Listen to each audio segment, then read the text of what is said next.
Guerrilla cricket. Whoa.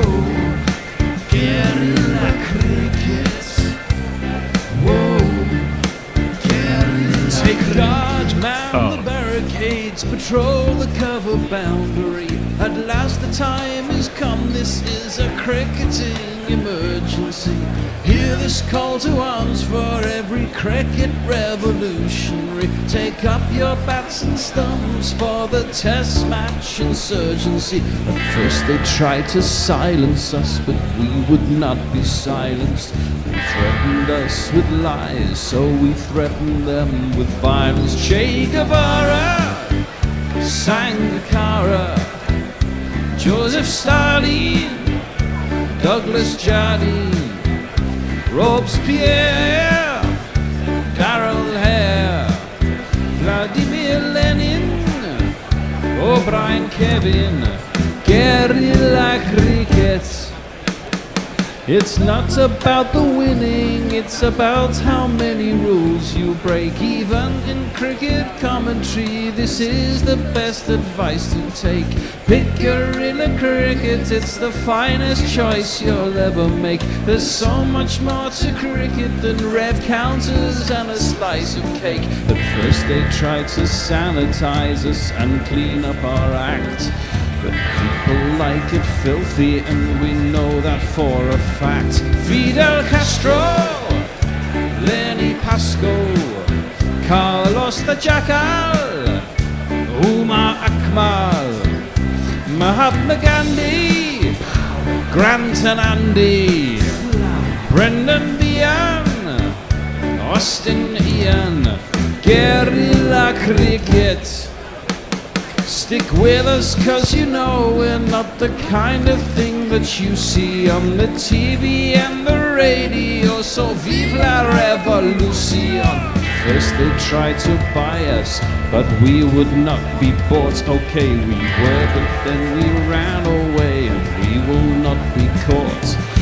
Would not give up the ghost when they left us all for dead.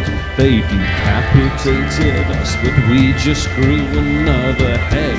Chairman Mao, Jamie Howe, Ho Chi Minh, Asif Din, Václav Havel, Graham Saville, No Surrender, Percy Fender, Che Guevara, Sangakkara, Joseph Stalin, Douglas Jardine, Robespierre, Darrell Hare, Vladimir Lenin, O'Brien Kevin, guerrilla cricket.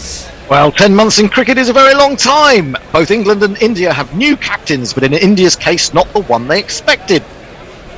The one they expected was the one quickest out of England as COVID hit the Indian camp. And on his return, he's gone down with, you've guessed it, COVID. So Jasprit Bumrah gets the chance to finish what Virat Kohli started, but must do so with a new opening pair. England, under their new management team of Stokey Cullum, have made 7 changes from the 11 that finished the 4th test at the Oval last September.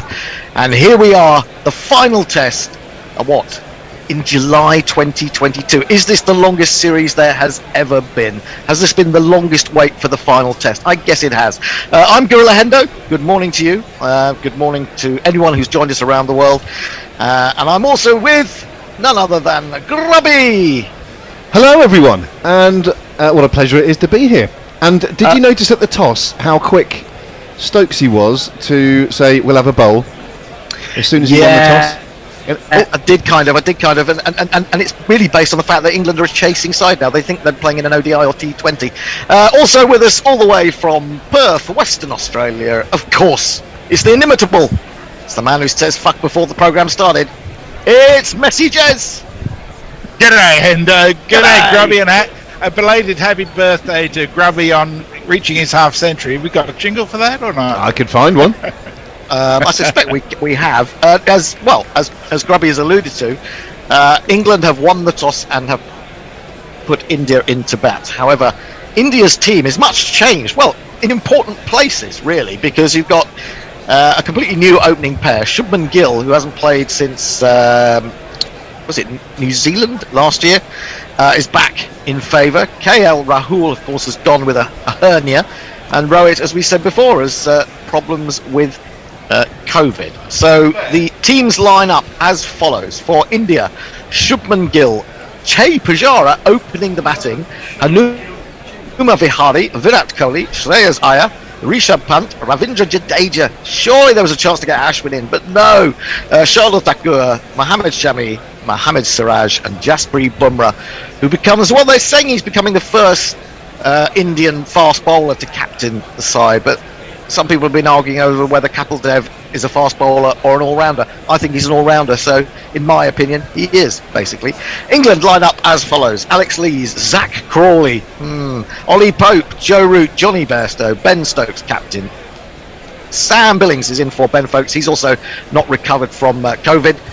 Matthew Potts at 8, Stuart Broad, Jack Leach and Jimmy Anderson. The teams are out at Edgbaston.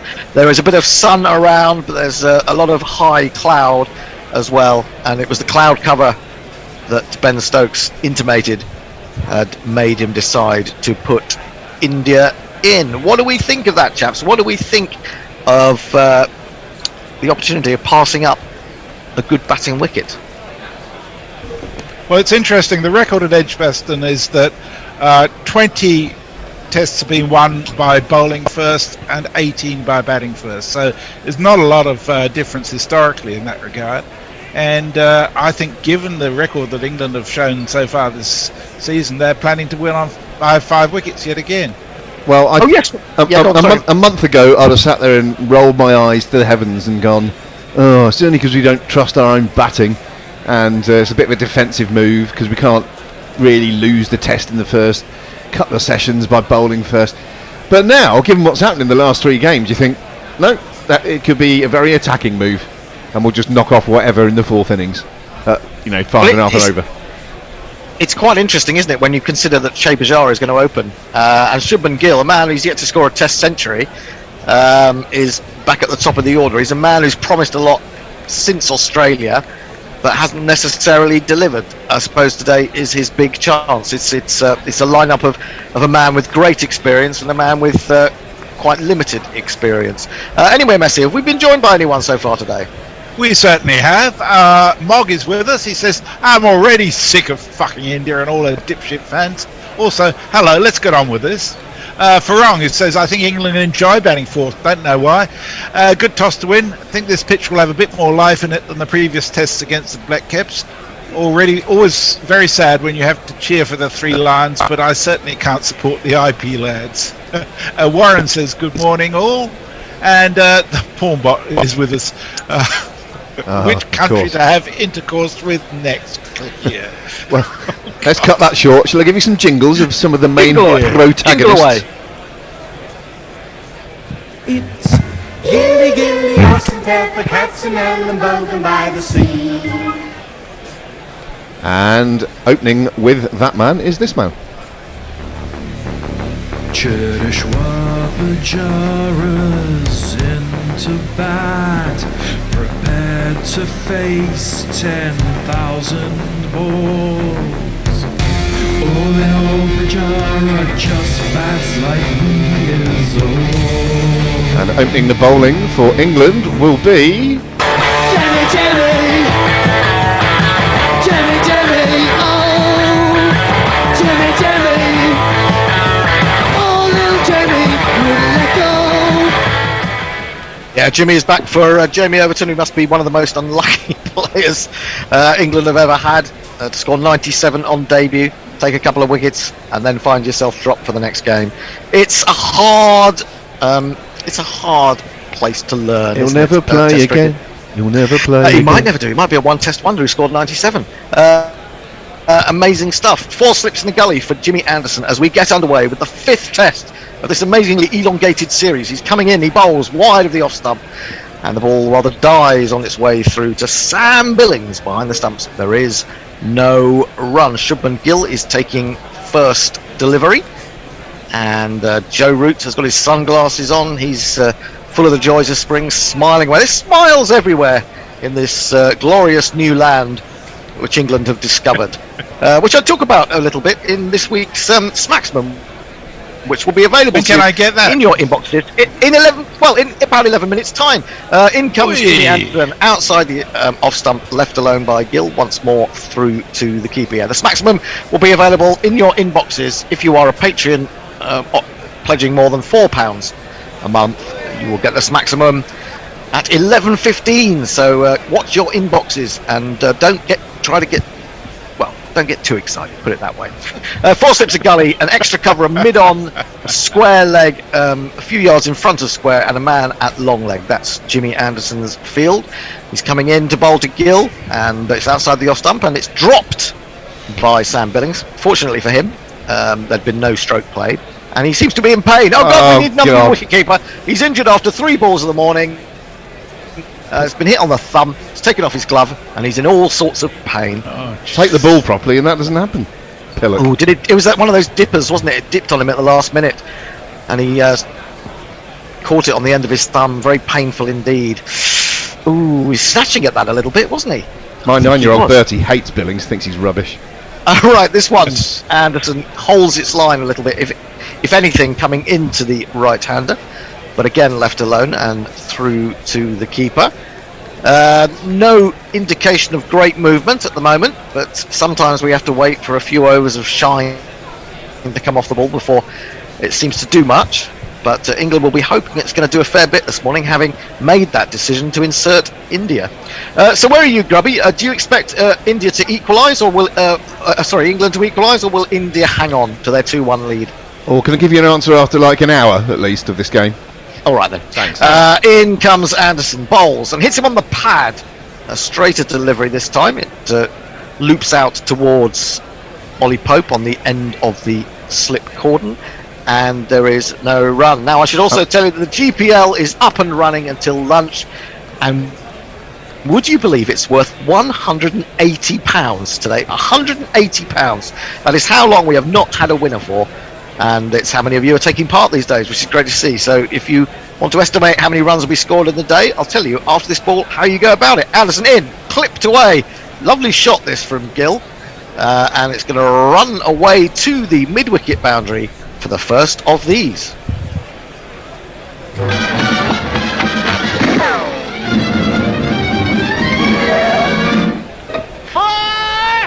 So a nice start for Shubman Gill. He'll feel a little bit more relaxed after putting that one away. It did just swing into his legs, and he picked it off quite nicely. 180 quid. You go to gorillacricket.com/competitions, estimate how many runs you think will be scored in the day, pay us £1 each time you do. If you get it on the nose at the end of the day, you get everything that's in the pot. Let's try and get the pot up to 200. That means we need at least 40 of you to enter today to get the pot up to exactly 200. So go to the GPL and make your estimations. You have until lunch to do so, of course. So, hang off if you want to just see how the day is developing. But I like it when you all get in there early and just have a wild, random pick, like Messi Jez does with all his threes.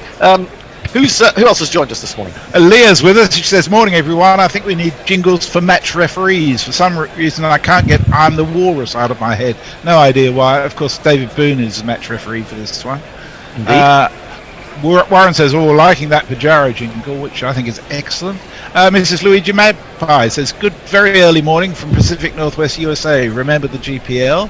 Indeed. That's it. And Warren says, pull the tassel cord and call up the butler. No.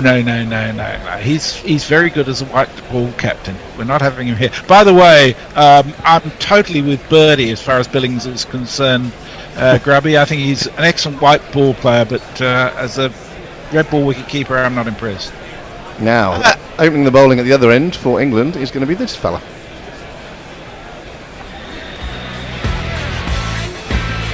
Sweep the leg, Brody. Got the best headband around.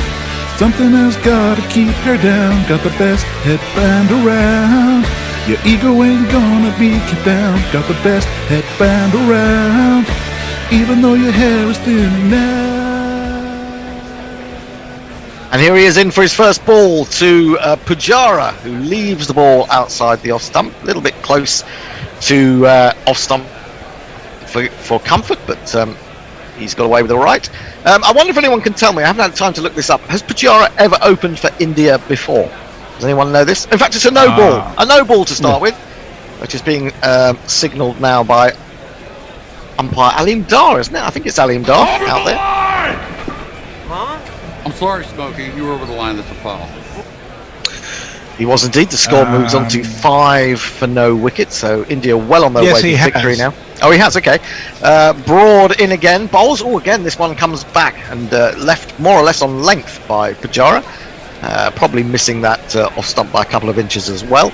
And through to Billings it goes. Can you tell me when and how many times? He made 47 against New Zealand in 2021.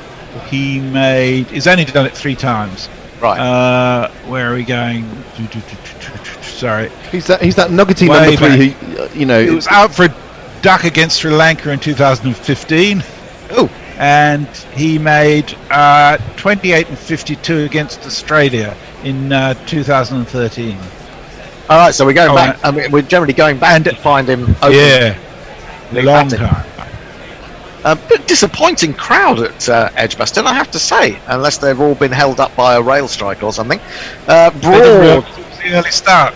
Oh, could be. Comes in. This one again angled back towards the off stump, and Stuart Broad is thinking that nearly got you out, but it wasn't that close. It's left alone by Pujara, and there is no run. It's probably the ball's fault, Broady. Why don't you try and get those handcuffs out and get the ball changed? I mean, you've had it for 3 deliveries. Should we have a sweep? Should we have a sweep stake on how quickly that will happen? I reckon it'll be at about 11:27 after 6.5 overs have been bowled. It's rapidly become the most tiresome thing in cricket. It is, isn't it? Not once did it happen in the women's test, by the way. Not once. Broad in again. Pujara plays a little bit tentatively outside the off stump.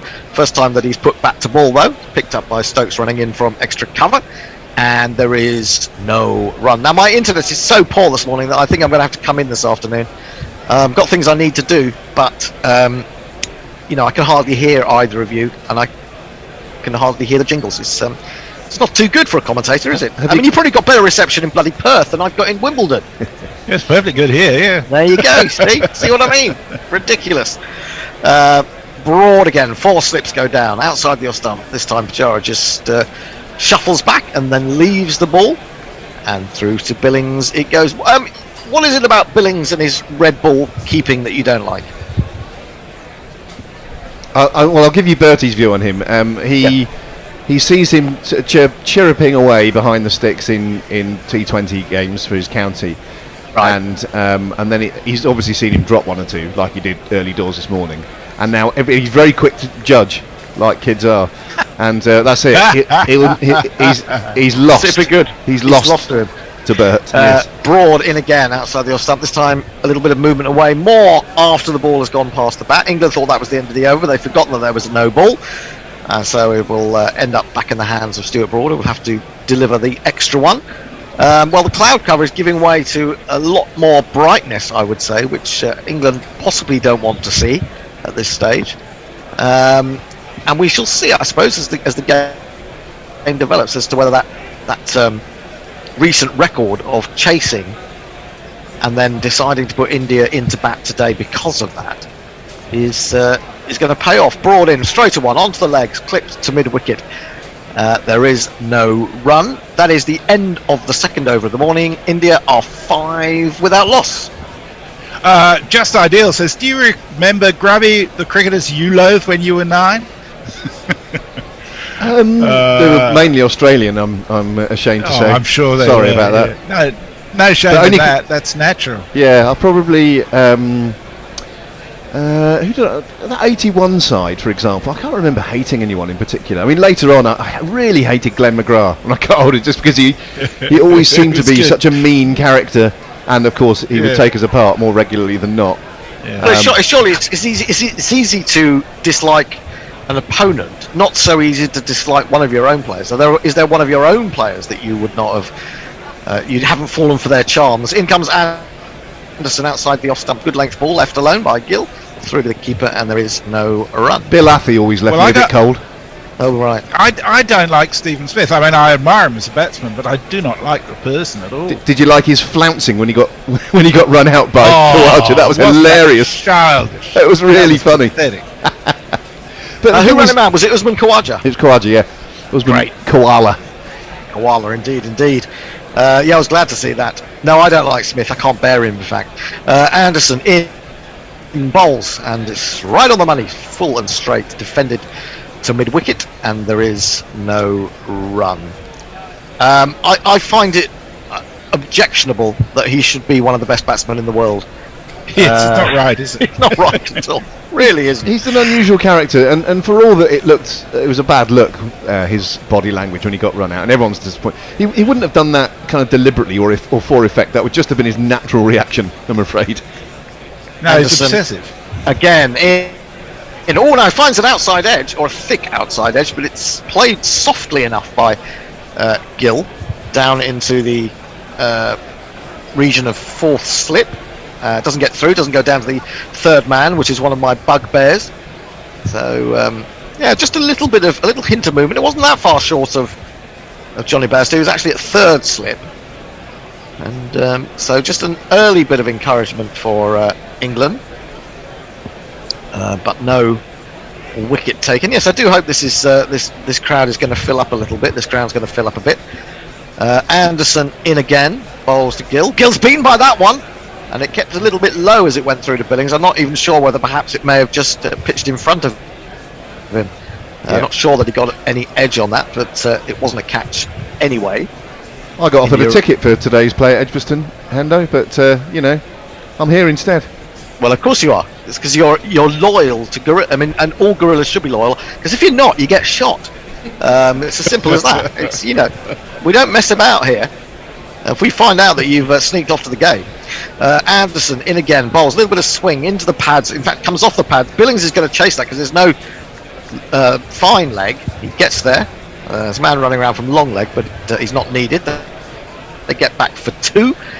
Leg buys, one presumes. India move on to 7 for no wicket. Now, I should say that I did mention the fact that the maximum will be out for all patrons at 11:15, thinking it was about 15 minutes away, but of course I've been confused by the early start time, so you've got to wait 45 whole minutes. In fact, now it's down to 32 minutes now for your 12th edition of the maximum. Anyway, 4 slips in the gully. In comes Anderson, bowls, gets a little bit of movement off the pitch on this occasion, but left alone, well watched by Shubman, and there is no run. 3 overs bowled, 7 for no wicket. Messi. Matt Lars says, thanks to whoever told us yesterday via your Twitter account last night about the earlier start time. I genuinely had no idea. And that's okay, Martin. I figured that would be the case. That was me. However, they have sent anyone who was going has now gone to Leeds. They did say it was Headingley. Did I? Oh, shit. Well, there you go. I was still there. They got there on time, but they went to the wrong ground. So that's the main thing. Farong says, greetings from Pur. Hope everyone's well. The Tyrants have returned to finish the series from last year, but the IPL is more important to them than Test cricket. There we go. Not that old chestnut. Broad in, bowls to Pujara. Pujara watches this one from right over the top of the ball and defends it up towards mid-on. It's not more important to Che Pujara, is it? Has he ever played in the IPL, Pujara? He got selected last year, didn't he? It was I don't know whether he actually ended up playing a game or not. But yeah, they kind of gave him a sympathy position, I think, because he'd been in it so long and not been picked. So I think someone did pick him up. I'm not sure he played any games. Someone can correct me on that. Broad in, bowls. Good carry through to Billings, who takes the red ball particularly well. I'm gonna have a fight with Bertie here. Just turning what he can drive, and he's grinning. He's only dropped 1 so far this morning, Grubby. I'll get Bertie to send you a rude video message. I reckon Billings is to the just bear a bit that time. messy. He's someone who's done wicket keeping as an adjunct to being able to bat for white ball cricket, in my judgment. And when you see Folks, even though he 3 on the didn't have onside, a great saving 1. test, In comes Broad, Fuller. Oh, well met by Pujara. That's going to be his first run. It might be 4 of them. It's going through mid-off. It's being chased from mid-on, but I think it's going to get to the boundary. It is. And India moved to 12 for no wicket. The number of the day. Who could ask for more? The number of the day is 4. It's already looking like a bad decision to put India in. They've thrown it away here, England. They had it in their hands. Well, you asked me for a prediction, an early prediction, Yes. Hendo, after about half a minute of the game. What I will say is that India would much rather have played this game when it was supposed to be played than wait all this time and now be facing a buoyant England. A rejuvenated England. Yes, it's certainly very different. This has come off the pads. I'm not sure that you can say he played a shot to that, but we'll see what the umpire rules on it. Matty Potts is round at long leg to do the fielding, and Aleem Dar isn't sure. He's signalling to the umpire, to the other umpire. And, I think he was asking whether he'd actually got bat on it. I think he was asking the square leg umpire, and he said no. So it is signalled as leg buys, but Brody thinks he left it as well. He just signals that, but anyway, he's got away with it. He's got himself a couple of runs for the team anyway. Well, that's what I think. For him. That's what I think. Aleem was signalling to Kettleborough. Did he actually play at that? He was just getting a bit of advice, I thought. Well, maybe. Well, I thought he was getting advice about whether it hit his pad, but you may be right. Well, yeah, either or both. Yeah. Whichever.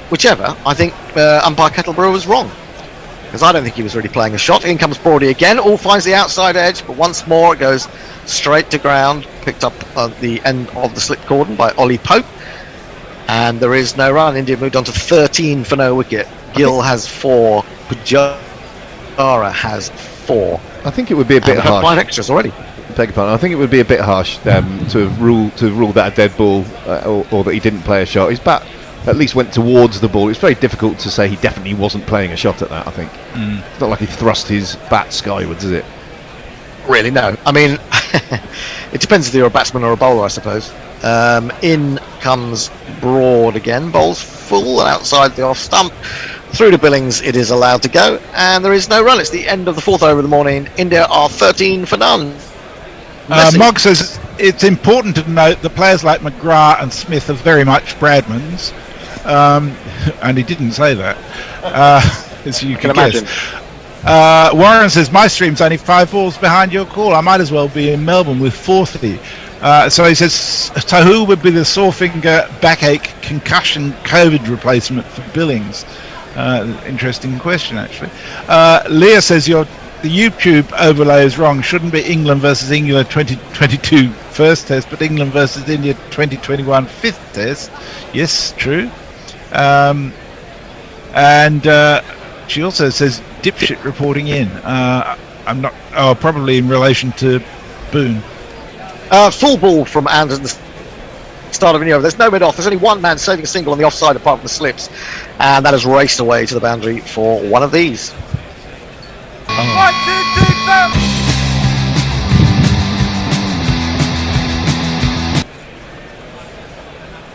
4. I'm going to guess that the jingle is finished now. It has. Good to know. Lovely, confident shot, but he's got a lot of room to play with there, has Shubman Gill.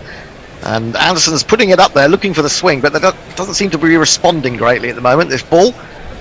And England may be facing a very, very large first innings total. That's my view. Leg slip. Oh, that's a cracker from Jimmy Anderson's got that to go off the pitch. Genuine leg cutter, I think. And Gill had a little prod at it, but actually wasn't good enough to get that close to it. Gorgeous delivery. Oh. Indeed, it's a Jacob. It's a Jacob, as it shall now be known. And Jimmy Anderson will be encouraged to have found a little bit of lateral movement. It's gone for 8 runs. He's got a man at mid-wicket, long leg and leg slip on the onside. One man saving a single on the offside, and then 4 slips. In he comes again, and Shubman Gill is putting in a big stride this time. Ban pad weren't perfectly together, but did enough to, in combination, keep the ball out. And there is no run. Anyone on YouTube today? Yes, we've got lots of going on YouTube. Our spanners are out in force. I won't read them all out because there's a lot of conversation going on, but Pokey Bumfinger, Sudahu, Praful Solanki, Leah, the Bear. The Bear? He's only in the other room. What's he doing? And Kevin Peterson. Oh yeah, not the Kevin Peterson, thank goodness. This is defended down into the onside, fielded by the man at mid-wicket. And again, there is no run, but India have moved on to 17 without loss. Not too many alarms, just that one delivery a couple of balls ago that Anderson got to go off the seam. And the sun is coming through. It is bathing the Hollies stand. It's been a little bit of change has gone on at Edgbaston over the last few years, hasn't it, in terms of the building, I believe. Not been there myself for some time. Anderson goes wide on the crease and pushed into the offside. And as I said, there's a lot of empty space there, and Gill is able to comfortably come through for the single. They move India to 18 for no wicket. Gill on to 9. Pujara has 4. And they already look more secure, these two, than Latham and Young, don't they, for New Zealand recently? Oh yes, absolutely. Yeah. But then again, the ball is not really doing anything, is it? Which is massively disappointing for England. I mean, when he said it, Stokes, at the very beginning, there's a bit of cloud cover. I did think that sounded, a bit wishy-washy. Oh, that's a cracker from Anderson again. Pujara is going back to this, if anything, and nibbles at it and is beaten. A couple of them going really nicely off the seam there from Jimmy Anderson. Unlucky not to find an edge that time. At the end of the 5th over, India are 18 for no wicket. Venkatesh says, glad to listen to the Gorillas after a very long time. Welcome back, Venkatesh. Shea was picked by CSK in 2021 but didn't play a game, but he has played in the IPL before. Yeah, I looked him up. He played from 2010 to 2014 with CSK, 30 games, average of 20 at a 100 strike rate. Oh dear. He also says, is Ollie Pope considered to be in form? That's a good question. He's got 100 and he's got an 80. Yeah, I think you have to say yes. So I suppose so, to a certain extent. Yeah, and I mean, he got a decent ball, didn't he, on the final morning of the New Zealand test, and that can happen. He was on 81. He only added 1 to his overnight score, but you can get a good ball, can't you? Gladstone Small is at Edgbaston, of course, former friend of the show. Player. Friend of the show. Gladstone Small is there. Oh, Leah points out Pujara played for the RCBs, not the Chennai Super Kings at that stage. Okay. 4 slips and a leg slip. A man at extra cover, patrolling the offside. Ben Stokes on his own. He thinks he can do it all on his own. In comes Broad, short, pulled by Gill, and pulled well in front of square. Although there's a shortish mid-wicket that was nowhere near him, it's gone away for one of these. There's not one boy for me, I must have 2 or 3, I need 4. Yeah, lovely shot by Gill. And more or less a pull off the front foot. Yeah. Had plenty of time, didn't he? Had plenty of time. One of those stand and is deliver quite pulls. easy pace. Yeah, well, we do know that Shubman Gill is an attacking batsman. I mean, apart from Pujara, most of the Indians are, to be fair. Anyway, early runs for him. Broad in, turns him round with this one, hits him perhaps high up on the thigh pad on the back leg, but certainly squared him up a little bit. So, first sign of encouragement for Broady.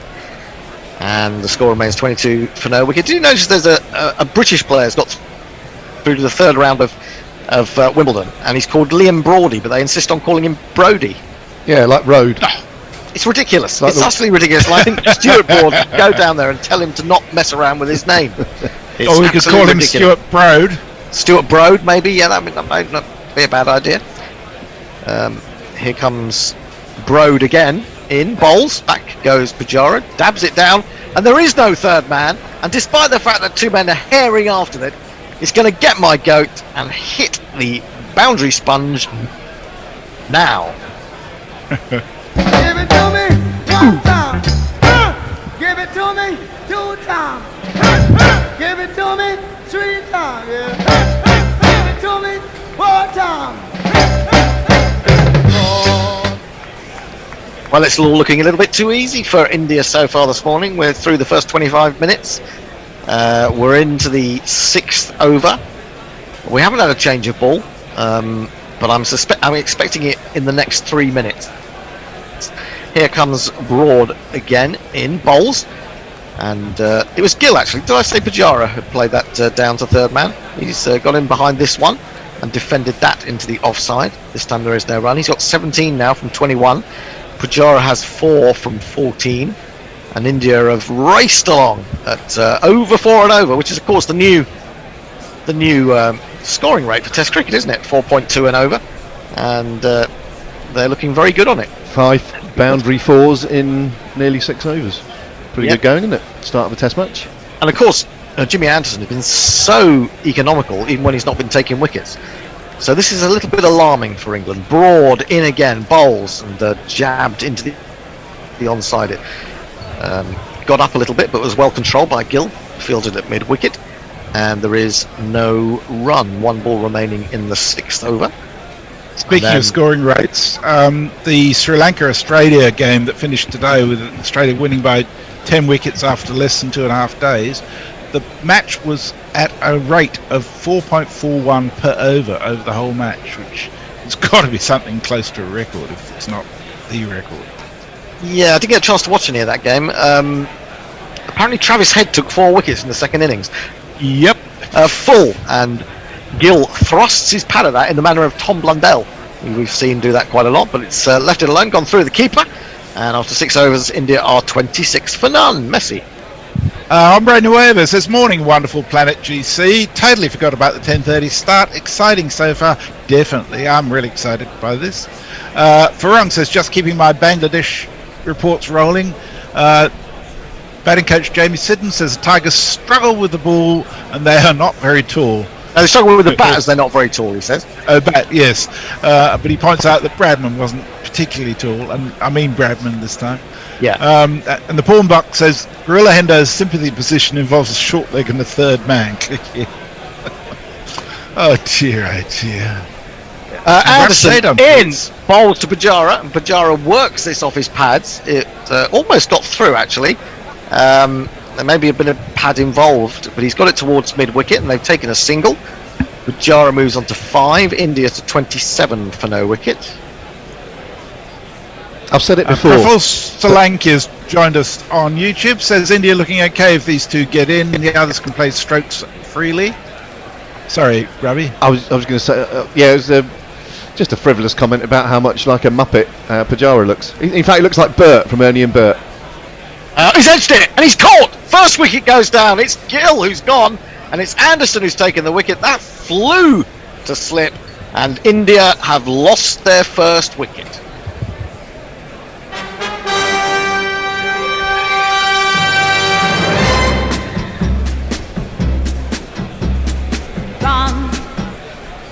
Well, that really flew. Maybe it just moved off the seam. He was playing a little bit away from his body. It's been taken at second slip by Zach Crawley. Well, that will give him a little bit of confidence in this match as well. And it's a good start for England. I mean, we talked about drop catches. Catches went down. Important catches went down in that New Zealand series. Made for an exciting series in the end. But you can't be going around dropping catches if you want to win Test matches. Anyway, Gill is on his way. It was nice while it lasted, but it didn't last very long. Do you think Crawley, as Gill's wandering off, saying that's what happens when you fence outside the off stick, sunshine? He's saying he's never going to learn. He'll be saying he's never going to learn. It's a tough breeding ground, is Test cricket, has to be said. Do you want me to more tweets? Yeah, sorry, go. Well, tweets are up to date over on YouTube. Aussie Pa says, massive, fantastic win for Australia today. 4 wickets for Travis Head, who incidentally has never taken a Test wicket before, and he took 4 for 10. So I reckon the Bear could have got the 10 for on that wicket. It was turning like a ballet dancer. It really was. I love that. Was it turning as much as it was turning in India about a year and a half ago? And it was turning reasonably fast too. Right. Well, that's of course, I mean, we're talking about Travis Head, but we would have to put into that equation Joe Root taking 5 for 8 out in India, wouldn't we? Yeah, similar story. Michael Clark. Yeah. Michael Clark, 6 for 9. He has a bit of a history in South Asia of part-timers doing particularly well. Doing well. Alan Border as well, didn't he? Did he take a whole bunch of wickets in India? Got a feeling he did. 6 or 7, wasn't it, or something ridiculous? Yeah, it was something remarkable. For not very many at all. Indeed not. Anyway, we'll have a new batsman at the crease. Yeah. We will. It should be Hamune Vihari. Yes. One sec. Talk amongst yourselves while I find him. Anderson in to the new batsman, hits him on the pad, there's a big shout for LBW! Richard Kettleborough says no. So even before he got his jingle out, he could have been out, but maybe just a little bit high. Yeah, he's possibly a bit fortunate, but it's this fella.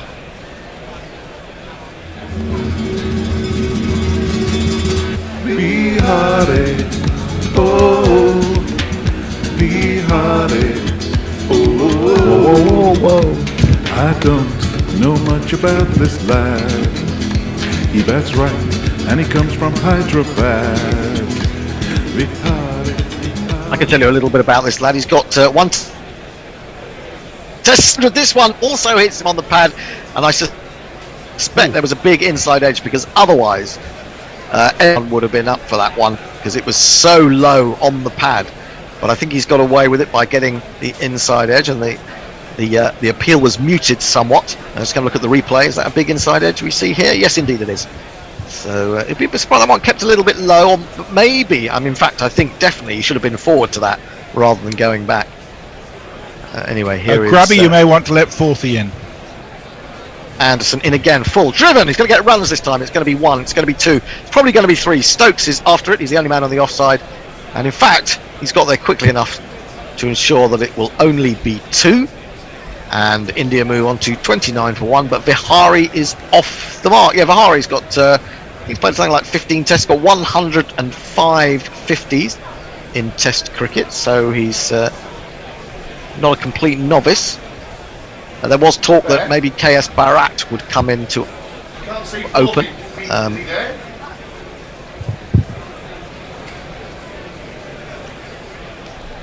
Anyway. Yeah. All I can hear is a phone in the background. I don't know what's going on. Very confusing. I'm going to have to come into Sydenham later, because this is just... when we were doing Zoom throughout the lockdowns, it was just great to be able to do cricket, as Anderson comes in to complete the over. Bowles always beaten by this one outside the off stump. Through it goes to Billings. There is no run. There was... it was fine. Everyone was in the same boat. But having been back into the studio, being on Zoom, to me, feels very much like a second or third or even fourth choice, to be honest. Anyway, great over from Jimmy Anderson. He's got the England breakthrough. Could have had another one, but doesn't. And I believe that the next voice you will hear talking to you on Ball by Ball will be none other than Grubby. That'll be me then. I think you're staying, Hendo. Message we'll see you later, no doubt. And we welcome to the virtual combox Mr. Ian Forth. Hello, Forthy. Hello there, how are you all going there? Very well, thank you. All the better for seeing you, of course. England have reached, India, beg your pardon, have reached 29 for 1 off the first 7 overs, quite eventful overs. A few nice 4s have been struck, particularly by Shubman Gill, who then perished fencing at a ball just outside off stump and caught by Zach Crawley off the bowling of Jimmy Anderson. We are going to have Stuart Broad continuing his spell. Steeply banked set of 4 slips are in place, mid-on, and a shorter mid-off are in place as well. This is defended stoutly by Pujara back up the track, and he does that thing where he re-grips his bat after every delivery, goes through his routine. What have you made of it? Have you been watching, Forthy, or have you just tuned in now? Yes, no, I have been watching. I was wondering, to know what you fellows think. Do you think there's cricket changes all the time? Do you think the old orthodoxies about win the toss, bat, do you think that's slightly going out the window, and actually England one-day style might prefer to chase in a 4th innings? Well, it seems like they do. I think they do. Broad bowls the ball outside the off stump. Pujara shoulders arms. It's very difficult. I think it's very difficult to go into that mode of trying to hit 1 ball out of 2 or 2 balls out of 3 when you're trying to set a target, and rather than when you know what your target is. Because you are then likely to get even more criticism, because if you're in a slightly advantageous position and you give it away from there, that's kind of a worse sin, isn't it, really? Well, I was saying, Forthy, earlier on, after this ball, which is a straight one from Broad, defended into the covers, and they come through for a comfortable single in the end. It's 1 more to Pujara, 1 more to the score, 30 for 1. Is that a month ago I would have interpreted we'll field or we'll bowl first as a very much a negative move, i.e. we don't trust our batting, and it's harder to lose a game in the first hour if you're fielding rather than if you're batting. Whereas now, given what's happened in the last 3 games, you just think they just fancy themselves to knock whatever off in that final innings. They've almost turned it into a 5-day, 1-day match, haven't they? Yeah.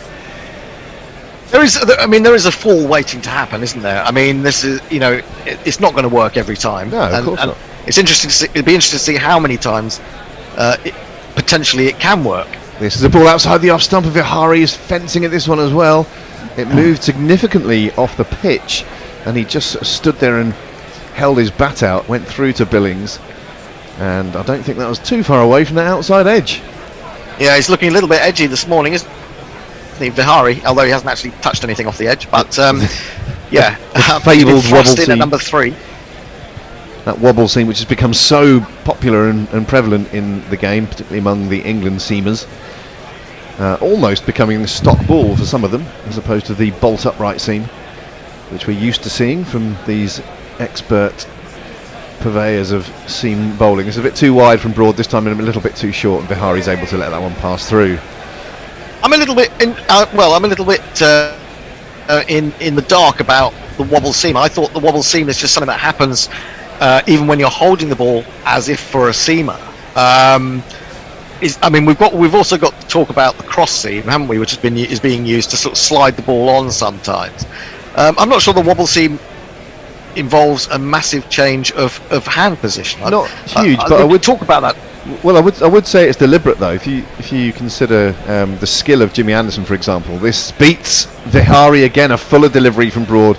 Vihari attempted to play it from the crease, very nearly edged it, and it wasn't too far away from the off stump. Good over from Broad. That a searching one, 30 for 1 after 8. If you consider how adept Jimmy is, for example, at presenting that seam beautifully upright or just canted onto one side, but genuinely rotating on the axis through the seam, and it looks beautiful when you see it in slow motion, I think. So when you can almost guarantee that if he's bowled one where it's a more scrambled seam, or a wobble seam as we now have to call it, that he's done that on purpose. I'm not 100% sure that the cross seam is the same thing as the wobble seam. No, I don't think so, Hendo. When I think of the wobble seam, I think of someone like Mohammed Asif and Vernon Philander, who I'm not sure that held it across the seam. Pujara is back on his stumps and cutting this one from close to his body, backward of point. He's going to come through for a single. That's the first ball of Jimmy Anderson's new over. We're into the 9th of the morning, 31 for 1. No, you correct me if I'm wrong, but as I understand it, with the wobble seam, the aim is to just clip the edge of the seam, but you don't know which side of the seam it's going to be, and if you don't know, then the batsman doesn't know either, so you'll fool him, which is quite different from a scrambled seam, or indeed a cross seam, where you're aiming to sometimes hit the seam and sometimes hit the non-seam, and that's where the variation comes there. Yep, it's it could keep us going for hours, this discussion, couldn't it, actually? I'll expect a 10,000 word dissertation on my desk by the morning, please. Anderson into the crease now, 4 slips in place. He bowls this one just outside the off stump, and Vihari takes a little stride towards it and demurs and does not play. Also, back to the point about the wobble seam, is that I was tending to think of Vernon Philander and Mohammed Asif more as bowlers. As the ball goes down the wicket, it's sort of insinuating that it could go either way. So it's as much as anything, it's about what it's doing in the air, not necessarily what it does off the pitch. I don't know. We need to get a wobble seam expert in. I think that's Forthy's job by the sound of what he said last time. That's allowed to pass through once more by Vihari. Encouragingly for him, he's taking a stride towards the ball this time, which he's not always done of late, but just feeling his way into this game. Yeah, rather like someone who's read a book on philosophy rather than written one. I've only listened to what the expert commentators have said. I think I just picked up on Mike Atherton's theory on how wobble seam works. Jimmy Anderson into his run up now, smooth and just outside the off stump. This one keeps a little low on its way through to Billings, who is a replacement for Ben Foakes, who's not quite recovered as England would have liked in the interim. I think he had a back problem and he also had COVID, but he recovered from COVID now, not quite come through the back injury. Hence Billings gets would it be his second full cap? Because I know he was a replacement in the previous game. That wouldn't count towards his cap count, would it? I don't know. That's a Or very does good it? question. There's another question that we could put to do a dissertation upon. Perhaps it does, it's a because tricky one. Parkinson has now made his debut. I don't know. I don't know. Replacement, so probably does, actually. A bit wider of the crease this time, Jimmy, and angles one in, just outside the off stump. Bahari allows it to pass through, and this is a 5-ball maiden so far from England's finest.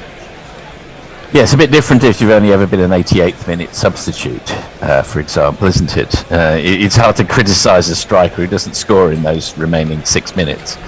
Depends how many chances he gets, and well- how easy or otherwise they might have been. Always variations and variables, aren't there? That is undoubtedly true. And a carbon copy of at least 2 balls in this over, as it's outside the off stump, and Bahari does not play. It is a maiden, 31 for 1 after 9. What we got on socials? Just Ideal says, Grubby, did you catch our rising 8-year-old enigmatic sprinter down the straight at Ascot? I'm afraid that's talking a foreign language to me, but I'll leave that thought with you. Oh, you might have to just put me right on who that is. 8-year-old Well, sprinter. The Aussie sprinter, would that be? Nature Strip, possibly. Okay. The one on the first day of Royal Ascot. I was there, it was great. Smooty, morning, run done, horses fed, missed the earlier start, I'm here now, what did I miss? More horse chat. Well, loving it. Yeah, well, we must have a one very wicket down in the first half hour. we must have a really well-heeled listenership, mustn't we? When someone writes in to tell you that I've fed the horses. It's like horse and hound are our ideal Absolutely. target humour. Here on Country Life. Armchair cricket. Oh dear, I've forgotten that this game starts 30 minutes early. You and a few others, armchair cricket. And India have already lost an opener. I will break off for the resumption of the game. Stuart Broad into the crease, just outside the off stump. Pujara allows it to pass through, and it moves in the air on its way through to Billings after it had gone past the stumps. It went from off to leg, if you can imagine that. Should we try and get a few more tweets in as the... Yeah, sure. Josie Oak, sounds like Hendo is missing the sight of Crack the Bear in the studio. Absolutely. Josie Oak, New Zealand was a false dawn, we'll get thrashed here. Thank you, Josie Oak. I can always rely on him for always the right world-class pessimism. As Pujara takes guard, faces up to Stuart Broad and comes forward in defence, pushes it into the covers, there's no run there, and he says as much to his batting partner. He's one of the, we were talking about how many times he has opened a few times in Test cricket, isn't he, Pujara? He's one of those characters I'm not surprised. I think he's temperamentally suited to the job of opening in Test cricket, in the same way that Rahul Dravid was, who also did it a few times, didn't he? Yes, that's right. Yes, you'd almost say he looks more natural as an opener, to be honest. He's certainly that nuggety number 3. Those people, and my mate Baz is one of these who favours 3 openers in your top 3. He's definitely one of those, I would say. Back on his toes, back in his crease, and playing it defensively into the covers once more is Pujara, and he is watching like a hawk as England circulate the ball around the fielders and rub it on their thighs in order to get a bit of shine on the ball. I saw Jimmy talking about that in these allegedly post-COVID days we should be allowed to put saliva back on the ball. Yesterday, I think he was talking about that. Mm-hmm. Help get more swing, help the bowlers a little bit in this run-heavy English summer. Yeah, a number of batters are doing very well in the county championship. Full of ball from Broad, and you have to say that's a good leave from Pujara, but Broad is resting his hands on his knees in exasperation, thinking that could just as easily have clipped the top of it off, and it might have done, but as they say, only 2 types of leave, and that was a good one. It really was a good one, and a very late decision, I think, to leave as well, from Pujara. Watched it very, very closely, and watched it do its stuff, and figured that's probably not going to do enough to take my off stump out. That's as good as playing the ball right under your nose, isn't it? What he did Absolutely. there, that leave. He left it right under his nose. Here comes Broad again. Once more exploring that fuller length, which he's done in the last couple of years. It's gone through to the keeper once more, but he's definitely, and I think there are some statistics on this if you care to seek them out, he's been much fuller on average in the last, let's say, 3 years of his career than he was prior to that. Significantly so, and with a high degree of success also. So he's a thinking bowler, a thinking cricketer, constantly looking to make improvements to his game, and that partly explains his longevity, I guess. Took him a long time to work it out, you could say. He was a 33 and he was still bowling back of a length when nothing was happening. I mean, it's not to say he had a disastrous career prior to that. In fact, some of his greatest spells, 2015, the one in South Africa prior to that, were before that. Anyway, Pujara to face the last ball of Broad's over. Can he make back-to-back maidens? He certainly can, with a slightly less threatening, shorter delivery, which Pujara leaves alone. And the score remains 31 for 1 after 10. What else have we got on the old socials?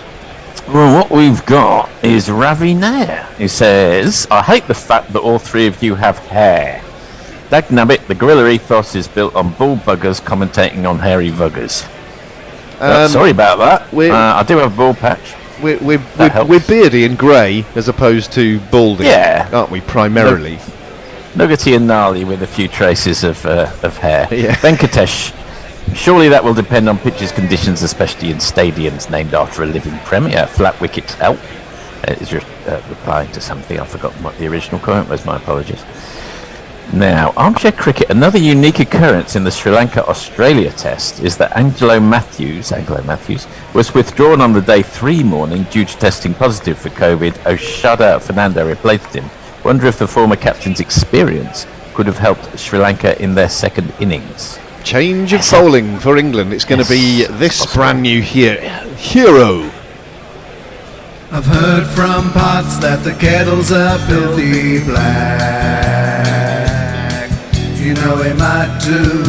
Let's bring him into the attack. Potts calling Richard Kettleborough black, perhaps, I don't know. He's made a great start to his test career. Very nice. Averaging just over 23.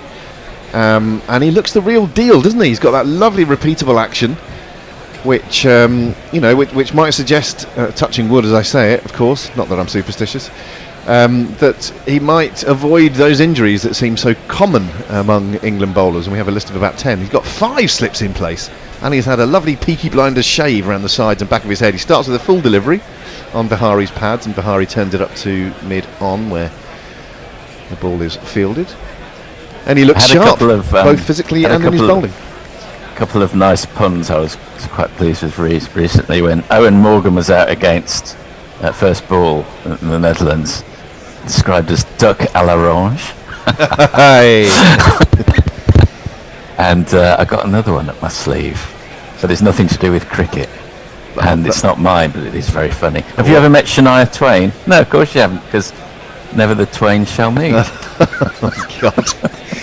Here comes Potts again, moving on swiftly back to the cricket. And back in his crease goes Vihari and plays it quite nicely with not 100% timing through the covers. He's going to pick up a couple, though, as they jog back for the second. I do love a good pun, fourthy. Oh, they're great, aren't they? And I know for a fact that our listeners need very little encouragement to get involved in that sort of thing. My friend Big Tony Harris, who Forthy will know from working back in the ad agency back in the day, we had what came to be known as The Game, which was basically footballers in song titles, and it was inspired by a headline in The Sun, probably, Relight Ketspire, after Ketspire had scored the previous evening, and Tony was a big Newcastle fan, still is. This one is flicked into the leg side by Vihari. It's actually come off his thigh pad, and it's going to be a leg bye, as signalled by Mr. Kettleborough. And we had some great ones. We had things like Do Ginola Way to San Jose. And we had one. There used to be a player called Potts, and he got into a song. It was a West Ham player, yeah. Yeah, it was a version of it was Dixon, Potts, and Brock and Kroll. And I'm trying to think of a similar one for this Potts, a cricket one. So it's a great game, that. Hazy shade of Winterburn, that sort of thing. Potts is in to bowl to Pujara, a full delivery, which is turned nicely into the leg side by the Muppet alike, but he's not going to get a run. Saved by diving Lees there in the mid-wicket region. Look, I know I've said it before, and I apologise, and I probably said it on air as well, but if Rigobert's song ever appeared ever appeared on Match of the Day. You were completely entitled to turn to your wife and say, "Oh look, darling, they're playing our song." I'll give you the most convoluted one from our game in a moment before we move on. Potts is going to bowl once more to Pujara. Oh, brilliant delivery. Just held its line as Pujara looked to play that from the crease, and the length was perfect as well, so he didn't know whether to come back or forward. It beat him on the outside edge, whistled over the top of middle and off, and that's another Jaffa. Yeah, the most convoluted one was Incy Giggsy Tino Beady Yellow Polka Dot Maldini. Are you suggesting from this that we should do that with cricketers' names? Yeah, from now on for the rest of the day. I think I have done that in times gone by on the Gorilla website, Hendo. But if we want to make the game that, so cricketers in song titles, get them in. We've done it before. We'll do it again, but it's always good fun.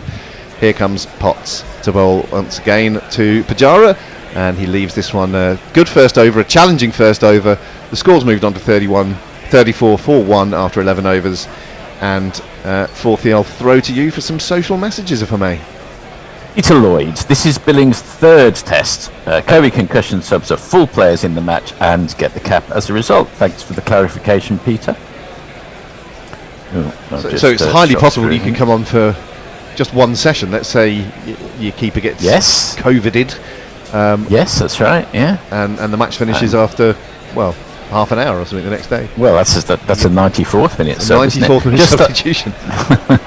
Just ideal. Have you not noted, Gorilla Hendo, your number one patron? There's a mob of turf enthusiasts from Sydney racing rant. I hadn't noticed that. No. I've been to Randwick when I spent time in Australia. Randwick, lovely Tuesday afternoon. I spent there once back in 2001.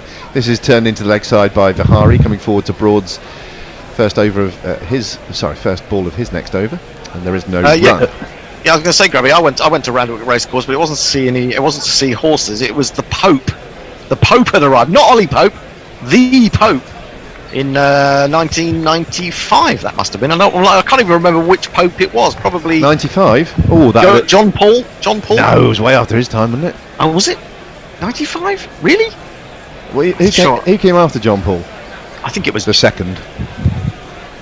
I can't remember. I don't really know many Popes. Defended by Vihari, a full ball. Then he comes through for a sharp single, shy at the stumps at the non-strikers. At the strikers end. If that had hit by Jimmy Anderson, that would have been run out by, I'm going to say, 3 yards. Pujara perhaps wasn't expecting it because he was running to the end further away. But Anderson loosed one off, and I'm thinking it wasn't that far away. He sees that he's only halfway down the track. He absolutely wangs it. It would have been out by 3 yards. And that's a terrible run. Vihari has to take responsibility for that as he called through. And the reason that he was so far short is because Pujara basically turned back to regain his ground at the non-striker's end before realising he was being called through. And that is an error of judgment that India have got away with there. Reminiscent of New Zealand running. And this is another ball on the stumps by Broad. It's turned into the leg side by Pujara, backward of square, who's probably more than happy to be back at the non-striker's end now, pointing back at his partner, saying, "Now don't do it again." Terrible run. Wasn't great, was it? Wasn't great. And he was. Well, I suppose you could argue that Pujara was ball watching. He was watching it go to mid-on, and then suddenly saw that the Vihari had taken off, and Vihari was well ahead in terms of his completion of the run than poor old Pujara. Well, it was a late call, though. I mean, perhaps he ought to also be aware of where his partner is, and if his partner's got his back turned, then maybe there's not one there. Still, danger averted and avoided, and Vihari is behind this one, defending it to mid on, and there's no run. Yeah, the reason I didn't go and see the Pope was that I was in a motel suffering from appalling food poisoning. That I'd picked up from a prawn pizza. Oh dear! I know. Well, that's what happens in Sydney. Absolutely, would never happen in Melbourne, I have to say. No, exactly. Their pizzas are much better. It's a lovely pizza place I think it was in Kirribilli in Sydney, where they did square pizzas, which I find rather a novelty back then. And they were delicious. Just outside the off stump and angling in from Broad, Vihari allows that one to pass through as well. And again, not too far from his off stump. Probably just needs to push his length up a wee bit further. Can I just say that those of you that are patrons paying over $4 a month or to us, your Smacksman working title trademark issue 12 is now in your inbox. It's got exciting articles, including one where Forthy takes on his inner Charles Dickens, and it's a lovely piece. There's also Tony talking about Owen Morgan and me talking about the love affair between Bren and Ben. Now, this one goes like a leg break from Broad, but it's too short to trouble Vihari. Through to the keeper, there is no run. It's 36 for 1 after 12. Anything more to say about the Smacksman TM working title in progress, whatever it's called? Whatever it's called, you've got to get it exactly right, for goodness sake, man. Well, there's the normal stuff, Tales from the Green Room, various things we've said on Guerrilla Cricket that we've forgotten, but Messy Jez has remembered, and Offspring Watch, which is where we're keeping an eye or keeping tabs on all the cricket progenies that are in action in the county championship this year. Paul, you remember those times back in advertising when you upset a creative? Oh yeah. Well, you've done it again. Mog, you realise putting player names in song titles is essentially all I do as a jingler. Thanks for making my efforts ever more mundane. Now then, Mardi Bumrah was one that I requested on air, and lo and behold, it appeared in our inbox as Pot starts a new over and Pajara is shouldering arms. So, I mean, is it helpful to the creative process, or does it kind of lift the veil on quite how easy it is, Mog? I think that's what you're complaining about. That's what I'm inferring from your latest ejaculation. I'm just glad you're not in with Tony Cox at the moment. Yeah, creative director. I once had a brief spat with Tony where I was fighting for a piece of work for British Gas that featured Ted Rogers of 321 fame. Needless to say, Tony wasn't keen. Fourthly, this is tucked into the leg side by Pajara to wide mid on, and they come through for a comfortable single. Very much doubt he knew who Ted Rogers was. Well, I think he had 3 proposed routes in front of him, and one was Ted, and I really wanted Ted. It was because it was all about British Gas's £123 offer if you bought gas electricity. And so someone, Paul Burke, who I was with yesterday, had written this thing about 321, and I just went, that'll be populist and all the rest of it. Too populist for Tony Cox, the aforementioned creative director with whom we were working at the time. And in fact, he just, before the meeting had even commenced, he just went, well, it's not Ted. And I ended up... He's a playwright now, actually, successful. This is defended by Vihari into the onside. There's no run. I've met him a couple of times with our other erstwhile colleague Ross Barr at the races. Bought him a drink. Does not surprise me. Great old characters who unfortunately none of you know, so probably better shut up now. Men of leisure. Excellent men of leisure. Nice. Yeah, I was with Ross when there was some money in advertising. I was with Ross at a Chelsea-Manchester United game. Ross used to have a season ticket there, and afterwards we got shepherded away by mounted police, and afterwards he said, I touched a horse, which has always amused me. This is just tucked off his hip by Vihari down to wide long leg, and they come through for another single. No more chat about people you don't know in this segment, I promise, as we're coming towards the end of it anyway. But I think we'll have one more over with this triumvirate, will we, after this? Yeah, go for it. And then it's going to be... Fourthy, you're probably staying on, I think. Yeah, I'm doing BBB. Messers will be back, and the bear will be coming into the room. He's trade. He's not down. We're in the house together, the bear and I, today. Just the two of us. Oh, that's nice, isn't it? I found myself. Oh no, I'll break rattling around like a bubble in a can. Potts angles one into the leg stump of Pajara, who is forward looking to tuck this into the leg side. Doesn't get a bat on it, strikes him on the pad, but it would be angling significantly down the leg side, so no chance of an LBW for England. 1 ball left in this, the 13th over of the morning. It's been some entertaining Test cricket, looking a little bit like, like Test cricket used to look like, as opposed to scoring at 6 and over and smacking strike bowlers back over their head for sixes and things like that. But it's been engaging and interesting nevertheless. 38 for 1 is the score. Pajara has 9, Vihari is 5. Here comes Matty Potts again for England, looking very sharp with his spanking new haircut. Around the sides and the back, it's allowed to pass through. There is no run. That's the end of that over. Should we have some messages? Leah, 1995 was definitely Pollack Paul. And Offspring Watch is where we keep an eye on Dexter Holland. and Warren, a smattering of advertisers. Yep. So a wittering, very, perhaps. very good. A wittering. Talking of popes, as we were, has anyone heard the John Cooper Clarke joke about the Pope? It was from a rare appearance in Australia, actually, when I think New Order were touring Australia, and he happened to be with them, just sitting around on one of these shows on sofas. Look it up. If you haven't, I can come and do it later on, but it does take a little bit of time. It's a great joke told by the unique talent that is John Cooper Clarke. And Richard Harman, talking of John Cooper Clarke, Manchester Music, has got Football 1 for 40, and for you, Grubby, Kaka Conspiracy, which is quite nice, isn't it? You know Kicker Conspiracy by the Fall? Maybe Nice. you don't. Yeah, no, It's go a for classic. It's a classic. Yeah. I guess Batshuayi they call it the blues. That's a good one from Very, very good. We ought to give a shout out to the GPL, and I don't know what stage it's at. Okay, we're also, yes, you can guess the number of runs in the day. Go to guerrillacricket.com, find competitions for the princely sum of £1 English. You guess the total number of runs scored in the day, and you have the chance to win what at last count was the majestic sum of £180. I can rarely remember it being this high, and so that would be a lovely Friday treat. You can wander into your local bar and be an absolute hero as you shout drinks for everyone, as long as there are only about 14 people in there, otherwise you're going to be out of pocket. 180 quid to be won at least. guerrillacricket.com, competitions, it's the GPL. Now I think we might be having a drinks break at the moment, so I'm going to invite the bear to come in from next door. We'll move to our next three immediately. And just while they're doing that, there's some actually see you later, Hendo. Interesting comments on YouTube from Sutuhu. Cross seam is all presentation at delivery, and wobble seam is about transfer of the fingers during the delivery. Bear, coming in. Just calling all bears. He also adds horses are fucking money pits only owned by the rich or the crazy in the UK. And says the Great Australian Heritage Hotel in Sydney has interesting pizzas, has crocodile and emu pizzas. So beautiful. I'll see everyone later on. Here comes the bear. Okay then.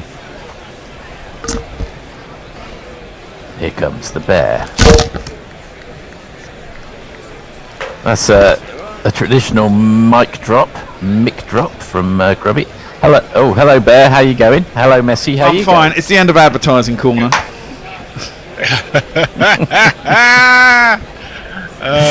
That's a shame.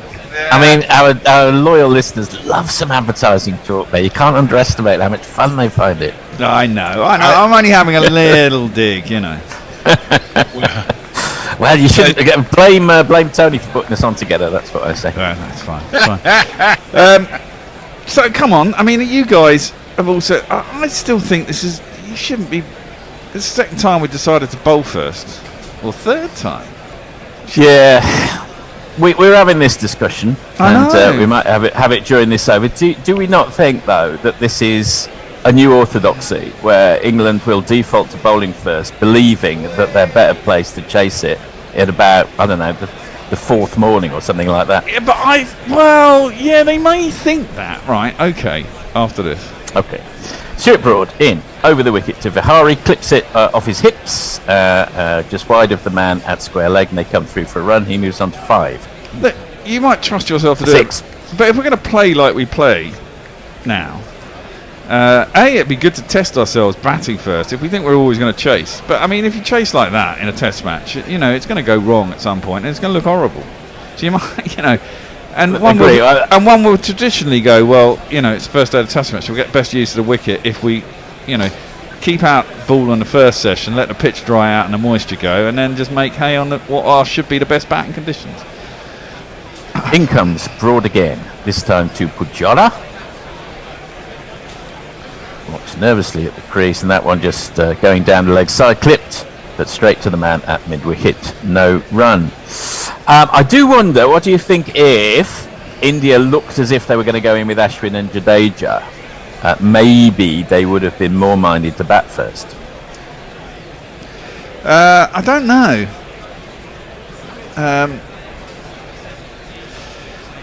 I think it's always unwise to have 2 spinners in England.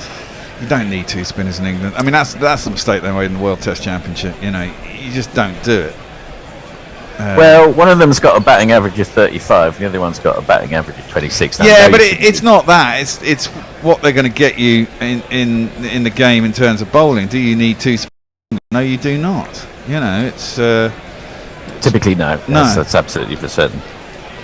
Now we've got a little outbreak of people sitting in the wrong place, although they do seem to be sitting in a place that they were allowed to sat in. The steward sort of prevented them from sitting there if there was a problem. They look confused. So that's what the hold-up is. There were two Indian supporters. Would have been just as possible for English supporters to have been sitting there. Not a divisive comment. They're shunting across now, but that's the steward's fault. Stuart Broad, the top of his mark, comes in 2 fingers along the seam, so nothing scrambled there as far as we can see, and that's a little bit too wide, but comes back, but only after it's gone past the batsman. No run. So scramble seam to me is like wine labels. It's been bowled for decades. It's just somebody found a fancy name for it. That's my view. It has always been scramble seam. I agree. I suspect there's always been wobble seam as well, because it's you know. Cricket's been going on. Wobble seam's what happens when you get it wrong a lot of the time. I think reverse seam was not the innovation we all thought it was as well. It's there from as far back as the 70s. Too short from Broad, wide of the wicket, hit for 4 by Pujara through the covers for 4 of these. There's not one boy for me, I must have 2 or 3, I need 4. Not going to miss out on that one. It's really a poor ball. Just rocks onto the back foot. Some Test cricket seems to have broken out this morning with these top 3 Indian batsmen. Yeah, I wasn't expecting it to be like this either. Oh wow! That's much fuller. That's believes he's got him. Goes up. Pujara is out, but immediately reviews. Well, he thinks he missed it. Reviews. He must think he missed it completely. The fact he's immediately reviewed is suggests that he probably has. Well, yeah, those are always tricky ones for the umpire, aren't they? Because it always looks like it must have hit something because it's gone in, ducked in, been so close to the bat, blah blah blah. He might have feathered it and not really noticed it. I mean, it is one of those ones where he might have edged it and he might have also hit it might have also hit his thigh and he thought I just missed that and it's hit the thigh. We'll have to have a look on the replay. That's a cracking ball though, isn't it? I mean, it's come back in. It's a wobble seam. It's definitely hit the back. It doesn't look like he's hit it to me, to be honest. Doesn't look like he's hit it. It looks hit the pocket or the bottom of the sweater, hasn't it? Looks like there's an inch or 2 between bat and ball there, and indeed we see nothing on ultra edge, but we do see a little flick on the back thigh pad, so the decision will almost certainly be reversed. Indeed. I assume that they'll probably have a protocol check it for LBW. Oh yeah, well that's true actually. It's going in line. It's going over the top though, isn't it? Yeah, of course. Yeah. Of course, it's going over the top because it was caught behind. Of course. And it did take the wicket. So in that case, it's a not out, isn't it? Reviews. Yeah, and I know people complain about technology and it slows the game down, but carry on. Talk over top. Sorry. Yeah. Okay. Well, we're getting decisions right now. Yeah. And, that's how it should be. There were a couple of decisions in Sri Lanka today that were just howlers that were given. And were they reversed? Yes. That's good to hear. Pujara just plays that down to point. There is a point, and no run is scored there. I see there's a bear has turned up on. It's not prolific. Me. We worked that out the last time he was there. Yeah. He tries to be you, but he's just not quite right.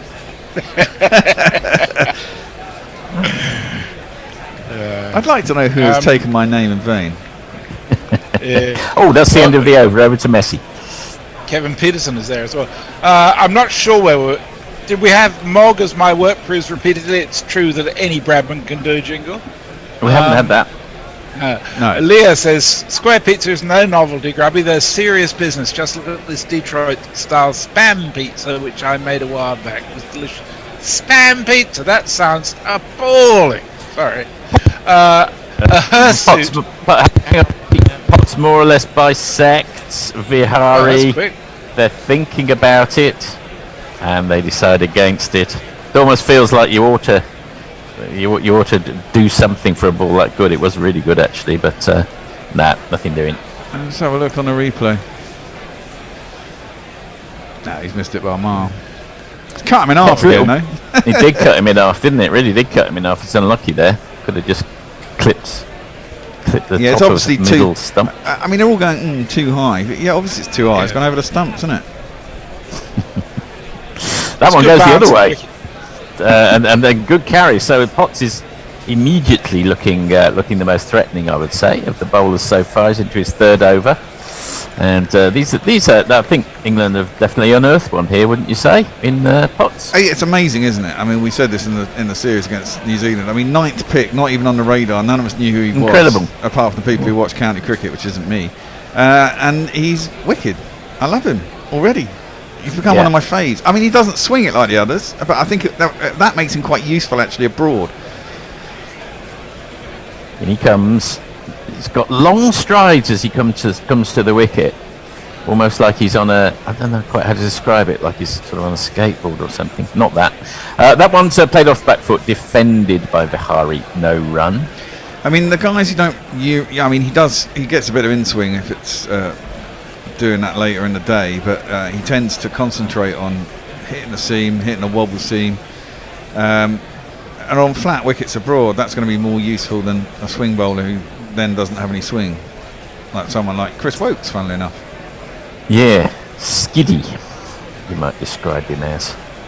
That's edge, but it falls short of the man at slip, falls short of route, well short by a yard and a half, I would say. Man, and you do wonder, do you think they ought to come up? Probably from one end, I think they ought to. And well, he did kind of hit that low on the bat, and it was, as you say, it was quite skiddy. Yeah. The ball is staying low from Potts as well. Have a look at this one on the replay. It really shoots. Yeah, that one does, but the one before carried quite nicely. Yeah. Variable bounce, which is good news for England, who've chosen to bowl first this morning. Only one wicket in the first hour and 10, but good signs from Potts. That's a nice on drive, but the man at mid-on, Stuart Broad, in his characteristic floppy hat, is positioned quite straight, so field successfully, no run. And I have news. I've just completed my GPL, and it's £187 now, which is one of the highest pots we've ever had. And you've got 45 minutes to get your picks in. Go to guerrillacricket.com/competition and do your GPL picks. That one from Potts is left well alone. That was a wider ball, and that's the end of the so Bihari on 6, Pujara on 13, India 43 for 1 at the end of 15th, and over to Messi for the socials. So advertisers are very popular people. Warren says a gathering of who the fuck name droppers. Ravi Nair says hirsuteness of advertising Bradmans. Josie Oak says advertisers will be the first against the wall, along with the politicians, bankers, lawyers and estate agents when the revolution comes. Sure. Yeah, surely it's a word wanker of advertisers as a collective now. Everyone's a critic, aren't they? Bloody hell! Bad things. If it wasn't for the advertisers, you wouldn't know where anything was. You'd never have heard of Apple. The porn bot has called Mog a prince amongst jinglers, to which Mog says nothing helps keeping Owen's pecker up like praise from a porn bot. Jimmy Anderson in for the start of his 6th over, and that one was a slightly false shot, just played out off a very thick edge to Stokes in the covers. Some hands on heads.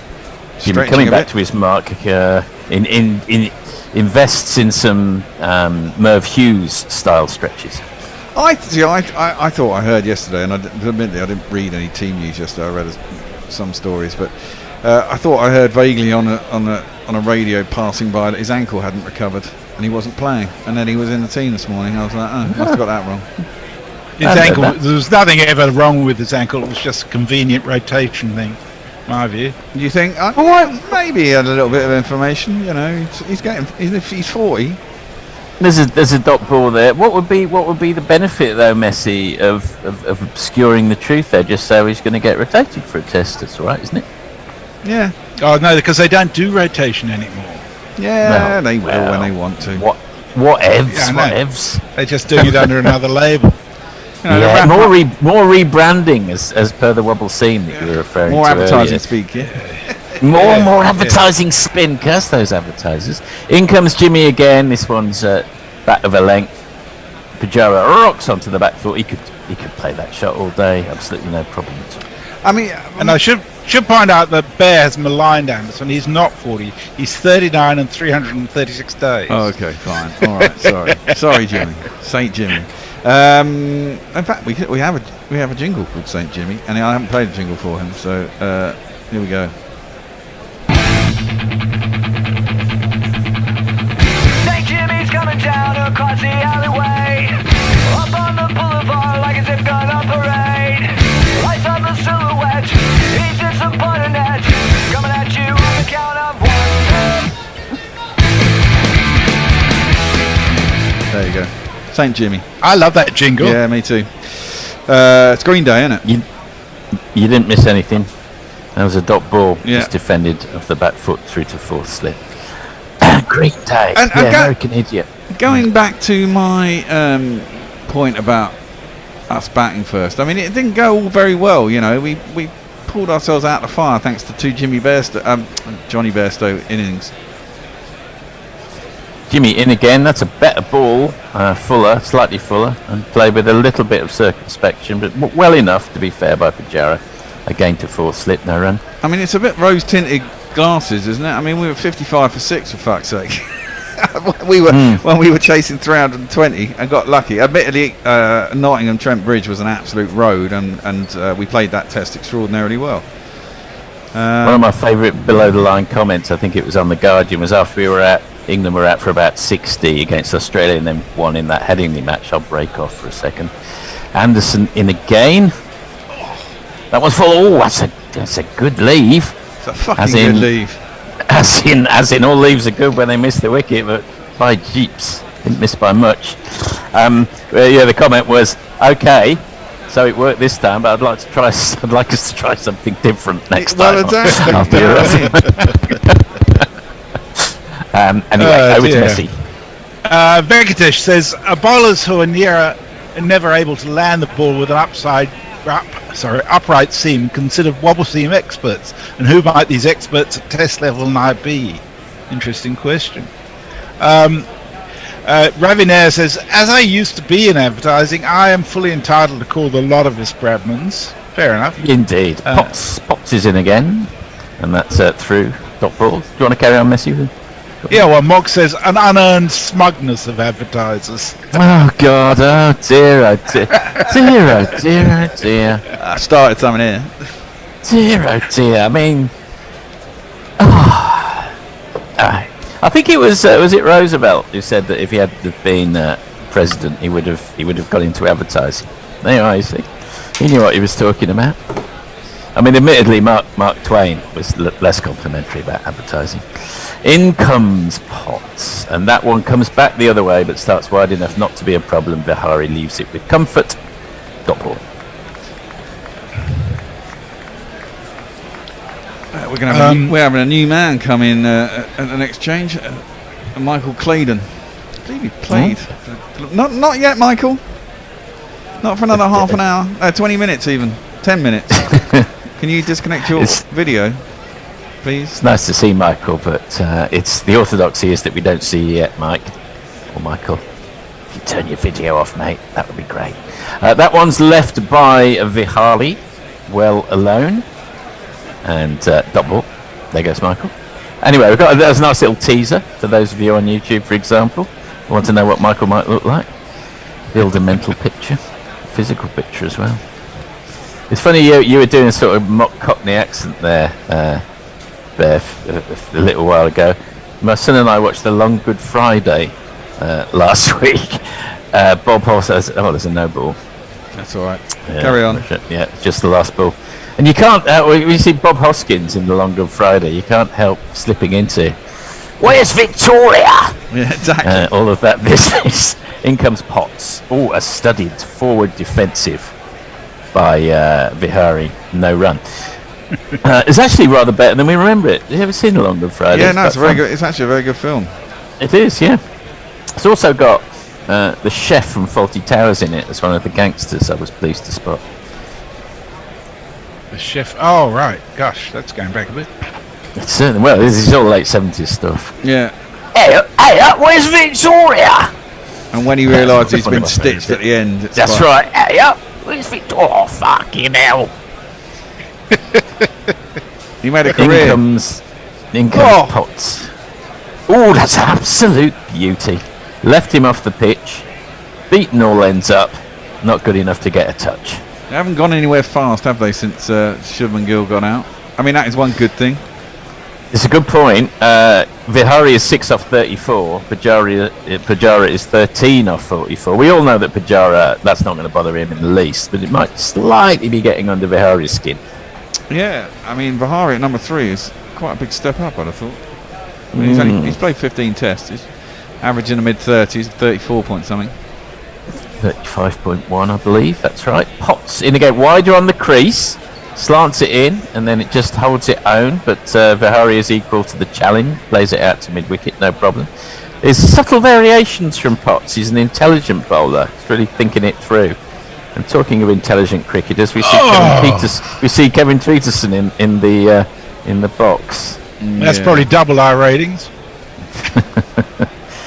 Man's a fool. I heard him doing an interview this morning. He was absolutely incoherent. Poor Ian Ward was just left open-mouthed at the end of his speech. He didn't know what to say. That's the amazing thing, isn't it? Put in, Edge! Sorry, put down. It has been put down. It's gone between second and third slip. It's hard to know yet who was to blame. Crawley is looking like the man culpable. They've gone through for a run meanwhile. Vihari keeps the strike at the end of the 17th. We'll know who was responsible for that when we see the replay. Let's have a little look here. Ball comes in, little wobble seam, just left Vihari. Great. Oh, it's clearly that Zach Crawley goes to his right hand, puts him down. I mean, no slip catches are easy. No slip catches are easy, but he seemed to have the transfer. His weight didn't seem quite right there. He seemed to stretch right at the last minute. He looked like he was going through it with 2 hands, and then that's right. He didn't look like he was going towards the ball. He looked like he was stretching towards it. So he made probably a relatively straightforward catch seem more difficult than it was, and he spilled it. I've got under 48 and a half as well for the second wicket, so that's really irritating. I thought the screen was particularly painful. That was the end of the over, the end of the 17th. India 45 for 1, and the speed at which things are happening with India Anderson's over. Don't know whether you want to catch us up on a tweet or two there, Messi. No, I'll do it after you've done this ball. No, okay then. Because he's just done his first ball. So many catches have gone down this summer so far. Oh no. Don't know whether it's bad seeing conditions or what it is. He went through it with one hand. He had it for a second. It just didn't stick. Did not stick. Would have been a good catch, but not. Probably should have been taken. Vihari defends, no run. Messi. Ravi, I'm afraid we may be triggering trauma for him. He says, in advertising, I used to be a copywriter.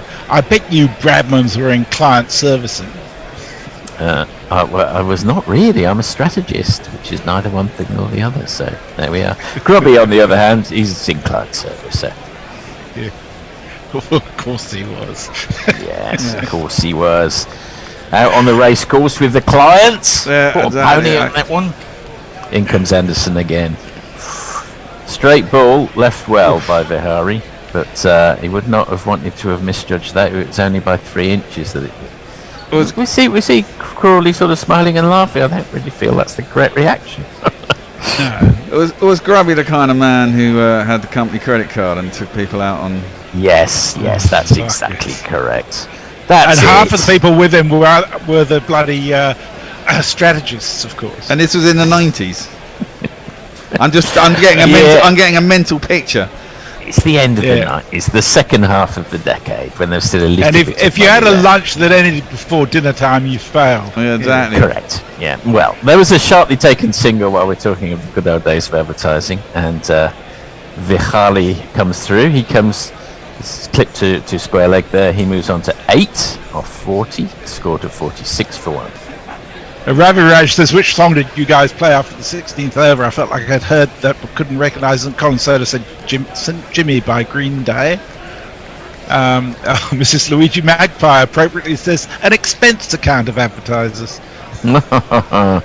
This is, to be honest, there's no money left in advertising now. Everyone gets home about 8 o'clock in the evening. It's no fun anymore. It was once, I agree. Anderson, well, just telling you what the situation is. All the money left in the early 90s recession, and it's got worse and worse and worse ever since. Everyone just is burning out all the time there. Have some sympathy for the poor advertisers. You missed a dot ball there.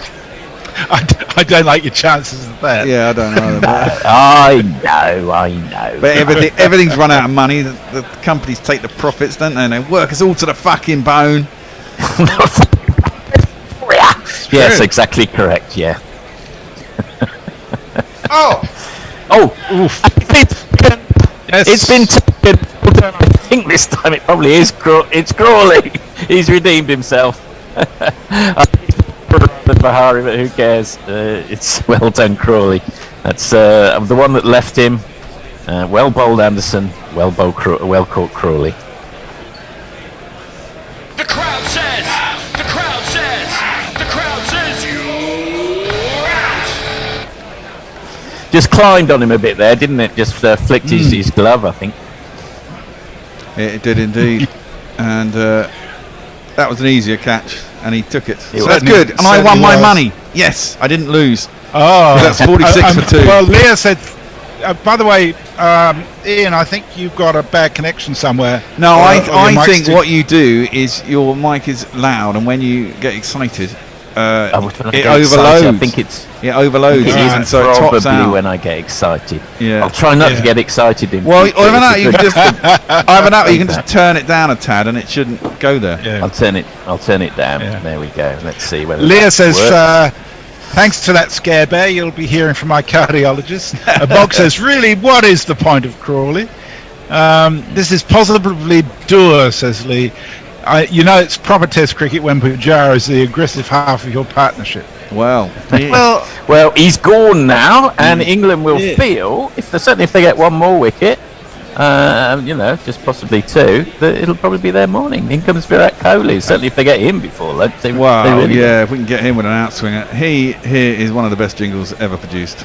The Indian says signals that they'll knock us on her ass. The pitches are prepared without a sign of grass. The score is mounting quickly and they've got a talking lead.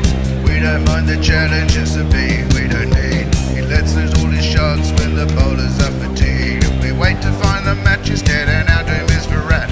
And Davey Warner rides around and says, Crawley's the cat, Crawley's the cat. You're absolutely right. That is a Prince amongst jingles. It is. First ball of Potts is over. Starts wide and goes wider, and he's left well alone by Vihari. Kohli not on strike yet. That was the last ball of Anderson's over. And Anderson will be thinking, of course, he's got the hex over Kohli. He's got him many times over the years. And he's only, 2 overs into a new spell, so he's probably got 2 or 3 more at him. If you can get him on strike. And with a bit of luck, if this over's a maiden or there's an equal number of runs, then he'll have first ball at him. His first ball. And removing Pujara is always a big moment, actually. He's an absolute limpet. There is left well alone by Vihari, who should also be back in the shed, but is not. And Billings is still feeling that thumb that he injured off the third ball of the day when it wobbled at the last minute. And get some cold spray on it. On the tip. Still obviously giving him a little bit of jip. So is Folkes, are we saying that Folkes' bad back is what's keeping him out, or because he's clearly out? No, I think what it was that he was technically recovered from COVID, but was still weak from it. Oh, okay. A lot of people that it's affected like that. Yeah, I got that second week. I was recovered technically, but I still felt like shit. Although I am a little bit older than Ben Folks. That one's left well alone by Vihari no run. Well, so say Folks gets long COVID, we're going to have a switcheroo after this over. Grubby's going to come back in, and we're going to have Michael Clayton. But not now, Michael. End of the over.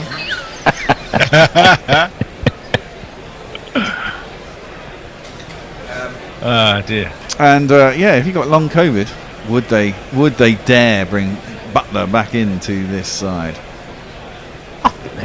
They can slightly do what they want at the moment because everything seems to be working. It won't last forever. Potts wide on the crease and tests out Vihari, and he's equal to it. Plays it down to mid on. No run. Although I did say Stokes said yesterday that Folks is his man, even though he was congratulating Butler on getting the captaincy of the ODI side, which is fair enough, I think. Yeah. Oh yes, yeah. There's a prince amongst men. I was just wondering about that. And nice cat. And now I haven't had wife beater for quite a while. Not for about. It's not really cool. That. Well, God. It's stellar, isn't it? That is nicely. So that was a wide on the crease again from Potts, and it's glided down to long leg, where the lesser seen Leach this morning does the fielding, and indicates that in fact it went over the rope. I think so. It'll be. There's a little bit of a conflab, but it's almost certainly 4. No, it's not. Bear, how long have I got to get my GPL? It is.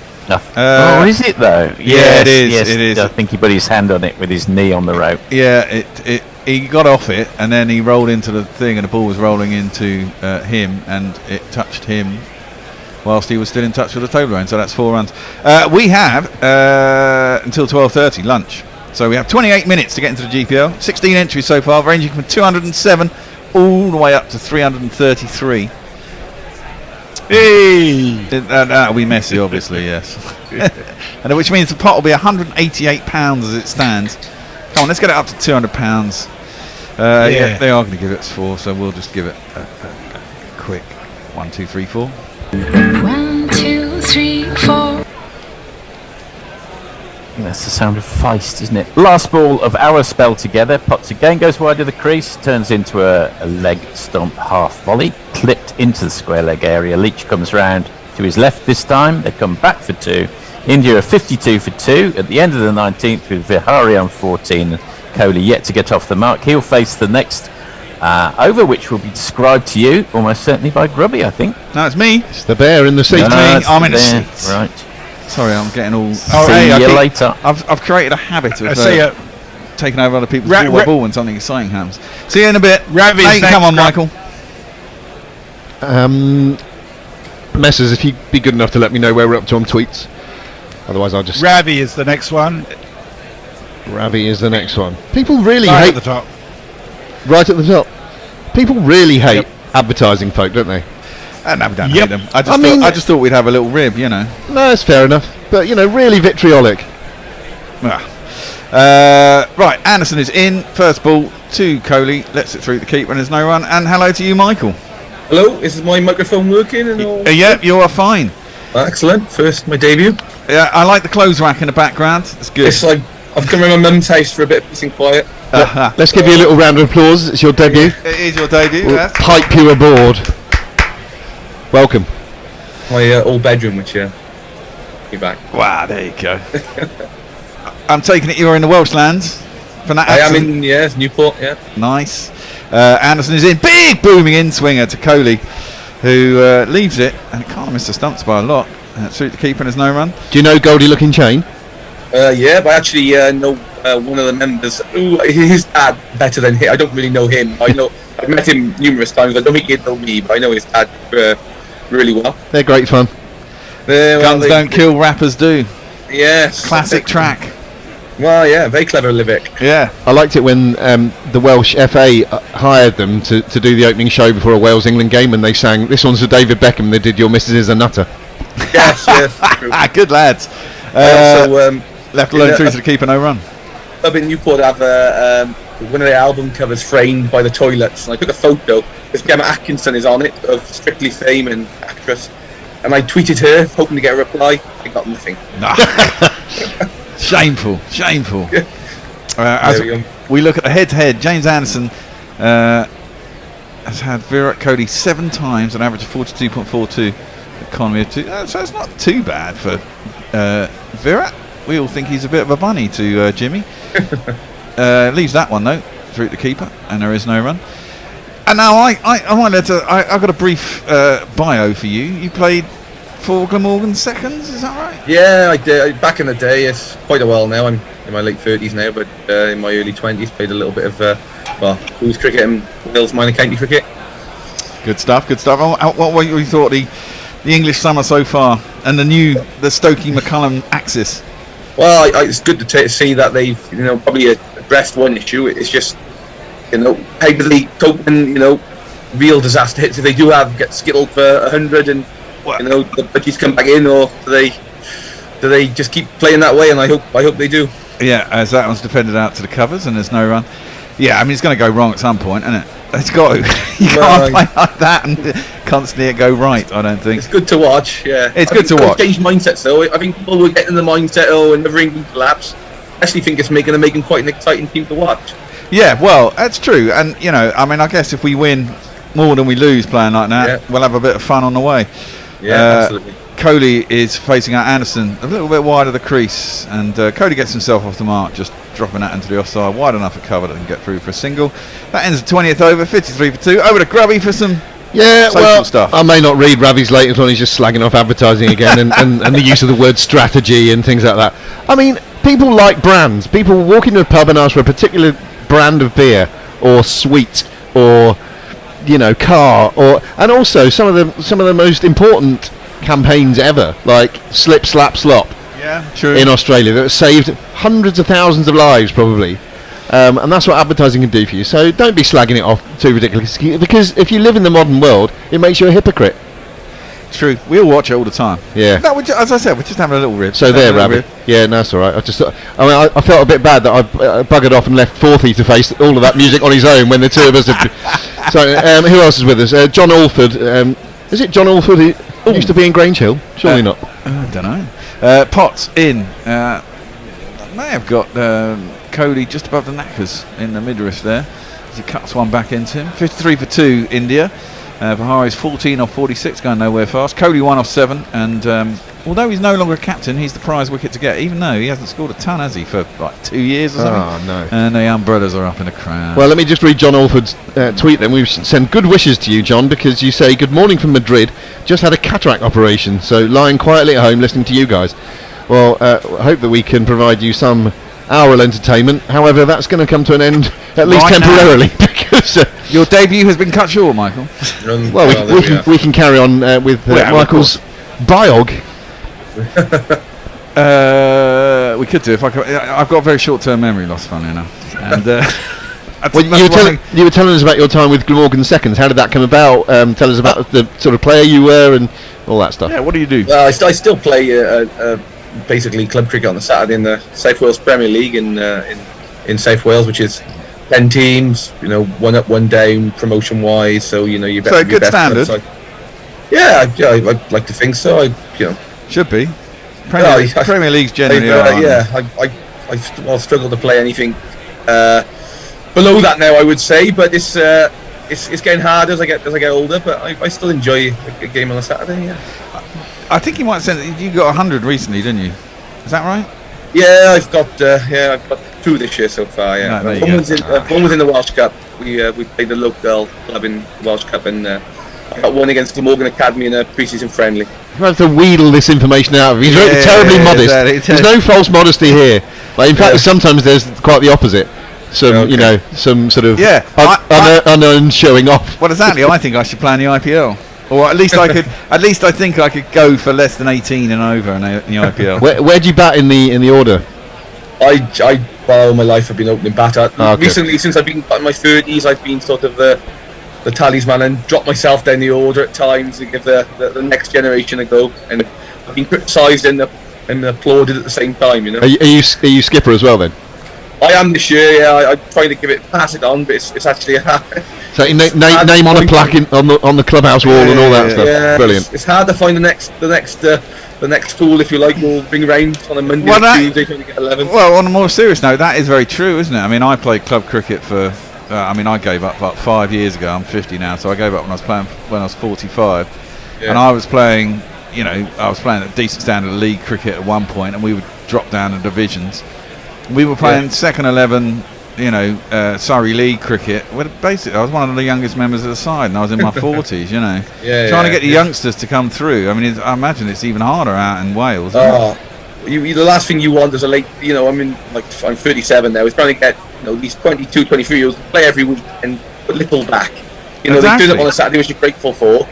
But get them to they're in all these WhatsApp groups. We got probably 5 WhatsApp groups within this club. And I bet they all cry off. Never reply to them. No, exactly. And they cry off on a Friday night because there's a night out. There's a night out on a Saturday they want to get to. Yeah, it's not just our club then. No. I mean that's it's the biggest problem I think that cricket faces. I mean the ECB bang on about there's loads of who was it saying? Was it Harrison before he left? He was saying, recreational cricket isn't a really good place. I don't think it is. No, I think it's carried by the few for the many. Yeah, basically. Our club, the club I played for before I gave up. I started playing when I was reasonably good, I suppose, when I was a kid. And then I gave up when I went to university. Got spammed in my 20s and started playing again in my late 20s. Gave up when I was 45. Started at one club and we merged with 2 others. Because we couldn't get players, probably early 2000s, and then by the time I left, which was 2016-17, we were struggling again. So we merged 3 clubs into one, and then by the time 15 years later, we're struggling again. It's just mad. It is different. Well, we're a club with 4 teams, and each team plays at a kind of a different level. It's like a higher, I guess, first to fourth. And of course, then you got 1 week's going to be a struggle. In 2 weeks' time, where you've got a few people. Say it wasn't the case, but at Glastonbury, which has been the case in the past or whatever, and you're like, well, these second team players don't want to play first team cricket. They want to bat 1, 2 or 3 in the second team, get their bat and get their bowl, whatever, and they come to the first team and it's a higher level than they probably have played before, and then that brings its own problem, exactly. It is. But it's worth it in the end. You have good socials, you have good, good catch-ups, and the troubles are soon forgotten. Yeah. You're getting some positive feedback already, Michael. We'd be pleased to know. You know how in advertising we love a focus group. Yeah, absolutely. So that's what our focus group is Twitter. Our friend Ravi Nair, and you are still our friend Ravi, despite what you said about advertising, says, "Oh, how beautiful it is to hear a Welsh accent. My spiritual home after South London." Well, so there we are. It's we're a broad church here, aren't we? It's true. We've been using a solicitor. Well, I'm using a solicitor, and they're in Port Talbot. And every time I phone up, we have Rodri on the end of the phone now. It's great. Nice. It's like Rodri. It's really, really harsh, hard. I should say, not harsh. Ryan Giggs' brother's called Rodri, isn't he? Yes. Is he the one who did that campaign for Paddy Power about the loyalty thing? Talking about loyalty, that was very funny, I thought. Oh right, yeah, of course. Did he steal Ryan Giggs' bird, or was it the other way around? Ryan was the man doing the dirty. Yeah, that's I right. believe. I think Ryan pulled rank. I think he did. Oh dear. Is he? Has that trial gone through? I try to avoid all that sort of. Let's get back to talking about cricket in South Wales. Right, okay. Michael, what's your club called? Did you say? Nice and easy, Newport Cricket Club. Newport Cricket Club. Oh, lovely. There'll be a few of those around Great Britain, I should imagine. There's quite a few places called Newport, aren't there? Definitely 2 in Wales, but one's there's a Newport in Pembrokeshire, but I know there's one in Shropshire, one north of London. Yeah. Milton Keynes Way, I believe. And what's to be done about this? Lack of young players coming through and feeding the game. What should we do about it? I think there's plenty of young players playing. I just don't think they when you have to commit the whole Saturday. Yeah, that's the problem. Playing cricket, it's like a culture shock because they get their cricket on a Monday night, Wednesday night, Friday night, and sometimes a Sunday morning. Ask them to meet at 11 o'clock on a Saturday and go home at potentially 8, 9 o'clock on a Saturday night. It's exactly. It's like anything. And that's your. Do you play 45 or 50 over a side? 50 overs, yeah. Well, so it needs to be Premier League, which you have to play 50. Yeah. Does it? Do you play half the games are ODIs and half the games are day games? We play all 50 over cricket. But is it treated because in the Surrey League they play basically half the games are sort of limited overs, 50 overs rules, and then half the games are timed games essentially. 50 overs. Those time games have now started. Still around midday, 12:30, but they used to start 11 o'clock. It used to be like lunch and tea. That was the only saving grace really. Nice. They got 2 feeds. That's proper. Now they're shorter and one feed. So I suppose that's where things like 20 over cricket, 20 over aside cricket is. It does make it kind of easier, makes it sort of more accessible in many ways for that. And if that's a way of getting people in the machine, then it's no bad thing, is it? Easier. Yeah. I do think it take the love of the game a little bit away from it. I mean, I would do it because I'm a big club man. I've been at the same club since 7 years old. But if people do love batting, and they find them, and you've got 6 good batters on a Saturday, if you bat them with 6 in a 20 over game, you might only get a few overs in the end. So it's going to be pros and cons for every format of the game, isn't there? You know, you're going to appease some people by playing shorter, and you're going to lose people by playing short. You know. And what about watching? I was going to ask you actually. Have you ever met Robert Croft at all? Well, I met Robert Croft on Saturday. We played Pant, which is local club. Oh, brilliant! And there's a brief handshake. Hi, Robert. Hi, Mike. And on we went. Is he still wearing that jangly jewellery around his wrist, which I know he did back in the day? I can't. maybe not. It's the one thing I noticed when I stood next to him I watched England in Sri Lanka. I was very lucky 20 years ago, and having a beer in the bar next to the players. I wouldn't say we were sort of with them, but he was very jangly. And I used to love what he said about. When I'm playing for Glamorgan, I'm playing for Wales, and when I'm playing for England, I'm playing for the British Lions. Yeah. I love that. Good stuff. Robert Croft actually has got me a couple of times. A lot of people hit a couple of times. I can imagine. Yeah. I imagine he's quite. Does he still bang around the leagues, or did he bang around? No, the leagues? I think he could do. You know, when he was coach at Glamorgan, he was still playing the odd game for Pont Delice. He doesn't live it's his local club and doesn't live too far from there, but. The biggest compliment I can Robert is bowling is that when he bowled at me, he could have taken a couple of fielders off. He didn't need them, you know. Yeah. The ball went to silly point, back to him on the floor, bomb it off. Basically, he didn't bowl much wide and he didn't bowl much short. You know. Yeah, no, I imagine. Hence why he played for England. Yeah, exactly. He was good. I mean, he was good on that tour as well. It was a great tour to go on. And I've told the story many times on air, so I won't do the whole thing again. But basically, we were 1 down. We'd lost the game in Gaul, and the game we went to see, me and my mates, was in Kandy. And the game was in the balance, and I shouted at Goffey, and basically I turned around the game and the series and the whole of English cricket's fortunes. That's my story. But it was a really good close series. Really good, some really underrated. I think Crofty's a little bit underrated. He probably only played like 20 something times for England.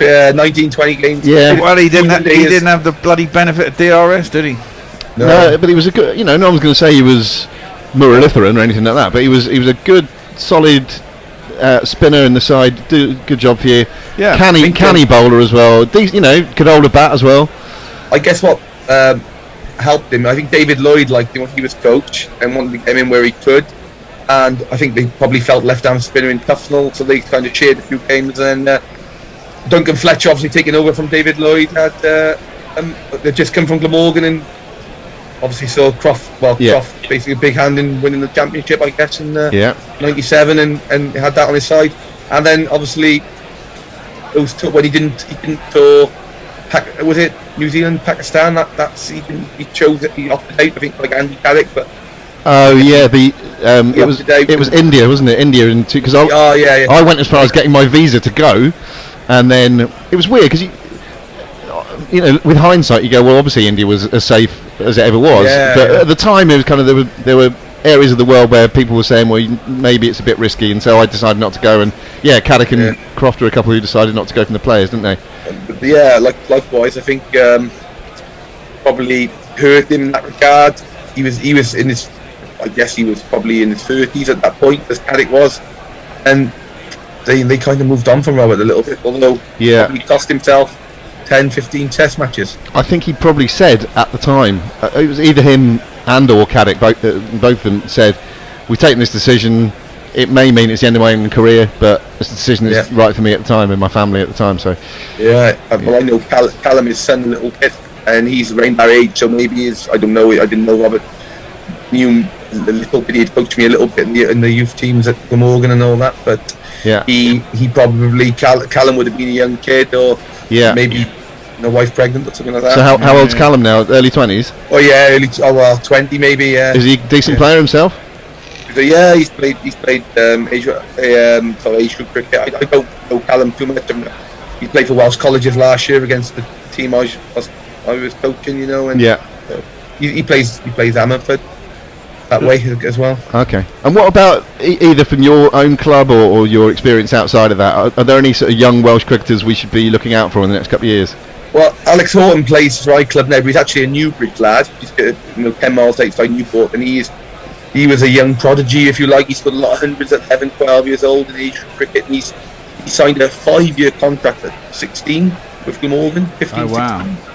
Has free scholarship at St Edward's School in Oxford, and he's doing his A-levels now, so he will basically be starting his professional journey really out of school. So there's Alex Horton, and he's played England 19s. And there's a lad in the Wales under 16 team at the moment. There's a lad called Tom Norton, who's had a lot of runs already, and he's basically he's getting real consistent scores. But he's about 6 foot. He's bigger than me. 15 years old. He's 6'2". Yeah. But he smashed it. He got it. His name is Tom Norton. He scored 87 on Sunday against Cornwall. So Orton and Norton. Norton and Horton. Yeah. Norton and Horton. Oh, Norton. Oh, right. Okay. Norton and Horton. Yeah. Like Ken Norton, the boxer. Got you. Okay. Right. Well, we should say that lunch has been taken early, and presumably the rain will be. It looks like it's still coming down. So I don't know how long we're going to be off here. We should probably take a little break. Yeah. Put some highlights on, and we perfectly have the World Cup final wrapped up again, because it's rain breaks. We need something that we can go back to. So I think we're somewhere through it. Are you coming back on later, Michael? You are. I'm on the later. Yeah, you're on the later. Hopefully we'll have some play later. Gives me an excuse to me and mum cooking again, so there we go. Yeah. Always handy. It's great to have you on, Michael. Really great to meet you and have a chat. Yeah, look, I enjoyed it. Thank you. Thanks for having me on. Great. I hope you enjoy the Gorilla family. We're going to go to the World Cup final against New Zealand. It's the second innings only, when all the exciting stuff happened. And we'll see you. We'll keep you informed via Twitter. Hopefully they'll be back after lunch, but I don't know. It looks like it's still raining, so there are showers around today. Yeah, and there's a lot of showers around today, and so I think they'll be on and off all day. Well, Messrs tells us there's a nominal restart time of 12:48, so that's only 26 minutes away. Yeah, I don't think that's going to as Bear says, we'll keep you up to date. Yeah, on we'll the keep you up to date. And until then, enjoy the World Cup final. We'll see you shortly. B2, so Root will move on to 5, and he'll feel a bit better about that. We're having a look at the drop of Johnny Bairstow by Colin de Grandon. So tough when you're in your follow through, isn't it? As a quicker bowler. I mean, he's not that quick at the moment, de Grandon, but who's he quicker than? Well, not that many. Rashid. But through his follow, it was right into his follow through as Roots onto the back foot, dabs that down Root's to starting to Gully. now, look. Yep, he's gone into nudge nurdle mode and just keeping that scoreboard ticking. Toby, is that all out on the nursery? I don't know. Would they not be better off? What is wrong with these people? Why on earth do you spend all of that money on a ticket for an occasion like this, and then go and bugger about on the nursery ground at the back? I sometimes that is a teaser. Are you going to get off your soapbox, Tony? No, not really, because that just really it annoys me for Test matches. This one has worked away through mid wicket. It's much fielded by Ross Taylor, and they will take a single they otherwise I don't think would have taken. So never mind, never run on a misfield. They did on that occasion, and the miscreant was Ross Taylor at mid-wicket. As I was saying, Toby has tweeted in, leaving for church in about 10 minutes. Not saying I'm going to, but the temptation is strong to keep a headphone in during the sermon. Or even put a little prayer in. In comes de Grandon. Root was looking to cut, and it was cut down to Gully. So just 5 off that over from de Grandon. He has none for 8 from his 3. Bairstow on 31, Root on 6. It's tough going, it's nervous going. If you're an England fan, then you will be chewing those nails. And Roy and Root know how important it is to keep their wickets intact and ensure that platform is there. The weather, however, is starting to brighten up. They won't. At what point do we think, chaps, that they will feel the storm is weathered and we can start to open our shoulders? I'm pretty sure it's not yet. Not quite, but there are degrees of opening your shoulders, and obviously they get deeper and deeper. I think it'll be a more incremental procedure. They won't talk at the end of an over and say, right, we're going for it now. They'll just ease up through the gears. Yeah, I think they've just got to keep the scoreboard ticking over. Cautious. And just making sure Cautious shoulder opening. The rope They keep picking up either a boundary or 3 or 4 singles and over for now. They'll be happy. Change of bowling. It's going to be Lockie Ferguson. Oh, and the first ball just climbs a little bit on Bairstow, who shaped as if to cut, then decided to try and play straighter, and it went between bat and pad, but high, well above the height of the top of his off stump. He must have been one of the finds of the tournament, I think. Oh, it's terrific. He has been.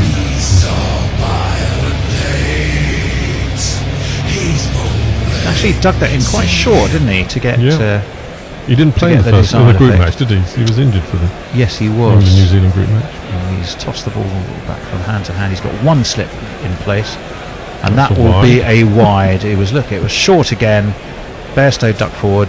Damascena's arms are spread like that of a giant vulture, and it's a wide. Arthur Shire. Wide.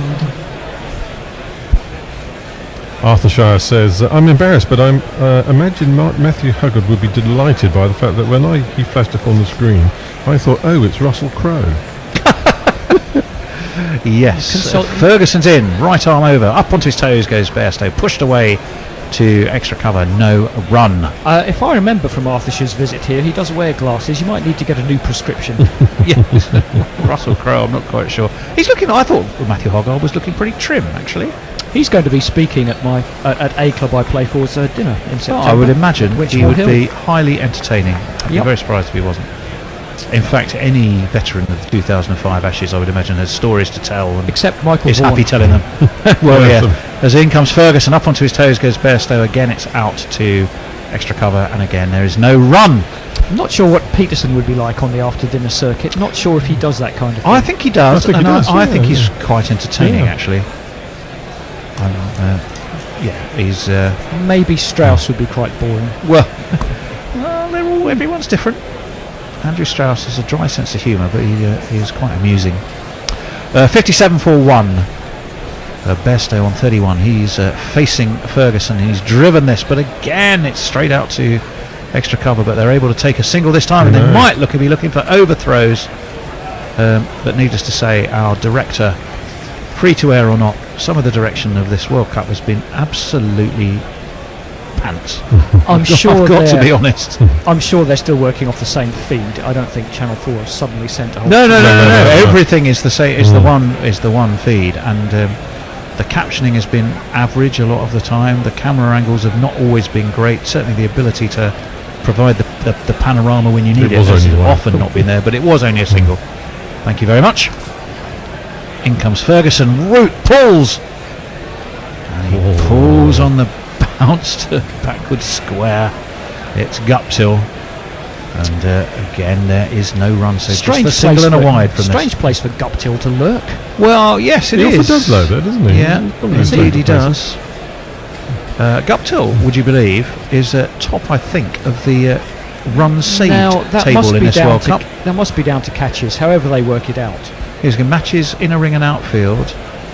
Yeah, well, he is. Ferguson is going to be in to Root. Root cuts, manages to avoid backward point, but Trent Bolt is down there on the third man boundary and will restrict them to a single. So 3 from that over, 2 off the bat, 1 was that wide, and it continues to be an uphill struggle, but England are grinding it.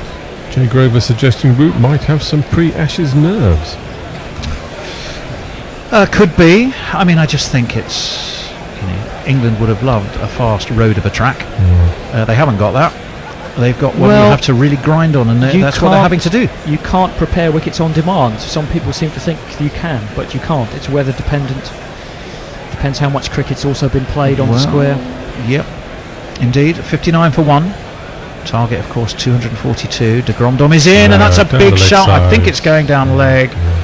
Marius Erasmus thinks it's going down leg. a man from Bolland. And they still I have their very review. much doubt they'll review that. They I still don't have their review because it was umpire's call on that first one, so they kept They it. do. But Both teams have their review. It doesn't look like they're going to They're use not this going one. to.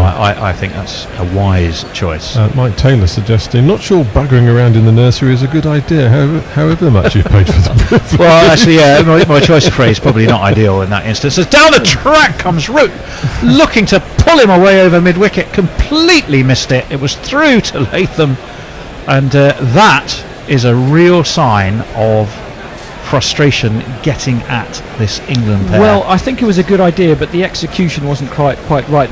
Root's going down there to look for a drive over the top, and when it wasn't there, he might have been. It's just a sense they're advised struggling to pick up the pace of pull this out track, though, that. Andy, isn't it? De Gromdom's in again. On again, Okay. Root, He's out. and he's taken it. Root He's out. Yep. Yeah. He took the outside edge. Root was looking to drive. It's through to the wicket-keeper. England have lost their second wicket, and I think Joseph Henry Root has to have a little look at himself there, because that was a Very poor shot, wasn't poor it? piece of cricket.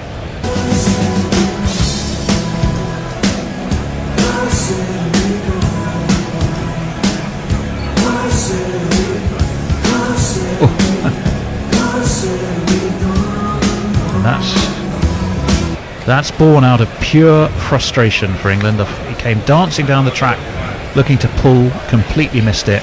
He then chased a very wide one that was going wider with his feet a mile from the bat, and all he did was nick. Very unrooty, that, wasn't it? Very unroot-like. There's plenty of time in the match as well. I don't really It's quite pressure. understand why he's doing It's it. what pressure can do under pressure situations, particularly when you're up against a team with the expertise of New Zealand in bowling in these conditions. Edgar Allan Poe, I think, agrees with you. There's always nerves with England. That's why we win very little. That's true. Try being a South Africa fan, though. That's been a frustrating journey in the last 2 or 3 years, I think. Well, judging by the anguished wail I heard from the green room, at least one co-commentator agrees with you that was a poor piece of cricket. That was shocking. I mean, we might be hearing about it in that wouldn't have been a certain Mr. Henderson, would it? That was. Could have I been. think you could look at. If I could, brainless would be one word. Daft, but born out of frustration. I think so. And a few were doomed on Twitter as well. Yeah. So I won't read them out. Yeah. We're still favourites. Keep the faith. Josh Robinson suggesting that 7 off 30, that root innings will define New Zealand's win. Very fighting talk. Well, yeah, it's been tough going. We are for having a England. drinks break with that wicket, so you're not missing anything. Yep. Canal suggesting Root got fed up. Completely unlike him to score at such a rate, and that pressure got to him finally. I think we agree with you there. Well, there'll be Owen Morgan coming in now, won't it? Now that, I think, is going to be a fascinating test. I think as there's captain. no prizes for where Ferguson's going to bowl at Owen Morgan. Well, no, this is your day of destiny as England captain. Everything for the last 4 years has been building towards this. You're at your home ground, your home ground for England, but also his home ground club-wise. Conscious of what does he continue to, really live up to that England ethos, which is just keep attacking, just back yourself. They can't get stuck in a rut. No, that's absolutely And true. yet, runs are not flowing freely, and the bowling is tighter than the Nats. What's the name? And this man's going to it's have not to easy. face Well, it. here he is. We need a partnership, England. Old O'Connor had a farm, E-I-O and Morgan.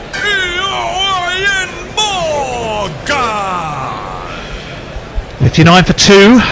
Morgan, the new man at the crease. He will be facing Colin de Gromdom, who has 3 balls left of the 17th over. We're in the second power play. Best of 148, of course, for Owen Morgan. Against Afghanistan. Yeah. And all of those sixes. I don't think we'll be seeing that today. And the first ball from de Gromdom is right onto his off stump, and Morgan just drops a bat on it and gets himself off the mark immediately. Very noticeable there for Morgan, and probably for Root too, how close the ring fielders are for de Gromdom. They don't want anybody dropping and running. They want you to have to try and play a shot at this nibbly bowling. Well, they'll feel that psychologically, Root was got out psychologically as much as he was got out by the final outswinger that was a million miles away from the stumps. It was a mind games delivery, and Bairstow shows his captain, who is still there. Somehow, despite any number of inside edges that could have clattered into his stumps, he's showing the grits, the guts, and spit in his eye. Matt Sell just suddenly misquote Johnny Cash. Just asking, is the root swing at the 2019 version of a Gatting reverse swing? Maybe not in that category. In comes de Grandhomme again. Forward comes Bairstow. De Grandhomme fields. It's like watching no Test run. cricket, Perhaps Butler can come in and do something like that. Or perhaps Joss Butler is due an innings. Well, this is what people chance are saying. to be a 60 hero. for 2. I think Canal has the answer. He says Mo in Ali is the answer to everything, surely. What? Where were New Zealand at this stage? About the same. I don't think they're very different. Possibly a few more for one, so yeah, I think so. in front. I think so. 1 for 9 for de Grandhomme off his 4. Morgan's off the mark, and he will be facing the next over. Swing it both ways. 182 needed from 33 overs. Suggesting this is basically the same game as the semi against the Australia. Yes, but sadly in reverse. No, I don't know. If you're talking about the semi England played against Australia, not at all. Because England were about 120 for naught at this stage. Yes, they were. Ferguson's going to continue. Morgan is up onto his toes. There's a ring of 3. Fire, yeah. A ring of fire. To quote Johnny Cash again. That's the second time he's popped up in the last 2 minutes. How many more references? I don't know. You know, you're the singer. I had gravel in his guts and spit in your eye, and all of a sudden there's a ring of fire. There is indeed. There's a point. There's a gully, and there's a kind of a short third man, as well as a slip. So huge gap off of the mid wicket to tempt. Ferguson is bowling from the nursery end.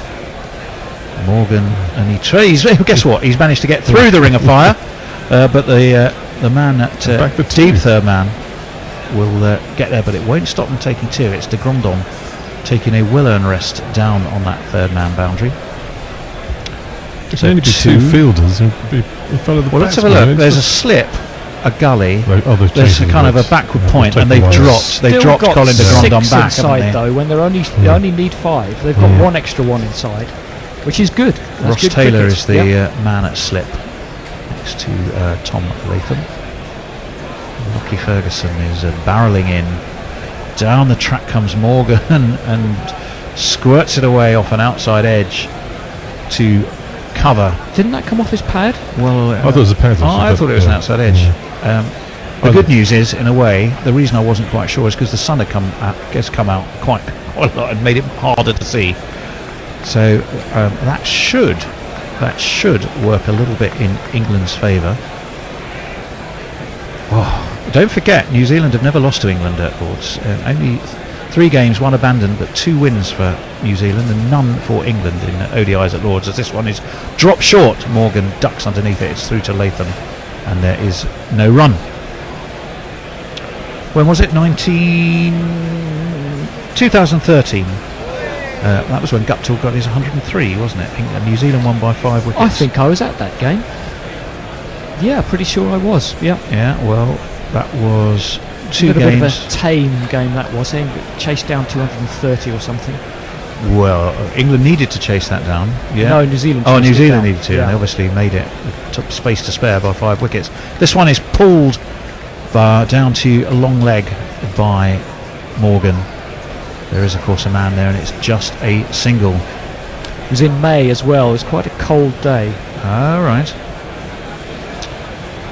Well, I think the interesting thing, I mean, it's very hard to look historically because the game has changed, and England's cricket has changed so dramatically since 2013. But nonetheless, 2015 was when they flicked the switch, obviously. Yeah, the board statistics are that played 2, lost to New Zealand at Lords, and they'll want to be making it 3rd time lucky today. Ferguson is in to Bairstow. Bairstow is forward on the drive, but he drives straight to mid-on. And there is no run. So Ferguson has none for 6 off his 2. Very economical indeed. Bairstow's on 32. Morgan will be facing the first ball of the next over, and he has 4 from 6. Twitter's gone very quiet. It's nerves. Yeah, tension. They're all hiding behind the sofas. I think that could very well be the case. 63 Come on out for and 2. send us a message. 63 for 2. No, I feel safe behind here. Yeah, I think that's the case. I think that's very much the case. Well, Lewis has won the British Grand Prix this afternoon, so there's been an English victory today. And then there's some tennis going on, and somewhere some netball. Stuff all going over, all over yeah. the place. Yeah. Stuff going on all over the place. And plenty of county cricket as well. Of course, there would be on the day of a major final. Oh, Morgan's reaching for that. Has he got enough of it? Just about. As it was again, the ball was a mile from his body. He was literally looking for the cover drive. He stretched it, lofted it over extra cover. The man running back Williamson, was Williamson, was it? Yeah, I think it was. Yeah. And he looks Right like he to might be toe. in the game. It was indeed Kane Williamson, and he just couldn't quite get there. It plugged, and they're restricted for 2. And there is no way in the world that Owen Morgan was in charge of, in control of that shot. De Grondom's in, and Morgan, and there's a slow one outside, and Morgan has a little dabble as he darts down the wicket. It was through to Latham, and he wasn't able to lay any bat on it. But he was looking for something and got nowhere near it. That win predictor is shifting ever more in New Zealand's favour. 76 to 24 in England's favour at the moment, but that's quite a sea change. Down comes Morgan again, and de Grandon saw him coming and just dropped it that little bit shorter. Bobby Bobart's and there was no run. Can I just go to bed? When I wake up, it'll all be over.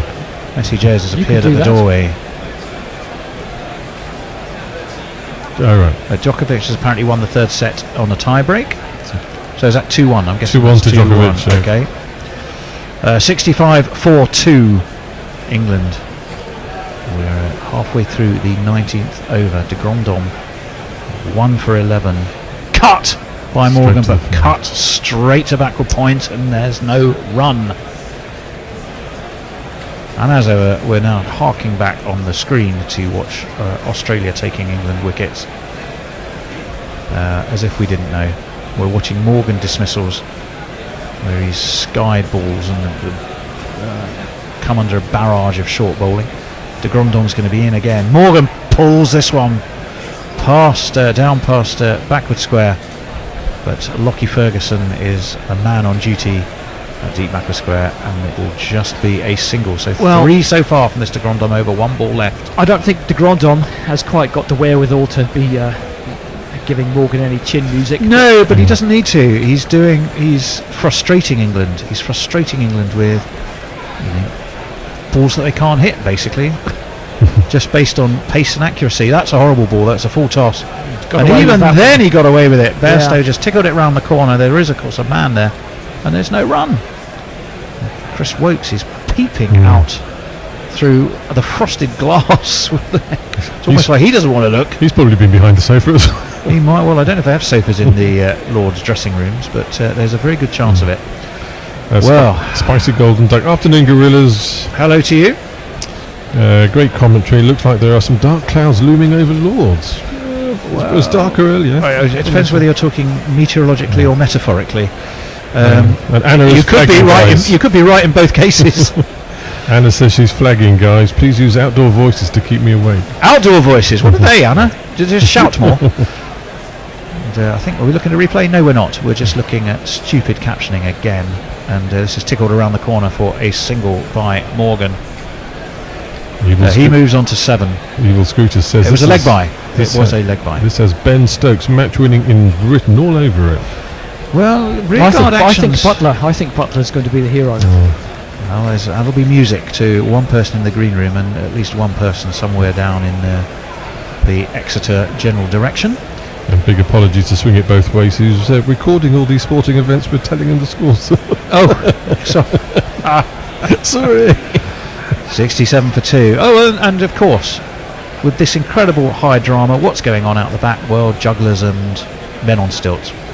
Complete nonsense. Forward comes Bairstow. That is beautifully driven between cover and extra, and that will be 4. 1, 2, 3,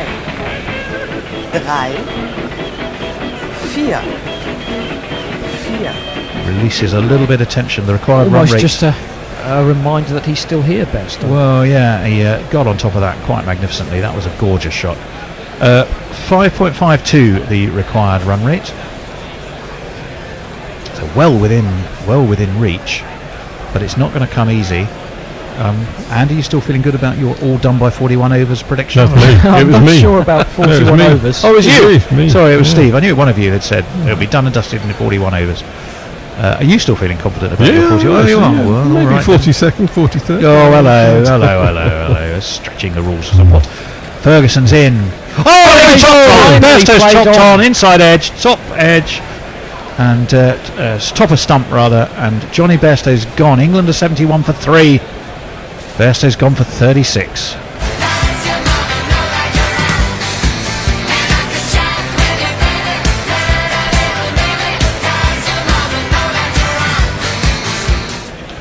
Oh, that's a big wicket. He's the man who's out there. Very big wicket. Man who's been out there 20 overs.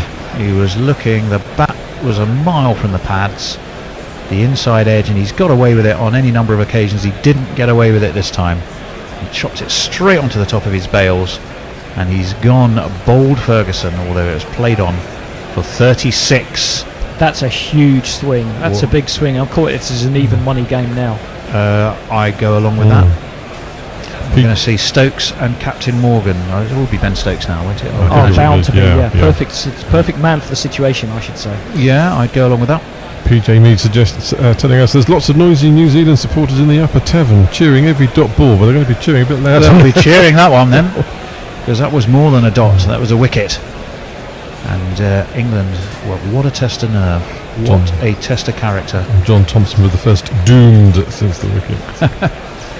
Yeah, I'll be very intrigued to see, what was it? It was 76-24 last time. Yep. The predictor was on. The predictor was on. My guess is that 60-40 up to. Well, that has been 60-40, consistently favouring England more than the better markets and more than it probably should. Yeah. I'm sure it is Ben Stokes. We'd better censor him, hadn't we?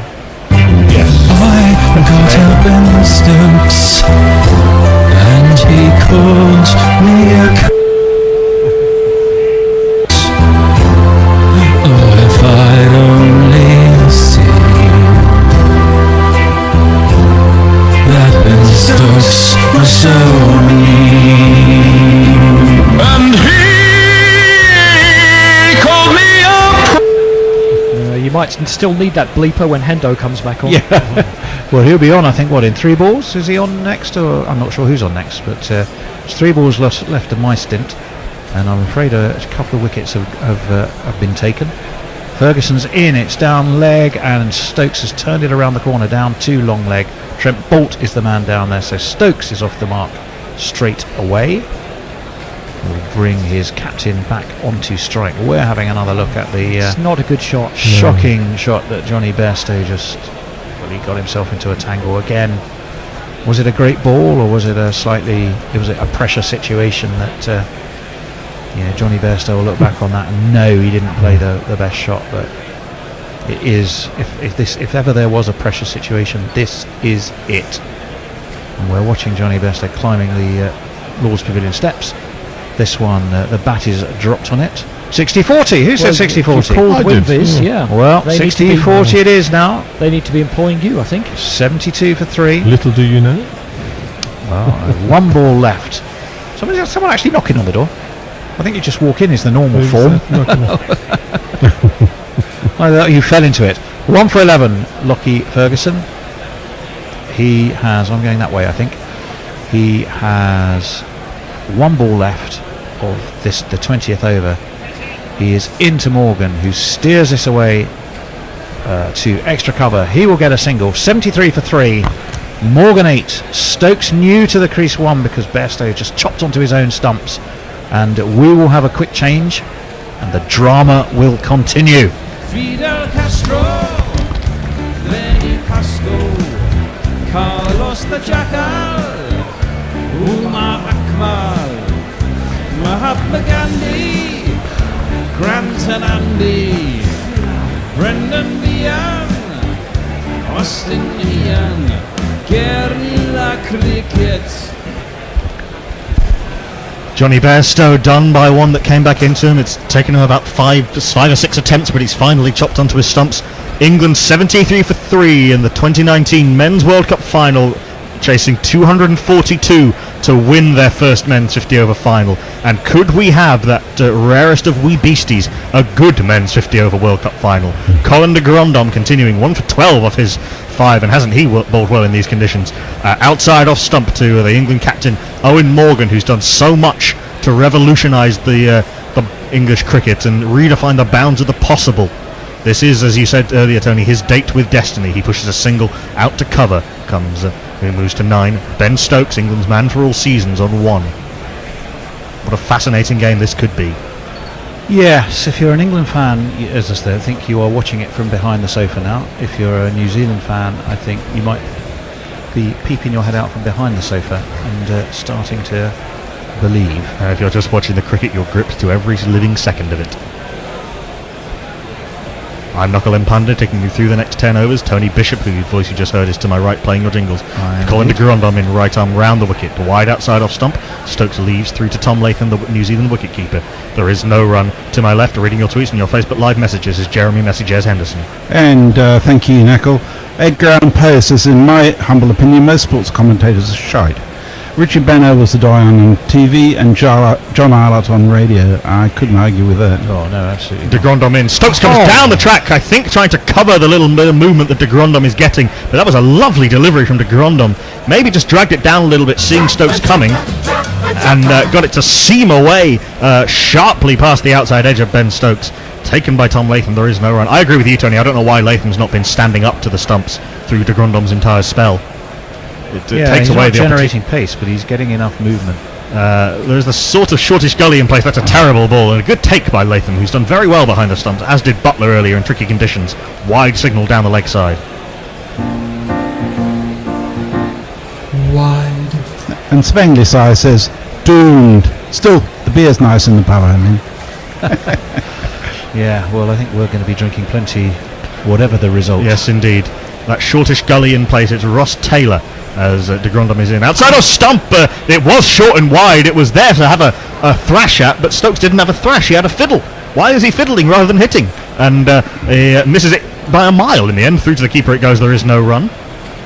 And Bachelor of Science and Arts says, on a brilliant Sunday in Dublin where there's so much sport on TV, I'm at the perfect place where one should be, alone in the office trying to get a head start with next week's work.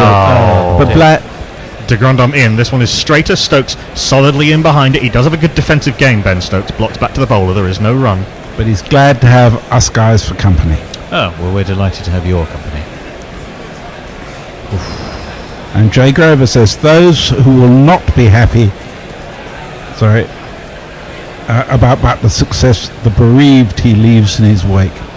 Stokes comes slightly down the track and gets a good stride in behind that one. Blocked back to the bowler. There is no run. Another decent over from Colin de Grandhomme. Very good over, in fact. 1 plus the wide. England up to 21 overs, 75 for 3. Colin de Grandhomme in a World Cup final. Who'd have thunk it? 6 overs, 1 for 14. Mark said, quote, done and dusted in 46 overs. Ooh, Bairstow's gone. To be fair, they didn't say which way. True. Well, that run rate now has worked its way up to 5.75. England are currently going at 2 runs pretty much exactly behind that. They're going at 3.57. Plenty of time, plenty of wickets, plenty of overs. And as Anna Forsyth says, the ginger immigrants will save the day. Yes, indeed. Ferguson continuing. He got that wicket of Johnny Bairstow in his first over. It was a full toss, which I don't think Morgan picked up quite, and ends up blocking back to the bowler. There is no run. England can't afford to get stuck here. They need to keep pushing 1s and 2s around, making sure they take advantage of any scoring opportunities there are out there. You don't want this to get into a situation where you have to go at 7.5 and over. Seagrave Saab says, I don't think that's factored just yet, but my confidence has dented just a little. I'm sort of 60-40 in England's favour just now. I think I'd agree with you there, Spangley. As Ferguson in right arm over the wicket, back of a length. The left-handed England captain Owen Morgan in behind it, blocks back to the bowler. There is no run. And to reflect that, Hendo advised me that his mild optimism has now turned to mild pessimism. Still only mild, though. Mild, yes, it's surprising. Mild is not something normally associated with it. It's a very interesting field that we've got, Sir Morgan. We've got the slip, we've got a gully, we've got sort of 2 backward points. I know actually the gully's coming into a short catching point. So there's 1, 2, 3, 4, and the third man. So there's 1, 2, 3, 4, 5 men, including the short extra cover, within a very short space of of pitch. We also got the mid off quite wide, then mid on quite wide as well, almost at mid wicket, and the deep square leg. It's a good short ball by Lockie Ferguson. That was coming, and it sits the England captain down on his arse, but he survives. There is no run. Good surprise bouncer from Lockie Ferguson. So it's a two-part plan. It's bowling short in at the body and then going wide to try and get Morgan fencing at one to those short catching men. I'm not quite sure what Don Massena is having a look at here. Hello. Damascene has taken the ball off the bowler. He's having a word with Owen Morgan. I'm not quite sure what about. And Murray Erasmus has gone in. There's a bit of a fist pump between Morgan and Stokes. I've got no idea what all that was about. No, that's extraordinary. Was Morgan appealing for a wide? Oh, it may have been. Let's have a look. Well, it's hard to tell, to be honest, because he ducked very early. Well, he jumped his feet off the ground while simultaneously trying to go downwards. So he was trying to move the top half of his body downwards. I tell you what, that wasn't that far away from up periscope. No, he nearly got periscoped as well. And the ball went over middle and leg. And he's got a mark on the back of his helmet, so it clearly... That was a hell of a ball from So I think the umpire was checking to see he hadn't been hit hard in the helmet. Slip in the gully in place. All right. Down the leg side, and it will be a leg by as it thuds into the pad. It'll be one, it'll be two, it'll only be two as Trent Bolt comes around. He's got a good throwing arm come through for two leg buys. I think Morgan might have preferred to be off strike, frankly. That is quite unusual when those don't go all the way at Lords. That shows this outfield is pretty slow Yeah. as well. You normally expect them to skid away down the hill. Up to the up the hill to the pavilion. Down the hill. Down the hill to the pavilion. Definitely steps. But yes, it was cut off by Trent Bolt, who was quite. If you're in the pavilion, it would have been to the right. Yeah. So that is very much the downhill part. As Ferguson is in back of a length, Morgan in behind this one solidly enough. He wants the single, but it rebounds off Ben Stokes' foot, the non-striker, who had turned his back to try and make sure his bat was in. And there is no run. Dr. Leonie Hicks says we are incapable of coherent analysis now in this house. Eep. I think New Zealand might have this. There was a lot of eeping on Thursday, and you still got there, Leonie. Eep says it all. And Eep speaks 1,000 words. Ferguson in with his stuttering start to his run-up, and now in at full cry. The slips come out now. It's another good bouncer, but too much on that, and it flies over Tom Latham for 5 wides in fact. Do we have a 5 wides? Don't think we do. I don't think we do. I'll just have to go with this one then.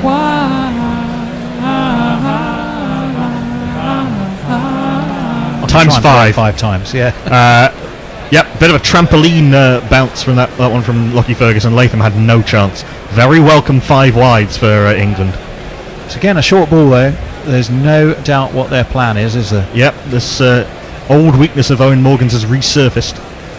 Where he sort of his trigger movement is a forward press, and it gets himself into an odd position trying to play the short ball, where he can't really play an attacking shot at it, and he can't really duck at it either.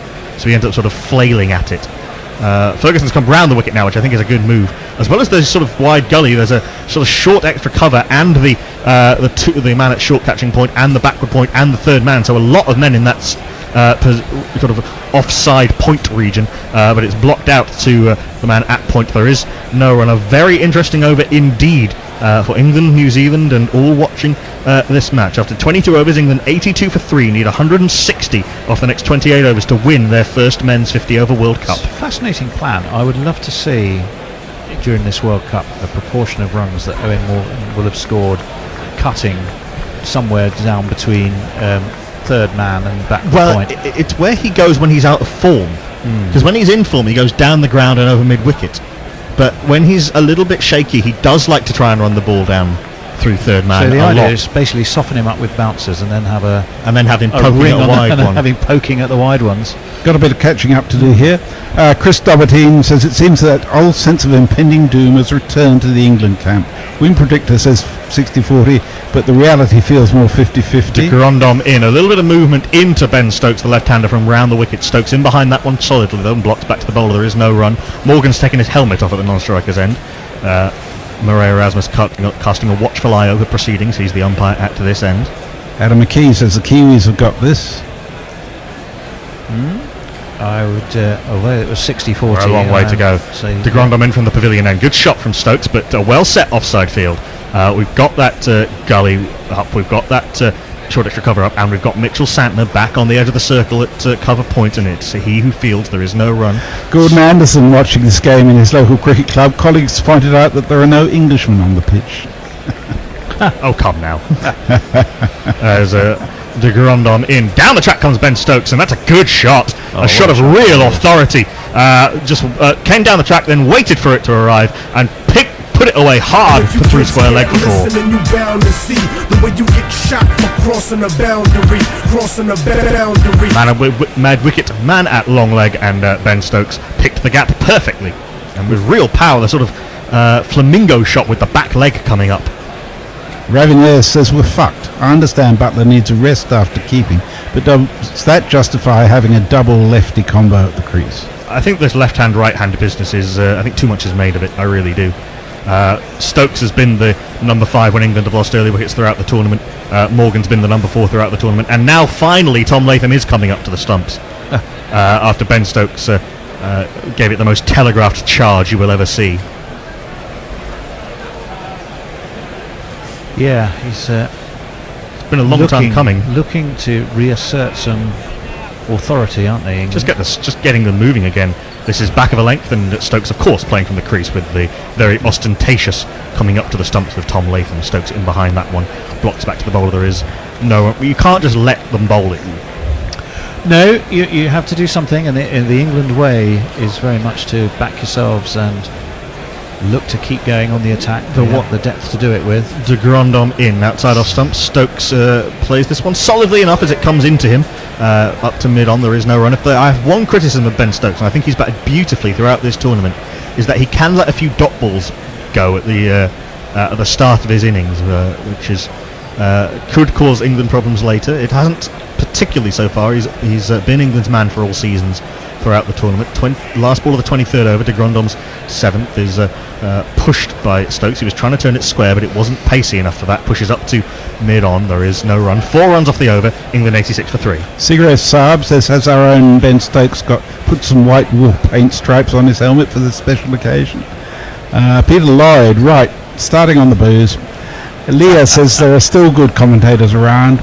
Nas, Athos, Sanger, to name a few. Add Hender to that, and a few others here.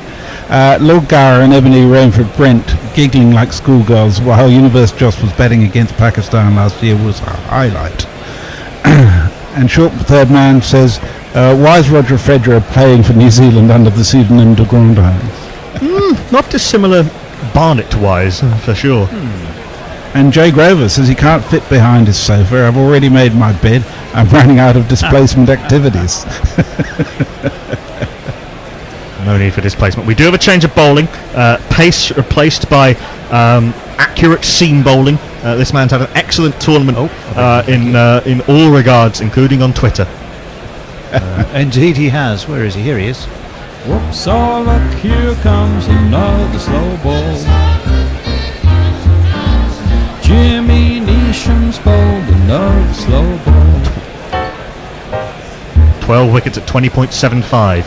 He's in, hair a flapping, right arm over the wicket, a short ball, which Morgan climbs into. Oh, that might be the most extraordinary catch coming in off the deep point boundary. Lockie Ferguson is claiming that coming in off the deep point boundary. We're going to have a look. If Ferguson has pulled this off, that is absolutely wonderful. I think that is. Morgan was early on the shot. He was trying to go up and over the point region. I think he was actually trying to go a lot more through cover, or over cover rather, but he got it a little bit square on the bat. And it just held up long enough for Ferguson to come charging in off the deep point boundary and dive full length. The soft signal is out, so we have to have conclusive proof that Lockie Ferguson hasn't pulled off an absolute blinder. I'm pretty sure he's got that. He was sure. It struck me as the ball came through. I thought, no, we're not going for the England thing that they did at the end of Rubbish Gets Wickets, because it wasn't a great ball. Morgan got himself a little bit tucked up, and maybe he just got a little bit too close to him to play the shot he was trying to play. Ferguson read it early, comes to his left, comes forward. He's taken that. Brilliant. Absolutely brilliant from Lockie Ferguson. No doubt. New Zealand's fielding has been dynamite in these knockout stages. We saw the Gupta run out, we saw the Neesham catch. Now we have seen the Lockie Ferguson diving catch, diving full length to dismiss the England captain in the World Cup final.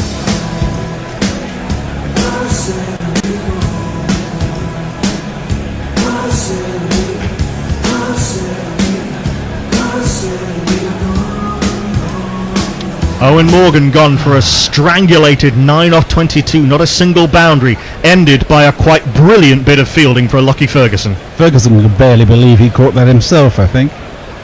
And appropriately, Arthur Shaw says Lockie Ferguson and his moustache picked a fine time to morph into Richard Hadley. Bernard D says, I know the moment I turn on the telly that England will sadly recover to win the World Cup. This is like the Schrodinger's collapse.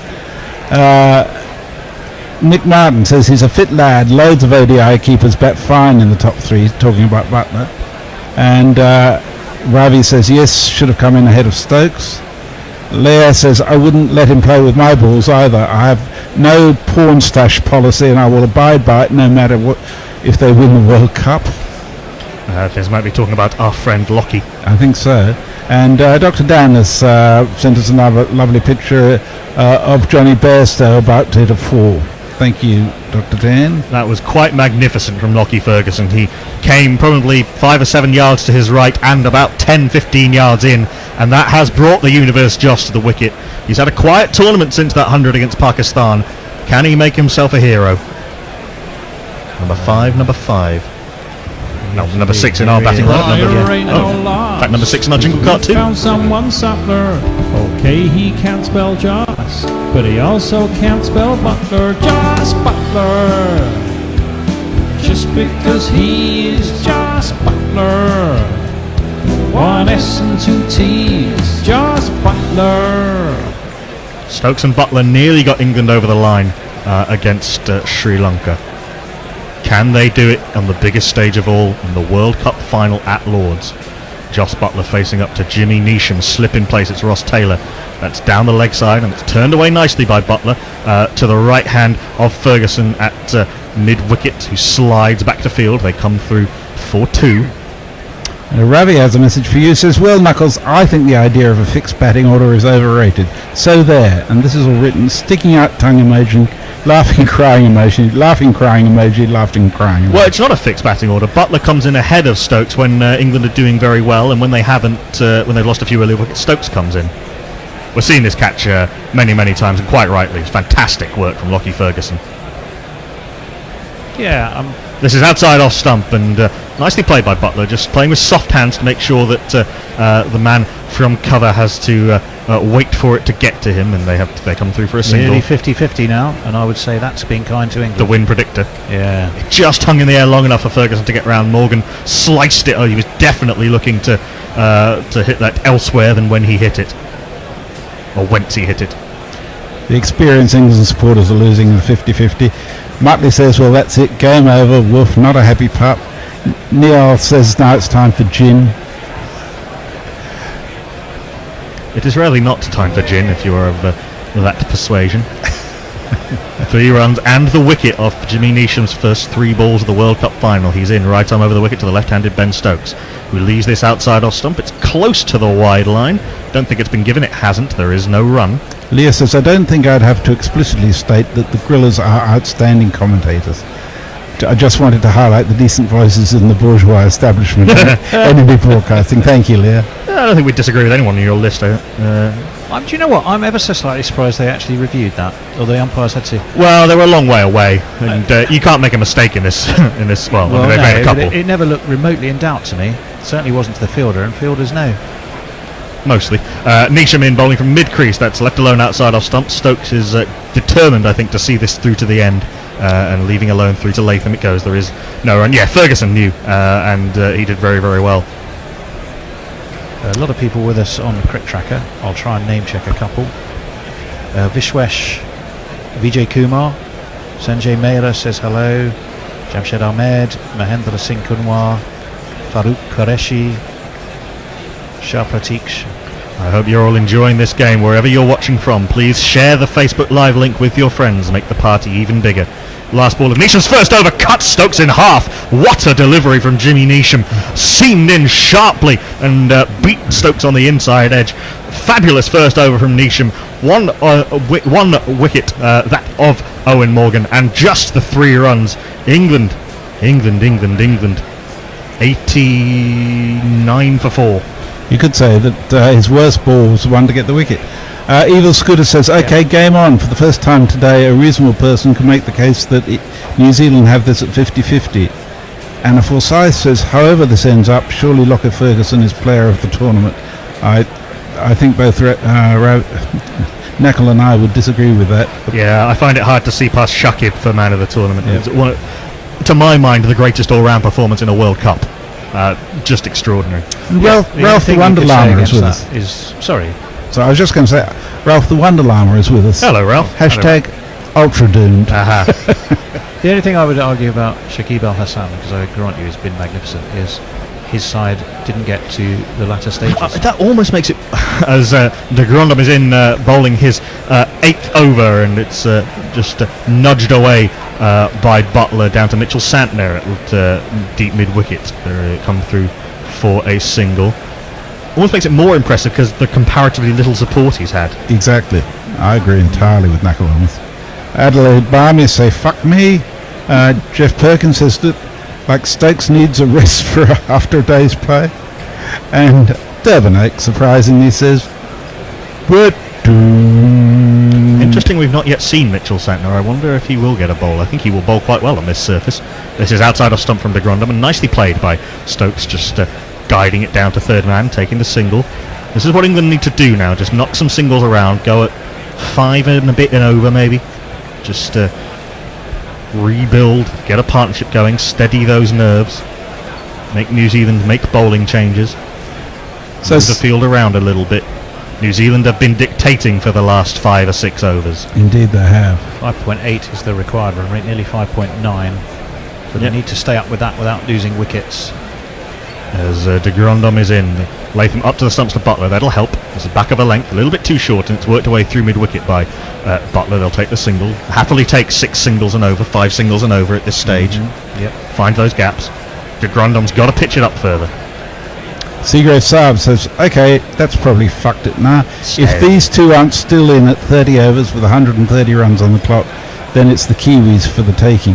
But I think there's a very good chance that they will still be there. I mean, the doom thing is not necessary. De Grandhomme wide on the crease from round the wicket into the pads of Ben Stokes. He might have been looking to turn that away to square leg on another day, but he just punches up to mid-on. There is no run.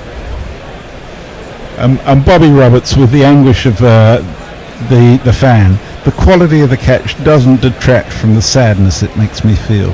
Yeah, go along with that. No, I can see that.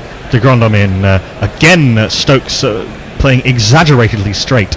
Did move a little bit away from Stokes, so perhaps better that he was playing that with a straight bat. It goes to Martin Guptill, always a menace in the short catching positions. He's in there at short extra cover. There is no run. You can't argue that New Zealand have batted magnificently on, I feel it's a track just made for their attack. Bowled magnificently, you mean? Bowled This is outside. This is on leg stump, and Stokes does turn this away through the vacant square leg region. Henry Nichols comes in off the mid-wicket boundary to field. They come through for a single. 4 runs off the over. New Zealand keeping the stranglehold on to an extent. England 93 for 4 halfway through their innings. They need a further 149 off the last 25 overs to win their first ever 50 over Men's World Cup at just a shade under a run a ball. Stephen Metherell says, thank the cricket gods for high definition television. Brendan Stanton says, New Zealand are playing excellent. What a game. Fantastic commentary, keeping me company travelling to Oslo. Thank you, Brandon. Park says, for fuck's sake, can we at least make a fucking game of it, please? Oh, come on. It's very much a game. It is very, very much a live game. And Mark Dick is Dyke. Neesham in full and wide. Stokes has to go down on bended knee, almost bended both knees, and flay this out to the extra cover. It's a very well run too by Stokes and Butler. The throw is very, very good over the top of the stumps from Ferguson, but Stokes was almost level with Latham when the throw came in, so I don't think there's any real need to go upstairs. I think they are. Doing that? They are. Why are they doing that? I don't know. Even look like Stokes was in danger of colliding with the wicketkeeper. Mark Dyke says, driving to Moose Jaw to see my dad on a baking hot day, listening to Guerrilla Cricket describe the Cricket World Cup final. Doesn't feel weird at all. It was a bit of a plonk rather than a run-in from Stokes, as he was worried about the throw coming in, but he was in comfortably. He was. Well run too by Stokes and Butler. These two are very quick between the wickets, and I think that's very much to England's benefit at this stage. as Neesham is in. That's nicely played by Stokes, but a bit of a net shot and comes slightly across the shot and comes off the outside part of the bat up to Kane Williamson at mid-off. Jeff Penny for Perkins. the thoughts that are running through his mind. Indeed. Well, Jeff Perkins has it nailed. He said the Poms have always had a weakness against a decent moustache. Somewhere Dennis Lilly is smiling. Along with Merv Hughes. Along with Merv Hughes, who's probably there. Merv He's Hughes been at is every there, other in World fact, Cup yeah. game, hasn't he? Except physically, where he couldn't be in two places at once. Well, So yeah, he's been- he brought that tour group out, I think, from the last Australia group game, as Neesham in the St John's Wood. Sunshine! Stokes almost plays onto his stumps. It comes into him slightly. Stokes playing with a very soft, very soft hands and a very defensively angled bat, and it just squirts in between his legs out into the leg side. There is no run. Paul Windsor said the most English thing to have ever happened. Well, since the last time it happened. Leonie Hicks says that was a great catch by Ferguson. Definitely think this match is New Zealand's to lose now. And Kiwi Kelly just wanted to say Kia ora. Thank you, Kiwi. They were Kia ora, Kiwi wonderful Kelly. donuts. Kia ora, Kiwi, Cali, and all you New Zealand fans. Are you believing? 147 of 147 needed, now 147 of 146. The run rate up over 6 and over for the first time as Stokes blocks into the offside. There is no run. And Arthur Shaw, who also sent us some wonderful goodies today. On the plus side, at least England aren't going to lose the World Cup to Australia. Hashtag positivity.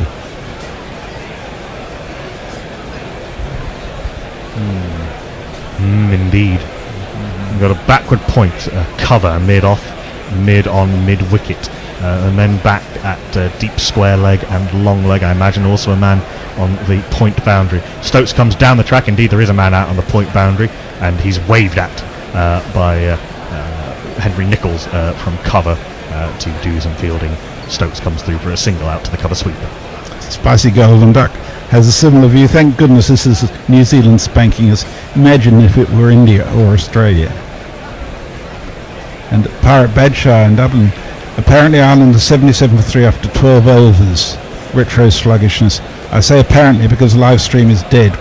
Crowd looked good, which I suppose might be the source of the live stream problem. Last ball of Neesham's second over, nicely driven by Joss Butler, just through the gap. He wants 2, they will get 2. Very good running by Stokes and Butler, despite a very good throw and a very good bit of work from Jamie Neesham trying to pat the ball down onto the stumps at the non-strikers end. They do come through for 2. 5 runs off the over, 5 runs scrambled off the over. England 98 for 4. Des says, need to see Ferguson off, but anyone who has the audacity to play a World Cup final in black trainers has my utmost respect. And Jay Grover, in relation to what I don't know, said, don't care, found lesbian smurfs. Is that an order or a request? I think it's just a confession. Strange one. Indeed. Each to their own. Christopher Jones, I agree with the listeners' opinion on your commentary, guys, but you're also the only English commentary I can easily find. Didn't search for Weeping Willow Tree or whatever. Steady, steady, steady. Wow. De Grandom in, bowling his 9th over. It's nicely taken by Tom Latham, just left alone outside off stump by Stokes. Through to the keeper it goes. There is no run. You feel that if they weren't 4 wickets down, the natural inclination would have been to look to cut that. Yes, I They'd think so. offered a fair bit of width. I think so. He's not really taken on anything with a angle bat. Everything has been attempted to be played with a vertical bat. This one just stops in the wicket a little bit. Stokes makes the universal symbol for that one, stopped in the wicket a little bit, and it comes slightly aerially, but well short of mid-off. There is no run, mid-on rather. Edgar Allan Poe says, over to you, Joss, I guess. Take nothing away from New Zealand, but this is classic. Indeed It is. could be. This is outside off stump, and Stokes plays with an angled bat, trying to run this past Neesham at backward point, but doesn't beat him. There is no run. And Adrian Lowe shares that. It says it's so tense I can't even drink. Now that is tension. That is serious tension, yes.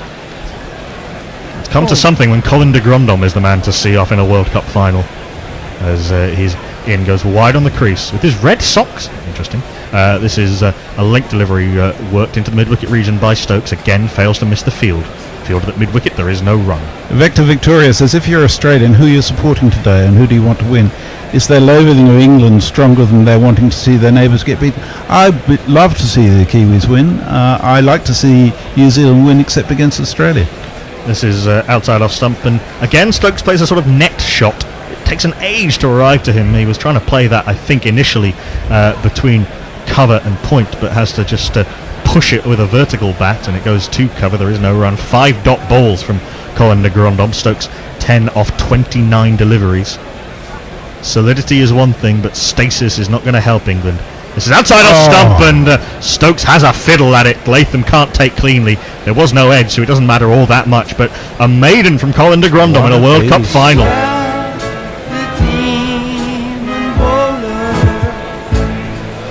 He's crafty and deceitful, and he'll try to LBW and bowl a maiden over. 9 overs, 1 for 22 for Colin de Grandhomme in a men's World Cup final. Leo says, I don't get people not liking this game. Would they rather watch a chase that's done and dusted within 14 overs in a World Cup final? Are they mad? What drama we could yet have ahead of us. The run rate 6.26 and over. England 98 for 4 after 27. Neesham is going to continue. It's up to the stumps and bowls down the leg side and worked by Butler away to square leg. Lockie Ferguson, the man who took that wonderful catch just a few overs ago to dismiss Owen Morgan. Brian come through for a single. I'm sorry. Brian 001 says, I hear a few tremors in the guerrilla commentary. Surely not worried about the strength of the English batting, although Morgan's face as he left the field showed lots of defeat and not solely about his dismissal. Yeah, Morgan's loss of form has come at a pretty bad time for England. I don't know if it's a loss of form so much as just... Or lack of runs, perhaps. Lack of run, bad shot. This is outside off stump. Stokes tries to climb into this, hits this angrily on the bounce to Henry Nicholls at cover. There is no run. Anger doesn't score a lot necessarily. No, he was very early on that. The King of Spain, Ashley Giles, watches on from the balcony impassively. Park says, round to Dad's for Sunday tea. He's already switched off and moved to the tennis final. I need a rush of 4 and 6 jingles to help get the channel switch back on. Well, I think England need a rush of 4 and 6 jingles. Neesham in. Down the track comes Stokes, and that's hit incredibly hard. That would have been an unbelievable return catch if Neesham had got to that, but he didn't. Beaten on the inside. Dharmasena sways out of the way self-protectively. 4 runs.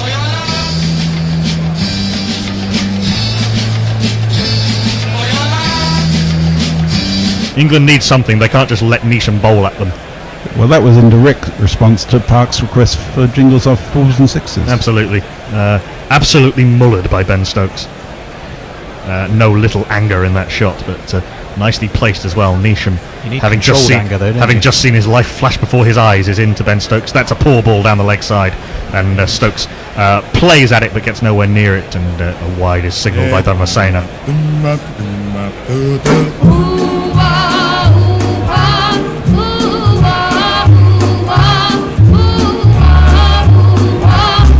England's 100 came up with that 4, each one off each 50 off 85 balls. It's been a stodgy old effort from England today. Halfway through the 28th over, 104 for 4, needing 242 to win. Jimmy Neesham, right arm over the wicket, up to the crease and bowls. Stokes comes down the track, and it's a good slower ball into the pitch by Neesham. Stokes has to wait for it and then just sort of pivot it round the corner to long leg for a single. Gene Ventnor says, don't usually watch much cricket like this, but can't stand these commentators. I presume you're talking about the TV commentators. And Nick Martin says, as an England supporter, I'd happily have taken us chasing it down in 14 overs. I suspect if you're a partisan you would, but the cricket has been utterly gripping today. Absolutely. John Perry says, I was worried a drink would make me fall asleep before the end of the match, but I folded and reached for a beer. Neesham, slower ball, a bit of a cutter. Nicely timed by Butler, but straight to extra cover. There is no run. He says, this is more than exciting enough to keep me awake. And Leah says, my favourite Starsh story is the fact that Myth Johnson's Starsh ashes are standing in an urn on some dude's mantelpiece. I love that. Butler's been starved of strike. He's only faced 6 balls in this partnership so far. Stokes has been prodding and thrashing alternately at the other end. And ticking. 7 balls, in fact, Butler's now about to face his 8th, and he plays this nicely off the back foot out to the cover sweeper. He will keep the strike. Santner fields out there. They come through for a single. So Butler's on 9 off 8. He's doing his bit. 8 runs off the over. That is a useful blockage breaker for England. They're 106 for 4 after 28. And the target's 242. Ravignere's running out of options. He said, right, the sofa isn't hide behind-able, so I've removed myself from the TV room altogether. You are my link to the game. Like those Greek tragedies where all the rough stuff happens off stage and we get told about it. At least this way I won't see more England wickets. So we need to do it in dactylic hexameter, the Greek chorus style. Just every now and again you just hear some wailing. Well, I'll leave that bit to you, Knuckle. Andrew Lynham, listening from Norway, and you guys have made cricket hilarious to listen to. Brilliant, thanks. Thank you, Andrew. Thank you very much. We're struggling to see the funny side of this game, though. Right now, the tension is just too great. And Zach Kearns, it's 2 a.m. I have a 9 a.m. lecture for uni, but the World Cup final is on, and Fed versus Djokovic is going to 5 sets. Oh boy, what do I do? Will he stay up? De Grandom about to bowl his last over. This one spits off the wicket and hits Butler high on the inside part of the bat. It dribbles away into the leg side. Taylor comes around from mid-wicket to field. They do take a single. Stokes back on strike to prod and block and tick and pace like an angry tiger. He won't finish with a maiden then, CDG. No, but still 2 maidens in his 9 overs. Very impressive. Certainly is. Phenomenal effort. And I must say that the keeping to standing up to him has been excellent. Latham and Butler have both kept well today in tricky keeping conditions with the ball moving all over the place after it has passed the bat. Stokes squared up by that one, trying to work through mid-wicket, squirts off the outside part of the bat. All on the ground though, past de Grandom up to mid-off. There is no run. There is the look of the caged animal to Ben Stokes. Here's a point for discussion. Realistically, says Arthur Shaw, this might be Ian Morgan's last ODI for England. I don't know about that. As de Grandom is in outside off stump. Stokes plays a sort of running, falling away late push thing off the back foot down to third man. It wasn't quite a late cut, it wasn't elegant enough for that, but they get the single. And Parrot Badshaw's got a stream back. Ireland at 125 for 4 off 16 overs, with Wilson on 46 off 45. Yeah, I did know Paul Stirling got out first ball of the match. As de Grandom in, Red Sox are flashing outside off stump, and Butler, who looks to be timing the ball a hell of a lot better than Stokes has ever managed, just pushes this one all on the ground to extra cover. He sort of parries this back towards the wicketkeeper. There is no run. Sterlow's just tuning up for Middlesex in the T20 blast. Well, he tuned up nicely with 83 off 36 in the second of those T20s against Zimbabwe. Working his way in the wrong direction though. Well, he's got a test match to worry about first. This Thursday. Yes, because he'll be playing in the test match, won't he? What has that missed, and how has it missed it? Seemed sharply into Joss Butler, and might have been an inside corner of the bat. It would have been a phenomenal take from Latham to get anywhere near that. No buys is signalled, so it's just jagged in between bat and pad. Still would have been a very good take by Latham with that amount of movement standing up, and they take the buy. But that's gone an absolute mile from de Grandom. Outside off stump, just missed the off bail. Oi, oi, oi, oi, oi. He's in to Butler, who has a thrash at this. Where has that gone? It's plugged. Butler's timed that so badly. Of course, they came through for 2 buys off the previous ball. He's timed that so badly that it's just gone straight up in the air and plugged about 10 yards short of Lockie Ferguson. De Grandom can't believe he's not got a second wicket, but what a spell by Colin de Grandom. 1 for 25 off his 10 overs, having only taken 5 wickets in the tournament before that. England, 111 for 4 after 29. Have one of these. Well earned. I could hear Muppet invocations coming from the green room when Stokes hit that shot. Leah says, Butler. I can't believe Knuckles actually has an Einstein-took handkerchief in his breast pocket. Well done. And Jeff Perkins says, New Zealand, no question, happy to see them win this, even if they were playing Australia. That is the best economy rate for a completed spell in the entire tournament. Colin de Grandom has done it in the final. That's well played, amazing. sir. So he qualifies as the demon bowler then. We do have a change of bowling. Kane Williamson going back to his gun. How on earth this man didn't get a wicket in his first spell, I do not know, but he's on for his second. How does he speak or play the horn, clean his teeth or even yawn? How Trent Bolt's mouth is really small and his length is good as he bowls to Joss Butler. A little bit of in movement from a back of the length delivery. Why is that kick coming back on? Which Joss Butler turns away to square leg and there is no run. Eject it. Press the eject button. So I'm not a 12-year-old, but I will try. Well, it's just the crowd just really enjoyed the ground home. Jordan Owen points out the Red Sox are the Kiwi lucky talisman. I see. Bolt in back of a length to the left-handed Ben Stokes, who turns this to leg. They take a single as Ross Taylor falls over at mid-wicket.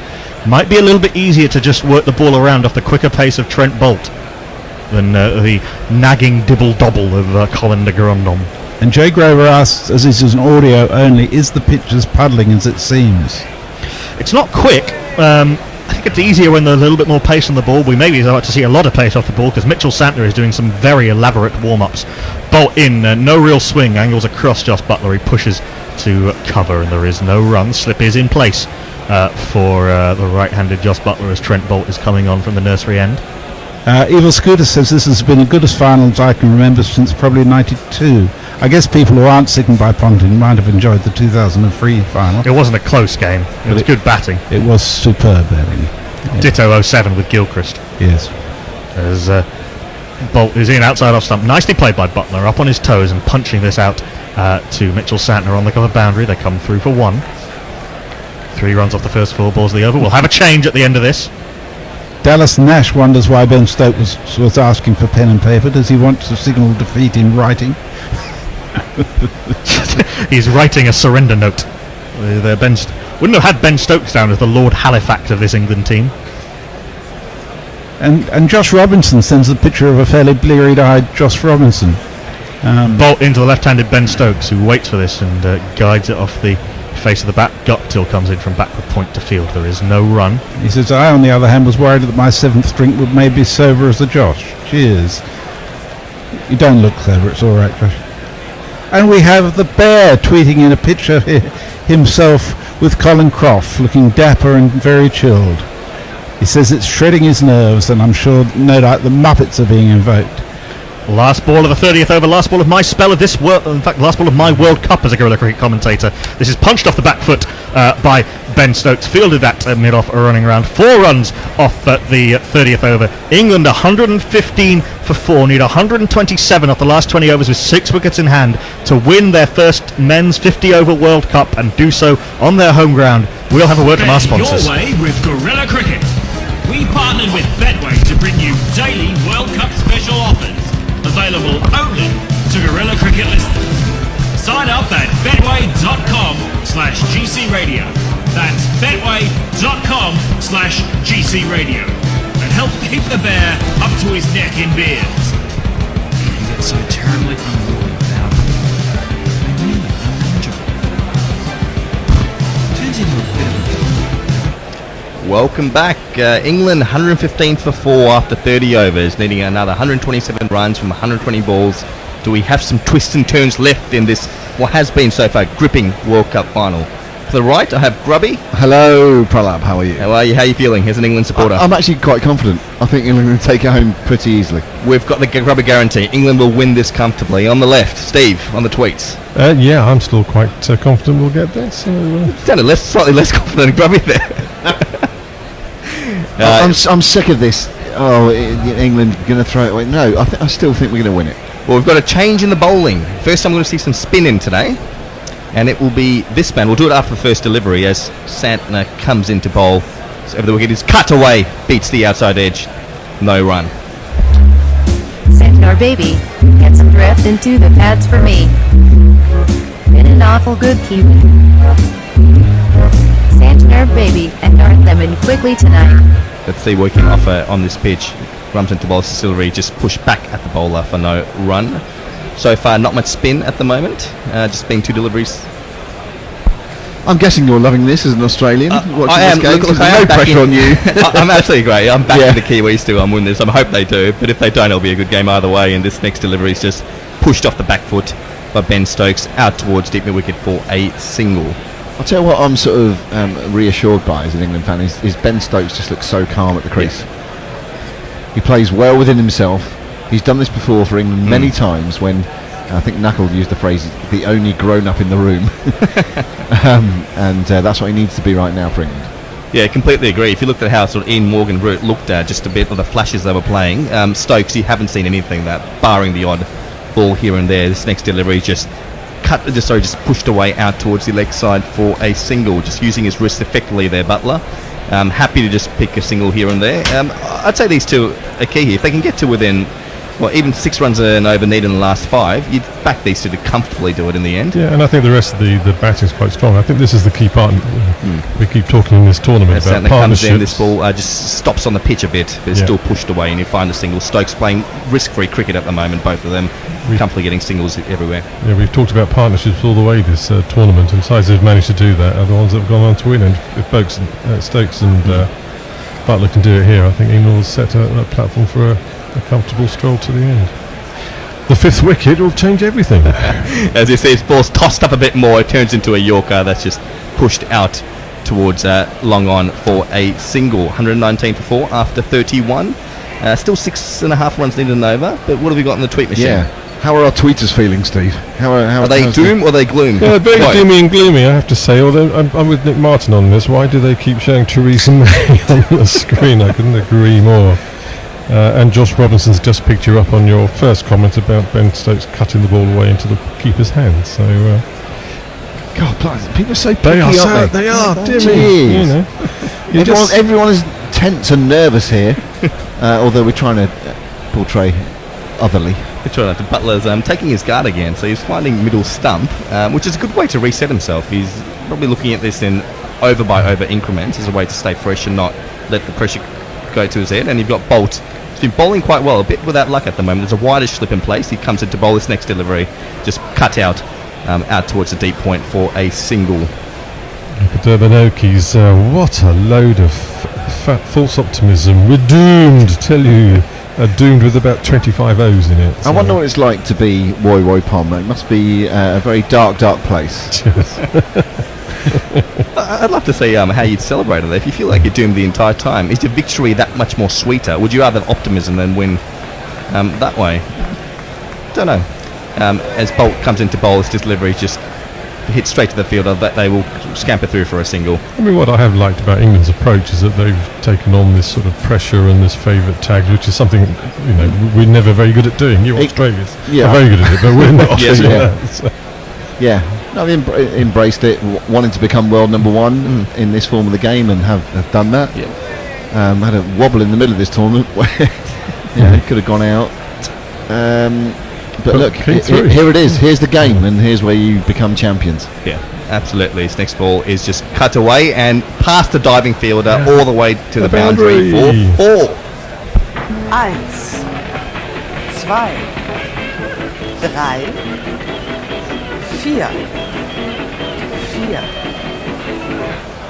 So the ball's just moving it away from the batsman even more, and this is just cut away wide at the diving field, just centimetres away from his finger. He's a big old unit, isn't he? Guptill managed to beat it. Guptill can't repeat his heroics from the India game.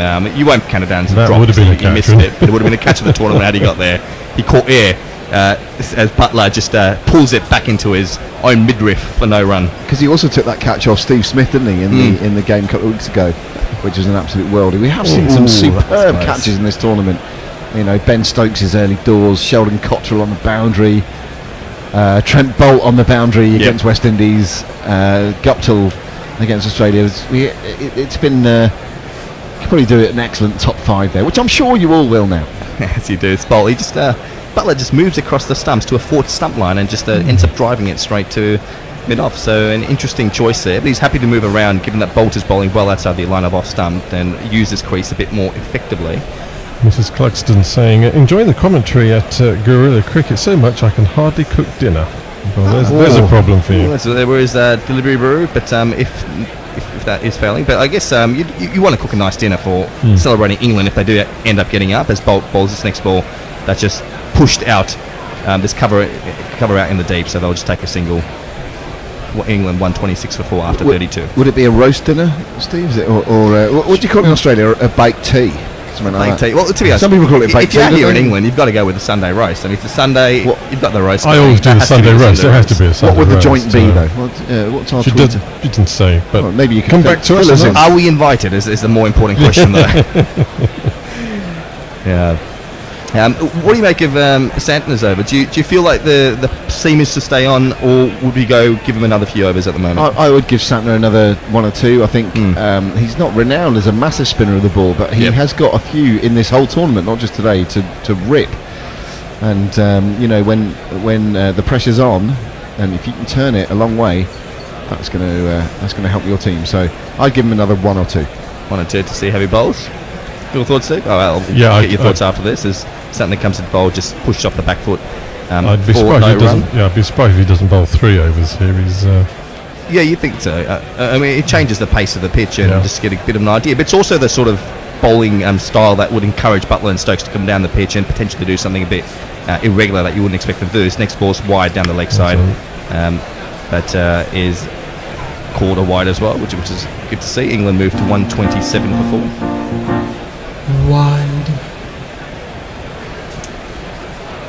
Santon done for 4 off his 7 deliveries so far.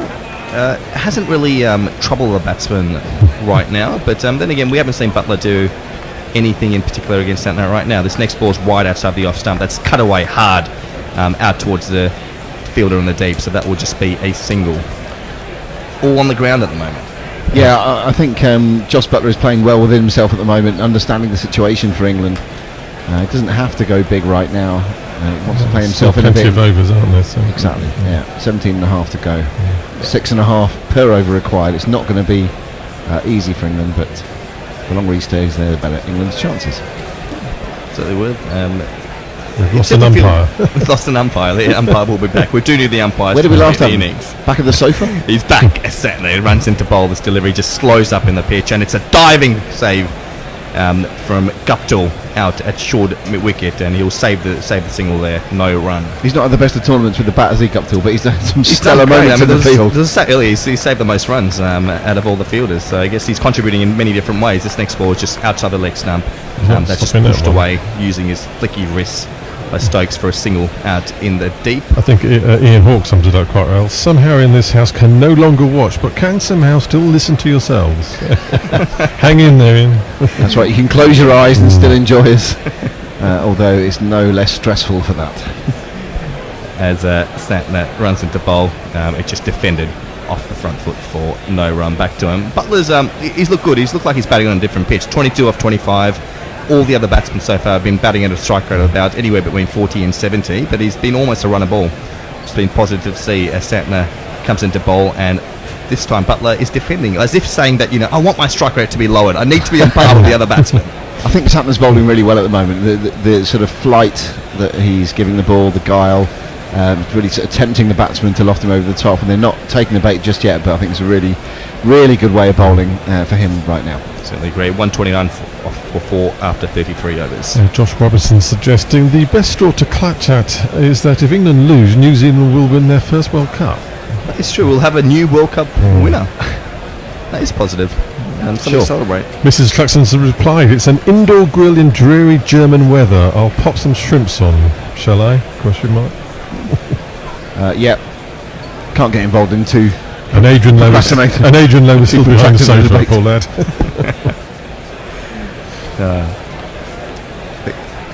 We've got just a field being set for the next over.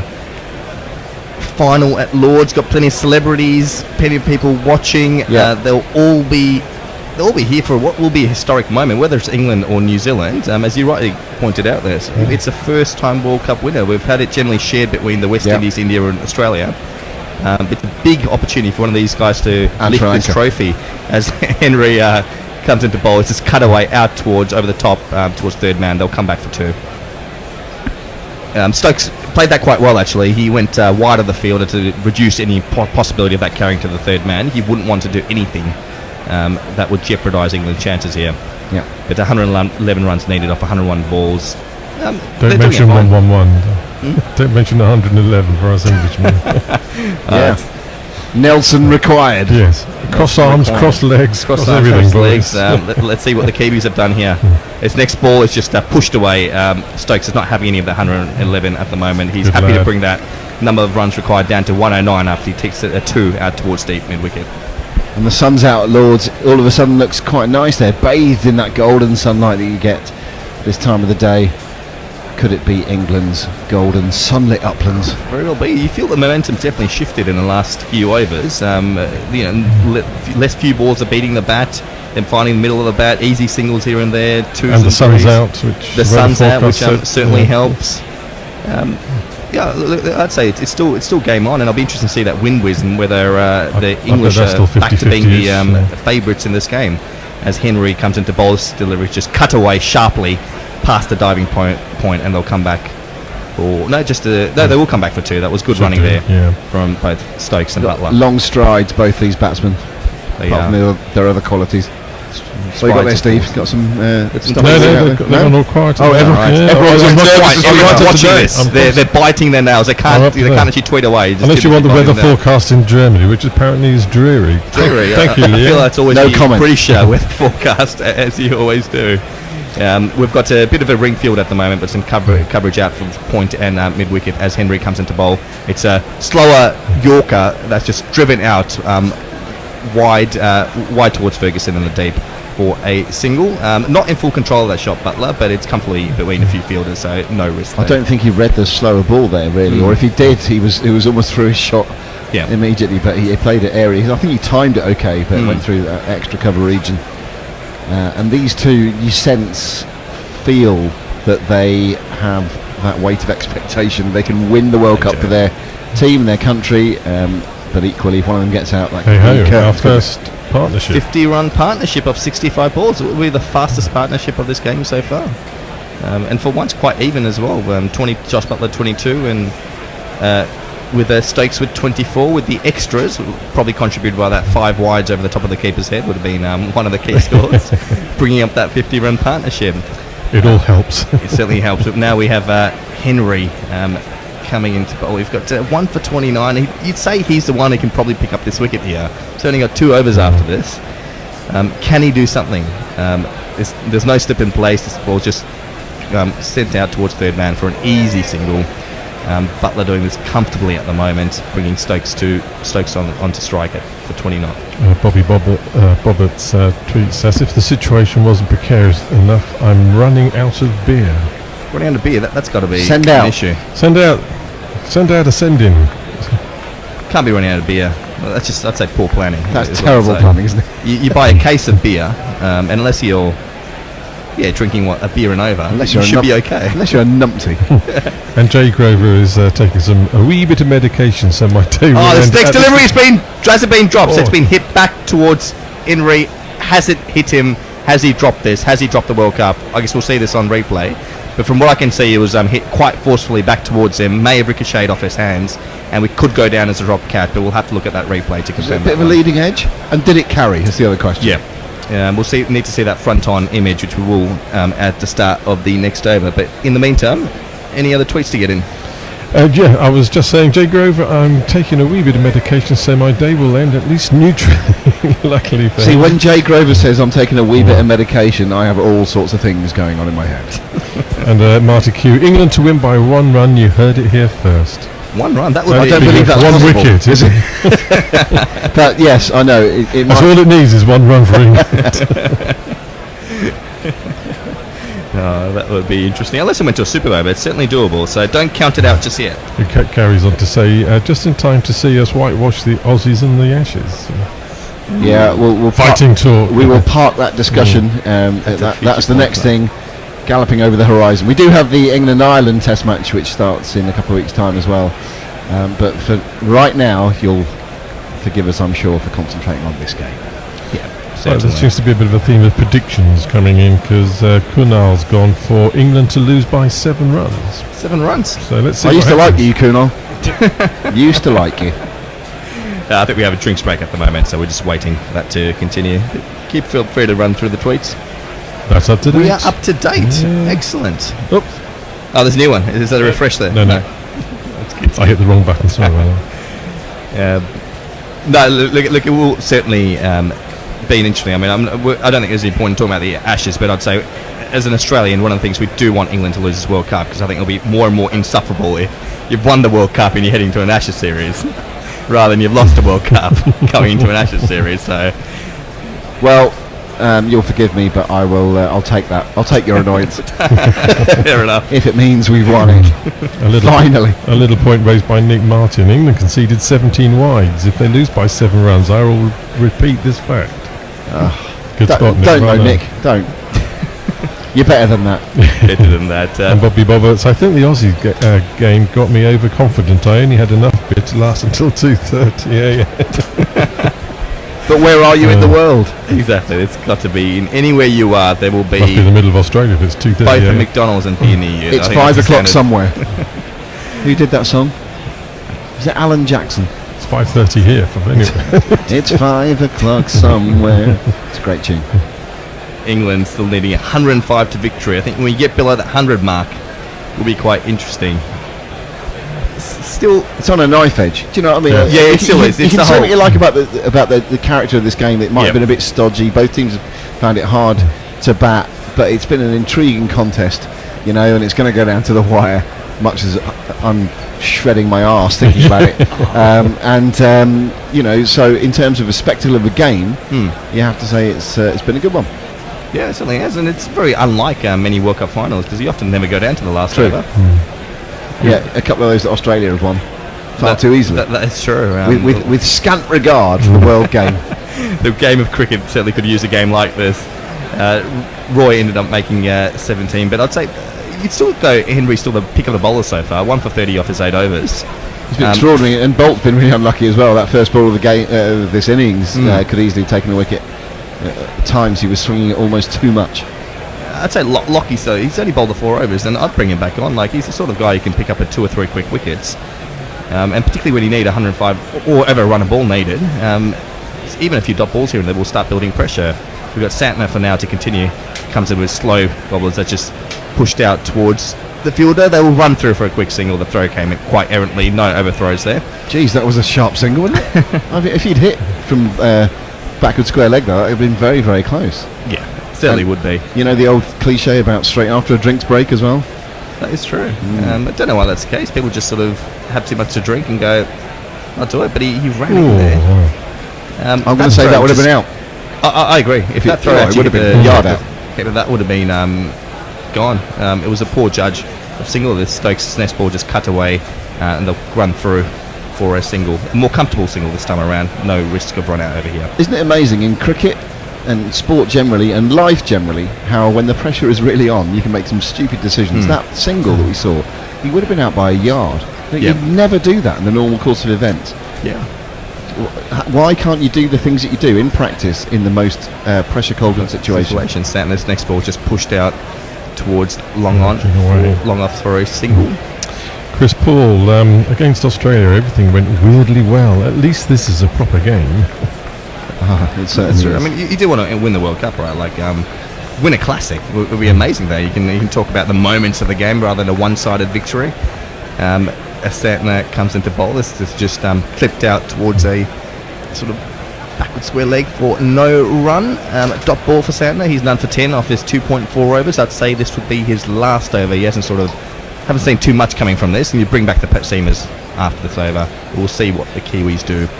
As Santner runs into bowl, he just comes in and is just pushed out, and they'll find a single comfortably out in the deep for 1 run.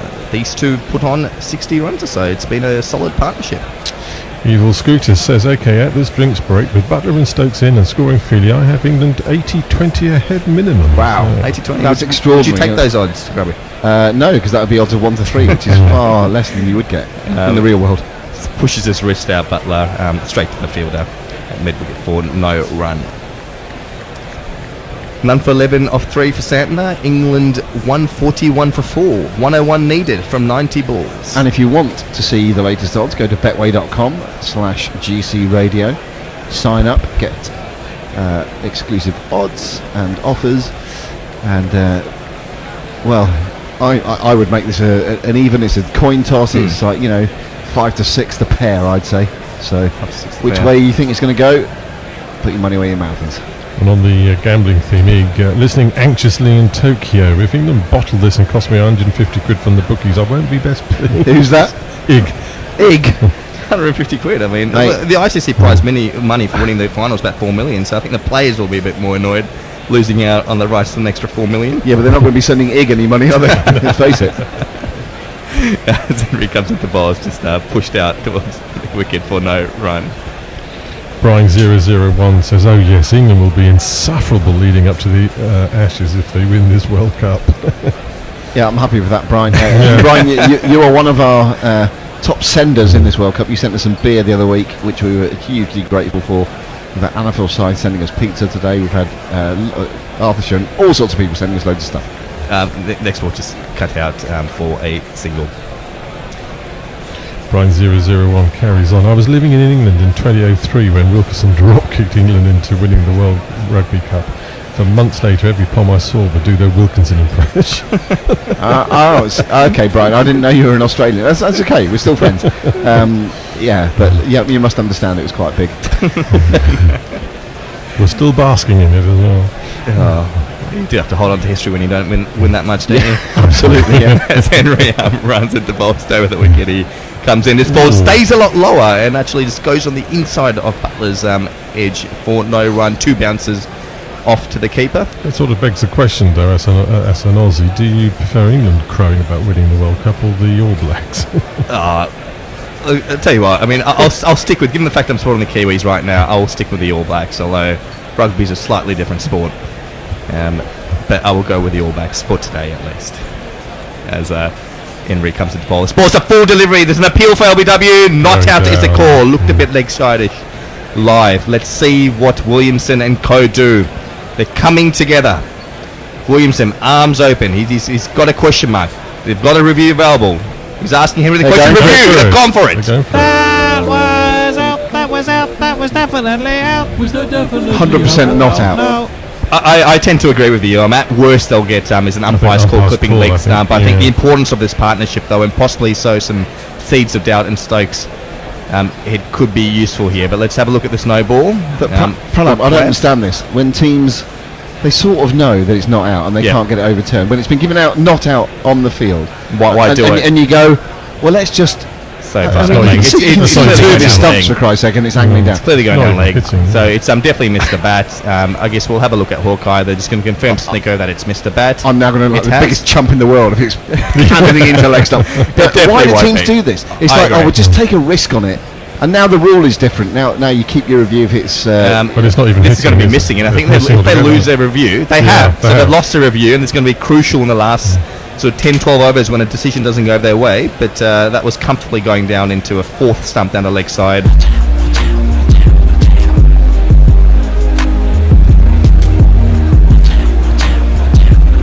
Durham's, with some smiles there. He's got this decision right. He's got it spot on. Well done. Good for him. Yeah. Well, that's right. I think we all called it, wasn't it? Yeah, it was right. It was like I agree. Nerves everywhere, including the decision reviews. Henry comes in. This next ball is just clipped away. And they should come back for a second. Yes, they are. No, they're not. They're not. They come back. It's a good decision in the end. There's a half appeal for a direct hit, which won't be referred at all. It was clearly in, but it was a good decision by Butler and Stokes. Turned for a second, went halfway down the pitch and decided ball was coming in, not to risk it. End up coming back. No harm done in the end. Jay Grover commenting, "I'm perfectly capable of making stupid decisions under no pressure at all. Thank you very much." Examine your life, Jay. But no, the batsman were comfortably in. Good direct hit though in the end. It was direct, wasn't it? It just skimmed the stumps and it was way through. So it's just an interesting one. You're right. For once, 99 runs needed now, under 100, down to double figures. England probably prefer 10 runs rather than 99 to be needed, but nonetheless they've done a good job so far with this partnership. At one stage really struggling, but now the momentum definitely shifted. The win-whiz predictors moved to 65-70% to England, so solid effort there right now as Henry comes in, just defended off the back foot, cut away from short cover for no run. Under 100 runs needed. That's right. Big moment. The sun's coming out. The sun has just peeked its way through the clouds here in Sydenham. It's also trying to come out at Lord's, and England will be hoping that the sun shines down on a victory for them. So it will be very, very nicely put. Poetry in motion. It's just a very eloquent way of. I'm just trying to get over my own nerves here, Pralab, basically. This doesn't happen every day. Swing it both ways, saying, could that shit review lose New Zealand the World Cup? ? Well, the reviews have been pretty poor. Ross Taylor was not out. They got to wasted a review in the first innings. That could have been a difference between 20-30 runs with the bats. And you've got this review that was wasted as well off a poor decision. It could come back to haunt them. It could. You'd like to think that a game of cricket could be settled, on other criteria than reviews. Hopefully it's how both teams are batted and bowled and who's come out on top rather than a marginal review. Yeah, but there we are. I'm with Muttley here as well. Come on, England, we can do this. As Lockie Ferguson comes in, we'll get his jingle after this next ball and just cut away hard past the fielder for 4. There's not one more for me, I must have 2 or 3, I need 4.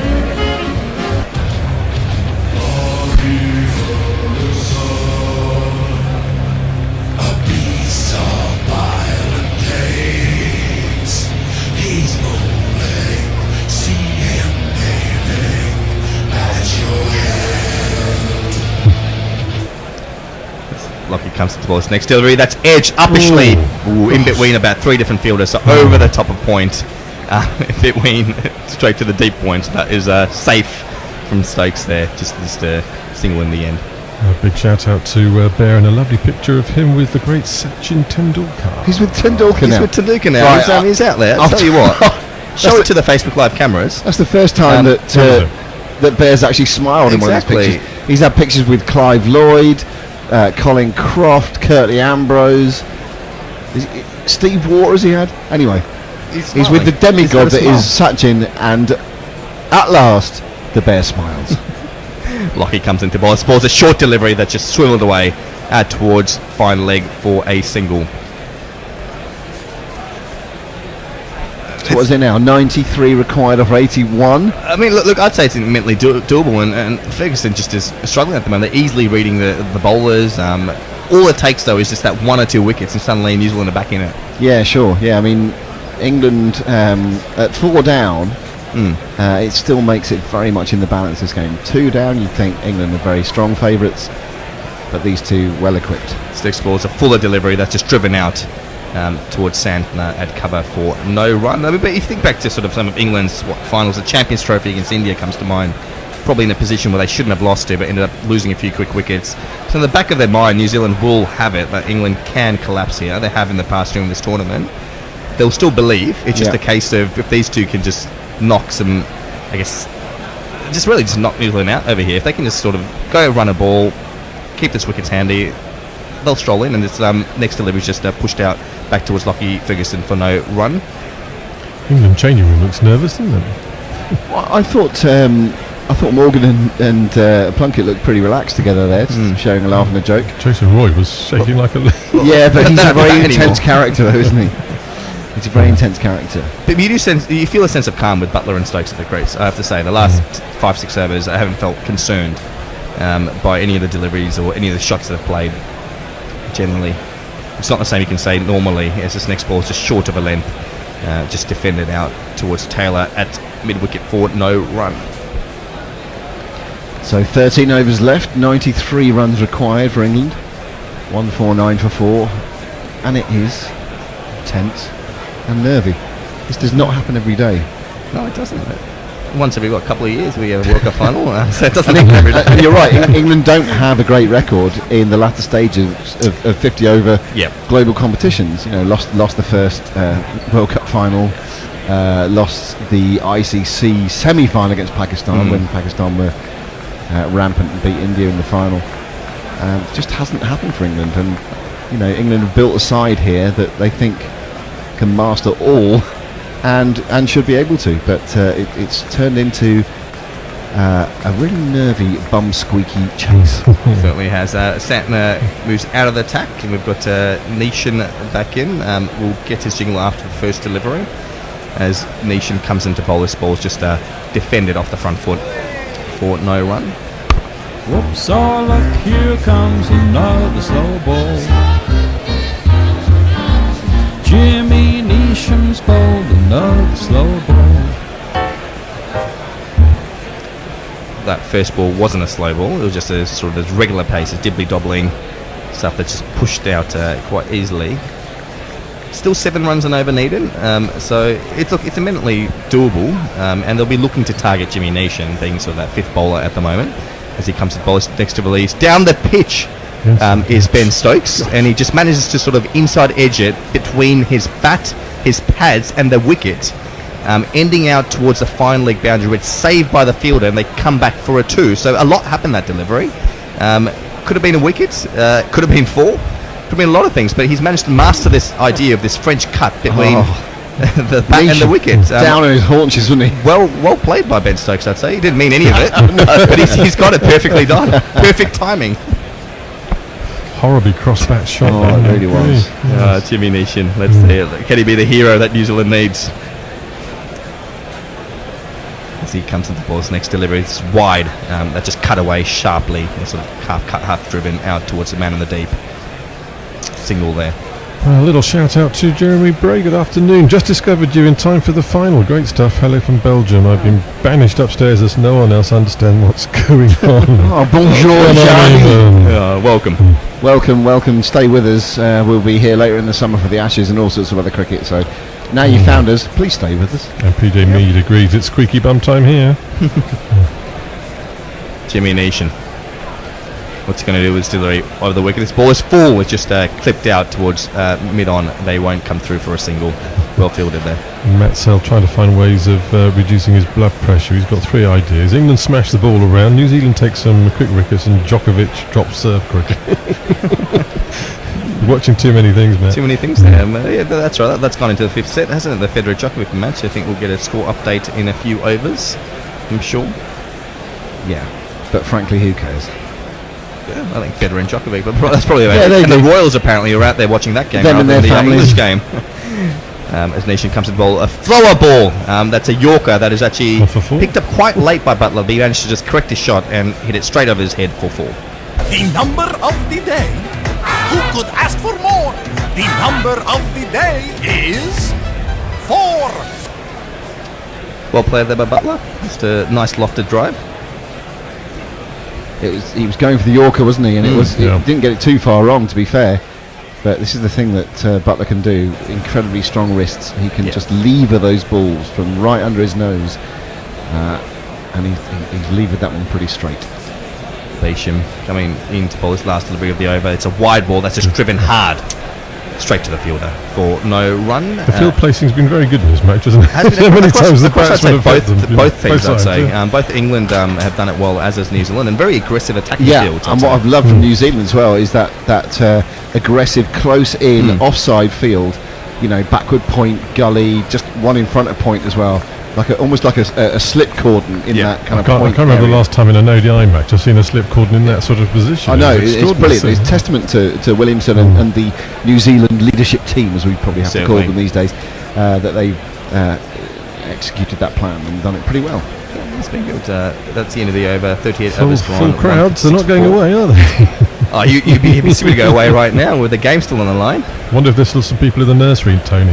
Like, who would be in there going, yeah, we're just going to leave now to avoid the traffic? There's always a person. There's always someone you know who does that. As Lockie Ferguson runs into bowler's short delivery, that's just pushed out towards point for no run by Stokes. This is tapering to a very exciting conclusion. Well, but who's going to edge their name in the history? Well, World Cup history? It's going to be a new name, as you said, on the trophy. 7 and a bit required. Current run rate just over 4. These two well set, Butler and Stokes.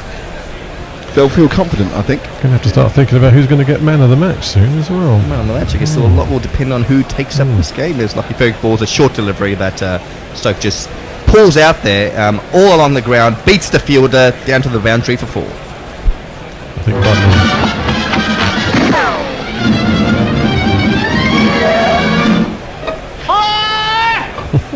That was a great shot by Stokes there. He actually got over the top of the ball, hit it all the way along the ground. He could have gone in the air if he wanted to risk the shot, but he played it down the ground, found the gap between the 3 fielders on that boundary, and the ball just sort of gained momentum as it headed towards the boundary, and he ends up with a 4. He did that thing that Jason Roy does, where he hits it into the practice wickets, and so it bounces hugely. It's well played there. The Stakes ball's just defended off the back foot by Stokes for no run.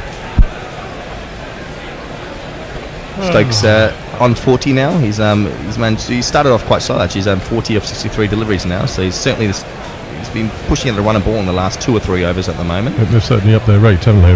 The two of them. Yeah, if I try and take a neutral stance here, which is quite hard to do, obviously, but Stokes has played a lot of these innings for England over the last couple of years. As Ferguson comes to bowl a full delivery, a full toss, in fact, that's just clipped out towards mid-on for a single.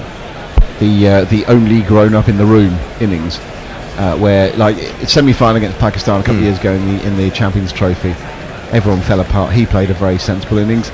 He tried to do it against Sri Lanka, couldn't quite get us home. So for him, if he can play a match-winning innings here, playing that sort of innings, I think it would be a massive feather in his cap as a cricketer. I certainly agree. As Ferguson comes to ball a full delivery that's driven, and it will be driven away for a single. Twitter is alive with references to Bear's T-shirt in that picture. What's the T-shirt say? Well, Nick Martin's actually very kindly protecting Bear's honour by saying he has 5 versions of the same T-shirt. What is the T-shirt? What is this T-shirt? It's a Breaking Bad T-shirt. Okay. People who watch Breaking Bad apparently. Yeah, I mean, all you hear about is Breaking Bad when someone watches Breaking Bad. So you won't start talking about it. Lords let you take a bottle of wine now. I'm sure they let you take other things as well. Lockie comes into ball. His next delivery is just defended off the front foot. Well defended there. No run. And that is the end of the over. England 160-4 after 39. Yeah, just tapering, isn't it, this game? 11 overs to go, 7 and a bit needed by England, 2 set batsmen, but if one of them goes, it's going to be back in the mixer again. It's what you want from a final, really, unless you're a supporter of one of the teams. You just want an easy gallop to victory, but it rarely happens like that, and it's been a fantastic game, and actually I think overall a pretty good tournament. Has been. I think the amount of close games, just the quality of the batsmanship and the bowling has been great, and the formats. What do you make of the format, the round robin format? I didn't mind it. I do want to see more teams come into the kind of the world fold, and if you're going to do a World Cup, then maybe you make it easier for some of the supposedly lesser nations to be involved in the finals. But overall, I think it's worked okay, and the ICC will probably be giving themselves massively undeserved pats on the back for how they've done it. But I do think Bangladesh and Afghanistan have been sort of great additions to it. But it would be nice to see more of those sort of smaller teams. But you couldn't do it on this format because we would be doing it all year round. You've got to work it out. You've got to work it out. You have to get back to play 2 games a day. Like I still think they could have brought the tournament a bit shorter. Yeah. Sure, there's loads that it's Friday evenings to have a day nighter. Make more of the weekends, get more people involved. I mean, there are a couple of Sundays with only one game. As Henry comes into bowl, his next really just cut away out towards the deep. Point for a single. Arthur Shire has a suggestion. Never mind MBEs. If Stokes and Butler bring this home, Joss will get a Butler and Stokes will get a royal pardon.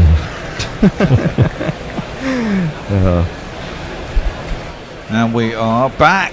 We're going to have some cricket. Colin's supposed to be here, but he's not here, so I'll just sit in because I'm on after him anyway. If he turns up, I shall drop out and he shall come in. Hello, Fred. Hello, Bear. Hello, Messi. G'day, Fred. How you going?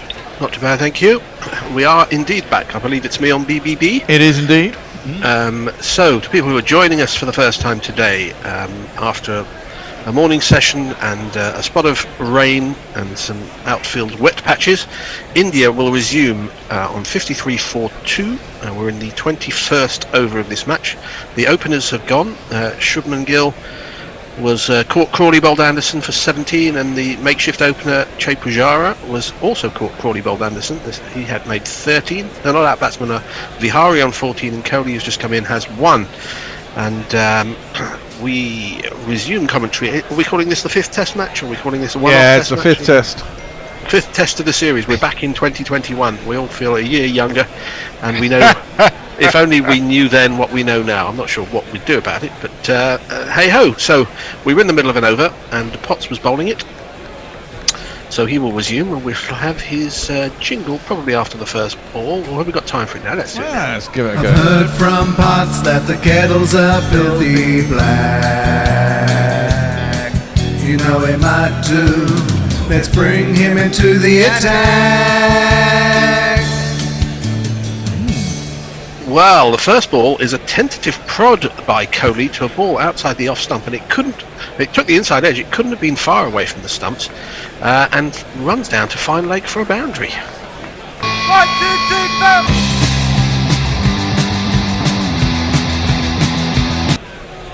Well, it was probably quite far from leg stump, but certainly not horrible shot though. A shot that Coley intended. It wasn't much of a shot at all. He just sort of put the bat there, and it hit the inside edge. So 4 runs to the batsman, and a good deal of confidence boost for the bowler as Potts is in again, and outside the off stump this time Coley lifts his bat high, and the ball goes through to the keeper.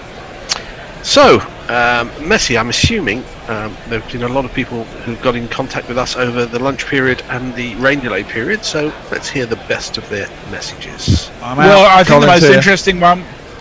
Sorry? I said I'm out. Colin's here. Cheers, good. Cheers. The most interesting one was a Jingle World 11 that Ravi Nair came up with of the players. The one was a Jingle World 11 that Ravi Nair came up with. Why are we hearing ourselves back? Commentary issues, I think. Colin might have something on in the background, which is giving us some double audio. Anyway, the next ball's outside the off stump and Coley leaves. I think we're okay now on the audio front. I was hearing messages twice, which is not something that anybody wants to do at any time of the day, let's be honest. I was most disconcerted, I can assure you. Yep, that's what you sound like, Messi. I know, I hate it. People tend not to recognise themselves for the first few seconds when they're here. Anyway, yeah. Coley faces up to Potts again. He's in and bowls a straighter ball, and Coley defends this off, well, not really off the front foot, but leaning forward from the back foot and plays it into the leg side. No run, 57 for 2, 1 ball left of the 21st over, and Messi, at the end of it, you can complete the tweet that you were in the middle of reading. And I'll just say hello to Colin, who's here now. I'm not sure we've been on together before. Hello to you. Fred. No, we haven't been on together. I don't know whether that's intentional or accidental. Maybe they're keeping us apart for some unexplained reason. Potts to complete the over into the former Indian captain, Coley, well outside the off stump. He leaves. Billings takes the end of the over. 21 gone, 57 for 2. Messi. First thing I should say, Colin, you might like to come back from your microphone a bit. It's a bit distorted, I think. I haven't sorted it yet. There we go. Ravi's World 11 was Warner, Pujara, Coley, Papara, Butler, McCullum, Moeen, Cummins, Broad, Rashid and Stark, all of whom have fantastic jingles. Although, on advice, he's included both Stokes, the uncensored version, and who's the other one he put in? Not Tim Breslin, who I was keen. Oh, Samit Patel came in for Moeen. Well, that's the first time Samit Patel's ever been mentioned in a World 11. We've got a new over starters. Jimmy Anderson will be bowling. He's taken the 2 wickets to have fallen today, and his first ball to Bihari is an authentic and competent forward defensive shot from the batsman. Goes to cover, no run. Absolutely brutal. And Dick Hailsham raises the possibility of Butler. Take Messi.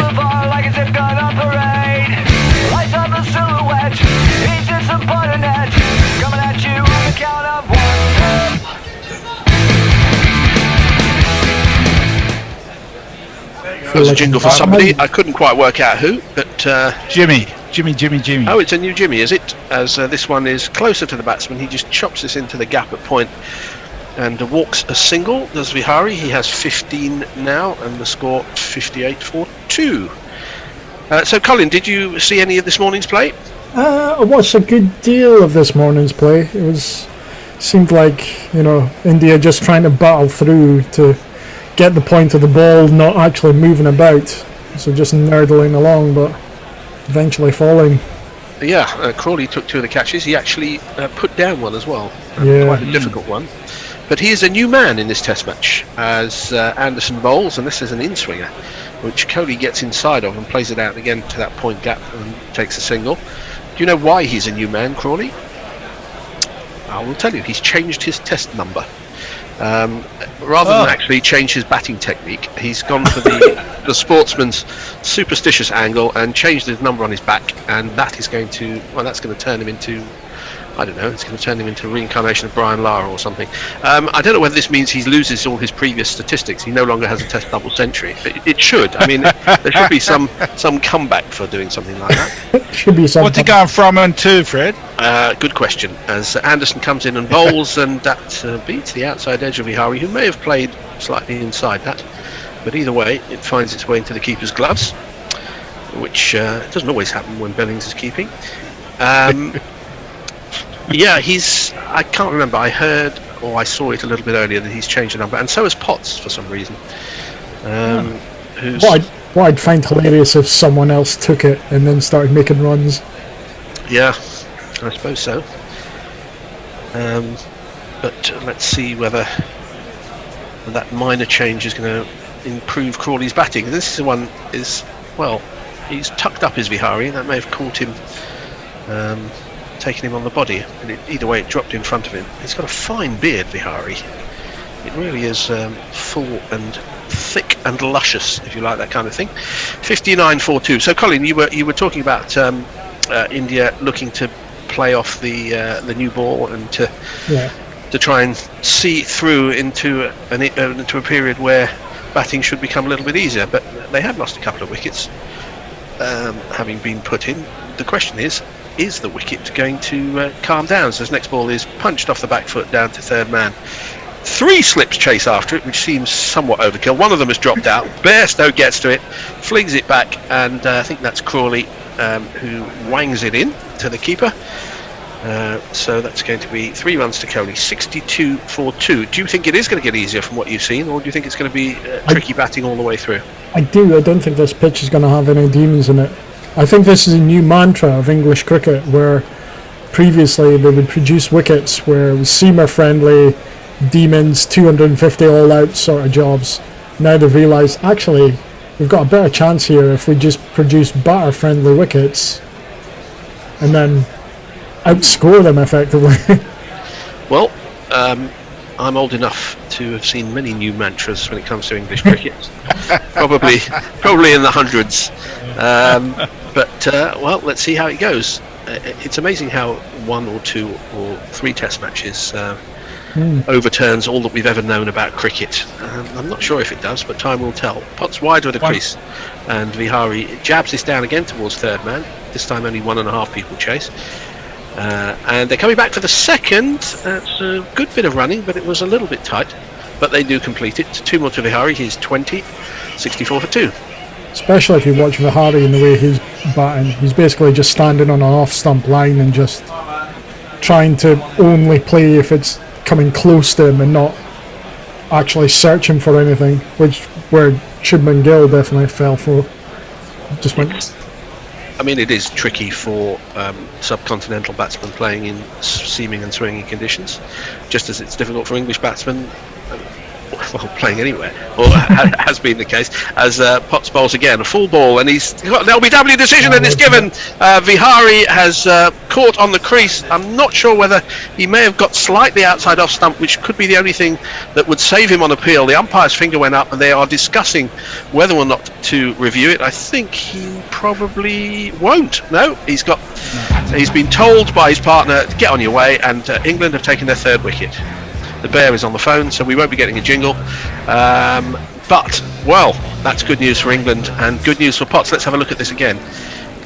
It was angling into, I know, that is pretty plumb. It looks like it's hitting just on the lower part of the knee roll in front of off stump, and was probably going on to hit middle stump. I'm not sure height was an issue, but, well, I mean, nowadays, in the 3 review era, which we're still in, batsmen almost always review LBWs. It's rather strange to see them not review it. I think that's what he said. He came down to Kohli and went, do you think, well, unless you hit it, you're out? Yeah. But it is rather strange. There's a big difference between 2 and 3 reviews. People are all the more keen to go for it. So, well, the first wicket of the day for Potts, the 3rd wicket for England, and having put India in, I think they'll be pretty pleased with the way this is going. That ball didn't seem to do anything. It was just No, Straight angled in and towards fast. him. Yeah. Messi, what are people saying? They're saying very little, actually. There's nobody Good. back on YouTube yet. And Paneshwari Devi says, can Virat make 100 today? Stephen Kelk says, hello, gorillas. Hello, Stephen. Can Virat make 100? Well, people have been saying that for, 18 months or so? And being answered in the negative. By the way, Messi, that wasn't distortion on Colin's microphone. That's called a Scottish accent. Which... it's fair. It's fair. Yeah, it's fair. It just sounds like distortion. Some languages just sound like they're... Anyway, it is what it is. So, the new batsman Just doing some laps. should be Shreyas Iyer. And for some reason he's run 2 before facing the ball, which is a slightly unusual way of preparing to face. It's not. It's Rishabh Pant.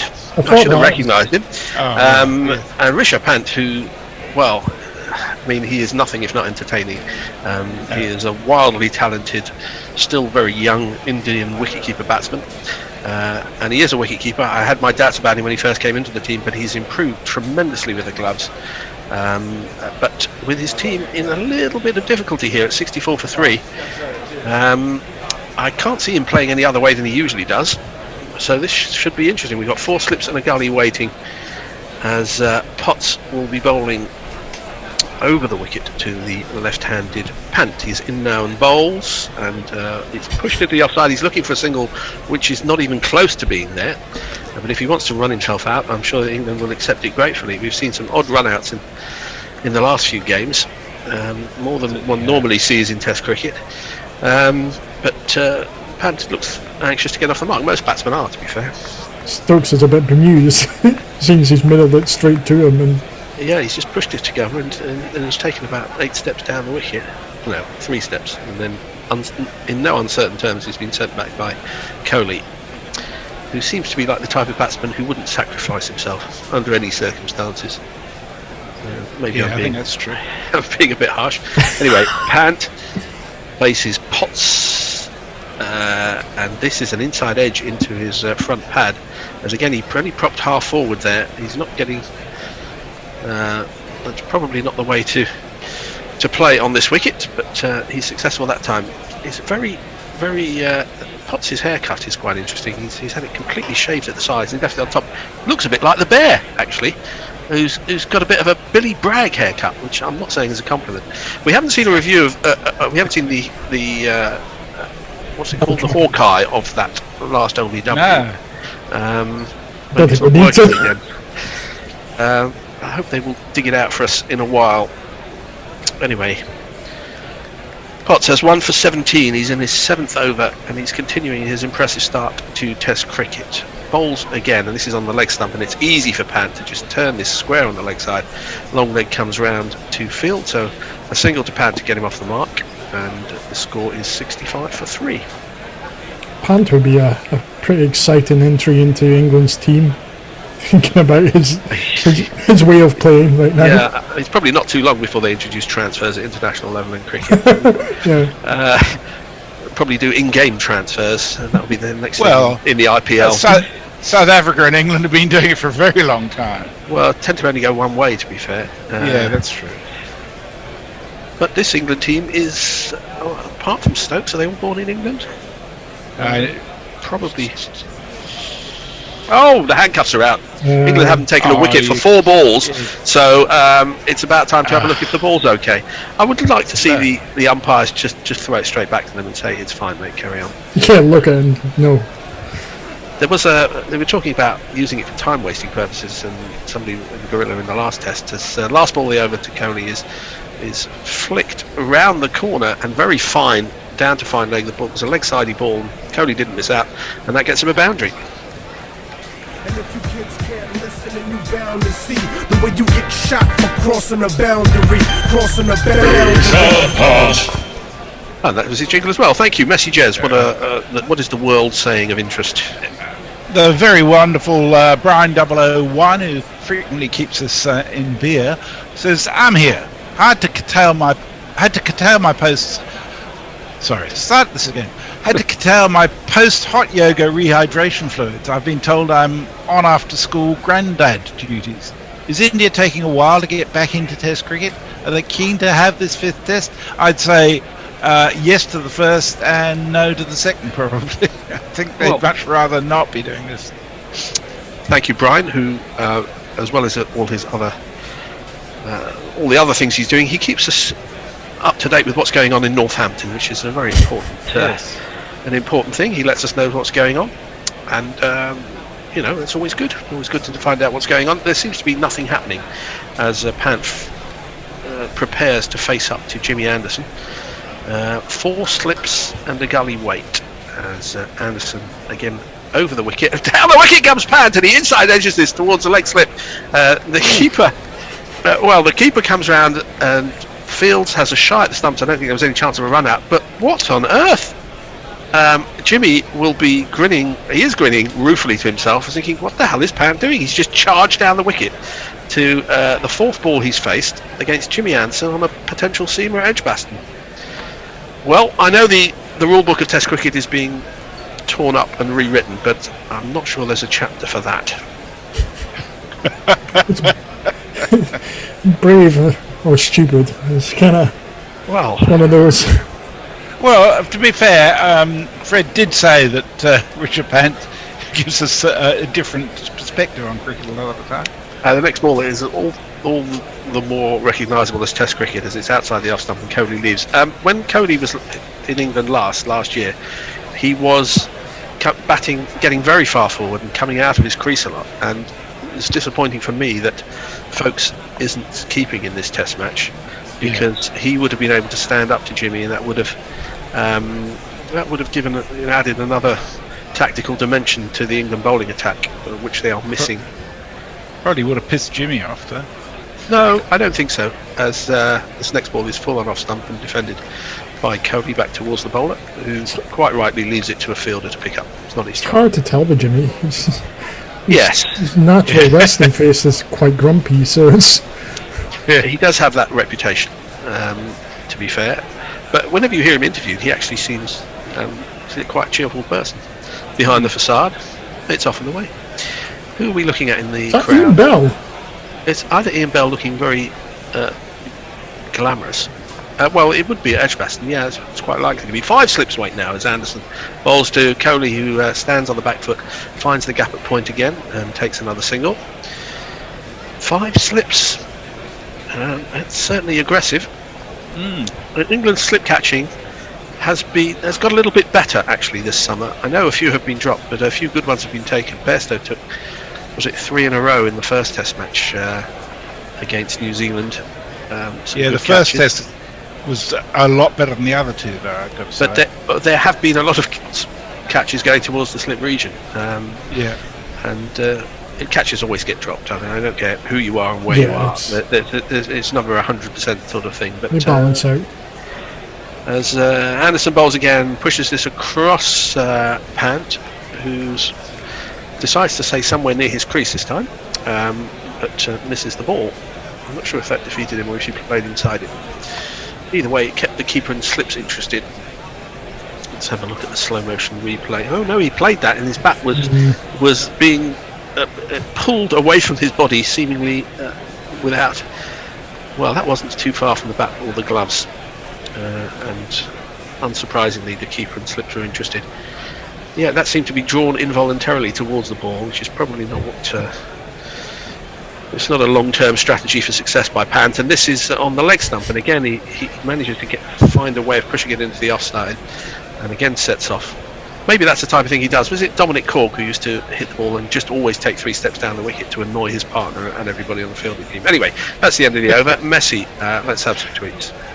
Jeff Thomas says, I heard he's out, and automatically offered my barest F-bomb jingle, and then I realised that I wasn't still listening to Buttler and Stokes batting in the World Cup final against New Zealand. So he was excited. That's on YouTube. And Neil Harris says, hello Gorillas, thanks for the wonderful coverage. Anyone know why Pants is on before Aya? I got no idea. And Warren's asking for the Ian Bell jingle. You'd think you want to put your pants on first. That's the first bad pant pun of the day. Coley faces up to Potts now, who again tries that delivery which sort of angled in, the one that got Vihari out, but Coley stays inside the ball and middles this into the offside. No run. You were talking about Anderson and basically false perceive of grumpiness. I read somewhere that he had an interview of late and they asked him, would you prefer a 5-wicket haul or your team winning and you not taking any wickets? And he said a 5-wicket haul. Yeah. Oh, you're joking.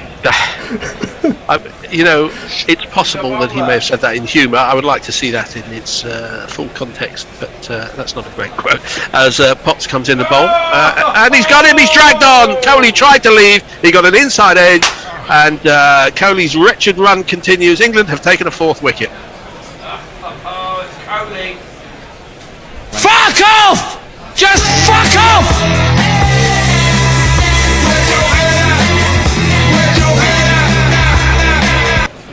Well, this wasn't a ball that looked like it was doing much, but again, Coley played an indeterminate shot outside the off stump, and he's dragged it back onto that off stump, trying to leave. Again, these batsmen, international batsmen, are so good. When they try and leave, they middle the ball or edge the ball. Some of us try and hit the ball and miss it completely. But a deserved wicket for Potts, his second, and England are very much on top now.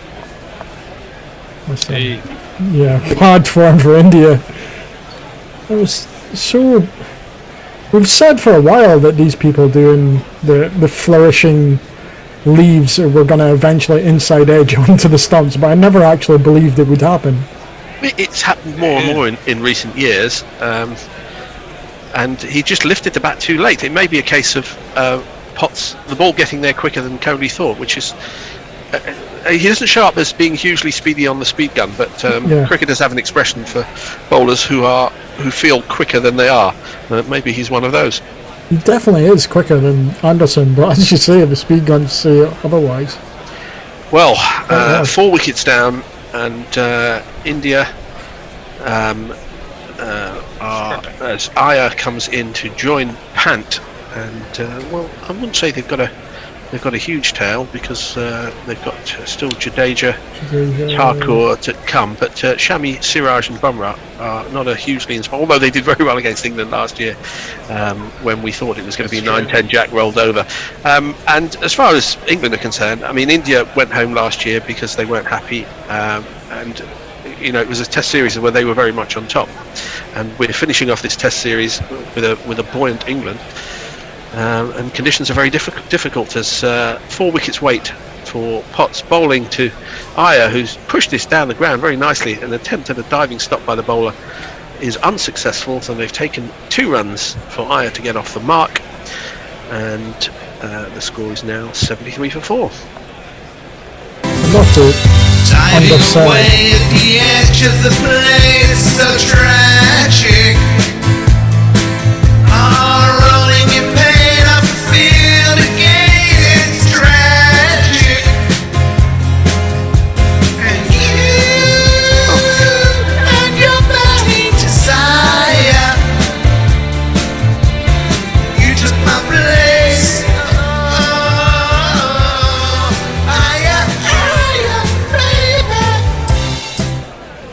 Oh, this is a full ball outside the off stump, and Iyer helps himself to a square-driven boundary. A very good shot. I'd like to apologise to the listening public for Perko murdering an ELO song and that jingle. Thank you, Perko, for all you do. You don't get paid, and frankly, a lot of it is worth every penny. That was a good start for Iyer, actually. He got out to a ball and square drove it to the boundary. It was a pretty nice way for him to get going. He has 6 as Potts is into him again. 2 wickets after lunch for him, and this is a quicker ball, which again maybe surprised Shreyas Iyer, but he does get something of the bat on it and goes to mid-wicket. No run. I was saying Potts, I don't want to undersell him, but Coley's basically played a ball that he didn't need to play at all and edged it onto stumps, and Vihari's missed a straight one. Yeah, well, it's true, but I think you can give some credit to the bowler in that Kohli thought he had time to leave that and didn't, as this is wide outside the off stump and absolutely slashed by Iyer and down to a vacant third man position. He was nowhere near that, but he managed to get the bat on the ball and has picked up a boundary. He's on 10 of 4 deliveries. New Test cricket, everyone. It's me, says she. It's me, says she. Well, that was a wide full ball, and he absolutely slashed it. Took one hand off the bat. There is nobody anywhere near there, and if you're going to flash hard. But anyhow, if you've got tickets for the 4th day, get them on eBay. There's a very nice tweet from Kaushik Lakshman. He says, "Thank you guys for the commentary on the Test match. Useful for someone like me who doesn't have access to watch the match." Yeah, I think he's in Switzerland. Useful for you and useful for everybody else in the world who should all be listening. Yeah, and Brian says Northampton's county game against Warwickshire ended Wednesday in a dull draw, with both sides happy to play days 3 and 4 as bowling, fielding and batting practice. But there's a last game between Northampton and Leicester tonight. Yeah, don't need to know about that. As Anderson bowls, and this is on the leg stump of the left-handed Pant, who finds a huge gap at mid-wicket, and they trot through for the most comfortable of 2s. 83-4-4 now, and it'll be interesting to see whether Pant repeats his experiment of charging down the wicket at Anderson, as the 4 slips and a gully wait. We've also got a point, a mid-on, a mid-off, and a long leg. It'll be also interesting to see how long Stokes keeps Anderson and Potts going either end. I think they've had a long rest. I think they can be getting a big spell in as Anderson bowls. Again, this is on the pad of Pant, which Anderson will not be happy with. It's turned off that pad, or by that pad, to square leg. The keeper has to field. I think that was a leg by. Yes, it was. Just in response to a tweet from Carl Shogun to explain, this is effectively the 5th test of the series that started last year, but the 5th test was postponed because of COVID, so it's being completed now, and there aren't any more test matches against India this year, although there are 3 ODIs and 3 T20s to come. Oh, how we're looking forward to those, as Anderson having to adjust his line as the right-handed Iyer comes on to strike. Just the 4 slips, no gully now as he bowls, and it's a shorter ball. Iyer goes on the back foot and defends back down the wicket. What's the batsman wearing under his sleeve there? Is it some kind of a black patch? It's a tat, I think, isn't it? It's those tapes you get to help your muscles, essentially. Oh, these sound good. Oh, I could do with that. Help your muscle. I think Guerrilla Cricket should get in on see if we can get some advertising from these people. I think it's like something our listeners will be interested in. As Anderson up to the wicket bowls. Shorter ball taken by surprise is Shreyas Iyer, and he ducked out the way quite late. It was a good, well-directed bouncer. It was sort of head height, neck height, and with the batsman not expecting it, he suddenly had to jerk his head back out of the way. His body said stay still, and his head said duck at the same time. Oh, well, he sort of ducked inside it. It was. Anderson can bowl a bouncer, and he uses them very sparingly. But the batsman looked undignified in the way he played that, which just looks like a dot in the book. But the next ball is full on leg stump and is turned out to deep backward square, where Jack Leach throws the ball back in. I think he missed out there. It was basically a leg side half volley. He could have put that through mid wicket or anywhere he liked, but only got a single. Did Iyer. 85-4. 1 ball left of the 26th over. Warren says it seems like the Bear is making it personal with Kohli. Were the words between them in the IPL? We're going to have a change after this over. In fact, after this ball, and who's going to be coming in? The Bear is replacing Messi Jez, and the rest of us are moving chairs as far as what our relevant roles are for the next half hour. So Anderson, to complete his 11th over, he has 2 for 25. He bowls to Pant, who just stands on the back foot and drops this down in the offside. Takes the single, the end of the 26th over, 86-4. Let's have our turnaround. Thank you, Messi. Bear, it's O'Neill Harris next on the tweets. Well, thanks. It's not See me, you later. it's Colin. I'm doing ball by ball. Yep. I did want to point out that Potts, in his illustrious start of his career, has had Kane Williamson 3 times and Coley at first opportunity.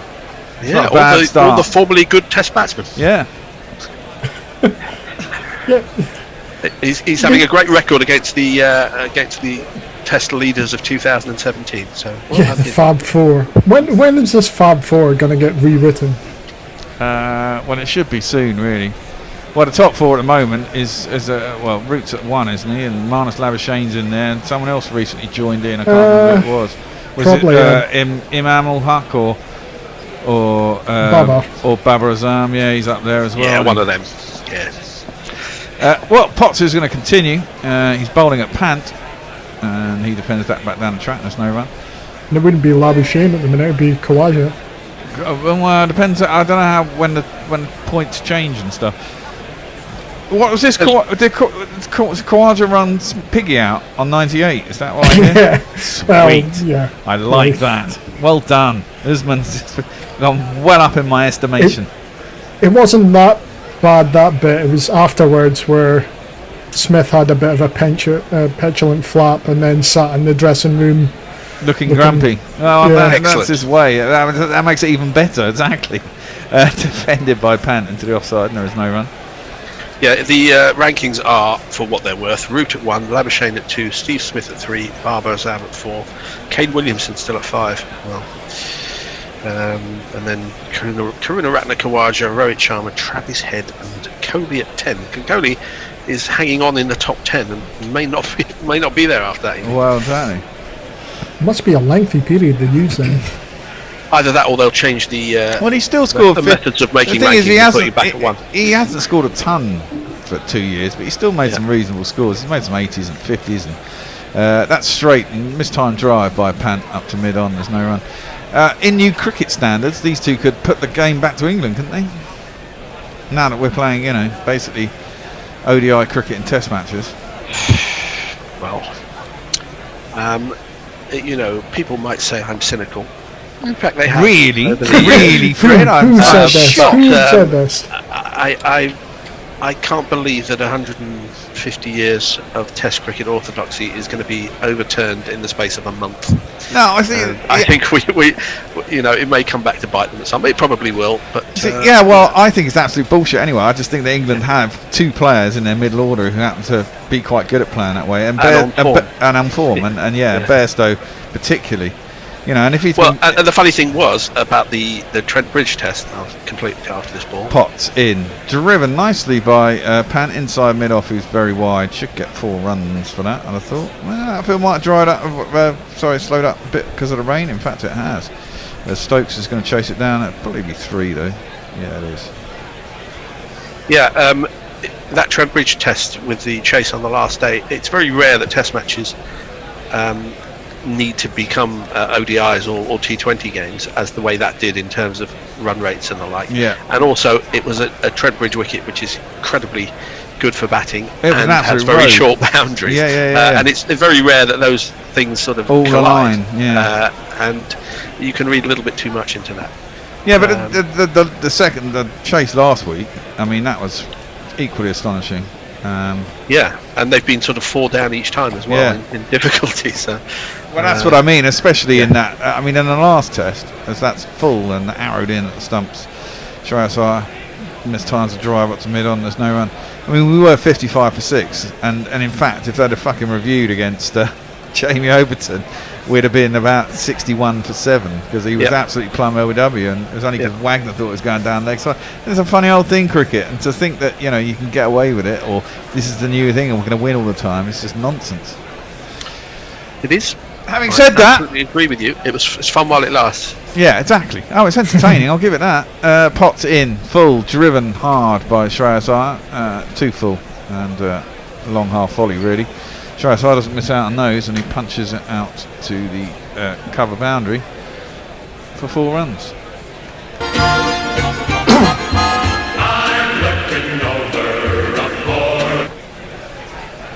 Just need one to swing a little bit. Has McCallum taken over as Indian coach? What's going on?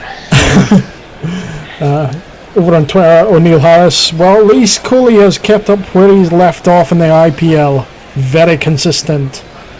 Yeah, he's having a Wa- bad year, it has to be said. Warren Davies seems like Bear is making it. Oh, we've already had that one. How long till the whole India squad comes down with COVID? From Warren Davies.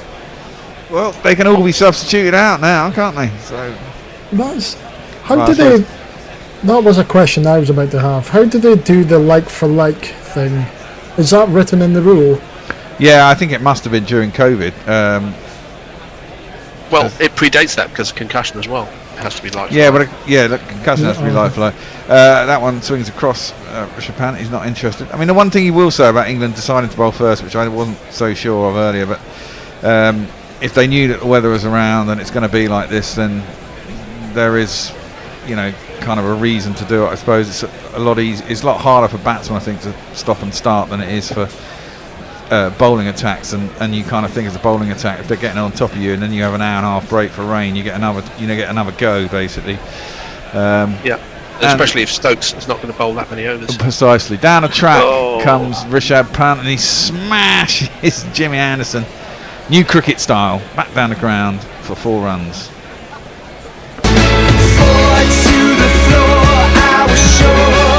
And it is a 26-run partnership of 18 deliveries.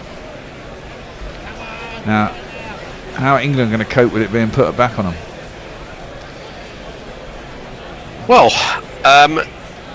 if you were a bowler and you're looking at this, it's never nice to be smacked down past you, for 4, with bloke advancing to you. But if you look at the greater picture, I think Anderson would be pleased to see Pant dancing at him.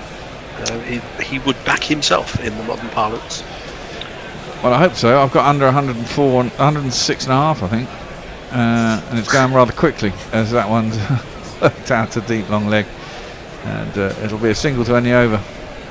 Jimmy is actually laughing. That's something, yeah. That's his face is cracked. It's contorted in a smile. That's a very strange image. I don't know. You're 4 wickets down, having been put in a deciding test of a series. Well, it was a joke between the batsman and the bowler, actually. That's what Jimmy's laughing about. So that's good to see, rather than just a mean sledge directed at the opposition.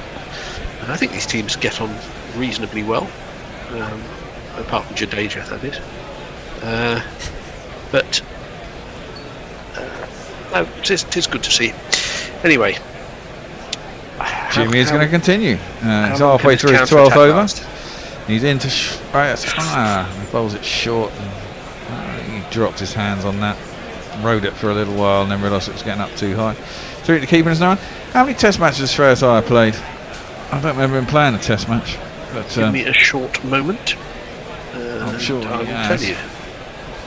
This is his 4th. It's either 4 before this, or this is his 4th. And what's his stats in Test matches, Fred? 100 and 350s, averaging 55. Oh, okay, that's not bad for Test match cricket. I suppose small sample size. That's down the leg side. It's got to be out. Surely that's off the glove, and it is. Shreyas Iyer has ridden one. He's got it on the glove. Good one-handed catch by Billings. That'll shut up Grubby's little son, and.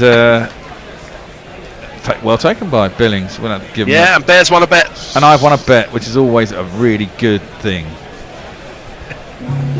I won't look back, 'cause by the time that I do, you'll be gone. Well, he took it well one-handedly, but he had enough time to get to that.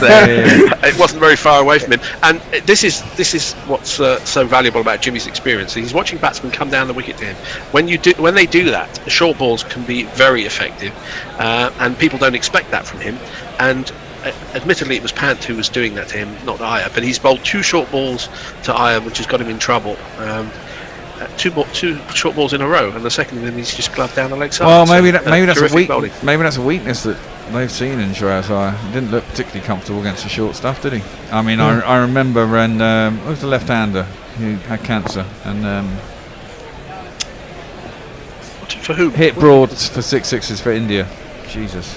Yuvraj Singh. Yuvraj was shit at the short ball, and so was Rayner. And there was that series they came over. It was when we were still doing Gorilla, so it must have been early 2010s or something.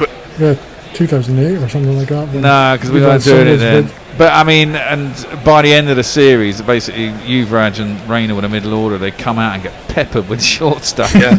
Give it up.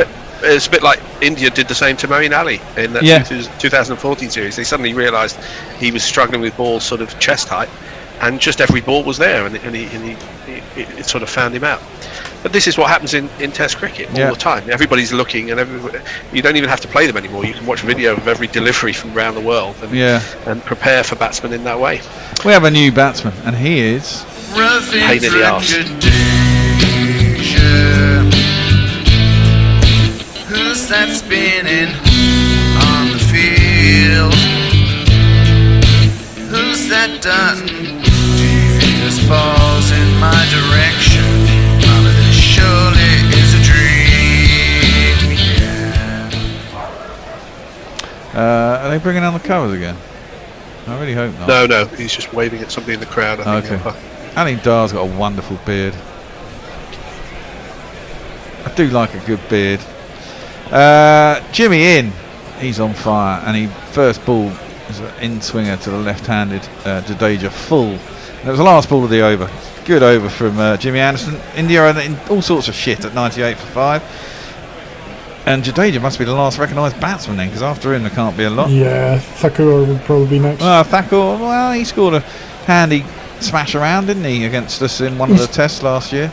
I'd say he's equivalent of Broad. I was just going to say, I can't see Jack Leach getting 10 wickets in this match. In fact, I was going to say I couldn't see him getting onto bowl, but as usual, I've been proved immediately wrong as he is coming on. Well, I was wondering if they'd bring him on to maybe have a tempter at Pant. Yeah, stick a load of men out in the deep. He usually who'll clear them, I'll give him that, but might be worth a try. Let's give him a jingle anyway. Coming up, here's a face that I know. It's Jack Leach.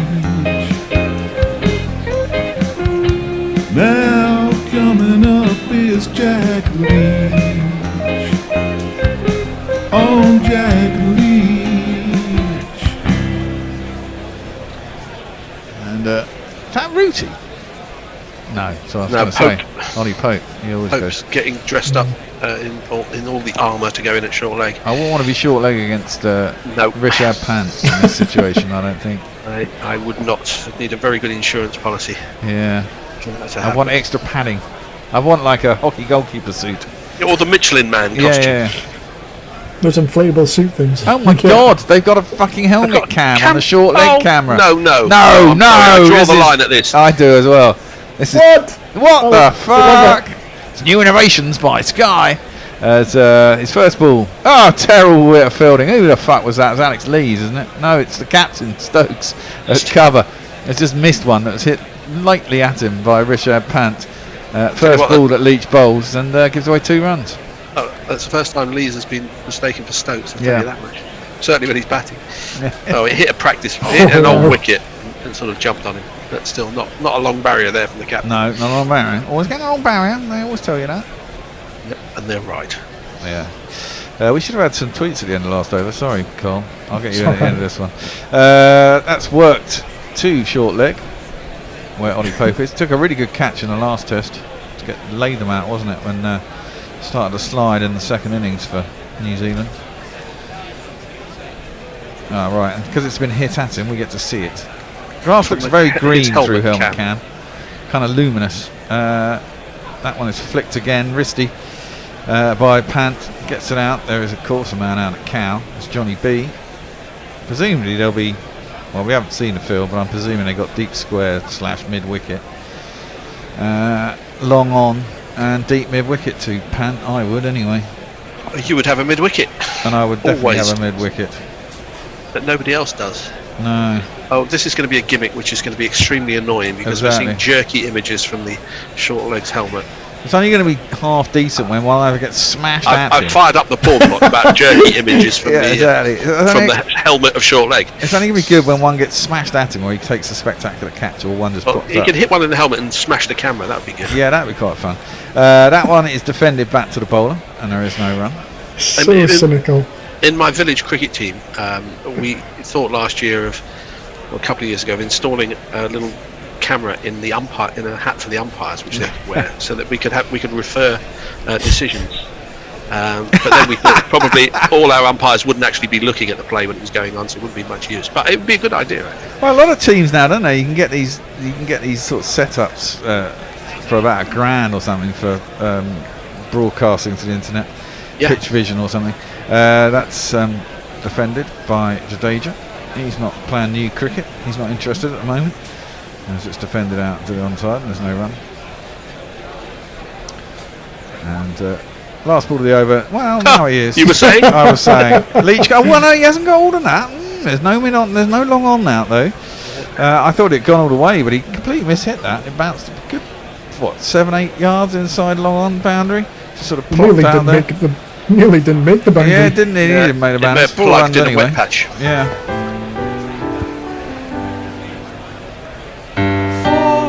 He got underneath that and he sliced did. it. Scooped it, didn't he? Yeah. But he knew no one was out there. We're watching it from short leg. No. No. Every ball, short leg view. Over in Twitter, Gorilla Cricket, Radio Naked Fun Porn Bot. Not Fred Tit, Wet Blanket, click here. What about the jerky images from the helmet? Yeah. Don't give him ideas. And Brian Barish, g'day and good morrow, cricket fans. It's July 4th weekend, or as it's otherwise known as Treason Day, Retreat Day, Fireworks Day, Unnecessary Patriotism Day, Bad Day to have Aversion to Loud Noises Day, so on. And today, July the 1st, is Canada Day, so if anyone's listening in Canada, happy National Canada Day. Day. July the 4th is Monday, isn't it? Yeah, yes. Independence Day. Indeed. Well, Sujit Y saying the strip of Shreya Iyer's arm is called Ultra Human M1. It is basically a continuous real-time blood glucose monitor. Right. I was wondering if it was one of those. So he's diabetic. Okay. Okay. That's that thing that kind of automatically puts the drugs into your system for the diabetics, makes it a lot more Could you sell those, handleable. Or intravenous drug use on the cricket field. Yeah, I heard that as well. You boys, I don't know. Anyway, this guy's bowling. Change your bowler. Sweep the leg, Brody. Got the best headband around. First ball is just defended back down the track by Pant. Got the best headband around. Your ego ain't gonna beat you down. Got the best headband around. Even though your hair is thin now.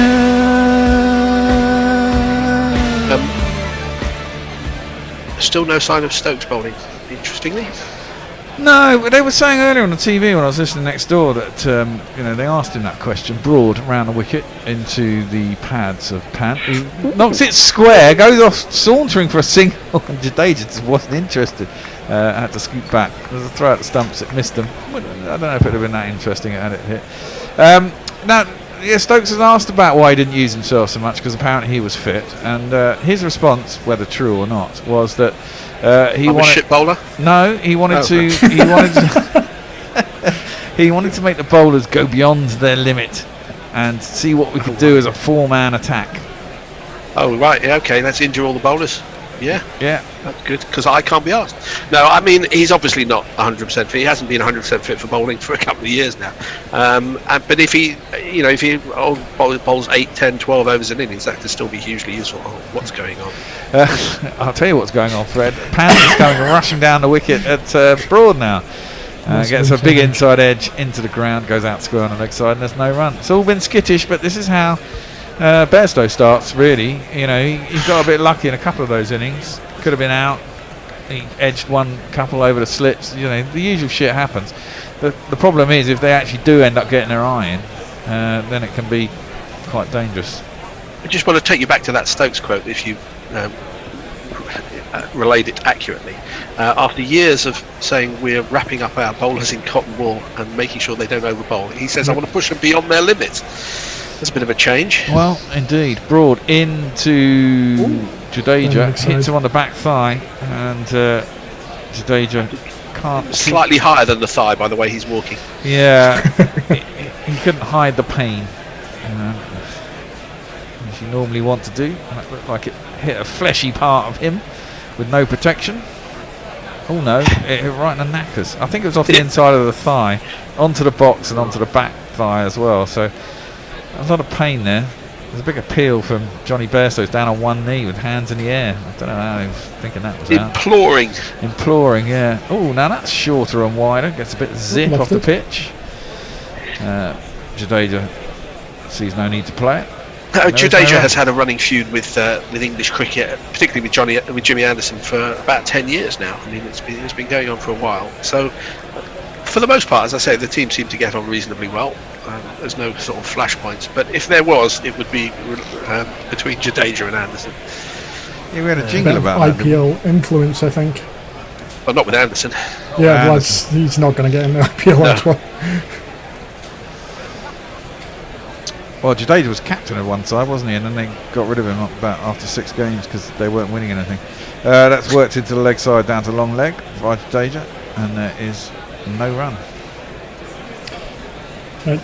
Over on Twitter, Mayank, maybe it's my Indian heritage which makes me biased, but I think it's a bit rich coming from England to insist this is a continuation of the series when they breached COVID rules in South Africa and bemoaned. That is completely your Indian bias, Mayank. Of course it's the bloody last test. You all fucking ran away last year. Don't give me that shit. Yeah.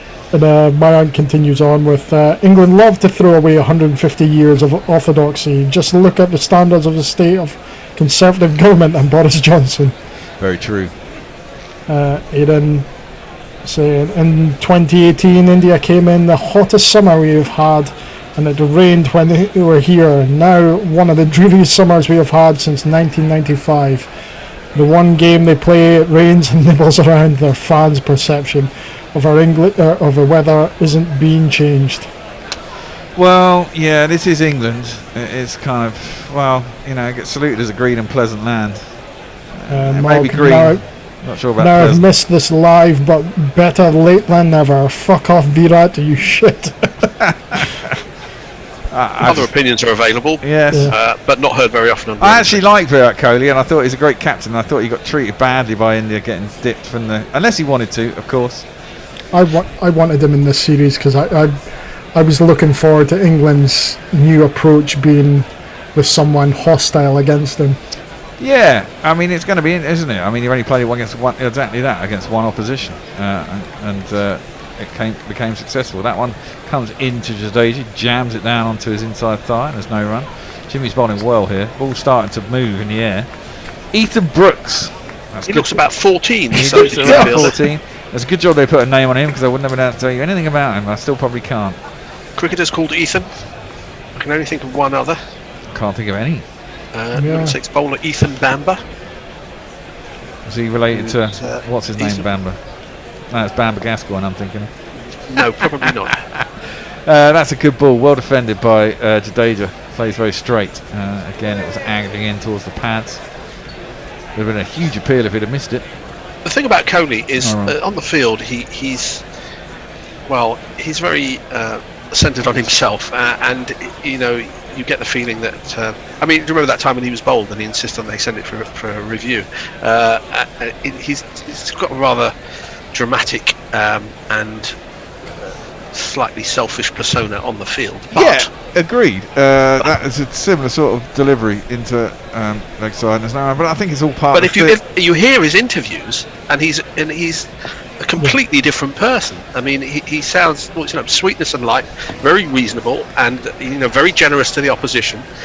He's either a brilliant dissimulator when it comes to the media, or he's just two people, one on the field and one off it. It's very pantomime-esque. White line fever, yeah, I know. But that's what I liked about him. He was all part of the theatre of the game, almost, with him as captain. I think theatre or pantomime.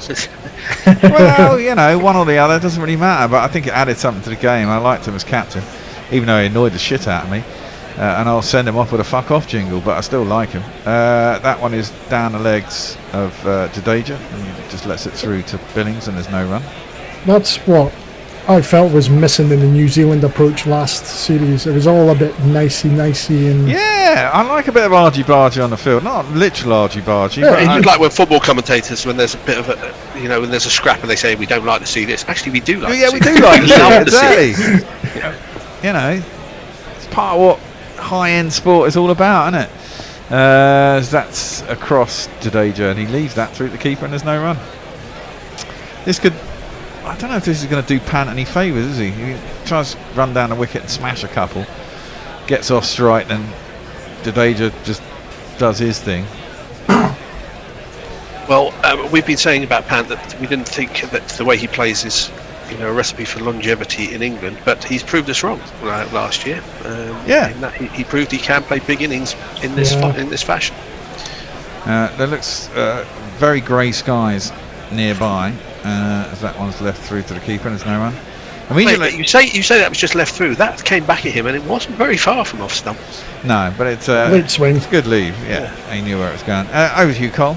Messages. Well, it was amazing to see the breakneck speed of the Sri Lanka-Australia test. Perhaps the most astonishing stat that of the 6 tests completed in under 1,000 balls, 5 have been in the last 6 years. Well, that doesn't surprise me. We do some. Sorry, just do some on-air production. What are we doing with the next commentary stint, which was supposed to be tea? Well, yeah, we're supposed to carry on. I was just thinking that myself. We're supposed to carry on with the thing, so it should be me, Hendo, and Messi. Obviously, I'm supposed to be doing ball by ball in that slot. If Hendo does turn up, and he said he was going to be here at about 3, as that's defended back down on the track. There's no run. I presume I could just swap with Hendo, and he could do my commentary. I could just sit on summarising, and we can have Messi back, and then we're back on track. Then we just do the next session would be the session before tea, and we'll have to figure out the end of the day, obviously, but because we've got 4. I think we've got 4 sessions till tea, haven't we? Or we've only got 3. We're letting sunlight in upon magic. We're letting the listeners know how exactly we organise disorganise these rotas. Well, exactly. There's no backroom staff, and Tony's not here to send us loads and loads of emails about stuff. Come on, Tone, if you're listening, organise. I need organisation. As that is defended out to the covers, wide enough for Stokes that they'll get through for a single. Again, Pant's he's nudged that into the offside, but his bat is so far away from his body. Yeah. I think with a moving ball, it's quite dangerous. You'd have thought. I don't know what time tea is. Anyone know what time tea is? Somebody mentioned it earlier. If I could tea is at 4:15, Bear. Tea is at 4:15. Yeah, so we got 4 sessions. So we'll just carry on the road, and we'll figure out the end of the day when the end of the day comes, unless it rains, in which case we can have some time to organise. Round a wicket, Broad.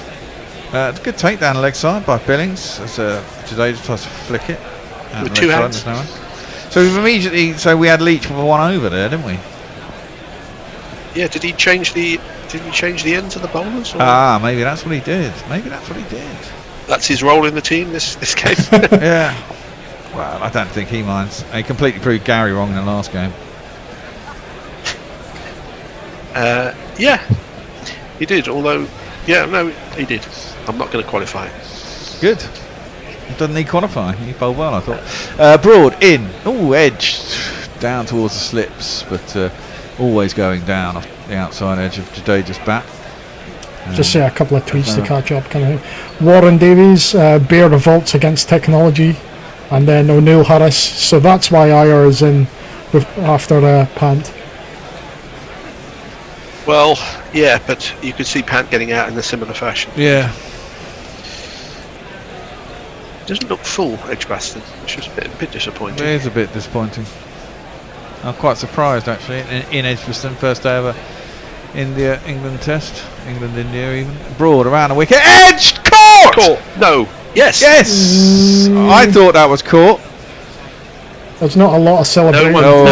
No one knows. Crawley's making the up signal with his hand, as to say that never bounced, but the umpires are very slowly going to make their way towards each other and confer. It'll all remain on the depends on the soft signal. Soft signal. It was wide of Billings. It was definitely I think first slip's catch. The way he's got it in his hand coming up tells a lot. He's got it clutched between the fingers as if he's scooped it from. So this is going to be. He's saying well, not out. okay, Soft I think signal, that's not out. not out. Yeah. Messi's determined it's out. Who? Nessie? Messi in the chat. Well, out, said Messi. It was difficult because the hands of Billings came right just across when he picked the ball up, and I was watching Billings' hands and not really the ball. Let's have a look. It's going. No, it's. Oh, that's into the hands. Ooh, or is it? Yeah, I think that is. I think he's got his. Oh, well, I don't think it's going to be given, but I actually do think he's got his fingers underneath that ball. I don't think he has. Foreshortening. Let's have the foreshortening, Claxon. Well, we're going to have a look at it. It might be easier to tell from behind. His fingers are on the ground. Actually. No, it's not. No, it's not going to be given. It's not going to be given. Especially the question is, had soft that been signal. the soft signal been out, would that have remained out? And I'm not sure it would have. Messi's immediately reversed his out to a not out. Yeah, you see, the thing is, you see his middle finger that's under the ball gets pushed back, and you can see his nail come up and the ball on the ground. I think that will remain not out. Yeah, fair enough. Indeed, fair enough. It wasn't obvious, and it remains not out. Indeed. I'll give Root his props. At least he's came and says, "I don't know." Well, generally when they say I don't know, it means it's not out. Is Hendo turned up? No, he hasn't. I'm just going to... here he is. Hendo is just tweeting in now. What's he saying? Won't be there till 3:30. Stuck on Stratton somehow. Someone else to ball by ball. Okay. Who's around? It's only us lot. So... do one of you guys want to change? Do you want to go back on the ball by ball, Fred, and start until Hendo turns up? I can do, yes. Messi take over from you, Cole. You've had two in a row, and I'll stay on as well. There you go. That's nice and easy. Sorry, Messi, we're miles behind. Last ball, surprise. Driven by. Oh, what's going on? That was driven hard by Jadeja at Stokes, who slipped and landed on his hip. Yeah, that was nasty. He does find ways to injure himself, doesn't he? His feet went from under him. He just collapsed onto the ground on his hip. He's clutching his back, so that means he must have COVID under the focus protocol. He might have winded himself. And they're going to have another drinks break. Right, so we'll have a switcheroo. Oh, good. I can catch up on all those tweets now. Well, I actually tweeted that you got that wicket there because the moment that you said nice things about Aya's test average, he got himself out. The very moment. Wicket says the tape for the muscles is brilliant marketing. I've used it when I've had a dodgy Achilles, and in my mind it helped, but I don't know how or why. You just think it does. That's the best marketing of all. Warren says Bear revolts against technology. I don't know what I was revolting against. What was I revolting against? I can't even remember. I don't know. O'Neill Harris says so that's why Aya was on after Pants. Dear God. The Naked Porn Bot says old news, helmet cam click here. Oh dear. That helmet cam, I tell you, it's like, do you remember that rev meter they had for the spinners? That disappeared pretty bloody quick, didn't it? Yeah, well it did. Well, it had stupid things like 3,600 RPM, and it's like, what? Huh? Who cares? You know. Angry Exile says the thought occurs to me that if we'd given up 6 months earlier, we'd have given you guys a really rubbish public holiday with even less barbecue-friendly weather than most UK bank holidays. Speaking about Independence Day. Diana Patterson says, thank you for the Canada Day wishes, and let our day be a lesson to all. Flags are not necessarily a good thing. Mark Zips with us. Hello, Mark. He says, with any luck and your company, these tents and tables will be full of records by the end of the day. July the 4th is also the weekend to declare your vinyl independence. Don't forget the Guerrilla Cricket discount. As ever for the July 4th weekend, Mark's got a massive sale of vinyl records going on. Good luck with that, Mark, and thank you for your support. And of course, if you go and mention Guerrilla Cricket, you get the discount that Ziv's on about, which I can't remember what it is, but he always honours it. Let's guess at 80%. No, I don't think of that. But has anyone ever used it? Well, I don't think anyone has, have they, Mark? Or maybe one person he told us. Say 100% discount. Might as well. And Warren says, are India going to do the full T20, full T20th mode? Nigel Burgess says, stop talking about Canada Day on the 4th of July. As a Brit living in Canada and currently in the US, bank holidays don't exist in my job. It's got a picture of huge trucks, so I presume he's just driving trucks all day, every day. I don't know. On the trucker boys who aren't they coming out again for Canada Day? The ones who did the truck, didn't they block off somewhere like Toronto or something? I think they're all coming out again for. It's a Canada big country. Day. As I've spent the last few days travelling across it, mostly involuntarily, and it's quite hard to block the whole country. I'll tell you that much. No, they didn't. They blocked blocked people in a very big space. I think they blocked the capital, didn't they? Yeah, they did. They did. There was some protest around. Why were you travelling across Canada recently? When? This week? Yes. Oh, you've been flying around. Yes, I have. Doing secret things. I don't know what day it is anymore, but all I know is nothing worked as regards flights, connections, and various other things. Yeah, I'm refusing to go on flights until they fucking sort out their staffing issues, man. Well, I'm not sure that Canada can blame it on Brexit, but somebody will try. Anyway, Jadeja is going to be facing up to Jimmy Anderson, who starts new over a little bit short on the leg side, turned to mid-wicket, and there is no chance of a single as Potts. Is that Potts, who's now number 35? I think he's also changed his number. Crawley and Potts, which is a bad firm of accountants in Ipswich. That's what I'm guessing. As 109.45 are India. If you're just joining us for the first time today, they were put in by England in this 5th test and the first of the summer between the two, if that makes any sense. As we're at a cloudy Edgbaston, although the sun seems out, but there's still some heavy clouds in the distance. Anderson is in again and bowls, and it's left by Jadeja as it goes across him, not too far from off stump, but enough to make the batsman think, if indeed Jadeja does think. I've gone under he's a thinking cricketer. The radar looks pretty good, Fred. There may be some showers heading up from Swansea way in about an hour, 90 minutes, something like that. I think most of the rain clouds in Swansea tend to stay in Swansea. My experience of South Wales, but we shall see. At the moment the ground is bathed in sunlight as Anderson bowls full and outside the off stump, and a slashing through the offside by Jadeja ends up at square leg, which tells you something about how he's timing the ball, i.e. not at all. 109 for 5. I've just put a bet for under 132 and a half, I think, or 131 and a half. The full of the next wicket. Well, seems reasonable, but you never know. No, you don't. What do we have by way of slips? I think there are 3 and a leg slip for Jimmy. As this ball is an LBW appeal. It may be a little bit high, and the umpire is not going to give it. And Anderson looks at Stokes. Stokes looks at the keeper. The DRS timer clicks down. It's all happening, but nothing's happening because they're not going to review it. So Jimmy Anderson's already gone back to his mark. He may have got a bat on that. It may have been a bit high. It was a reasonably straight delivery, but it just didn't look right. Yeah, it looked. There was a bit of him in the knackers, didn't it? Yeah, I think it did hit quite high. And it might have been inside edge. It's above the pad. Well, it's the top of the back pad, though, isn't it? Yeah. It's a question of whether there's an inside edge. How tall is he? No idea. Not very tall. It might have been clipping the top of the stumps, but given not out, it's probably not worth it. Next one is jabbed at just outside the off stump. Not comfortably. That got up a little higher than Jadeja expected. It wasn't far from the handle or glove, but he picks up a single as it's pushed into the offside. We're having a look at Hawkeye, which says that pitched outside leg stump, that LBW appeal. So it would have been a fruitless review.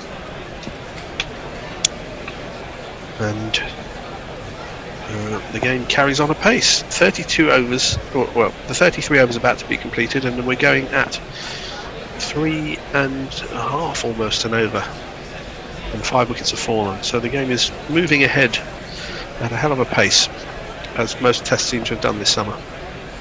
We'll have some of your tweets and messages after this delivery. The last ball of Anderson's over, as we as the leg slip goes back in.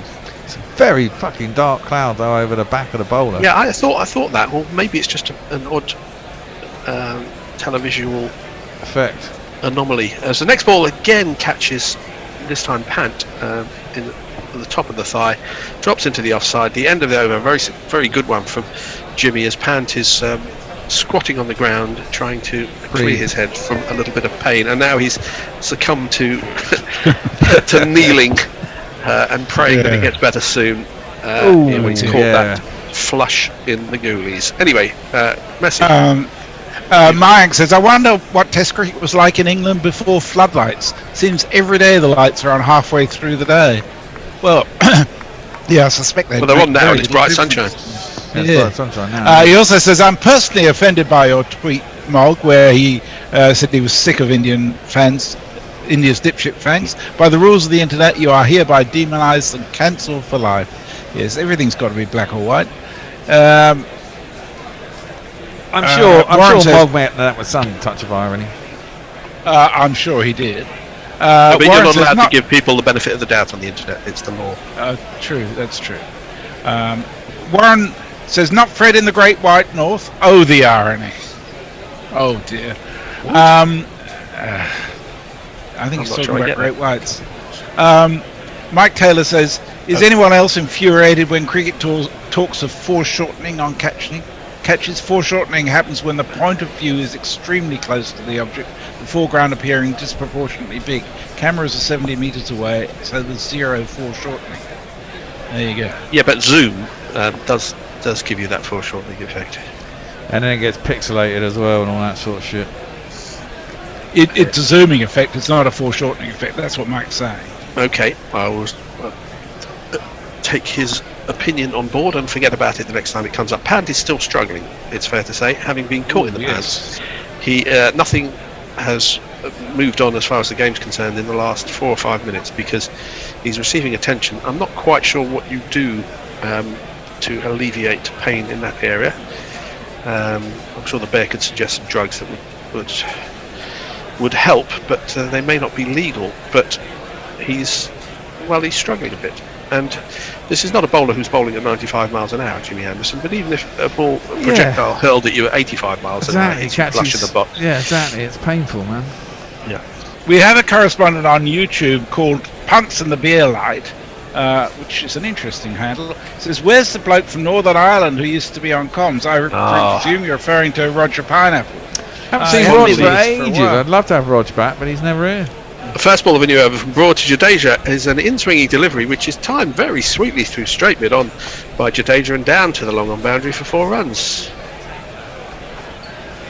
2, 3,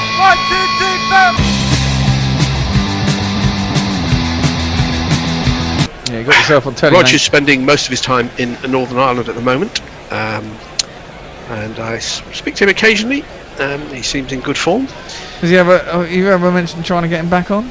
And what does he say when you do? You know, he's difficult to pin down. Yeah, very difficult. He always was, even when he was sort of living 3 minutes away from the studio. It was sometimes difficult to pin him down. He got emergency calls to go to Glyndebourne and things. Yeah, exactly. The life of an itinerant musician. This next ball is in at the leg stump, and Jadeja falls over as he tries to turn this into the leg side. He succeeds in turning it into the leg side, examines his studs, and tries to blame his falling over on them. I've learned something new from the tweeters today, that Wiggy has A, muscles, and B, uses things to keep his muscles in order. I've known Wiggy for a long time. I didn't know he had any muscles. Good to hear from you, Wiggs. He still plays a bit of night cricket, I think, which is sort of like 6-a-side or 8-a-side cricket, and with a white ball up, in sort of a tennis court-sized arena. As Broad round the wicket to Jadeja, who turns this through mid-wicket. It's not timed it all that well. He's going to pick up 2, maybe 3, probably 3, as that's chased all the way down to the mid-wicket boundary. 3 runs to him. He moves to 14, and the score to 117 for 5. What's news of Hendo on the? Well, he said 3:30, South Circular, which is 2 minutes away. Yeah, he was stuck in Streatham. No one wants to be stuck in Streatham. No. Indeed. 117 for 5. This day is going to go on for longer than the scheduled times because we've lost some time to rain. and to the aftermath of it, and presumably a slow over 8, although I haven't checked. Yes, it can go till 7 o'clock tonight. The broad bowls again. Probably the ball which slightly straightens on Pant, but he defends it well to cover. We're due for another 50 overs after this one, and this is the 34th over. So what are the changes? I'm a bit confused now. The changes from the last Test match for England. Well, we've the keepers. Yeah, Billings for folks. Billings for folks. And what? I'm just trying to think. Did Potts come in for someone, or was he there already? He was already there. He was there. Anderson Overton. is in for Overton. Right. Next ball is full and on off stump and guided towards gully by Pant. No run. Yes, Anderson didn't play the last game. That's right. Overton has done managed again to be the pick of the bowlers, in my view. Well, yes. Anderson, Overton has done an Ashton Agar, hasn't it?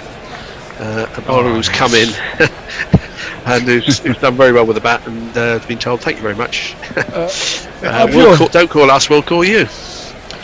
I'm sure he'll get another go. He wasn't too bad, actually. Sure he is. He's certainly on the pathway. Has brought in to complete the over, and that's a flowing drive from Pant. That's what the crowd has come to see, through extra cover, and little chance of pulling that up even over the slowish outfield, and it's a boundary to Pant. 1, 2, 3, 4.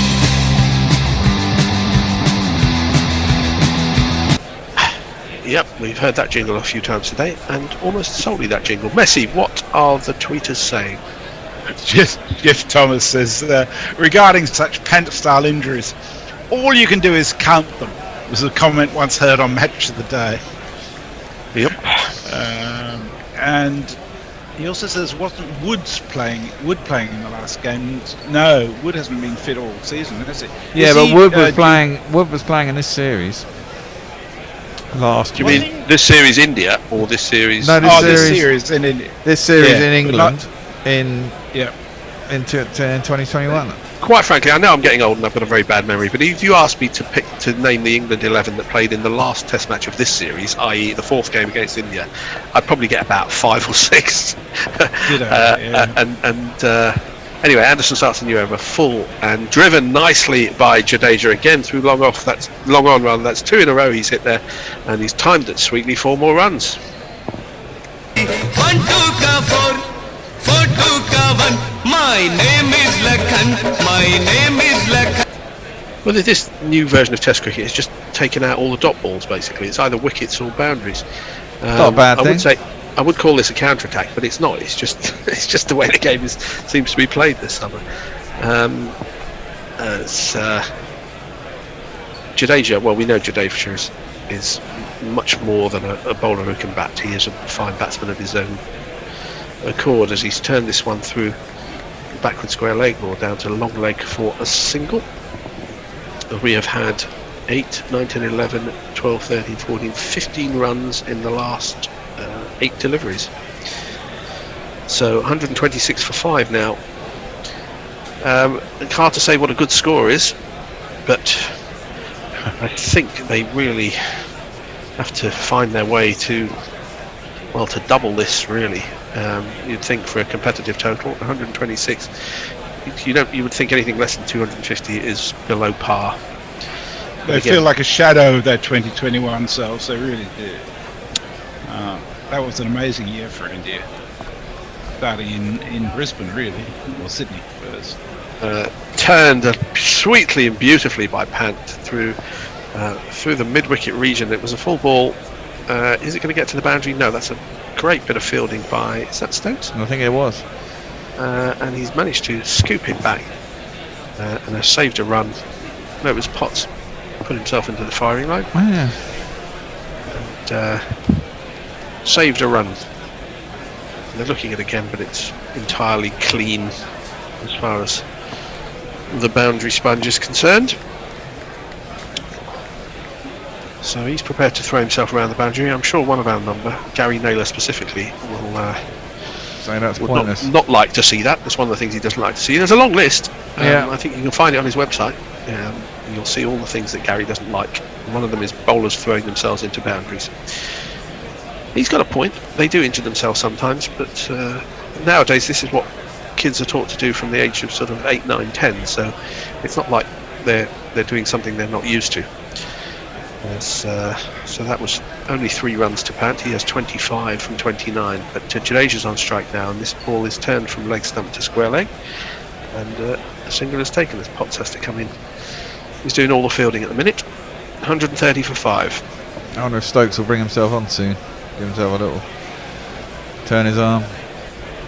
Well, he might actually give Leach a decent.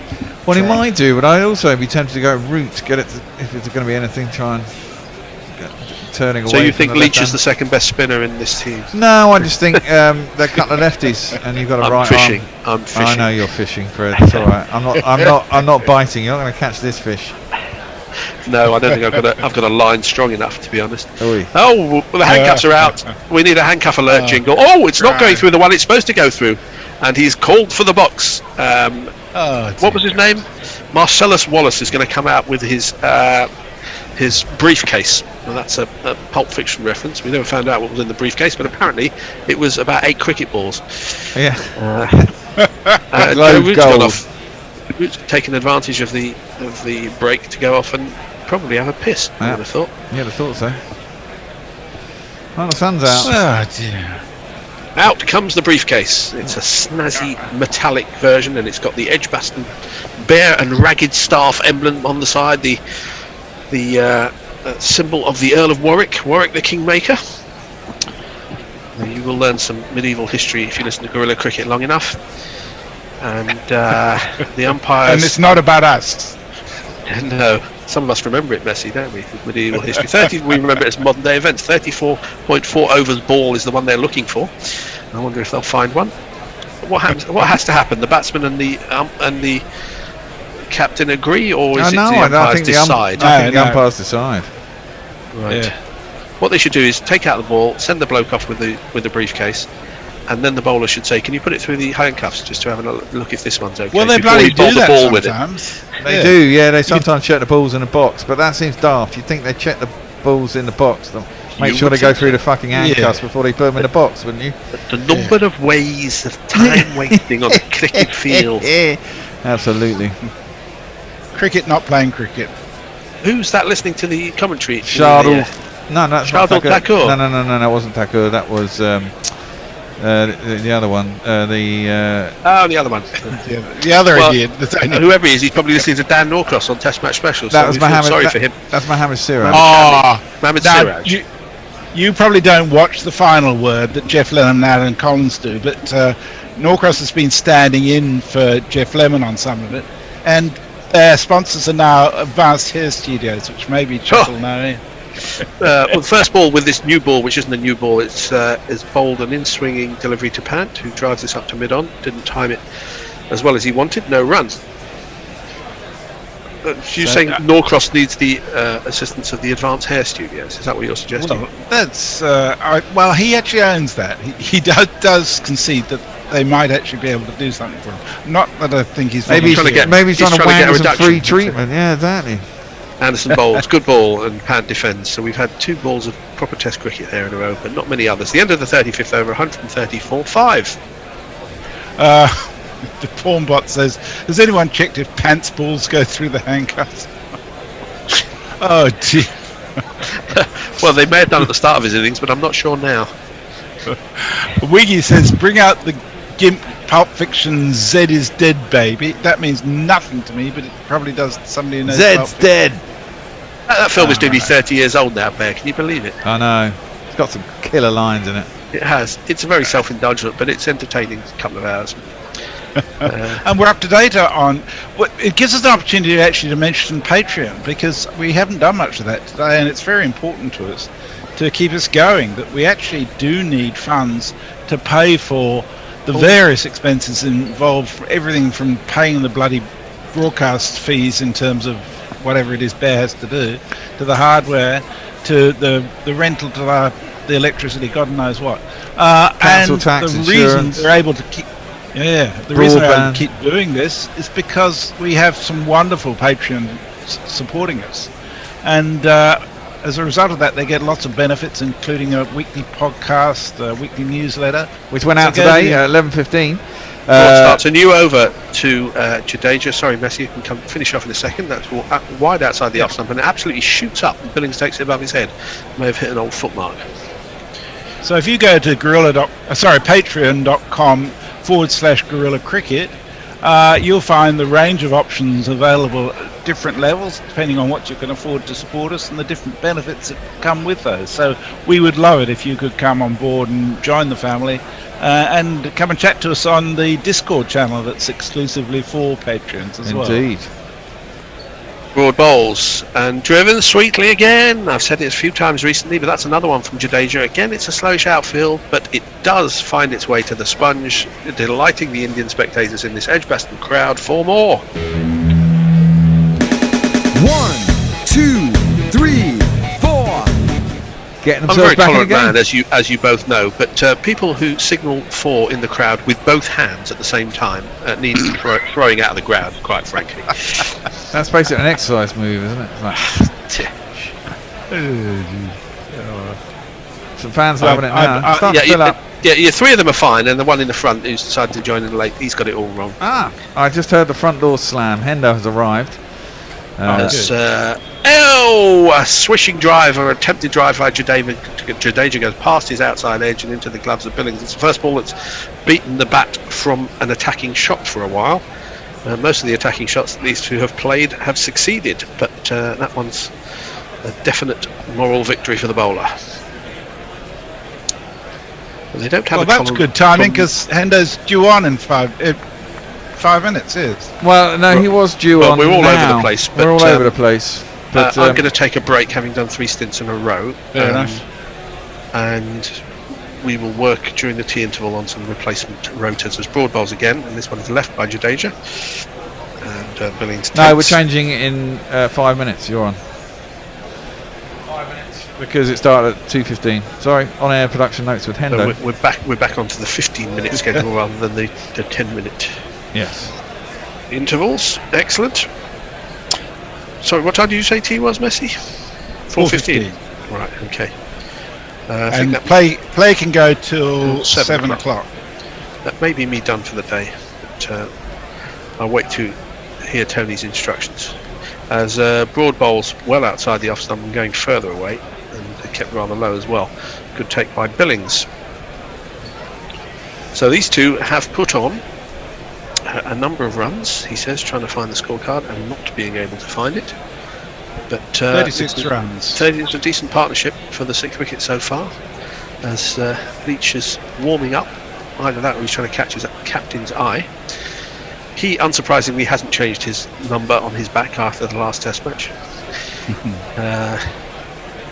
He will be keeping those 2 sevens for a while as broad bowls again outside the off stump, left by the batsman. The end of the 36th over of the innings, 134.45.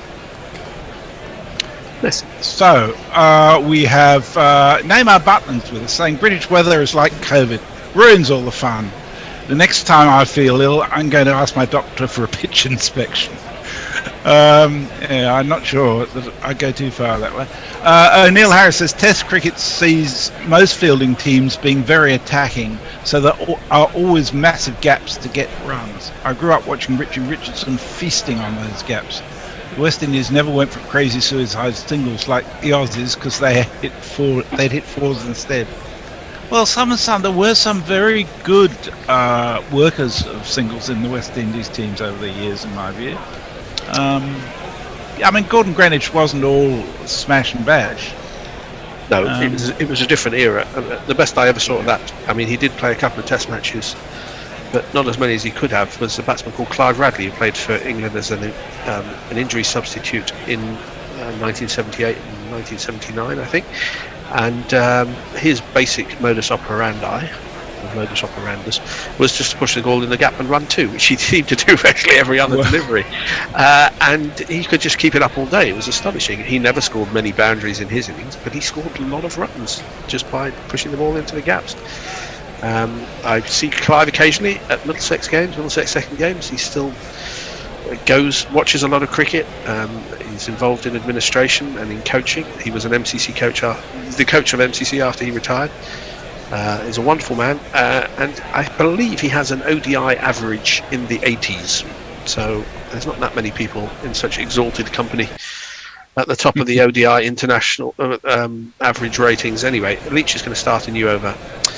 We do have a slip and a short leg in, and hopefully the short leg is not wearing the camera with the helmet in as Leach bowls and Pant reaches forward and drives back the bowler fields.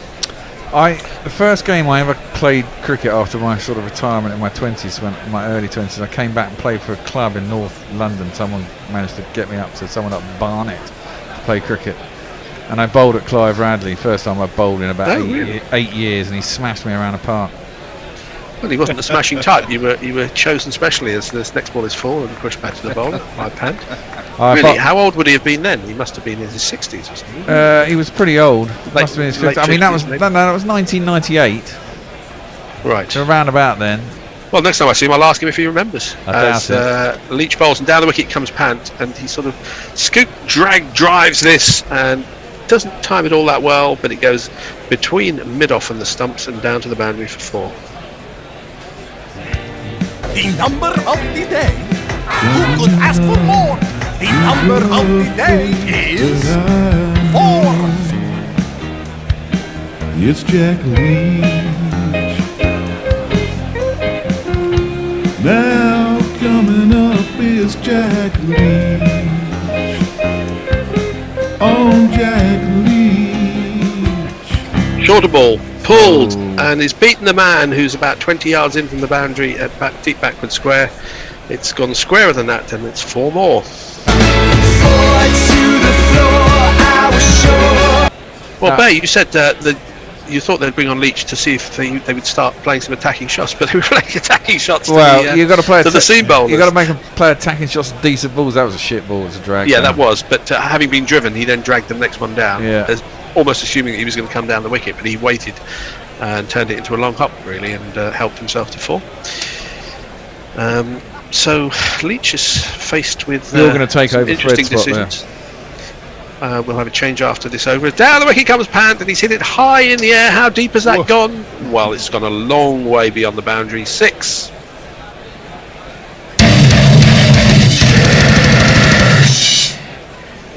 Yeah. Stokes' expression has turned slightly grimmer in the last 3 deliveries, which have conceded 14 runs. Wow. And the Why the Hell is Jack Leach Playing for England Brigade will be dusting off their keyboards. That did turn, actually, and looking at the slow motion replay, it turned into him, but he got to almost the half volley length and dispatched it into the side screen. We're checking the ball again. Oh, you're joking. No, I think they're checking Clive Radley would have been 54 when you played him. Yeah, that would have been right. ODI average of 83.3. His first class bowling average was 20, and his List A bowling average was 18. Well, I saw him take a wicket in a Sunday League game. As this next ball, he does take a step forward and Pant, realises the ball isn't quite where he wants it and drives it back to the bowler. No run, the end of the over. I shall be taking a break now. Hendo will be coming in. The score is 148-4-5. Thank you very much. Now you're going to do wobble. I'm going to stay here, and Colin's going to take over from Messi, I think. Okay, Colin, there's a series of tweets from Mike Taylor. 3 tweets explaining why we shouldn't use the word foreshortening. If you want to follow through on those. And he's about to poison himself. Before that, I'd just like to go on YouTube because the Postman has came out with extraordinary. Oldest Test cricketer alive is Ronald Draper, South Africa, 95 years old, 187 days. Oh, it looks like India are doing a bit of an England here. Put it up against your lip, Hendo. Yeah, and I'm not because I'm not going to swallow whatever it's called, disinfectant spray. Just keep it at my at lips length. Yeah, but then you sound hollow, you see. I don't mind sounding hollow for a little while. Okay. 148 for 5. Matthew Potts. He specialises in getting out captains, or ex-captains, should I say. Flicked away by Jadeja on this occasion. Jack Leach is brought into action chasing after it, but eventually it is Potts who comes round from long leg. and they get through for, what was it, 2? Yes, 150 comes up for India, and a good little riposte this from the touring side. It is indeed. They've taken up England's new cricket mantle. Well, if anyone was going to do it, it was going to be Rishabh Pant. I've written in one of the Smacksman pieces today that basically he's been playing baseball on his own for the last 3 years. He has. So, it's nothing new for him.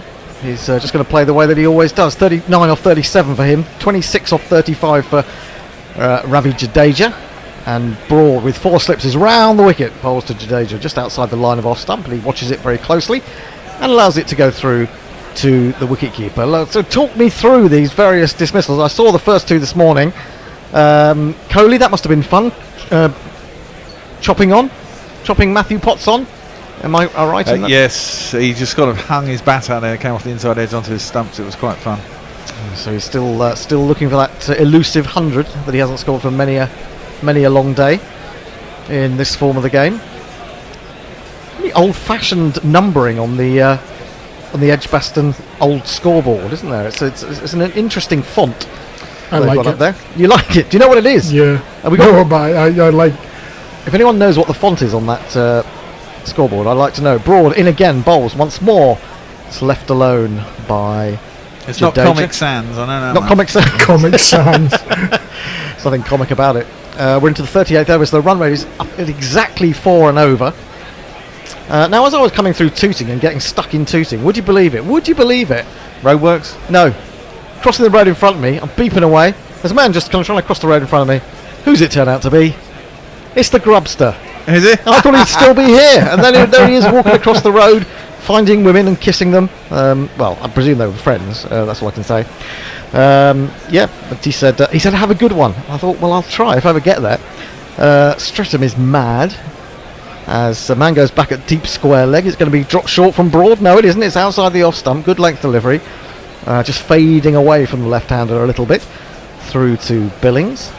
And there is no run. So what time's tea? Tea's at the end of this half hour.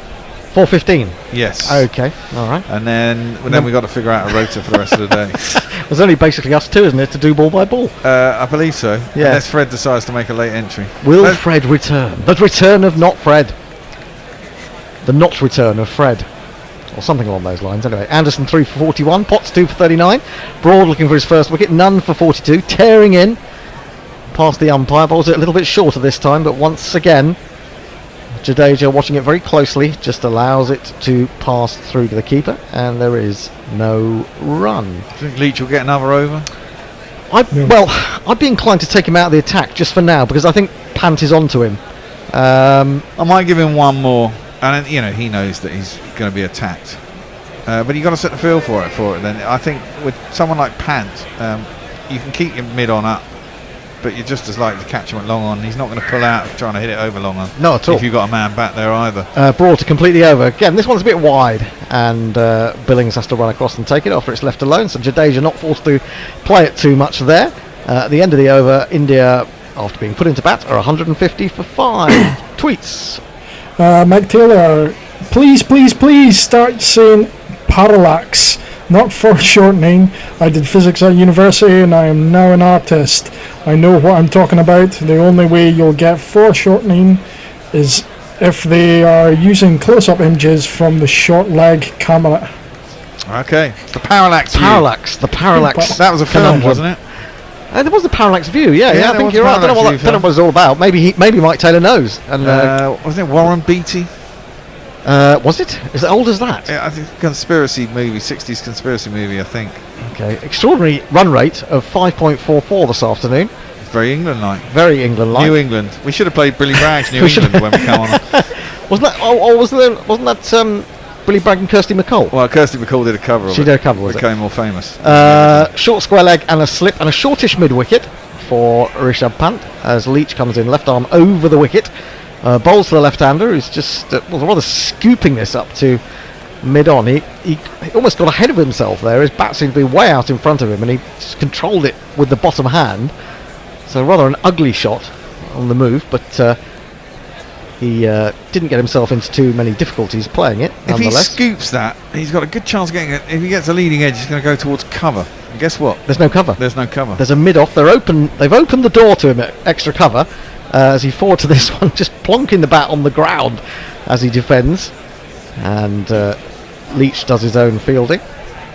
Leach none for 21, of course, coming off 10 wickets against New Zealand in that third test.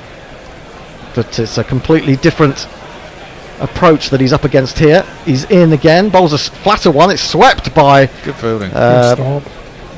By Pant, but yes, really well stopped by Potts. Did they run through for the single? I think they did. Nonetheless, he was on the 45, doing good work. Throw came into the non-striker's end, but Pant had got Pant there. in the head. Did it? I didn't notice that. It hit him in the back, didn't it? No, well, yeah, bounced up in the back and into the head after Leach kind of parried it instead of stopping it. Parried it deliberately onto his head. Good work, Leachy. 40 to Pant from 40 deliveries, and now Jadeja slightly less attacking so far in this innings, but we know he can attack. He's onto the front foot here. It squeezes off the outside edge. They're going to take an easy single into the covers where there is that enormous gap between Broad at backward point and Stokes, who is round about between extra and mid-off, maybe nearer mid-off. But so there's a big gap, but they're hoping that Leach will exploit a bit of turn as they push for it and get them between bat and pad, I imagine. Something like that. I don't think it's probably going to happen on first day pitch. No, I don't. Leach in again, bowls flat, and Pant just presses forward and knocks it down to the man at short leg, who's got a camera on his head, has he not? Yeah, well, he did have earlier. I think they might have discarded with it. Did it not work very well? It looked shit. Did it? It just looked jerky. Well, yeah, but it was just jerky cam. There wasn't a lot going on. I mean, basically, you want to see him get hit or catch one. Well, I suppose see him get hit. It's a bit harsh. Well, man comes into two mid-wicket now. Has come in a few yards anyway. Leach in again, bit flat, and onto the back foot goes Pant. He says try and smack that one for 6. He doesn't. He just defends it. It's the end of the over. 2 runs from it. India 152 for 5. Colin. Mark Zip going to the Bear. Did you get that jingle suggestion I sent in? Many different lengths, including 2 seconds. Yeah, I did, and I chose the perfect length for it. In fact, I think we're going to see a change in the bowling. It might be ready for a jingle of a different sort, because the England captain is coming on for the first time today, I presume. It is the first time today. I was suggesting this might happen earlier. It's this guy, Ben.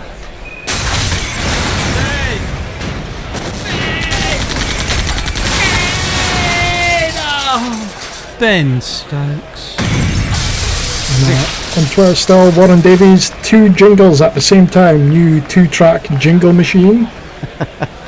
Well, it might be a case of fighting fire with fire here. He's bringing himself on just as Pant and Jadeja are beginning to get India motoring a little bit. 152 for 5.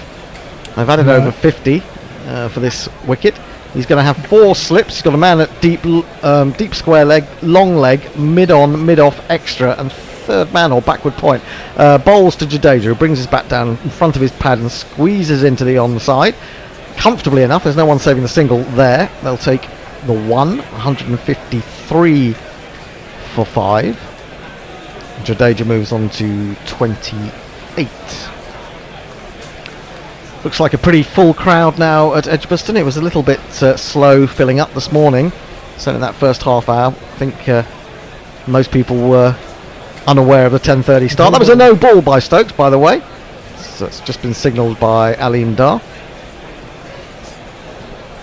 It's a big no ball from him round the wicket, 3 or 4 inches. Tries again into Pant on the leg stump. He tries to heave him away. That makes no contact. It just runs off his pad into the onside. Billings comes to field. How do you get a no ball in your first ball? Wow, well, I suppose it's quite easy actually in your first ball. If you haven't really, if you know what, I mean, I don't know. I haven't been a bowler for a long time, and I wonder whether, when you're used to your run up, whether you just almost automatically go to the right length of run up. It's kind of maybe different for spinners. Yeah. Compared with quicker bowlers as well. International, it's all marked up for you. Oh, that's true. Outside the off stump, he's feeling for that one. They got excited in the slips as it faded away from Pant, and he kept on stretching to try and reach it. Could so easily have got a little toe end through to the keeper, and that's what animated those slips. but he's got away with it. Wasn't particularly pretty. I've always found it's later on in your spell that you more likely your stride length changes a wee bit. Well, it just gets smaller and smaller as you get more and more knackered. Yeah, something like that. The final stride. Stokes in again. Oh, he's nearly found a way through between bat and pad then, and actually just come off the inside edge onto the pad. But it was a long way from his body. Pant was feeling for it, and that will have interested Stokes as well. So already, Stokes, just by measure of him coming on, has already brought a couple of false shots from Rishabh Pant. JP sent in a jingle for 99. Don't know how often we'll get to play that. Stokes again. No, Rishabh's not quite ready, or something's happening behind the bowler's arm. I think Ben Stokes got something stuck in his teeth. What did he need? It's a toothpick. Maybe he had something at lunch, or maybe there was a little bit of extra gristle on the ham and egg pie. Stokes in, bowls full onto the front foot. They're going to take a single as that's pressed through cover. They might even come back for a second. They will. There's lots of space there that Stokes is allowing. Pant, he moves on to 42, 156 for 5. So what were India at one point then? When did they lose their 5th wicket? It must have been, what, 90 odd? Yeah, it was. It was about 95, 96. So right. It must be a 50-run partnership pretty much now. Well, England don't want them to get away too much. Too much, no. Well, there's not a lot to come after this. They can get this and Thakur out. Shardul Thakur's quite an entertaining player, isn't he? Can be. Stokes in again, bowls, and he's chased that again and chopped it in the most extraordinary fashion. But it's going to bring him 4 runs to backward point. And finally, Pant has lined up Stokes and got his measure. England getting a bit of their own medicine here. Give it to me one time. Give it to me. Didn't move his feet at all. Give it to me 3 times. Yeah. Give it to me 4 times. Well, if you bowl short and wide, you should be put away, especially when you've got a field that is almost invisible on the offside. There's almost nobody there. Stokes in again. Fuller driven in the air slightly for a moment up to mid-off. Anderson, I think it is, doing the fielding there. And there's no run. It's the end of the over. India have moved on to 160 for 5, and Stokes conceded 8 runs in that first over. Twitter, Gorilla, Cricket, Radio Naked Fun, Pornbot. Hendo doesn't swallow. Click here. She's already been targeted. That's really uncouth. I'm sorry. Jeff Perkins, surely if a 4 is shortened, it is just a 3, 2, 1 or a dot. Boom. I like it. Diana Patterson, I can't see the scoreboard, but if Edgbaston were to have an old font, it should be Baskerville, since Birmingham is the home of the great John Baskerville. Is that to do with the Hound of the Baskervilles? I have no idea. It's just a way to say that. I'm presuming it is. I don't know any other Baskervilles, unless there are other famous Baskervilles that we've not been told about. Jack Leach is going to continue. 3 overs, none for 23. So it was 5 for 98, by the way. 5 for 98. 4 for 71. Okay. So Leach left arm over to the left-handed Jadeja, goes back, comfortably plays him back down the wicket, and there is no run. It's a day for short-sleeved sweaters, cable knitted to perfection. Beautiful things that they are. In comes Leach again, and he waits for this one. Looked like he was going to heave that over mid-wicket for a moment, and then thought slightly better of it. Wasn't quite there, maybe. The shot. Yeah. I always find the different colours of jumpers a bit weird. You can't beat the beautiful cream of the cable knit. Down the leg side, flicked to Johnny Bairstow at mid-wicket, who threatens to throw down the stumps. There is, again, no run. 160 for 5. Stokes just tempting these 2 Indian batsmen. They don't need tempting here. He just goes onto the back foot. So Bairstow is round again. Manages to slip on his way to the ball, but by doing so, presents a very long barrier to that ball, which can't get past him. So there is no run. And he wanders back to position. His feet just went completely from underneath him then. Happened to Stokes earlier. This is too flat. and a little bit dull from Leach. It's 2 leg as well. And 2 leggy. Needs to toss it up. That one's just tucked away to mid wicket once more. Doesn't like bowling to lefties though, does he? I thought he loved bowling to lefties. No. Later in the match he will. This is driven in the air, but well short. There's no orthodox mid on. There's a long on, so there wasn't really any danger, although it excited us until we saw what the field was. That's the end of the over. 161 for 5, I believe. Yep. Colin. On Twitter, I'm not sure what in reference this is to, but Leah, leave the troglodyte to his fungus gardening in the Underdark. No need to inconvenience him by dragging him back up into the sun. Oh, I think I know what you're talking about there. What? It's Leah talking about, not Fred. Ah. Well, we shall see. We'll see what we can do with the fungus. We'll see if we can coax him. Neymar Butlins, when was the last time the bear was parallaxed? I think he's probably actually quite parallaxed now. Yeah. I just got that feeling as I walked through the door. I felt that laconic bear as opposed to the... quite relaxed. Yes, sometimes there's a sort of energised bear. Other times... John Baskerville was one of the great founders in the Industrial Revolution, 1750s. Nothing to do with Sherlock Holmes. Oh, okay. Well, I guessed it probably wasn't. I guessed it probably wasn't. Full from Stokes and straight, defended by Jadeja up to mid-off. I was guessing not because, it's not really St John's Wood, is it? Or was it? Where does he hang out? Baker Street, isn't it? That's where old Sherlock hangs out. Is it 222? 222 Baker Street. I'm just making that up. Yeah, 22. I think it might be. 222B Baker Street. Oh, is it? Okay.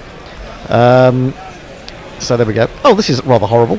We're seeing Joe Root take his chewing gum out of his mouth, putting it into silver paper, and then putting it in his pocket. Put it in the bin later. Foul. In comes Stokes again. Bowls full of ball again. Defended up to mid on Broads. Sun hat falls out the back of his trousers as he's trying to fill that. If the ball had hit that would have been 5 runs. Hey! I've never seen that happen. Have you ever in a game? The ball hit a helmet or anything, or something that's been left around like a sun hat. Yeah, the 5 penalty runs. Well, there are supposed to be 5 penalty runs, but I've never seen it happen in all the cricket that I've played and watched. I'm sure it did. I'm sure it did. Didn't it when Laxman was chasing down runs against Australia in that test that was over here for some reason? I can't remember why it was over here. Stokes in, bowls down the leg side, tries to flick it on his way. Jadeja makes no contact through to Billings, and no run. Jadeja 29 from 51, Pant 46 from 48. India 161 for 5. The run rate's just slipped beneath 4.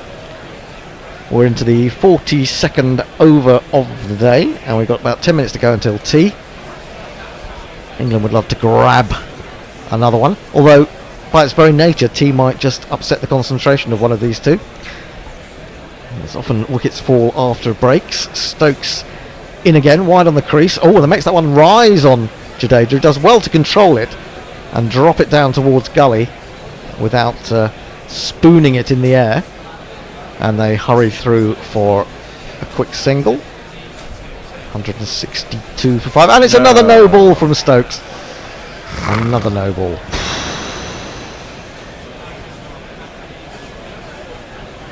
Over the line! I'm sorry, Smokey. You were over the line. That's a foul. Brings Pant down to face. That's the 4th no ball of the innings, to go with 7 leg byes. Those are the only extras so far. Drives at this one a little bit loosely, but there's nobody out there at backward point. There's going to be runs. It's a long chase for Pope, who was at 4th slip. They'll get back for a comfortable 3. Punt will go to 49, and India to 166 for 5. Is this going to prove the crucial partnership of the match? Much like fucking Latham and Mitchell. Yes, it's looking that way, isn't it? We can't really struggle with the 6th wicket. Yeah, we do. Anyway, that was it was the 5th wicket. It was the 6th wicket. Yeah, it was Mitchell at 6 and Blundell at 7, was it? Yeah, because Nichols came in at 5, the second test. 166 for 5. They've changed from 4 slips to 3 slips and a gully now. There's an extra cover and a mid-off. No one else on the offside. Short ball from Stokes. Jadeja not in the least bit interested, although afterwards you can see that he was thinking about the uppercut. Decides against it.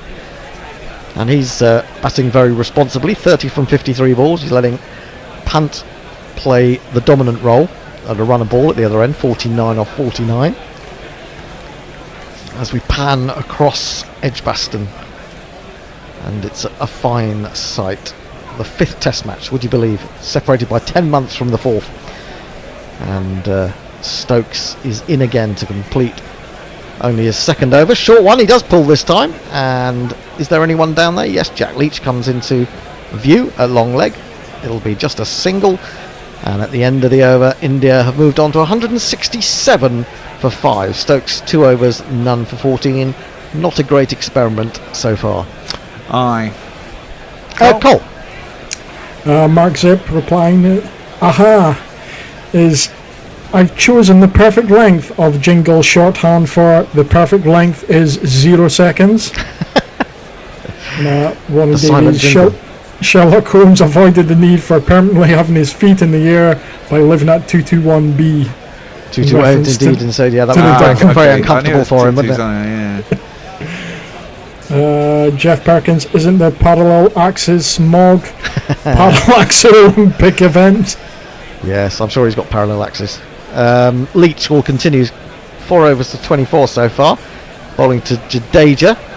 It's quite flat, and he brings him forward, big stride, just pushes more or less back down the pitch to Leach, who has just to move to his right to field. Just flicking the ball, spinning it from hand to hand. But he's, for my mind, not giving it enough air at the moment. Needs to give it a little bit more. Now this is flat on leg stump again. Big appeal from Leach, but what on earth that's about, I don't know, because that was missing in terms of direction and in height, I think. And it hit him in the hand. Yeah, otherwise it had everything going for it. Leach again. Throws this one up a little bit more. They're going to take an easy single as it's steered past a leaping man at a fairly straight mid-on. In fact, it was almost as if we got 2 mid-wickets. We got a fairly square mid-wicket. It was a little bit deeper than normal in Johnny Bairstow. In fact, now he's going back to the boundary for Pant. And then there was a guy more orthodox, but also slightly straighter than usual mid-wicket. And then there was the long on. That eventually ended up in the hands of long on. They took the 1. We now got a man on the 45, got a man at deep backward square. Now Johnny Bairstow, having run out to deep mid-wicket, is being told to run back in to a shorter mid-wicket, although there possibly could be a single there, I'm not sure. Anyway, Pant, he's just a run short of a half century. He's now got a half century, has he? No, he's played this straight to Johnny Bairstow, and that may just be for now. It may just be putting a little bit of pressure on him when he's short of the half century, wanting that milestone. That said, I don't think it makes much difference to Pant, the way that he plays. Leach in again, he goes back. This time he will get a single. He flicks it away with a real flourish. He's going to get more than a single, in fact. He might even get 4. He does get 4.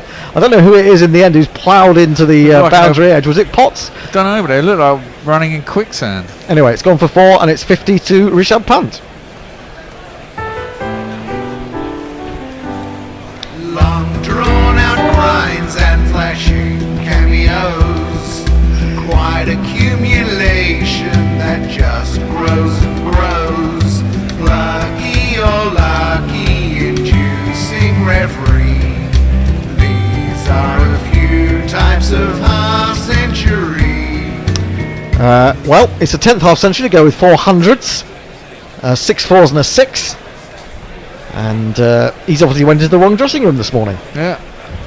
Anyway, Bazball is underway. We'll have to call this a Drav ball now. Flicked away again to mid-wicket by Pant.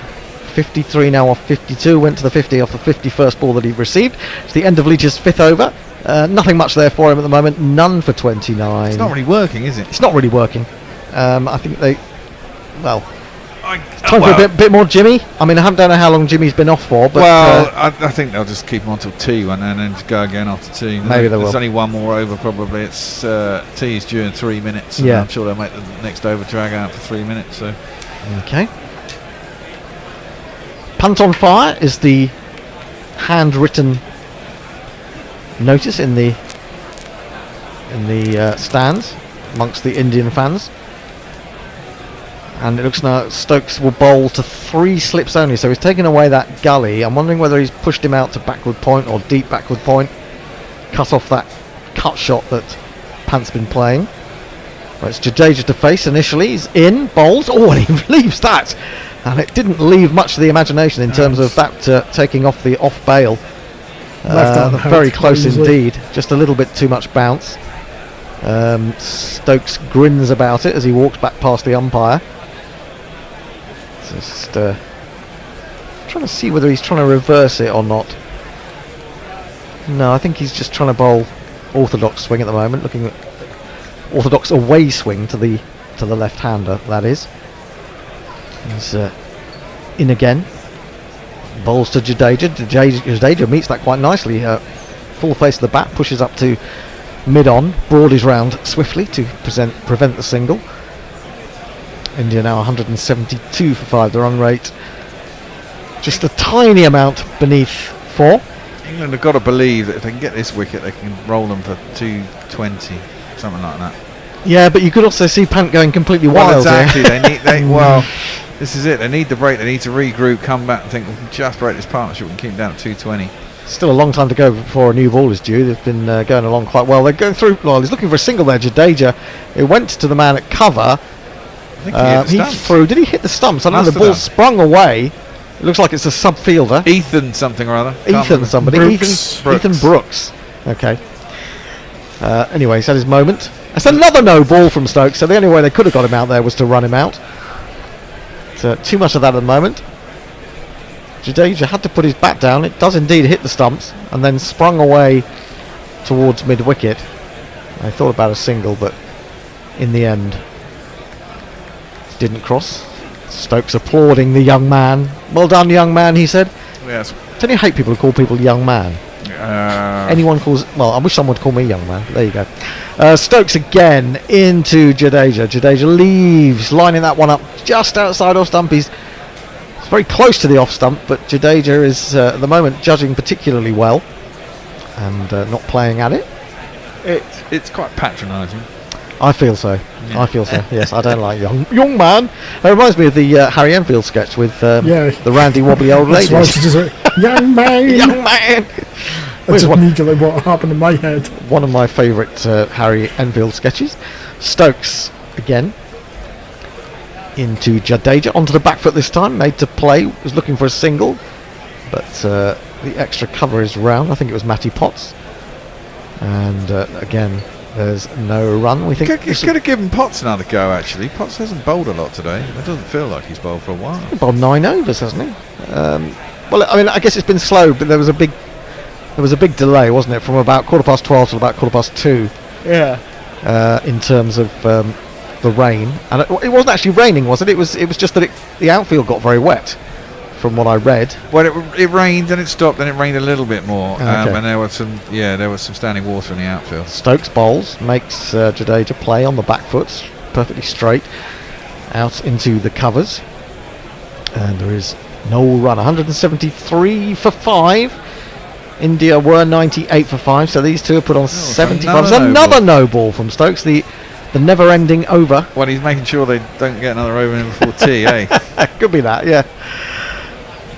But it's a little bit worrying, because if he does produce a killer ball and then finds he's overstepped, everyone will be particularly upset, certainly on an England persuasion. Stokes in, bowls full of ball, defended. Back to him. And there is no runs. However, if he gets a wicket with the 8th ball of the over, I'll be very happy. Oh, well, that's true. Yeah.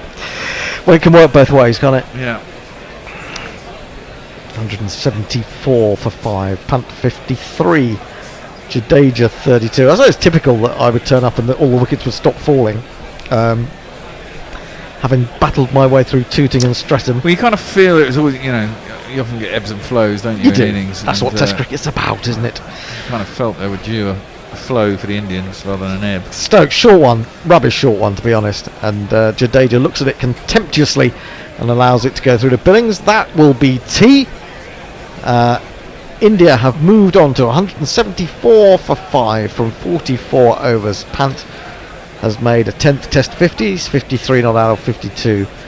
Jadeja has 31.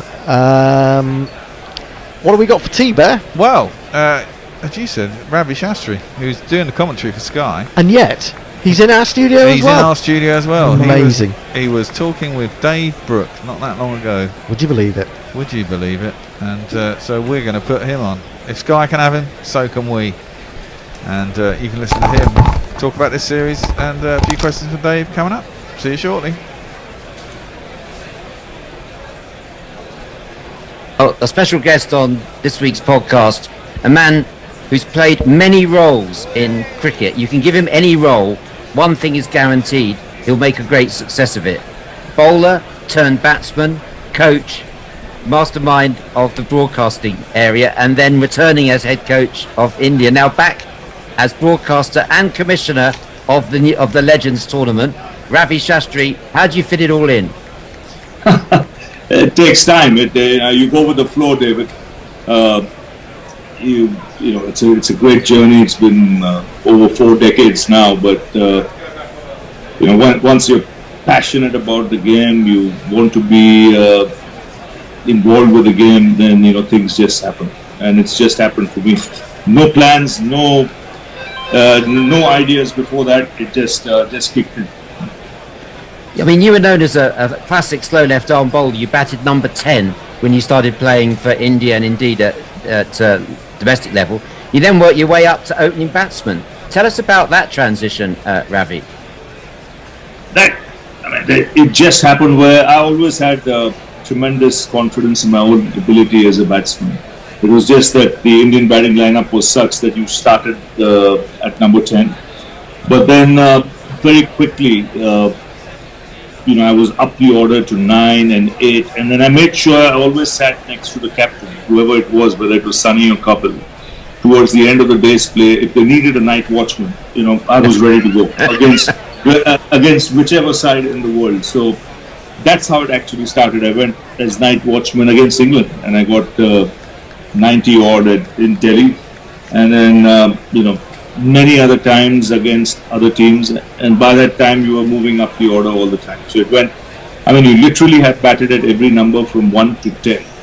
You know, number 11 I left for Dilip Doshi. Did you have to make a mental shift and at one stage in your career say, right, I'm a batsman? Well, no question about it, because I found it taking its toll, you know, batting and bowling. You know, I would say the first half of my career, I was more a bowler and a batsman. Then for a couple of years, 3 years, I was, you know, a proper all-rounder. But then I was batting at number 6 and bowling. But then I realized that once I moved up to the top of the order, then you realize that you've got to focus on that that area a lot more. Then, so that's when your bowling started taking the back seat, and your batting started taking the front seat. And my God, did it take off. Centuries in very difficult conditions, not least the one you scored in Antigua against West Indies attack.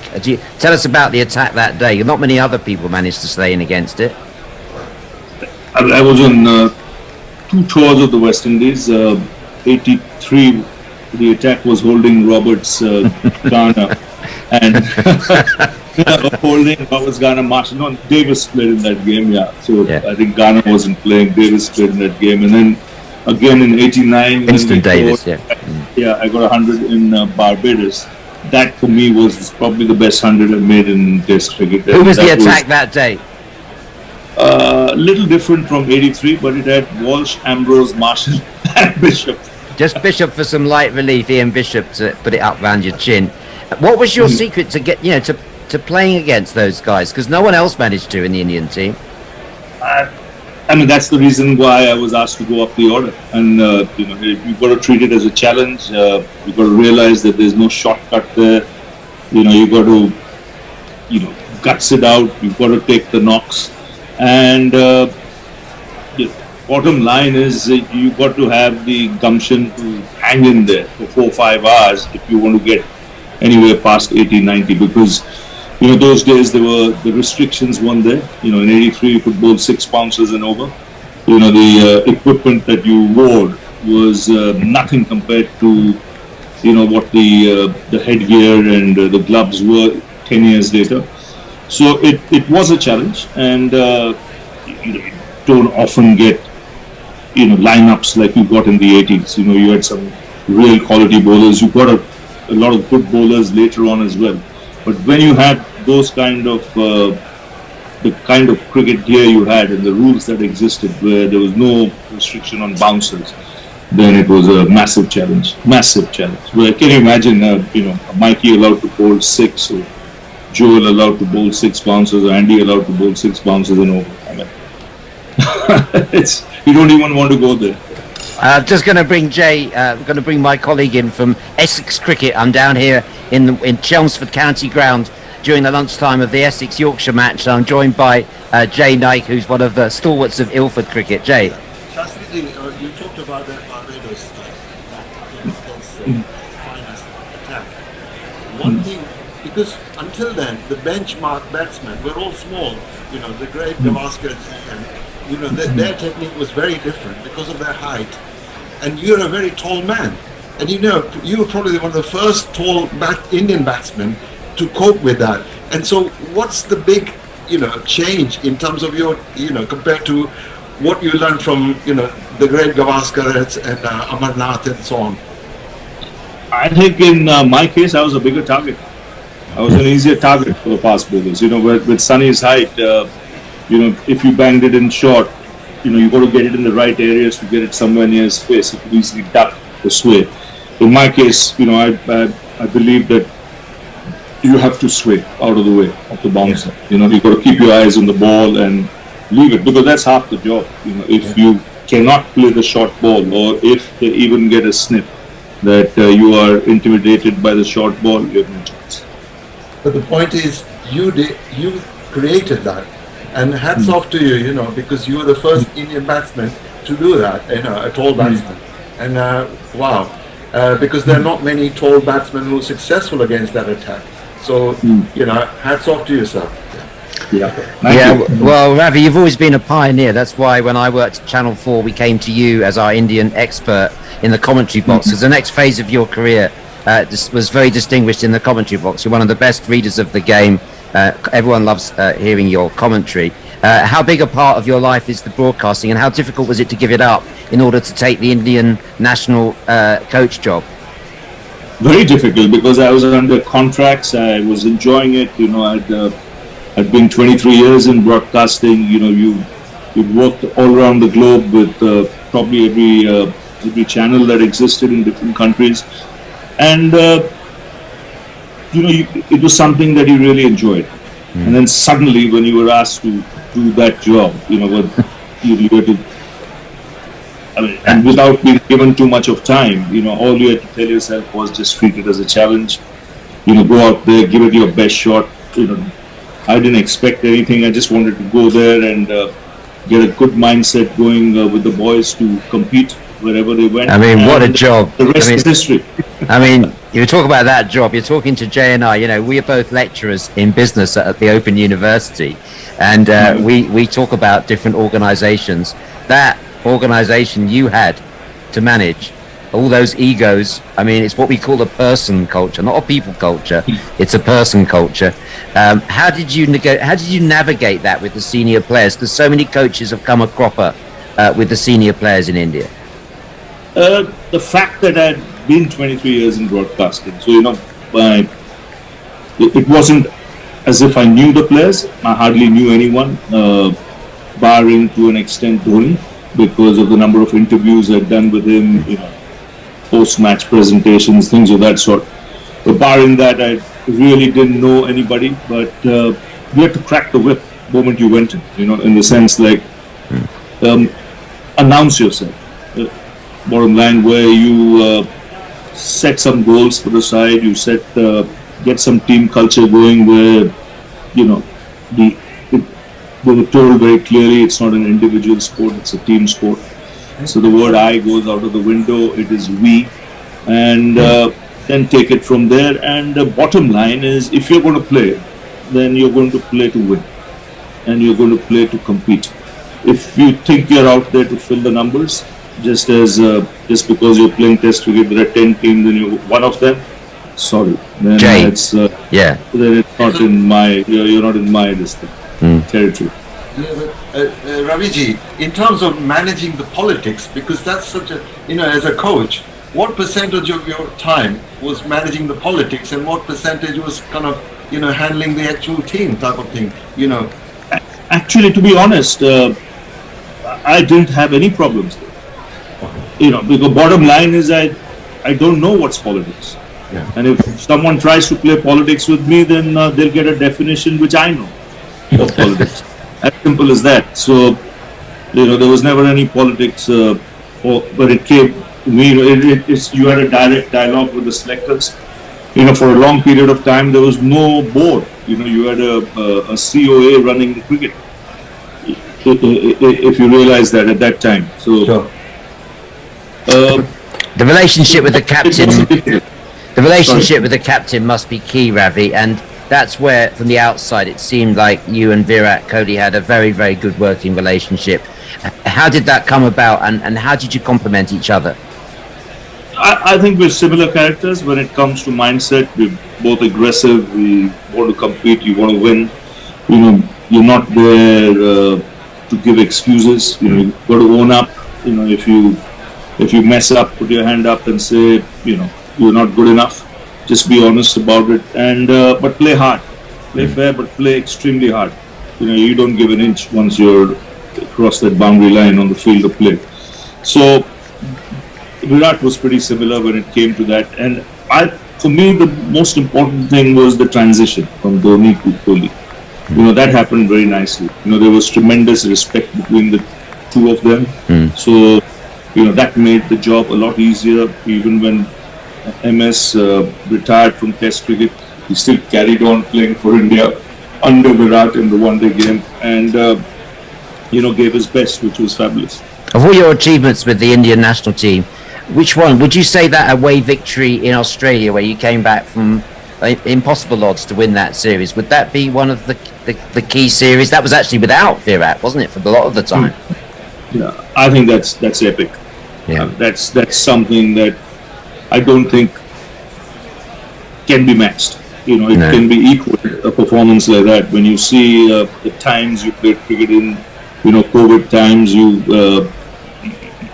it was tough on the players. It's especially when you're doing quarantine and you're in a bubble, and for 6 months you hardly played the game in India because of the COVID issue. Where people couldn't get out of flats in metros, and as opposed to a country like Australia, which has about 20 million people. The Western Australia is the size of India when you look at territory-wise, but only problem is we have 1.4 billion. The space is just not there. So for them to overcome all that, and then go out and play the kind of cricket they did was fabulous. I mean, hats off to the players. And it's not one. You did it in 2019, and then you did it in 2021. So it's 2 back-to-back series against an attack, which is, Stark, Hazelwood, Cummins, and Lyon. It's not easy. What so incredible is that the trust and the confidence you must have, and motivation you injected in, Pujara, he played out of his skin. He held one end solid, and then to instill that confidence in Rishabh. Oh my God, Rishabh played like no other. I've never seen such an exciting Indian batsman. But that trust and the motivation. I mean, what did you do to Rishabh? To bring him. I mean, you mentioned 2 names there, and one, and they're both different characters. But you got to allow each one to be his own. Yet at the same time, see what's the best thing you can get out of them to contribute to the team. So Rishabh's strength was his all-out aggression, his natural ability, his fearless ability. So the last thing you wanted to do was restrict him in any fashion. Yes, he'll make you pull your hair out at times with the way he gets out. But at the back of your mind, if he gets it right, he's going to win you the game, which he did in Australia on a couple of occasions. And Puji is my soldier. He is my soldier. He took the hits. Like, if India won those 2 back-to-back series in Australia, I mean, Cheteshwar Pujara played as important a role as anybody in that team. I'm telling you, anybody in that team. That guy is a warrior. and I'm glad he started off well in county cricket for Sussex. Sussex. And he's doing a fantastic job. Like I said, when someone told me he's gone to Sussex, I said, Sussex are blessed with royalty, because there was Dulip Singh there. Yes, Ranjit Singh Ji. Yeah, and there was Tiger Patowdy there. Yes. I said, now here comes Pujara from a similar part of the world. Actually, he comes from Saurashtra, from where Ranji and Dulip came from. Absolutely, and as you say, he's graced the stage at Sussex, and I know you're a generous man, Ravi, and your appearance today is in no mean is really down to the fact that you wanted to pay tribute, I think, to Cheteshwar Pujara. He's looking for his place back in that Test match team. He's on fantastic form, 2 double hundreds already. Absolutely, and he'll be banging that door. I mean, he's giving the selectors some real serious headaches. I mean, he'll walk into my team, an extended team of 15 or 18, if they take, and if there's to England, I would imagine they would take 17 or 18 players. I think he'll walk into that team. I mean, there's no substitute for experience. He was part of the team that's leading 2-1. He played 2 very important innings in that series. He got close to 100, he got 90 at Leeds, and then another very important half century at the Oval in a Test match which India won. So, for me, that experience counts one heck of a lot. Sorry, Jay. Yeah, and Shastriji, for me, you have to play so many roles. So like Rishabh, you're like a father figure. You're giving that kind of support. And whereas Pujara, Kohli, you're giving a different type of relationship. And I think that's so fascinating, as a coach. You have to put these different hats and then bring the best out of them.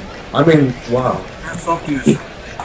Thank you. Well, it's a challenge. You relish it, and when it comes off, the job satisfaction, the goodwill you get, from the millions. It's a hard job because you're judged every day of your life, but at the same time, it comes with rewards. If you can stick to the, to the straight and narrow and go about your business in a professional manner, and instill that confidence into the players, and if the players respond like they did in my tenure, they were fabulous. It gives you great job space.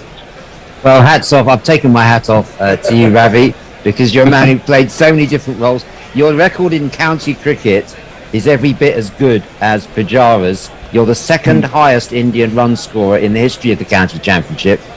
First, Farooq Engineer at Lancashire. But you had 4 wonderful seasons at Glamorgan. Yes. Do you recall any moments from your time in county cricket? I do. In fact, we played a great game. It was a Sunday league game, and it was at Chelmsford against Essex. And you had your full side that day. It was Pucci, AB was playing, Alan Border was playing at that time. There was Derek Pringle, there was Neil Foster. You had a really good team, and I think we were 3 and 4 on the table, or 3 and 5 on the table. So it became a very important match, a good Sunday league game, and it was a packed crowd at Chelmsford. And we won a close game, so I remember that game because of the quality of players that participated in that game. Well, the quality of the county championship's great, and we're watching a wonderful match here at the moment. Joe Root representing Yorkshire, so Alistair Cook still representing Essex. You had to retire at 31. Look, just one last thing, Ravi. That Test match, how difficult will it be for you to commentate on it? The one in Edgbaston, the one left over from last year that's going to be played at Edgbaston this summer. People are saying you should be reappointed for that one match, you and Kohli. No, that's a year ago. You just got to park that aside. Well, we've stopped Ravi just as he was getting interesting there. No, actually, it was interesting all the way through. It's one of those fascinating things about modern technology that Ravi Shastri could be both on Sky Television and on Guerrilla Cricket at the very same time. That is how it goes. Anyway, I'm Gorilla Hendo. Welcome along if you're just joining us, and welcome back if you've been with us all day. We are going into the third and final session of the afternoon, and I am joined by, a voice that's become more and more familiar on Guerrilla Cricket over the last few months. It's Messages! Hello, how you going? It's All bloody right. cold here. It's 5 degrees. 5 degrees. Oh, it's about 23 here. And well, I know that there's a cat there, but I think behind it there may be a Josh. There is a Josh. Behind a cat, there is indeed a Josh. Behind every good cat, there is a Josh. That's what it is.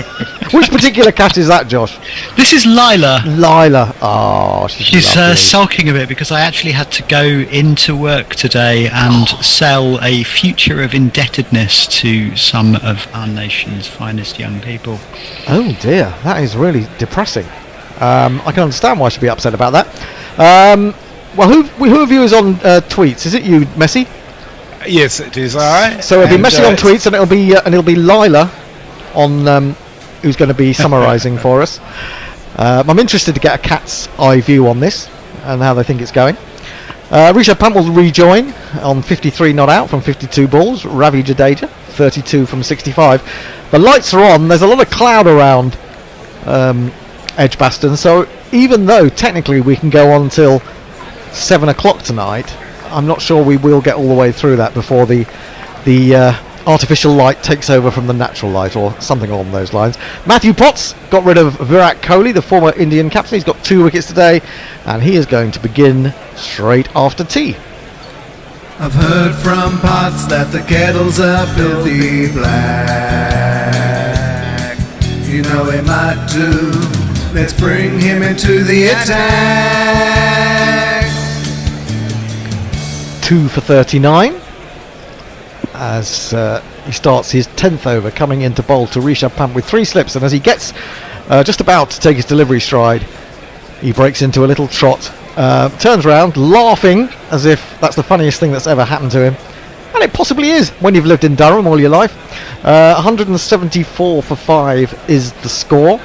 Been joined by a few people on YouTube. I can see YouTube from my seat, so it's actually not such a difficult deal for me to do the occasional bit of YouTube rather than the man reading the tweets. In he comes, bowls, and he gets one to go past the outside edge almost immediately, as just fishing for it a little bit there, Pant, and through to Billings. I just saw the catch that Billings took to get rid of, who was it? Who did he get rid of with that catch? There's a lot of forgotten already. I shall tell you. Hang on. Caught Billings. Sure is high. Yeah. He'd started pretty positively, hadn't he? I think he'd hit 3 boundaries in the 11 balls that he'd faced. And there we were, listening this morning to Grubby's son telling us he was no good.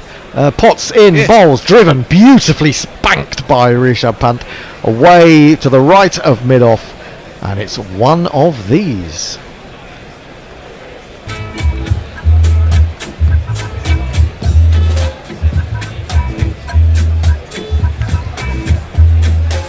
So where are you broadcasting to us from today, Josh? Are you in Glamorgan somewhere, or are you in just up the road? Never know. I am indeed in South Glamorgan, Glamorgan. the county formerly known as South Glamorgan, the county and city of Cardiff. Cardiff. I blame you for the weather. Actually, all the weather is coming to Birmingham straight from South Wales. Yeah, from Swansea though. It's different. Oh, he's nearly played on there. He just dropped his bat on it, and for a moment the ball went to ground and threatened to roll back through his legs and onto the stumps. He didn't really know where it was, but fortunately for him, it stopped revolving, and a couple of fielders came running in to prevent the single. So 178 for 5. Pant has moved on to 57, looking very dangerous. He's stepped into the wrong dressing room this morning, got quite a bit of a talking to from Baz, and has come out ready to smash England all over the park. In comes Potts, right arm over the wicket. He's onto the back foot, plays a lovely shot. So just all the speed came in that just tiny little arc where he hit the ball, and it runs away to backward point for another of these.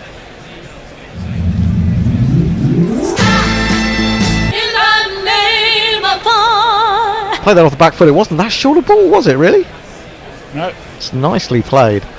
Maybe just a bit of width, although might have been a bit close to play in the cut shot for some batsmen, but not for Rishabh, who is very innovative and flexible. And, so Lila is purring at quite a volume, which makes me think that she rather appreciated that stroke. I think she probably did. Or maybe this stroke. She's very well behaved. Onto the front foot comes Pant. He wants a single this time, but Potts races into the offside and stops any thought of that. And there is, again, no run. That's the end of the over, isn't it? Or is there still one ball to go? One ball to go. I think there's one left. Yeah, one to go. 182 for 5. Pant now on to 61. Hendo, you're too busy gearing up for the 100 that you're counting in 5 ball overs. That could be it. I'm determined now. We did make an effort to follow the 100 last year, didn't we? We did a game, and we made no real comments about it. We just did it as you would. As Potts is in again, bowls, and onto the front foot comes Pant. He wants a quick single up to mid-off, but there's no chance of that. As Stokes comes in, that is the end of the over, 182 for 5. We did try to like the 100, and there were bits of it that were entertaining enough, but that's because it's cricket. But generally speaking, not. And I think I'm going to go and lock myself in a shed for 3 weeks to avoid all that nonsense this year. I just have to remind myself, it's not for us. It's not for us. It's not for us. True. Well, more for you, Josh. I mean, you are a fair bit younger than Missy and I. I don't know how old you are, actually, but... How old do you want me to be, Hendo? Oh, I don't know. 23, 24... You say that to all of us, don't you? You're an say that to all academic. the old men. You must have been around the houses. You're an academic, so you must have done a few years somewhere. Anyway, just the 8 runs. Just the 8 runs? I found the 100 pretty much impossible to follow. I did go to a game and I watched a few on TV, and the thing that was really missing for me was when you're watching the chasing side, they showed you the number of runs needed and the number of balls left to get them, but what they didn't tell you was the score. So it's all very well. I'll break off. Anderson starts after tea as well, and that's threaded through beautifully by Jadeja. Stroked that to the wide mid-off boundary for another of these.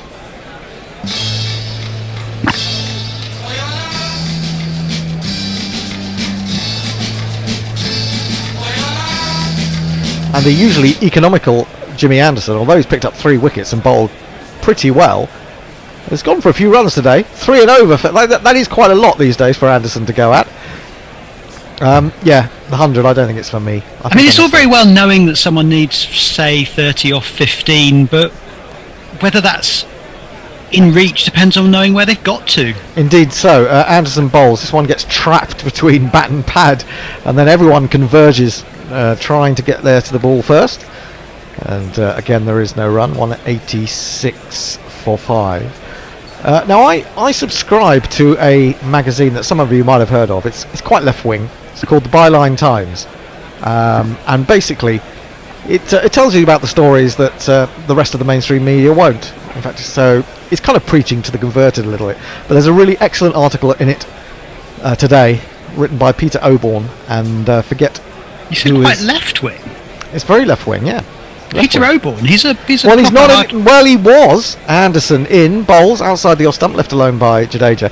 He was until Boris Johnson became Prime Minister, and he's been on Johnson's case for quite a while. He's even sort of put together a website with all of Boris Johnson's mistakes, dubious enterprises, and lies. Basically, it's about Boris Johnson's lies, and he's published all of them. So yes, he was a right-wing journalist, but he's become much more progressively left-wing. So he's not just making the sort of the traditional conservative case against Johnson, which is also pretty strong. I mean, I'm no fan of conservatism. Anderson bowls. I'm not sure whether Jadeja just held his bat inside the line of that one. And Billings made a polite inquiry from behind the stumps, but I don't think there was ever any doubt that that some bat had been involved. No, he's well, he would call himself a libertarian, wouldn't he? I think Peter Oborn, but he used to work for the Daily Mail and the Telegraph, and he pulled out of those newspapers a couple of years ago. But there's an interesting article basically that takes in all these themes about the 100, about the ECB and just being a money-making operation. So the Byline Times, why not sign up to it if you're of that ilk? And even if you're not, outside the off stump, moving away further, Billings stoops to his left to take, and there is no run. I mean, given that it started as an excrescence of 18th century gambling foibles. Hasn't cricket always been a money-making operation? Well, there's always that. There's always that argument, isn't there? I'm not sure. Have a read of the article and see what you think. Come back to me on that. I would absolutely recommend it. Which is quite interesting also because there's been a couple of articles in the Byline Times about cricket of late. Anderson in, Fuller, absolutely no movement whatsoever. Jadeja just leans on his front foot and lets that pass. It's the end of the over. A maiden, wasn't it? 186 for 5. Pant 61, Jadeja 36. Messi. Well, of course, Peter Oban was also very interesting when he was on Guerrilla Cricket because he knows everything there is to know about Pakistani cricket. Absolutely, he's been to Pakistan a few times, hasn't he? Yeah. He's very vocal about Pakistan cricket. Leah says, cue that one and only Derek and the Dominoes song everyone knows for Joshua the Cat. Neighbour Butlin says, I can't believe there's no cat innuendo in this session. Please, can we have Mrs. Slocum to summarise in the future? Yes, that's a lovely pussy you've got there, I have to say, Josh. But that's another story. Brian 001 says, did the England bowling squad get a bulk deal on the haircuts before the test? They all have the same style, and India are getting along at a fair test pace of 4 runs and over, albeit losing 5 wickets in the process.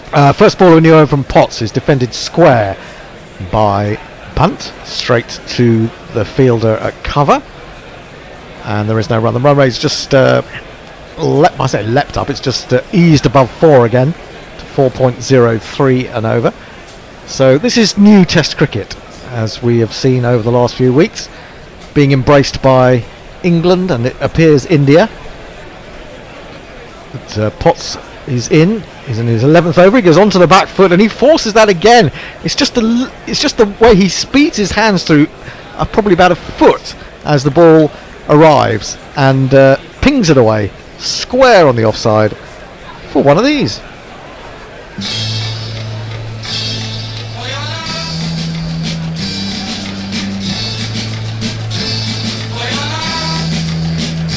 It's a real minimum of effort, isn't it? There's no real follow through at all. He just waits for it really late and then hurries the hands through and away it goes for 4 Maybe more. my slightly slow connection, but it looked like he was trying to force it in front of square, or am I just getting that wrong? I don't know. I don't think so. He's driven this one. Stokes has to dive across to his left to prevent that running away for another 4. But he does the job well, and score remains 190 for 5. Let's have a look. Is anyone joining us on? Pokey Bumfinger is saying, try the women's 100 this year. Maybe. I did see a bit of the women's 100 last year. I've never been to a T20 and left with the feeling, you know what, I wish there'd been 20 fewer balls. Well, there's that. I've never been to a T20 and come away from it thinking, I really indulged in too much wonderful of that. cricket. Yeah, too many sixes. Potts in, bowls defended. Back to Potts, who then feints as if to throw the ball back at the wicket, but holds on to it. I mean, I was at Glamorgan last Friday for a hideous rain-affected T20 that became a 42-ball slog, and it just wasn't very interesting. That said, I can remember covering a T20 game in about 2008, Sussex v Surrey at the Oval, and in the end it got reduced to 5 overs a side. And so much happened in those 10 overs, I can't begin to tell you. I could have written a huge essay on it. Pulled by Rishab out to long leg. Down there is Jack Leach.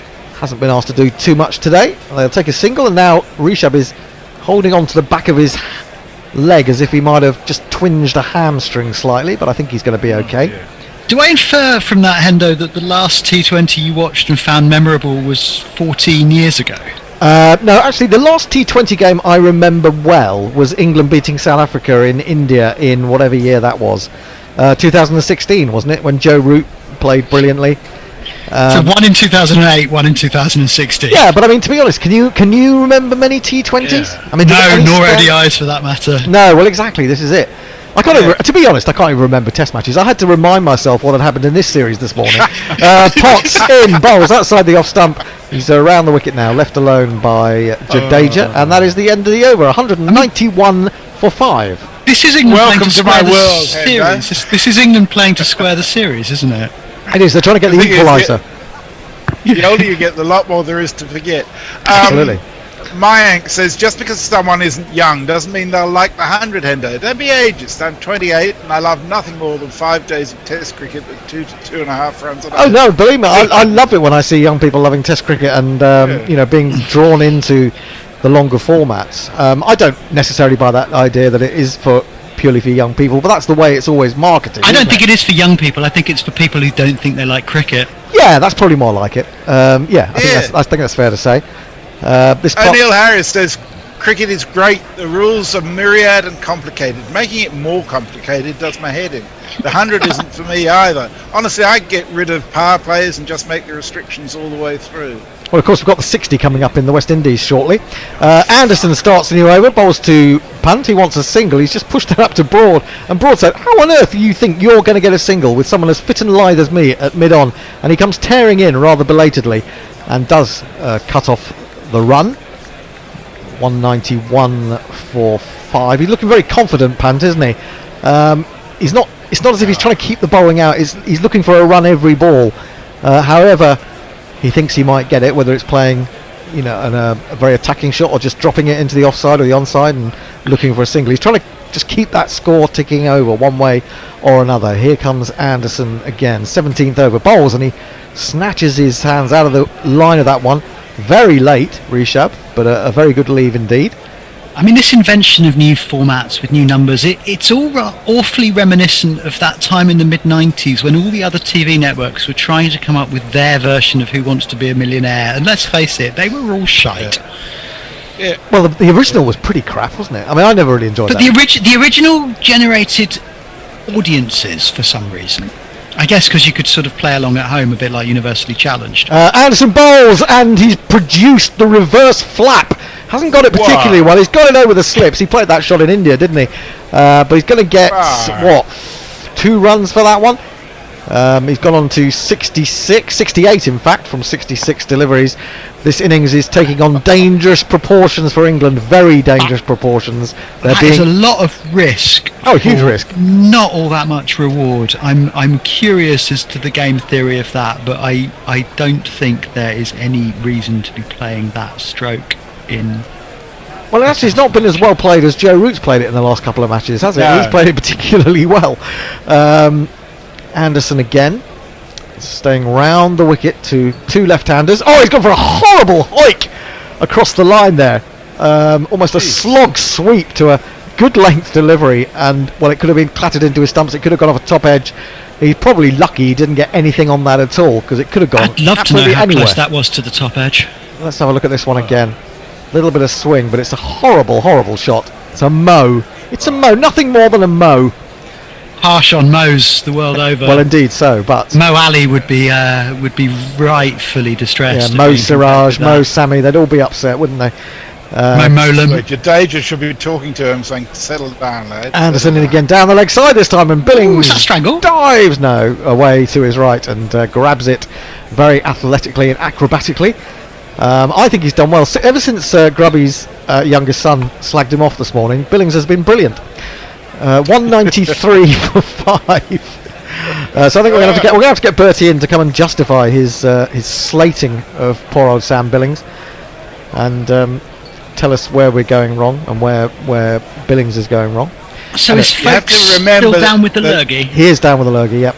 Anderson into completely over full, and this time Rishabh thinks, well, those 2 didn't come off. Maybe I should play a little bit more responsibly. Defends this one into the onside.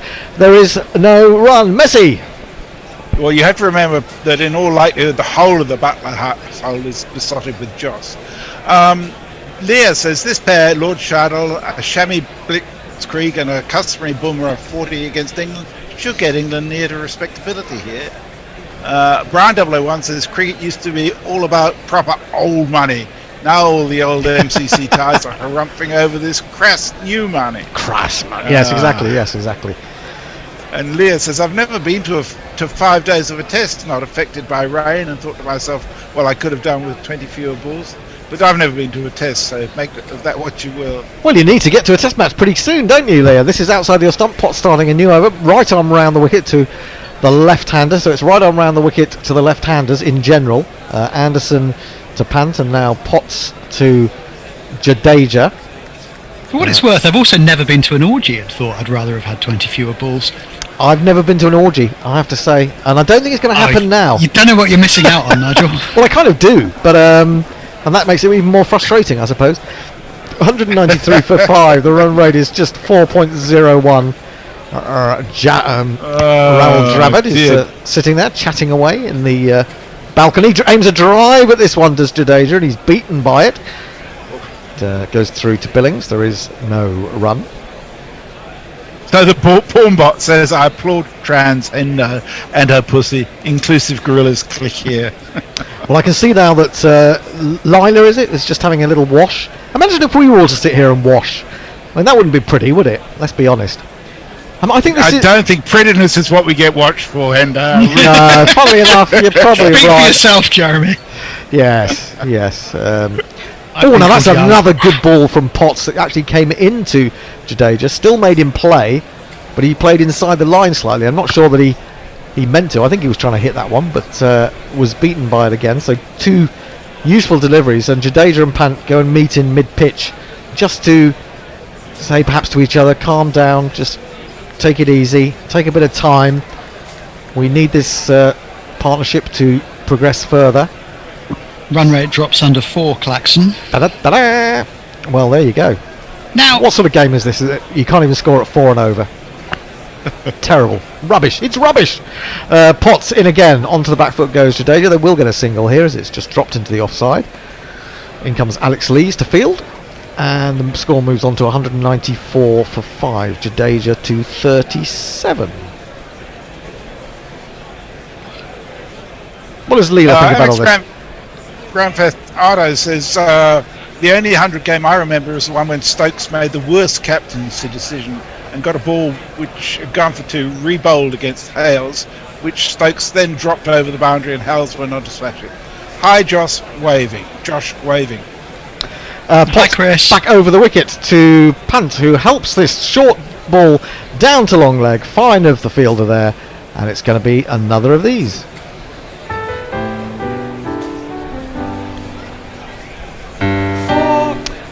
Problematic for England. That's the 100 partnership up. 198 for 5. India at one point with 98 for 5 being put into bat this morning by Ben Stokes. But these two are snatching the game back for India, much to the delight of the fans in the crowd, of which there are a goodly number. So you see a flag unfurled. And Pant has moved on to 72. England suffering at the hands of a 6th wicket partnership. Yet again he plays the same shot and he's going to get the same result. Maybe a little bit square this time, but it's 4 more. Give it to me 1 time. Give it to me 2 times. Give it to me 3 times. Give it to me 4 times. We've lost the cat. The cat's gone. The cat's had enough. Oh, she's temperamental, isn't she? She's temperamental. If she doesn't get to do ball by ball immediately, she's off. Purr by purr, stroke by stroke. Indeed. Neymar Butlin says, as an expat living in LA, I try to cover a lot of American sports as well as cricket and the Premier League. I can't add the 100 to the list. My wife already refers to me as the sports whore. The sports what? Sports whore. Okay. And Grand Theft Auto says, I bet the balls were swinging that orgy day, Josh. Hey, Anderson in, bowls to Jadeja. Jadeja goes up on his tippy toes and flicks it to mid-wicket. There is no run. 202 for 5. Punt has gone on to a very threatening looking 76, although if he plays one of those shots as he did in the last over to Jimmy Anderson, I'm not sure he's going to get away with it for too long. But he's by far the highest scorer in this team so far. Everyone's got in. Got a few. Gill 17, Pujara 13, Vihari 20, Kohli 11, and Iyer 15. Here's Anderson again, bowls, and right onto the front foot goes Jadeja. Head over the top of the ball, plays it towards extra cover. And there is no run. Still got 40 overs to go after this particular over is completed to get the full 90. Not sure we'll get those even if we go to 7 o'clock. I'm sure we won't. Well, I think we're down to 85 as the limit for today, something like that, because of the time loss. Yeah, there's 33 overs after this one. Okay, well, we're going to have a change of ball by baller. in a few minutes' time. In comes Anderson, gets that one to move away, but Jadeja reads it well and lets it go through. There is no run. I'm just waiting for someone to appear on the in the waiting room, but he's not here yet. He's making his fans wait. And well, he's a big presence. Let's put it that way.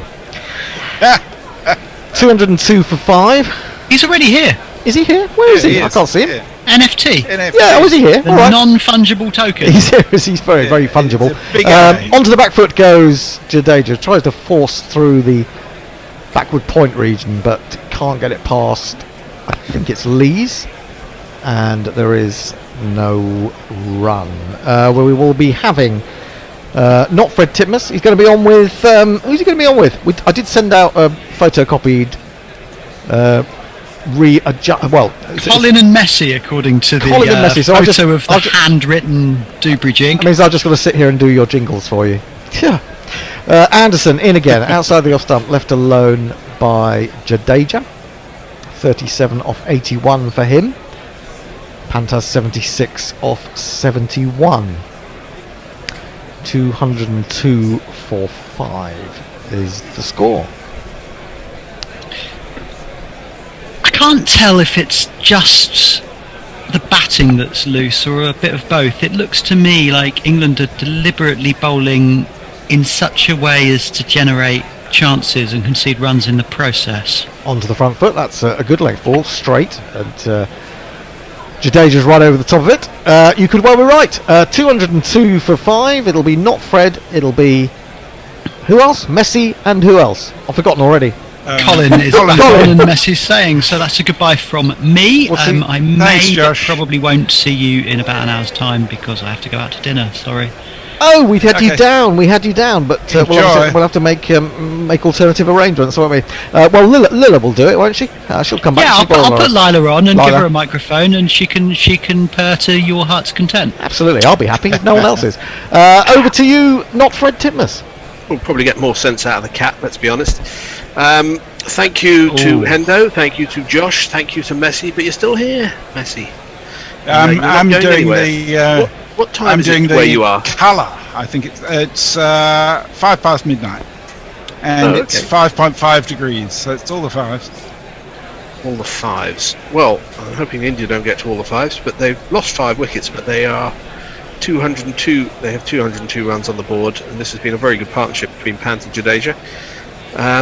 As we foretold earlier, probably, as the pot starts a new over, full ball to Pant, and he leans into this one, drives this with a vacant mid-wicket region, and down to the boundary for one of these. It's me, Sanshi. It's me, Sanshi. I can't see Colin. Is he here? If you are, hello. Yes. Oh, actually, you've just burst onto my screen like a ray of Scottish sunshine, which is due sometime next month, I think. I think when we were last all on, these two were in. So quite a lot has happened, but mostly runs. Taking India towards a score. I think I said when they were 125 for 5, they needed to double their total to have a playable first innings total, and they look like doing that from here, as they are 206 for 5 and looking at 250 and beyond as the next ball is just played into the covers by Pant, where it's fielded. No run. Right. Sorry, Messi. I was going to say, it brings the GPL picks into play anyhow. Actually, it's a bit too early to start worrying about them. Yeah. I know. I'm always worried because if I've got an investment. You call them investments, but results may vary. As Potts bowls again, this is a good tight line just outside the off stump, and Pant leaves it through to Billings. If you've never played the GPL before and you're wondering what we're talking about, it's too late to enter for today, but tomorrow and beyond, if you get your guesses in before lunch on a day of Test cricket for how many runs will be scored in the day, and it costs you £1 for each guess that you have, and if you're spot on, you will win the pot. What is the pot at the moment? The pot today is running at £189, so it's well worth winning. That's a good chunk of money as Potts comes in and bowls, and this is just nudged into the leg side towards square leg. There was no one anywhere near it, so the keeper and the bowler both raced each other to pick up the ball. The bowler wins 207 for 5. Pant now 81. I must say, I love watching Pant bat like this. I don't know.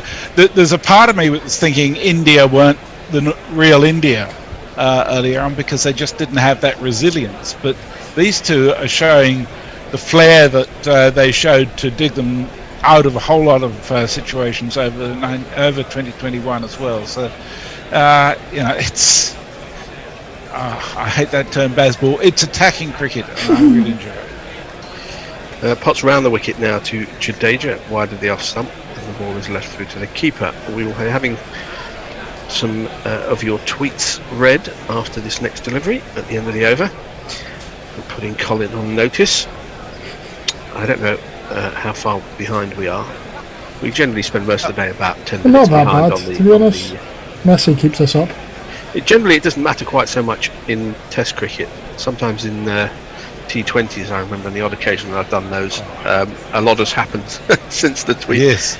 Since the action that the tweet was referring to. Potts bowls again on the leg stump and clipped down to fine leg. There's nobody fine at all, but it's actually off the pad. But either way, it's 4 runs to the total.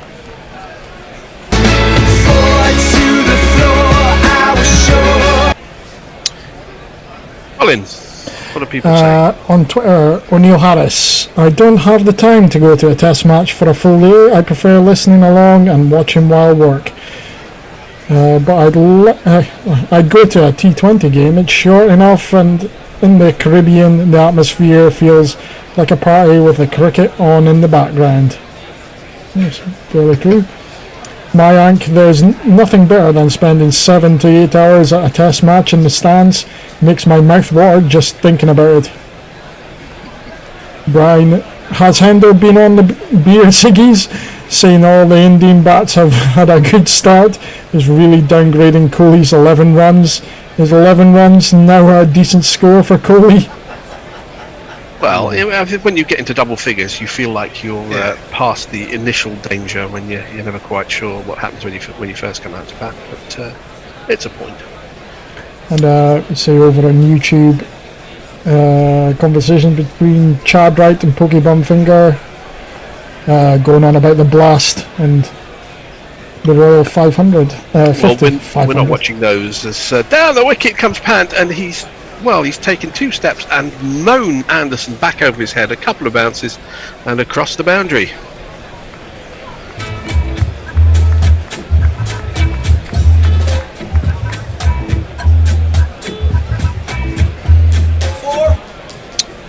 Well, it's a remarkable shot, a way in which not only does he walk down the wicket, but he keeps sort of dancing after he's hit it.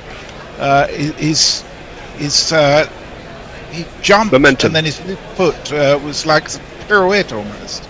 Yeah, it's a lot of brute force in that, so the momentum actually takes him another step after he's got there. Yeah. As let's see what Anderson's response is. It's to bowl with good length delivery, which is aiming at his knackers again, where he had got him earlier, and that might well temper his instincts somewhat if he gets it there again. But either way, it's a dot ball. 215 for 5 now, and Pant closing in on a ton. He has 85 from 27 deliveries, 77 deliveries. That would be something if it was 27 deliveries. But he's crouching again as if that last one did catch him. So, well, if you can't bowl him out, ball him out. Ooh.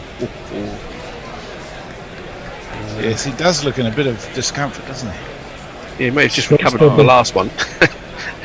And then he's been taken amidships yet again. Well, that's what happens when you charge down the wicket and hit back England's leading Test wicket taker back over his head. And this is a more circumspect defensive shot to a full ball outside the off stump from Anderson. He gets a clap from Stokes, slightly overdoing the applause. In fact, it went on for about 10 seconds. But Pant is in some discomfort, it's fair to say. I'm sure any of our listeners who have played the game and have been hit, or played in the other games and have been hit there, will realise how discomforting it can be. as Anderson is in again, and a good ball on middle and off is turned into the leg side just behind square by Pant for a single. 216 for 5. It's interesting how attacking Stokes' instincts remain. Despite the partnership of more than 100, he's still got 3 slips in place, and he's really not going on the defensive at all, is he? I mean, we had 5 slips earlier. I'm trying to think of when a 5th slip has taken a catch. Obviously, there aren't 5 slips very often, but did you see a lot of catches going to the 5th slip region? As Anderson bowls, and that's taken on the thigh pad, I think, is Jadeja. The ball rolls out towards leg gully, and they come through for a leg bite. Halim Dar, who has been umpiring at international level for over 20 years, which is a bloody long time. He was a relatively young man when he started. Not, I think, an ex-player, or certainly not a player at a high level, but 20 years as an umpire, and that's pretty good going. He does a pretty decent job too, I reckon. He does. Who is the other umpire? The other umpire, just having a look, is Richard Kettleborough. As Anderson bowls outside the off stump, and it's left through to keep at the end of the over. So we have one overseas umpire and one English umpire. Yes. We still, if you can have overseas umpires, why haven't they gone back to only neutral umpires? Good question. I have no idea. Maybe it's a cost thing. Maybe it's a commitment to using slightly less carbon. I don't know. I doubt it. The question is then, if when you had solely overseas umpires, you had 2 reviews. When you had home umpires, you had 3 reviews. So if you've got 1 of each, you should probably have 2.5 reviews, I would have thought. It was slightly odd. They're saying, "Oh, well, you're using home umpires, and they're likely to be shit, so we're going to give you another review." It's a bit of a strange. It was a bit of a strange move in the first place. I think it was just to help confidence in the away team that there was less chance of things going wrong. Anyway, sorry I've missed out on the between overs tweets. We'll come to the between deliveries as Potts comes in and bowls to Jadeja. That's a flashing drive. It goes over 5th slip. I said not much goes there. I don't think he would have caught it, but it's down to the boundary for 4 runs. Endo, it's you. He's not listening. He hasn't got his ears on. 4.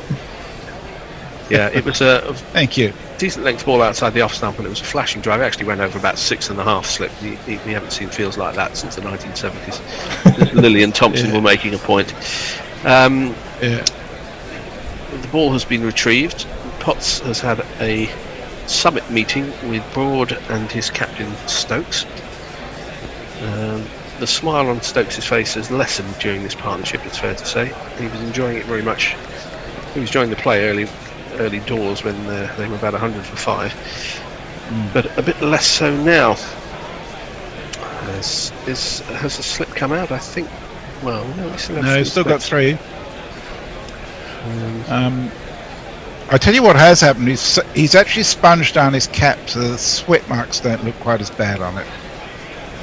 So Potts is round the wicket. This is a straighter ball. Jadeja decides not to play. It's something of a mark of experience, or when people wear the first caps they were given, and if you play a lot of test matches, they take a bit of wear and tear, especially in the heat, and they tend to get faded, and they tend to accrue various battle scars over the course of the years and decades. So, but as I said earlier, cricketers are some of the most superstitious people in the world. Yeah.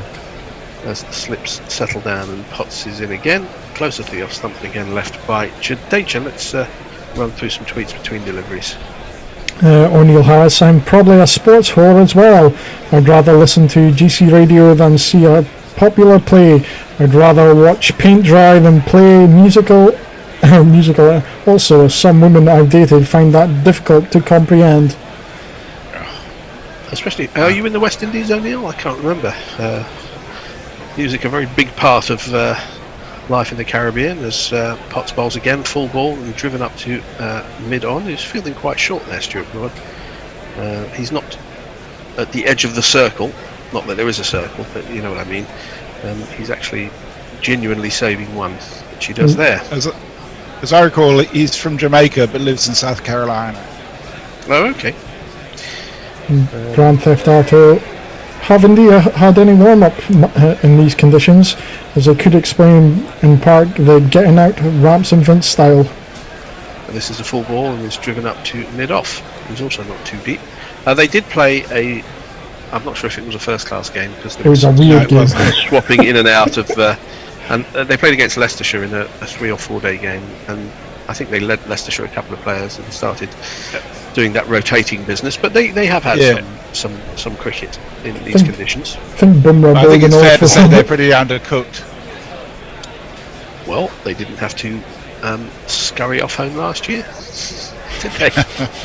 Then let's go there. As Potts bowls again, it's possibly a slower ball. It's full on the leg stump of Jadeja, who turns this round the corner. Leach has some way to come from fine leg towards backward square leg to field, so 2 runs to Jadeja as that over completes. 223 for 5, and let's hear some more of your tweets.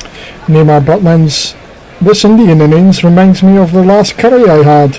After the poppadoms, you're thinking it will be over quickly. These two are going to be a large chewy chicken tikka for us. Brian, back on my post-hot yoga rehydration drinks after my grandad duties. I fear India will fall over when Pant is gone. And he sends a picture of the TV, his feet up, and a pint of beer. Well, they do have a tail which is not highly regarded, although they did pretty well last year against us. They did indeed. Against England, I should say, last summer. We're going to have a change of bowling. Stuart Broad is going to enter the attack, and if Hendo is A, listening, and B, can be bothered, we'll have his jingle. Oh, it's on the job.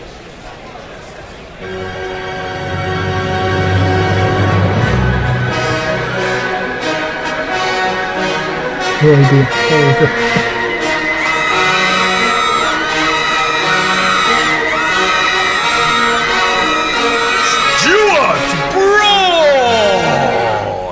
Haven't heard that one for a while. One out of the archives as Broad bowls the first ball of his new spell to Pant, who just turns this out to backward square leg. Thinks of a second, which is not close to being there, but only took a couple of steps and is sent back. So a single to him, 2-2-4 for 5. Mayank has partly answered your Alingdar. Played 17 first class and 18 List A matches. Took a few wickets and scored at average 11-12 before taking up umpiring. Yeah, well, I can see why you would take up umpiring. More successful at that. Umpires earn a very, very large amount of money, it's fair to say. I agree they earn it too. For a good reason, actually. Yeah, travel the world as well. Great job. Well, that can be slightly overstated, as Broad bowls again, a good ball on off stump, and Jadeja defends. I mean, umpires have to get paid a lot, because otherwise they are susceptible, let's put it that way. Yes, that's a good point. But it is also very hard work. I mean, concentrating for 7 hours a day is full-on stuff. Yeah, I struggle on a 20-minute stint on guerrilla cricket, let's be honest. And you know, it's a high-pressure job, and you're constantly in the public eye. You know, peering over decisions of inches, as this is flapped away on the offside behind square. They've got a deepish gully. He's more of a backward point. And that is, who's that? Is that Pope? Pope, yeah. Who dives away to his right and prevents a run. It's a bit of an unusual shot, that. So he just sort of waited for a ball outside the off stump and just flapped the bat at it. It was a good stop. And Pope will be feeling confident of his place in the team after a couple of good innings. People have been suggesting that he's the highest level for years, as this is a ball outside the off stump and it's driven without any foot movement by Jadeja straight to extra cover, no run. And he's either finally showing what he can do, Pope, or he's just in a lucky streak. One or the other, time will tell. I think the other factor this year, Well, I think the other factor this year is that the wickets they've produced for all the test matches so far have been without any demons of any sort. Oh, not many demons, and also the outfields have been quick and in some places quite short as well. It's a batsman's game as Broad makes his way to the crease and bowls, and ball with a slight bit of intail, but Jadeja plays it comfortably enough up to mid-on, no run. I mean, it's arguable that that's perfectly reasonable because it makes bowlers work for their wickets, and it gives the crowd a lot more to watch in terms of the entertainment for the batters. Well, the games have certainly been entertaining, and I know England won that series 3-0, but that can be slightly misleading in terms of how the play went over the course of the 3 games, as Broad to completely over. And this is just nudged up to mid on the end of the 54th over, 224 for 5. Colin. Only one tweet, and Neymar Butlins. I like umpires a lot, but wouldn't buy the swimsuit calendar. Very cool. And, well, the same applies to guerrilla cricket, to be honest. I'm sure that would be fine. Don't even suggest that. But we're up to date on that, so I'll just hand We're going back. to have a change of bowling. The human peanut is coming into the attack, and Hendo will jingle him up. Here's a face that I know. It's Jack Leach. Now coming up is Jack Leach. Oh, Jack Leach. I know I sometimes give our jinglers a little bit of, how can I say, show a certain lack of respect for some of them, but I have to say Senor Peel is my favourite of our jinglers. He doesn't do a huge amount, but everyone he does do is absolute quality. He's also got a lovely voice as well, which is terrific. I think it's possible that the lack of the lack of the numbers of the tweets may explain the quality of them, because if you do less of them you've got more time to do them well, and he certainly does. We've got 3 men on the leg side boundary. We've got a man at deep square leg, we've got a man at long leg, and we've got a long on, as Leach's first ball of his new spell to Pant is just driven back up the wicket and Leach falls on it. No run. It's interesting that we've got 2 mid wickets as well, one of them quite short and one of them in a more regulation. So the Bears normally complaining we haven't got any mid wickets. Now we've got 2, as this one's turned square on the leg side, and fine leg comes up to field. So just a single to Pant, takes it to 88, 2-2-5-5. I think he'd be very happy with that. I think if anything, Leach has been kept out of the attack a little too long. I think given the fact that this partnership has been so successful, it would have been a good idea to try a little earlier in terms of just finding a different way of doing things. The next ball is on off stump and defended by Jadeja. Well, yes, as far as I can remember, he didn't come on until these 2 were batting, and he took a bit of tap. I think 3 consecutive boundaries at one point, as Leach bowls flat into the leg stump, and it's just flicked round the corner, possibly off the pad by Jadeja. Either way, there's a man there, so there's no run. And, well, he's bowled. This is his 6th out of 55. So I mean, it is again pushed through on middle and leg and defended by Jadeja. Well, these are both attacking batsmen capable of playing big shots, and it's for a spin bowler you've got work to do bowling against 2 of these. This next one is just eased into the offside, and a single taken, so that completes the over. 55 gone, 2-2-6-4-5, just the 2 runs off that over. Colin. Warren Davies is saying a tease for Gorilla Legs you can find on Discord, and he's put a picture of, as he describes, not Bob Hoskins, where he's done a side-by-side of yourself. O'Neill Harris. referees and umpires are underappreciated. It's hard work, and any mistakes get highlighted in the massive way. A batsman can make a mistake and get dropped, and then make 100, and everyone says he's brilliant again. Well, yes and no. Certainly the DRS and the review system has made it easier for umpires because game-changing errors have been eased out of the game for the most part, and that has been a help to them. But then again, you had umpires like Michael Goff who went 2 years without having been proved wrong on a single review, as his first ball from Broad is wide and it pitches in a foot mark and goes further wide and ended up towards second or third slip. Broad can laugh about it now, but somehow I think it may have caught root in the shin actually. Yeah. That's the sort of thing that does make Broad laugh, isn't it?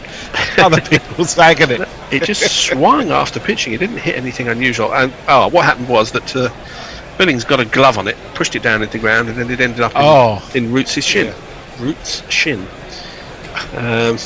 Which was slightly funny, I suppose. Unless, of course, he's broken his leg.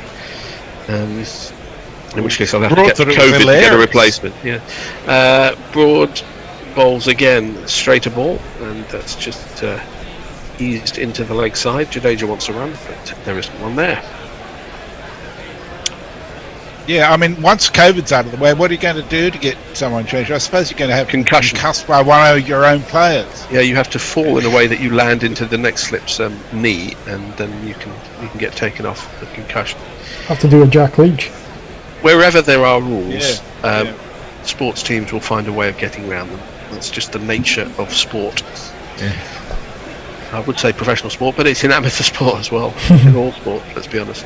Broad yet to take a wicket, bowls to Jadeja. He still doesn't have a wicket because this is wide of off stump and left.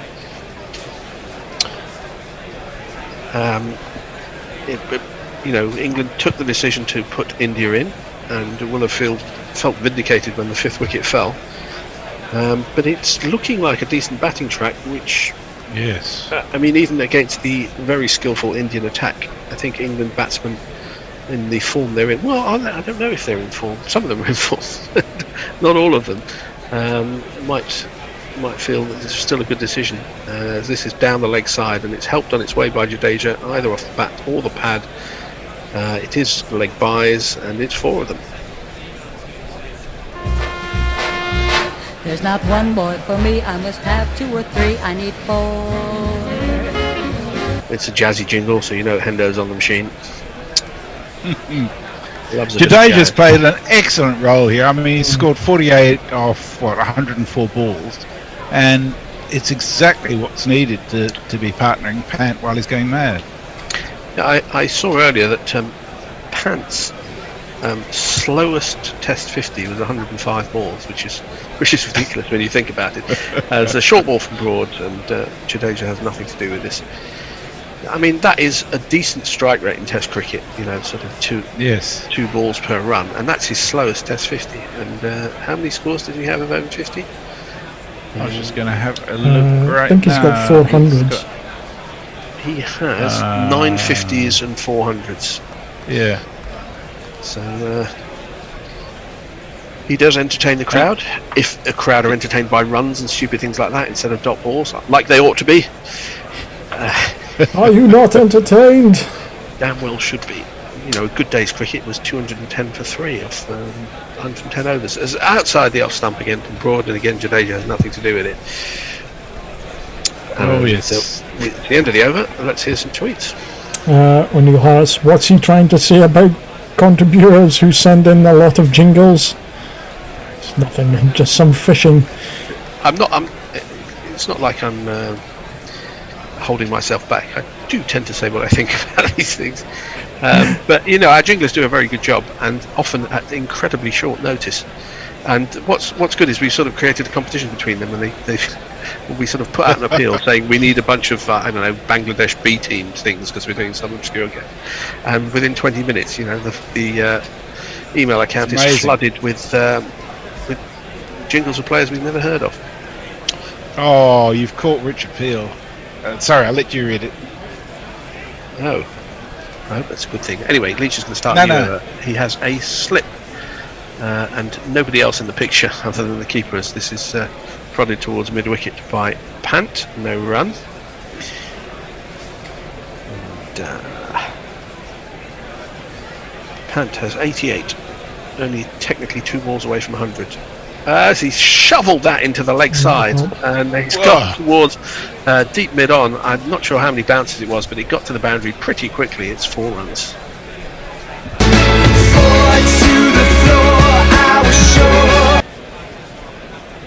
It was a reasonable delivery, pitched just about outside off stump, and it was just absolutely shoveled over wide mid-on. Great shot, considering how off balance he was. Well, if the bat hits the middle of the bat hits the middle of the ball, then you're in pretty good shape.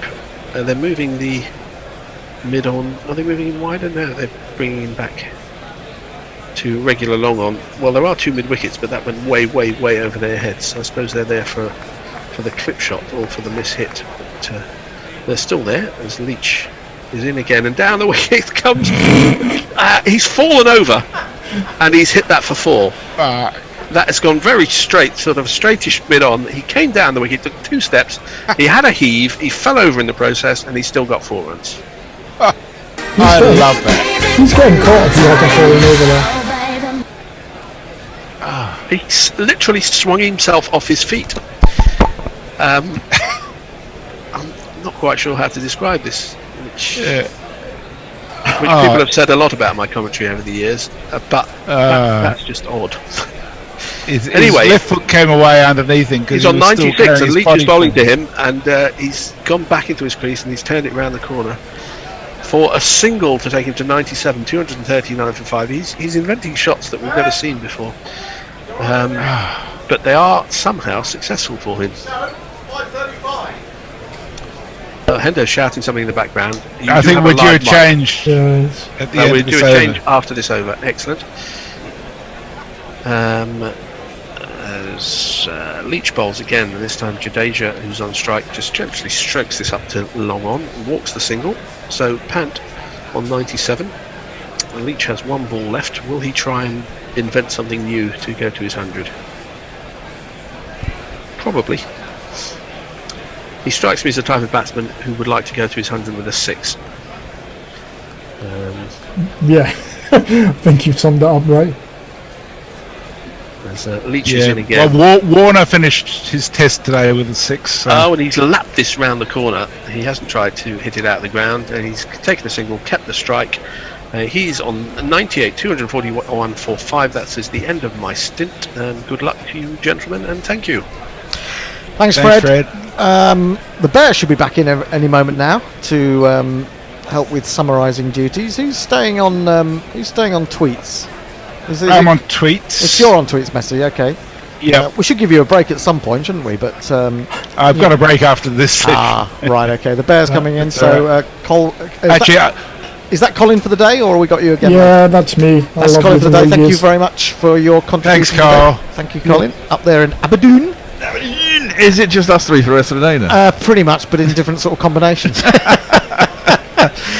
Now, it's quite entertaining watching Rishabh Pant because he goes against the grain of everything that they tell you about technical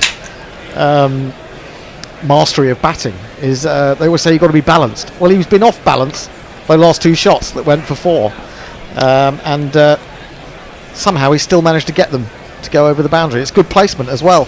He's facing up to Stuart Broad. He needs 2 for another 100. Isn't it me? 5th 100. No, it's your next, Fred, Sir Bear. And he's pulled that round to Leach at long leg. Is he going to come back for the second? He's going to try it. Could be in trouble. He's dived in. He's got there because basically James didn't let go of it in the end. And that is 100 for Rishabh Pant. Brilliant. Oh, batted. 20, 40, 60, 80, 100. Congratulations, sir. You are a centurion. I've just got to get out of the leak. I'll be back in a minute. Alright.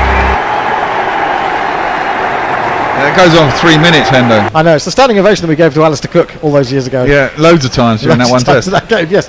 100 for Rishabh Pant from 89 balls, 15 fours and 1 6, 500 in 31 tests, a third versus England. He's only hit 500s and 3 of them have been against England. Of course. Everyone has a great record against England. They really do. We have to watch it all.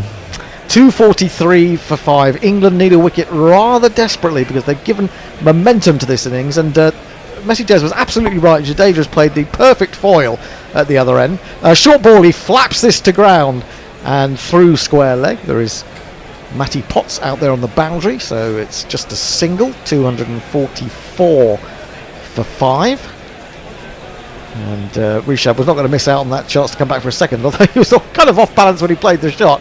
He then had to get going to get down the other end, and then when the ball came into Sam Billings, who was probably about 10 yards away from the wicket, Rishabh Pant thought he might hurl it at the stumps, so he hurled himself in to the crease instead, and he has delighted Indian fans worldwide, especially those ones in the grounds. Johnny Bairstow in the background applauding him.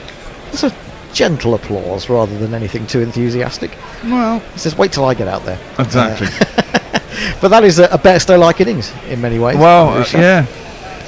Broad in again, bowls, finds the edge, but it's going to fly away down towards the untenanted third man boundary, and of course Ollie Pope can't catch up with it, so it's another of these.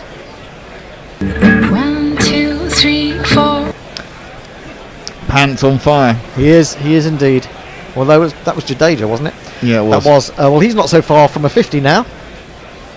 And of course, you should remember, I was talking earlier about I had to look up the details of last year's first 4 tests just to remind myself of what had happened in the individual games. And there were some very useful lower wicket stands for India in particular. Yes. Jasprit Bumrah, you remember, Mohammad Shami. Yeah, they scored a ton between them. Getting runs, yeah, absolutely. So, you know, Pant on 101, Jadeja on 49, Shardul Thakur is a very attacking batsman to come in next, and then what you would consider a tail, but I think certainly Jasprit Bumrah, who's of course captain today and in this test. Is he? Yeah, he's captain. Oh wow. Did you not know that? I'm sure I told you that this morning.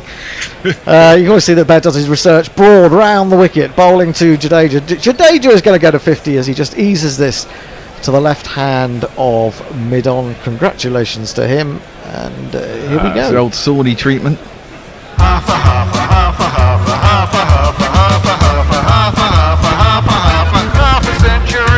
I need a footstool, Hendo. What do you want me to do, sit there? I don't know. I don't know, pull out of the chair around, I don't know. I just realised that you've changed this chair back to the original position, because I nearly fell out of it again today. When people get in and out of it, it kind of swizzles around, and so eventually it moves around. 7 fours, There we go. Jadeja, an 18th 50 in his 60th tests, 200s now. It took him a long time to get his first 100, but he's now got a couple to his name. And he's batting with great responsibility here alongside Rishabh Pant, the more attacking Rishabh Pant. Broad, none for 51, tears in, bowls to Pant, bowls him a short one, he pulls it well. But Potts is out there at deep backward square, and he will do the fielding. It'll just be a single. It's the end of Broad's over. India's 250 is up there, 250 for 5. Messi, I hope you feel relieved. One more ball to come, I think. I don't think so. I don't think so. Well, you're a ball behind, probably. You're a ball behind. Oh, that's what it is. Yeah, sorry. The Jersey jingler, Richard Peels, says, "Oh, thank you for the jingle, love," which Fred was pouring on. Says, "Now school is out for summer, I can make jingles to plenty. Hard to do when one's working 60 hours a week." So, yes, get them into him. There was a ball to come. You were right, Messi. We were right. Flicked away to deep square leg again. Jadeja will keep the strikes, 251 for 5. We're going to have drinks, so crack on. That's crack good. on, yeah. Okay, well, this is a thread actually which started with Peter Hayter tweeting as KP's back on Sky TV commentary for the Test match.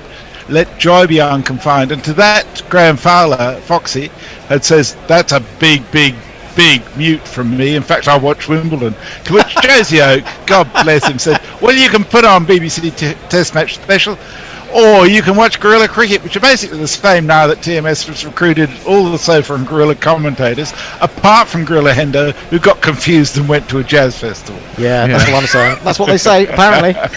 I don't think they'll ever employ me. No, I think it's we have the love for the gorilla, don't we? I mean, it'd be very hard for us to sort of go down and be polite. And be polite and tell, say the things they want us to say. And I mean, not like those sellouts, Norcroft and Adif Nawaz. Absolute sellouts. They're being shocking behaviour. Yeah, sellouts. Shocking behaviour. I'd like to have their salaries though.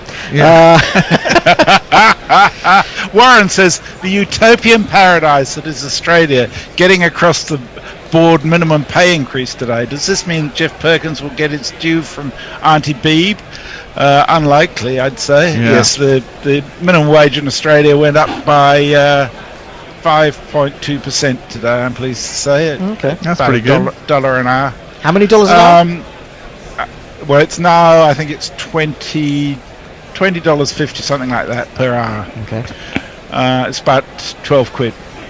Mayank says, I'd rather be India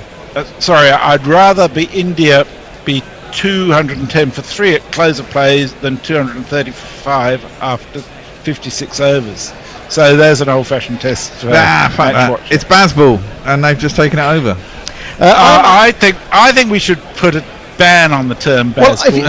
Have you not, Messi? Have you not read the Maximum yet? No, I haven't had a chance. You haven't had a chance to read the Maximum. Too busy commentating. I've put in a point there that we will no longer mention the word Bazball on this program because it's not our own copyright. We can only copyright our own own creation. So it's Stokey McCullum, Stokey Cullum. You can use that. Stokey Cullum. Stokey Cullum, but not Bazball. Oh look, there's a bit of massage of Pant's hamstring going on. Yeah, well, he did pull up, didn't he? When he took a single a little earlier. Was that before tea or after tea? I can't remember now. It's all happening so quickly. He's put him under a lot of pressure. Every time he hits the 4, he dances in some weird. Well, Danny keeps falling over and getting off balance, so maybe. Amar Butland says, of course he runs a lot between the wickets. That's why they call him Pant. Hey. Yeah, fair point.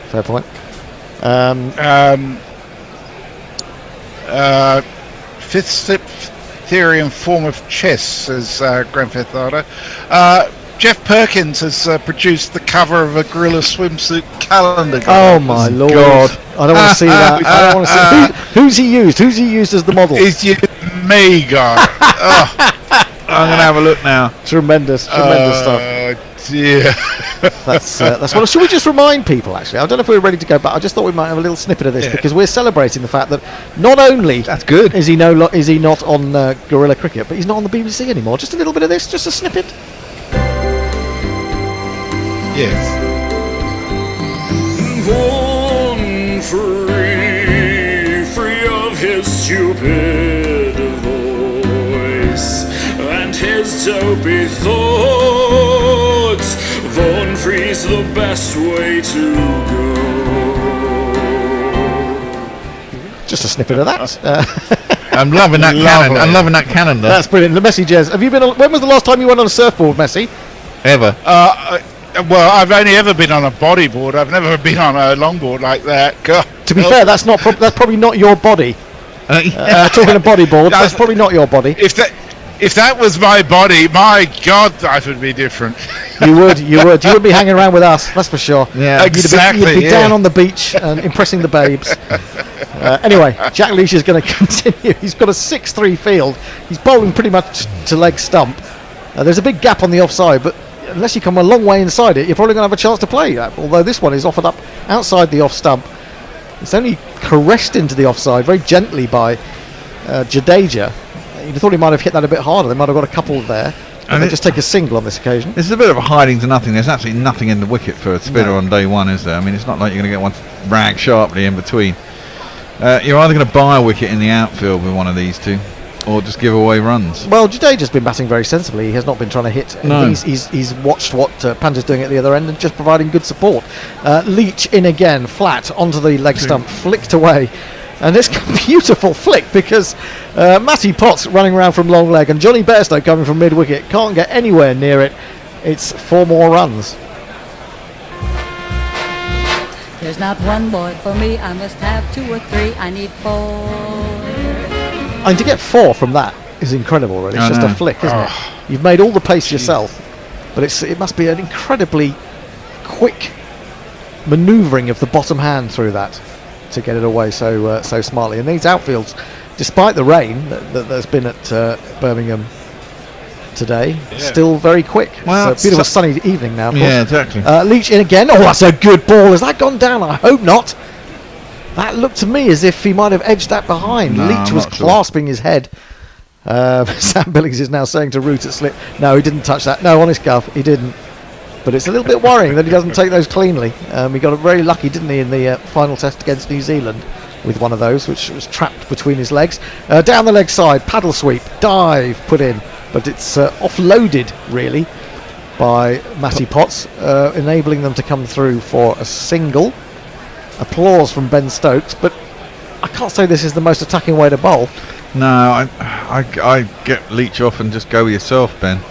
Well, Stokes went for a few before tea, didn't he? In those yeah, but overs. it just looks more likely that the seamers are going to get the wicket. There's still a bit of movement in the air. Leach bowls to Jadeja, who goes back and forces, but finds Zach Crawley, I think, now at mid-wicket. Certainly a long, lanky figure came into view.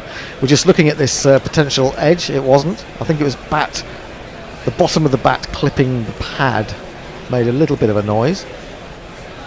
Leach in again, swept by Jadeja. Potts again, running to his right, gets the throw in well, but Pant is through, responded to the call well. And India are moving along with too much of a degree of comfort, I would say. Leach has finished his 8th over and he's gone for 49. It's not really been his day. It's all about giving him confidence, but there is, as the Bear says, nothing in this pitch for him at the moment. And as the Bear said, it's time for a little bit of the captain himself. I should have offered my services.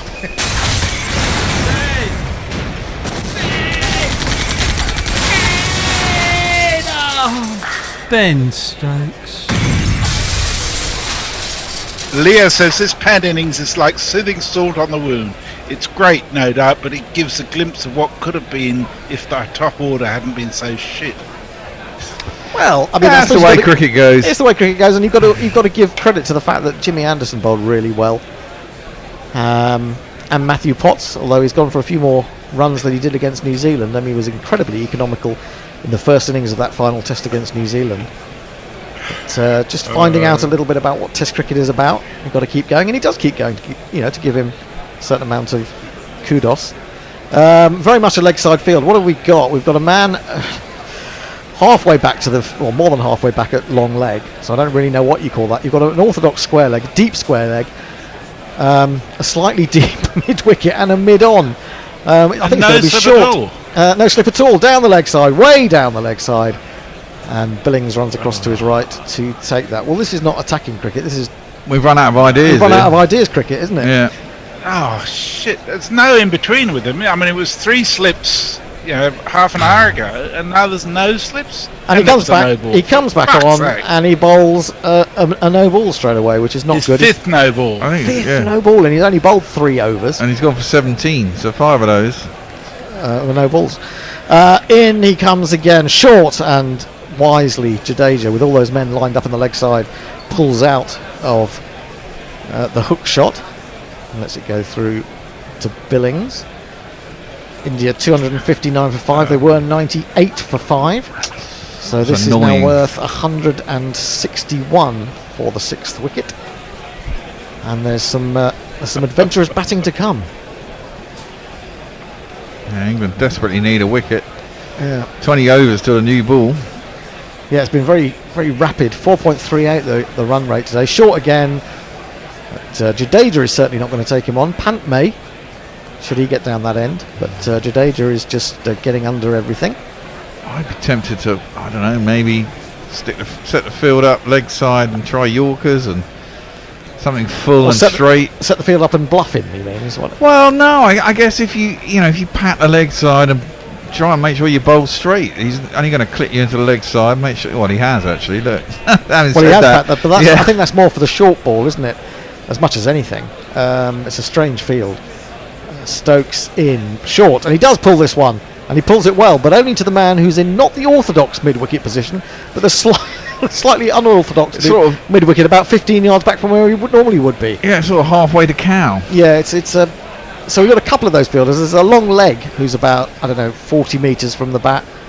and there's a mid-wicket doing that. There's also deep mid-wicket, a deep square leg, and an orthodox square leg. The mid-on has gone quite wide now as well. So Stokes comes in again, round the wicket, short, and this one doesn't get up as much as perhaps Jadeja thought it would. I felt that he was preparing to pull it and then decided against it and just dropped it down in front of him. I thought he was trying to get inside it and glide it down at third man, actually. Oh, really? Yeah, I think he's trying to find a way of getting it into the offside. There's lots of space. There is, and I mean, that in a way, if he does try to do that, you can say that England are forcing him to do something that he doesn't necessarily want to do. But there is a guy down at sort of deep set gully as well, isn't there? There's a deep gully, there's no slit, there's a point. It's a pretty good field, actually. Dead on square. It's an interesting field.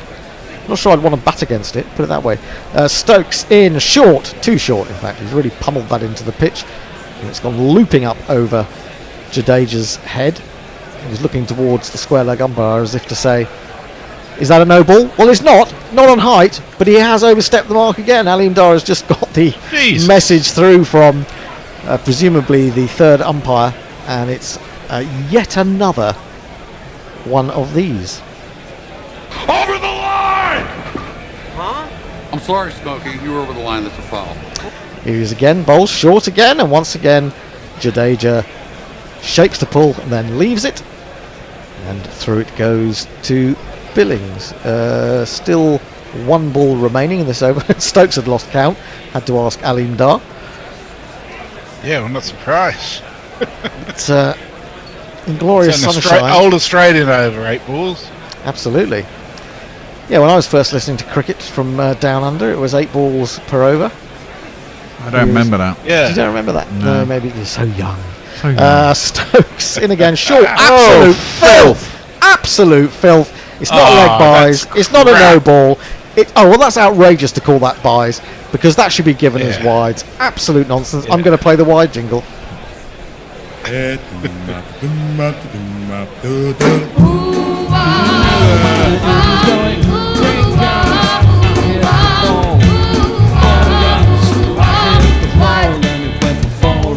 didn't hit the ball. He got nowhere near it. Poor old Sam Billings.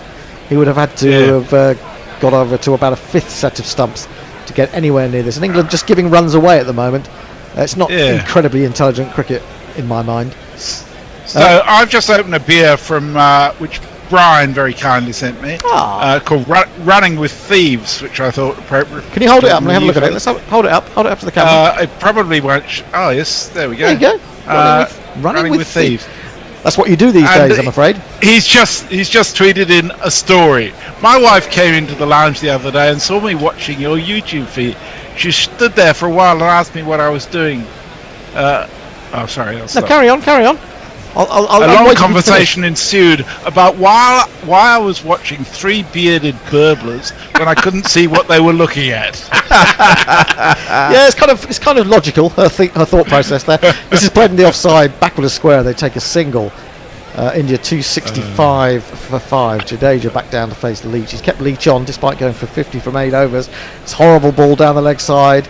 I mean, he's obviously being told to bowl that line, but I don't really see the point in it. This is paddle swept away to who's that? Looks like, is it Alex Lee? That's Alex Lee. Alex Lee's out there at long leg or deep backward square. 266 for 5. England are run out of ideas. It's like when Plan A doesn't work, Stokes doesn't quite know what to do.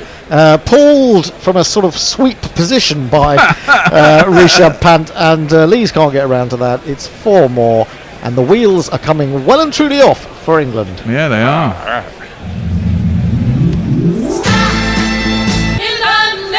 Well, at least we know now we can give as good as we get on these situations. Well, we do, but I mean, it's not necessarily going to come off, is it? No. It's coming off for Rishabh Pant at the moment. And he's, he's not looking in the least bit overexerted, is he? He's got 112 from 96 balls. And he looks like he's barely raised a sweat. So he could go on to get a really big one here.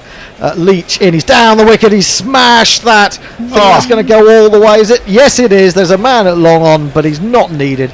He's nowhere near. He's gone for one of these.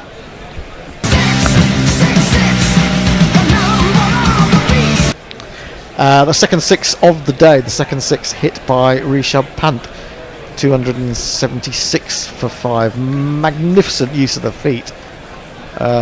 Really quickly onto that.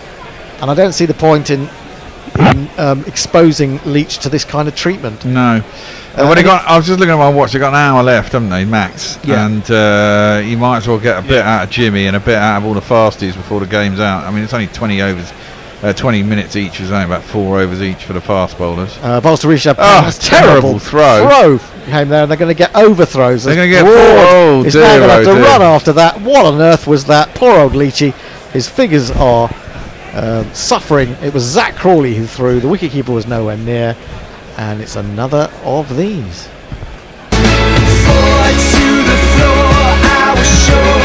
Pant onto 122 in 2 balls, effectively.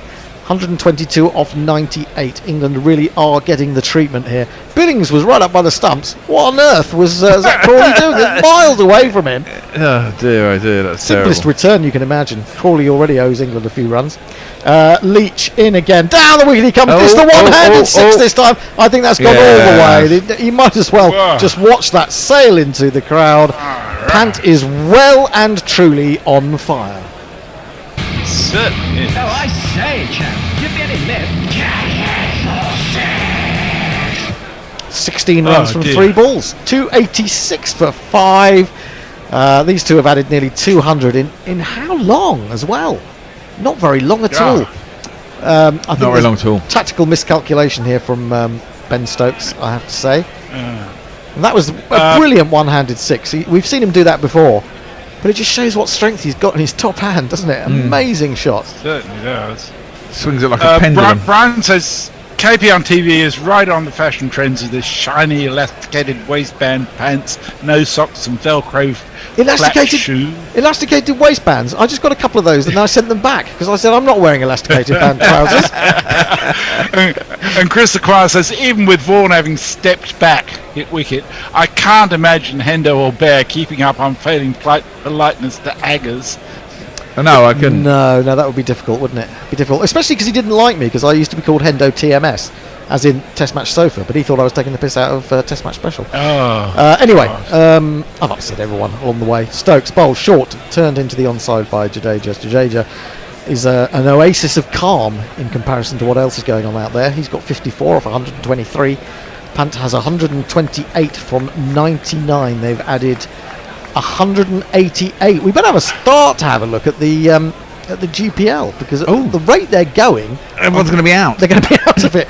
I was thinking it was looking pretty good at one point, but it's going to be stuffed. 333 is the highest. 333. It's only going to go way past that. Well, it depends whether Pant is out or not. This is an awful ball, short, wide, very short indeed. Almost provokes Jadeja into laughter. It goes flying past outside off stump. So we've only bowled 61 overs and India are 286 for 5. This game is getting away from England. You might say, yes, well, we can play in this way and we possibly will play in this way, but I don't know. He's not offered a chance either, has he? Chanceless. Pretty much. In comes Stokes again. Bowls. Comes inside this one. Almost on his toes as he ensures that he gets out the way of it down the leg side.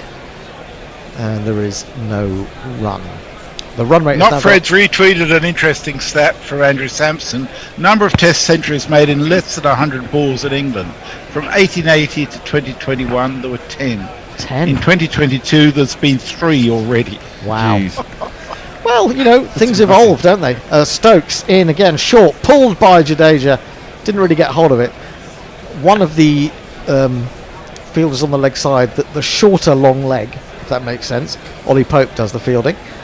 287 for 5. We'll have a change at the end of the over. Bear will take over ball by ball. Messi is supposed to be having some time off. Josh can't make it. Josh can't make it, so it'll be us 3 again. And I'll just sit here and do. Can you do tweets? I'll just do. It's another fucking no ball. Oh my goodness! Oh, for fuck's sake! It's really falling apart. The wheels have come off the car, haven't they? Absolutely. I told you about that story last week, didn't I? About the electric cars in Japan whose wheels were literally falling off the car. You did. That's bad design. Great metaphor for England cricket. Stokes in again and paddled off balance by Pant, but controls it down to long leg. They take a single, 289 for 5. And the thing is that with this pace of batting, India not only are getting a decent score now, but they're getting ahead of the game. Yeah. And giving And themselves it's plenty of still a time. long time till the new ball's due. Well, 20 overs. Well, 20 overs. Yeah, we can't really play for the new ball when Pant is batting.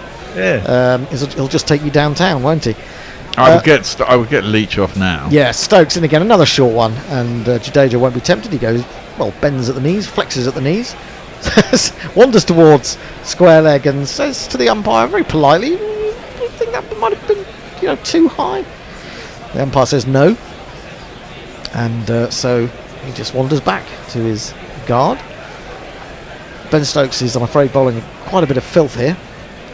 I really think the only answer is to get Jimmy Anderson back on. Yeah, I was going to say Jimmy Potts and Broad to finish off the day, really. Stokes then to complete his 5th over, number 21. Short again, it's horrible stuff. Down the leg side, down the arse, as Ian O'Brien would say. And that is the end of the over. 289 for 5. It's time for a bit of bear. Oh, thank you. I would be going. Oh, go on, Messi. I'll do a few tweets. Leah says, I own a cricket bat purely to practice at Jadeja's celebration. And Neymar Butland says, can we see more pots, pans? I'll take anything from the dinner set at this point. Mike Taylor said, since I buggered off to the other shores because of Brexit, guerrilla cricket became my saviour, or to use another word, messiah. 5 times a test match, I point a prayer mat towards G-Tars, kneel on it, and chant, thank fuck for you, you fucking sex gods, you. Oh, Mike, that's wonderful. Let's start our own religion. Right. I shall retweet that one from the Guerrilla account. I've been long trying to start the Hendo cult, but it doesn't really take it off. Change of bowling, by the way. It's not going to be Jack Leach, but I'm not sure it's going to be much better. It's going to be this man. Interesting. His voice is high-pitched and ginger hair like a pick, but massive runs he has hit, so there's that.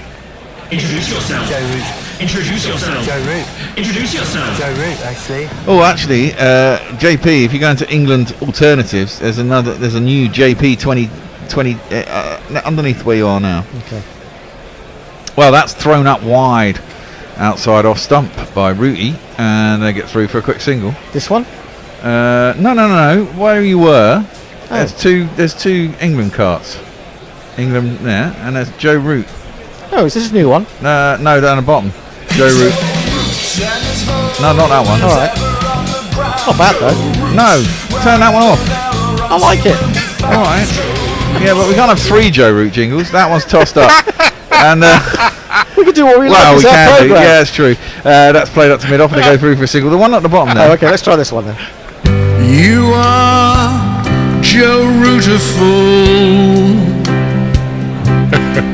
to me. Very good, Mog. Very good. That's JP. Oh, it's JP. Sorry. Very good, JP. Oh God, you'll be in trouble again. I will. I thought he said it was Mog. He just said to me it's Mog. You're just that's because that the last 3 one was a.m. Mog. in Melbourne at the moment, and Mog won't be listening. Exactly. That's a decent ball from Root around the wicket, and Pant decides not to play at it. What do you think they're going to say at the end of this day? They're going to say England have let it get away, aren't Say they? la vie. Yeah, that's the way it goes. Wow, that's smashed into the outfield. Where's that gone? The cameraman doesn't have a fucking clue. It's gone for 4 out to extra cover, it looks like. But it wasn't a clean shot for a change from Pant. He's trying to smash Just it. the 4, was it? I thought it went for 6. All right. No, it bobbled out in the outfield. He mishit it.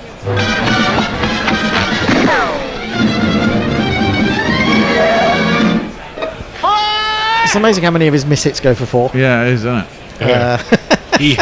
I mean, some people rely just on timing. He just hits really hard. Well, he's giving it air. I think this is good. This is what maybe. He has got the advantage that if it does turn, it's going to turn away from the batsman, so they might be a little bit more circumspect. But he mishits that to mid wicket. There's no run. Just fucking chuck it up there. Give it some air. Moon balls all the way. Very slow. It's got to be, hasn't it? Well, exactly. Really slow and lots of air, and let him just wind up and see what happens. Oh well, he's tried a bouncer, which has gone for 4 because he's pulled it down to fine leg. This is joke cricket I'm watching at the moment. I'm not finding this entertaining in the least. It's just very strange. Oh, no, it's kind of entertaining, and it's really annoying when people don't know what to do, though. And to a certain degree, you've got to go back to orthodoxy here. That's what I'm saying. You get Broad and Root and Potts. Broad and Anderson and Potts back on, and you stick some slips back in, and you try and bowl a regular line and let them take the chances again. Yeah, I mean, this is a horrible, horrible bouncer. But it wasn't quick enough for Rishabh Pant, who saw it. I feel sorry for Sam Billings having to keep to that. Yeah. I hope he got the signal that it was going to happen, because otherwise he'd have been in all sorts of trouble. 201 runs these two have added now, I think. 201 runs in 218 balls, would you believe? Extraordinary stuff. Most of those runs have come from Rishabh Pant, 138 of 105. I think a moment ago we saw that the run rate since tee has been 6.3 and over. Well, Stokesy's going to continue. This time it's pulled hard by Jadeja. They can't do anything here. And he's gone out to deep square leg, backward square leg for 4 runs.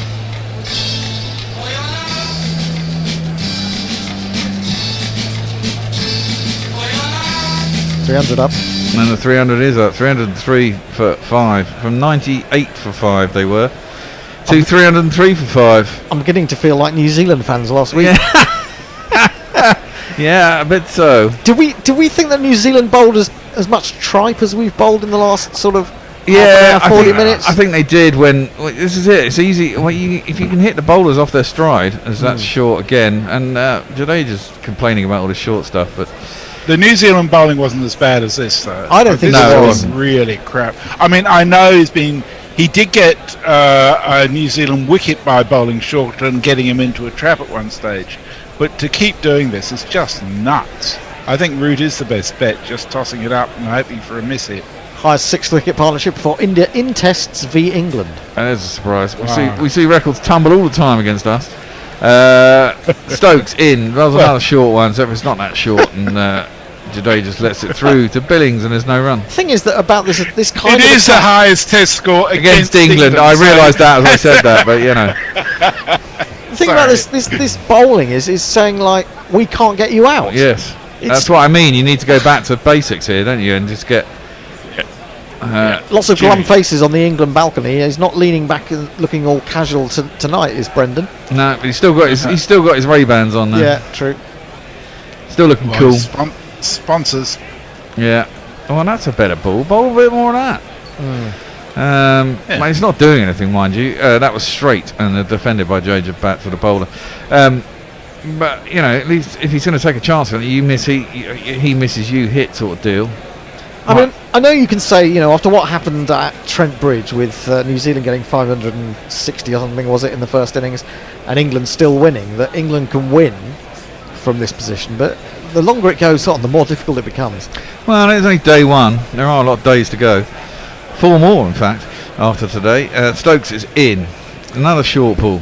And Billings takes it, and there's no run. Well, I will tell you, I think in that innings at Trent Bridge when Bairstow was going Burko, Matt Henry was bowling a lot of bouncers, and he just continued to bowl bouncers, I imagine under instruction from his captain. And I remember talking to someone afterwards, and they were saying, you know, why did you just keep bowling bouncers? And I guess you feel that someone's going to fall into that trap eventually. Yeah. That they're going to miss time one. Yeah. But at the moment, these two look so good that you can't imagine that happening. No. Well, Stokes is in again around a wicket. That's better length, but it's just tapped out to the offside. They could have got 2 there probably, but they only set off for 1 and decided that'll do. Having pulled themselves out the fire, they earn themselves a little rest. Well, there was no ball in that. That's a bonus. That's a win-win.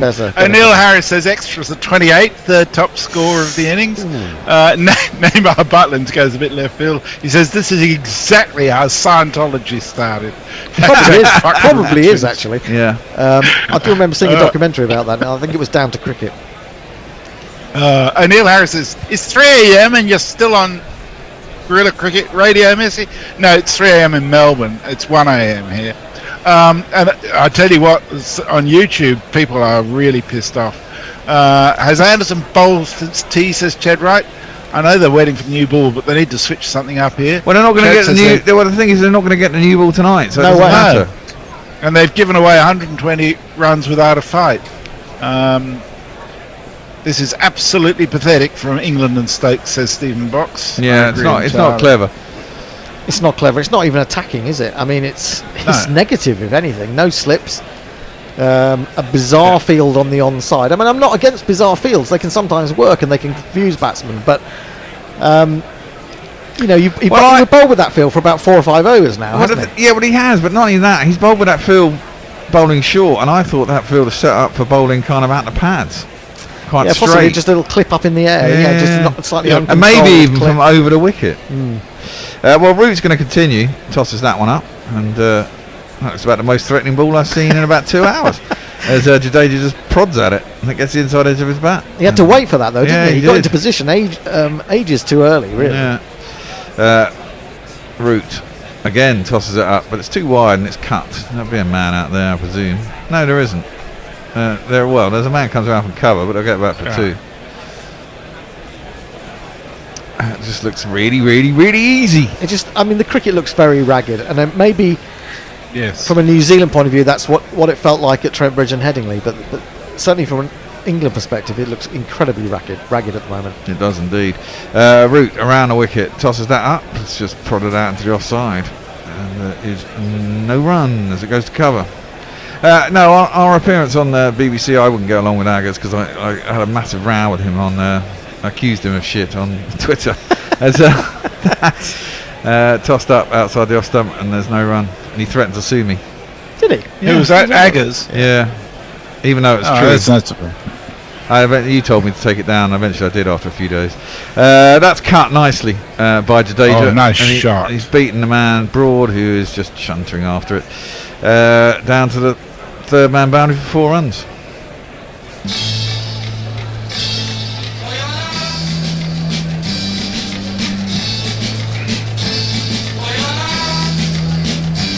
There's been a lot of talk about how much fun it has been playing for England the last 3 or 4 tests, but this doesn't look much. This is not much fun at all for them.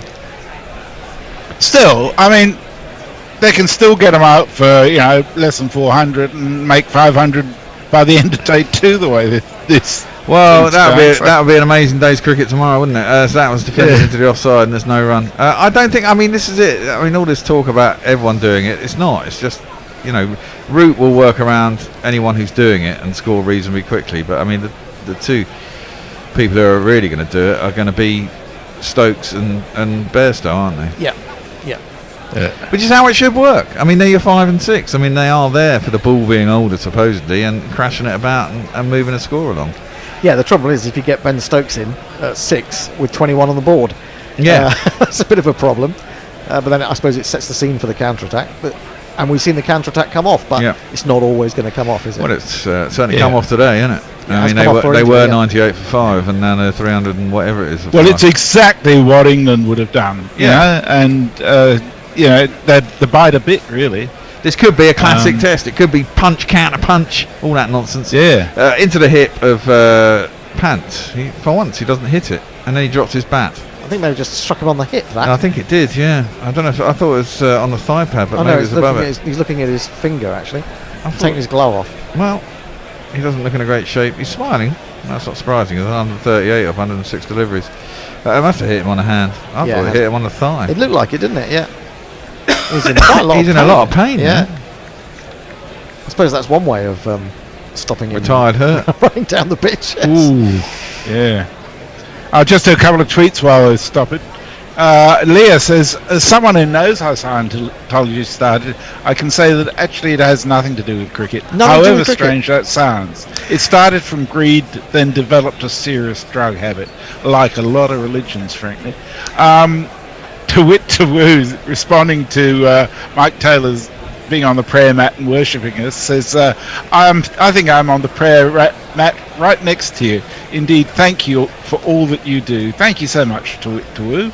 Indeed, well, to wit to woo, I think you should patron us. Well, if you don't, I mean, it may already be a patron. Yeah, it's true. But if you're onto Patreon, I was just going to say, well, while we're having a little break, we'll just remind you of 1 or 2 things. The best things in life are free. Just like Gorilla Commentary, we need money. To Patreon. That's what I want. .com/Gorilla Cricket. We need money.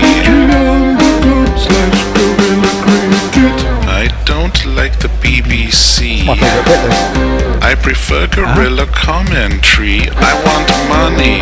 $20 for the archive. That's what I want. Just buy a bloody t-shirt. Are we still charging 20 quid for the archive? No, you get it as a patron now. You get it as a patron now, you see. So patreon.com/Gorilla Cricket. If you'd like to help out the show, keep us on air, we need money all the time. It just, comes in one door, goes out the other, normally for beer. No, not at all. Usually for computers and bloody things like bills. That. Bills and computers and gas and various things like that. And I'm talking about the kind of gas that you get from a boiler, not from the boiler sitting next to me. Oi. Hey. Boom, boom. Hey. Well, Stokes is going to continue. And he's around the wickets. Down the leg side. There's an appeal for caught behind. No. I thought maybe he'd got it. And I was fooled by Billings. Billings just pretending, wasn't it? Yeah, so just going back onto the talk about Patreon. I made it my mission to get at least 2 Patreons a day. We've had none today. We've had none today. So if you are out there and you find yourself flush for cash and you would like to support Gorilla Cricket, please go to patreon.com/Gorilla Cricket. If you pay $4 a month or more, you get our additional content, which includes things like The Bear and the Bishop and their podcast each week, and the Smaximum Views letter. Short, pulled again by Rishabh Pant down to... Is that Ollie Pope down there? It is Ollie Pope, Ollie Pope's now been put back to deep backward square leg. It's a single. Looks like he toe-ended that one. Yes. He seems to have recovered from his hand injury quite quickly. Cold spray, always good. Ineos? Is that any good? Is that good for injuries? Yeah, I doubt it. It's good for viruses, apparently. Anyway, I say that. The virus is increasing, Hendo. I know, there's a 4 and 5, isn't there? There's a BA 4 and 5. Yeah. It's nothing to do with flight numbers. 1 in 20 people in England have got it. Was it 1 in 20? I thought it was 1 in 30. It was 1 in 72 weeks ago. Stokes around the wicket. Ooh, inside edge, drops down into the ground. They're going to get the single anyway. Billings thinks about throwing at the stumps, but it's pointless. Probably go for overthrows anyway. This is one of the interesting things about when a batting team plays like this. Is it that the bowling team has got ragged, or do they make them ragged? I think they make them ragged. Yeah. I think they make them ragged, and because I think you don't know what to do. You bowl good balls and they get smashed out of the park, and then you go, right, I've got to try something. Yeah. And that's why it works. Suddenly, and then they're putting funky fields out, and suddenly the orthodox shots have got gaps where there should be a fielder. And that's the point of doing it. And if you can do it successfully, it'll come off. Pulled and mistimed, but probably going to go for 4. No. Bairstow's quite fine down at fine leg, and it'll just be the 1 run. That's a no ball. That's another no ball. Fuck's sake. I don't know what the point is. He just needs to take himself off. Over the line! I'm sorry, Smokey. You were over the line. That's a foul. Well, try over the wicket. Try over the wicket. Put some slips in. Try Jimmy Anderson, even though the ball's probably been wrecked now. Have we not had any handcuff action today? We had one handcuff. Yes, action. We had a ball change. Oh, we did. Okay. Yeah, we did have a ball change. And then we had another handcuff tryout. But didn't work. Well, I'm sure it would be now. And that one jumps a bit on Jadeja. It's probably the best ball in about 10 overs, and easily, yeah. Just it rocks his head back, but defends it nicely. Jadeja. He has scored 68 of 143 balls, and it goes down to a backward point for no run. Yeah, that was Stokes' 8th no ball, by the way. It's an extra over. Well, I mean, that's it's wickets that he could have taken that would have been ruled out. It's just not good enough, is it? I mean, obviously he's not doing it deliberately, but the way he's bowling is just so lacking in thought, it appears to me. Yeah, I agree. Stokes in outside the off stump. There's no run. Maybe they just don't know how to bowl left-handers. I just get Jimmy and fucking Broad back on, or Jimmy and Potts, or somebody. Yeah. I've got a couple of contributions on YouTube. I think it's Kaushik, who says it won't be easy to score at such a fast rate against Shami, Bumrah and Siraj. It'll be interesting to see England's approach tomorrow when they bat. Well, I've said much the same thing in my Smaximum article this week. So if you are not a patron, become a patron.com, and you will read my words of wisdom on that very issue. I don't think that's necessarily true. I think this is what I mean. I think you put the bowlers off. And the question is, if you get on top of the bowlers, you can do that. I mean, Trent Bolt and Southey are no slouches with a ball. apart from Broad and Anderson, they're the highest wicket-taking opening partnership in the world. I mean, the amount of Test wickets them and Broad and Anderson have got between them, and they were taken to town. It's me, isn't it? That's 6, I think, as Pant comes down the track at route, hits him over the top. I think that hit the sponge on the full. I think so too. Well, give it a jingle. Just sauntered down the wicket. I mean, surely don't Broad, Root and Anderson, they just go, I don't want to bowl, I don't want to ruin my bowling figures. Or do you or do you go, come on, give me the fucking ball. This is when you should be bowling. This exactly. this is the challenge, isn't it? I mean, this is it. I would be saying, if it was me, I believe I could get a wicket here. But England's approach has been, we don't think we can get a wicket for about the last hour. Yeah, it does feel like that, doesn't it? They came out after tea thinking maybe they could, and then I fell asleep on the sofa and woke up and it was all going tits up. Couldn't. I mean, I can even see Pant getting a double 100 this evening. It's possible, isn't it? Yeah. Root is in. What's he got? Tosses that one up. Oh, he's gone! Yeah, having said that, he's not going to get a double 100, and that's exactly what happened. He gave it a little bit of flight, threw it up in the air with a lot of air, and Pant's eyes lit up. He tries to smash it down the ground once again, and finally got a top edge, caught a slips, fantastic innings, 146 of 111 balls, pulled India right out of the fire. But thank God, if you're an England supporter, you're like, whew, thank God that's over. Got him! Why did he do that? Unbelievable! Wow. Oh, come on. Now, you've got to give credit to the great Joe Root. Curse. The go! Me! Oh, okay. Thank you. Yeah, it was a perfect curse. Pinocchio says, how can England continue to make record match-winning innings without conceding record amounts of runs first? Oh, good point. And Tuit says, now I feel guilty. Well, we don't mean to make you feel guilty. It's just if you can, it'd be great to help us. Yeah, don't feel guilty. Neymar Buckland says, prayer mat, I'm on the fucking magic roundabout with this guy. Now, we've got someone who's listening to us on YouTube or watching us on YouTube, and I love this. I love his handle. Fat Bastard 52. Oh, it could be me, but I'm 51. Just realised New Zealand were a depleted, out of form, injured squad. Gave England a false sense of superiority. And Anurag Chaudhary says England don't have enough bowlers, especially old ball bowlers. Yeah, they all seem to want to use the new ball, don't they? And it's almost as if those difficult middle overs, when the ball's not doing very much, no one actually wants to take responsibility for them. Honestly, I do think there's a kind of belief that on the ball's over 60 overs, it's not going to do anything. I can't tell you. Well, you've got to believe you can take a wicket. It's still a fucking cricket ball, and if you bowl a tight line, then make the batsman do something. Look, if they're going to do it, they're going to do it. But if you bowl a reasonable line and a reasonable length, an attacking line and length, and you put the fielders where you want normally, maybe they change their style as well, or they go for it and they make a mistake. New batsman at the crease is this man.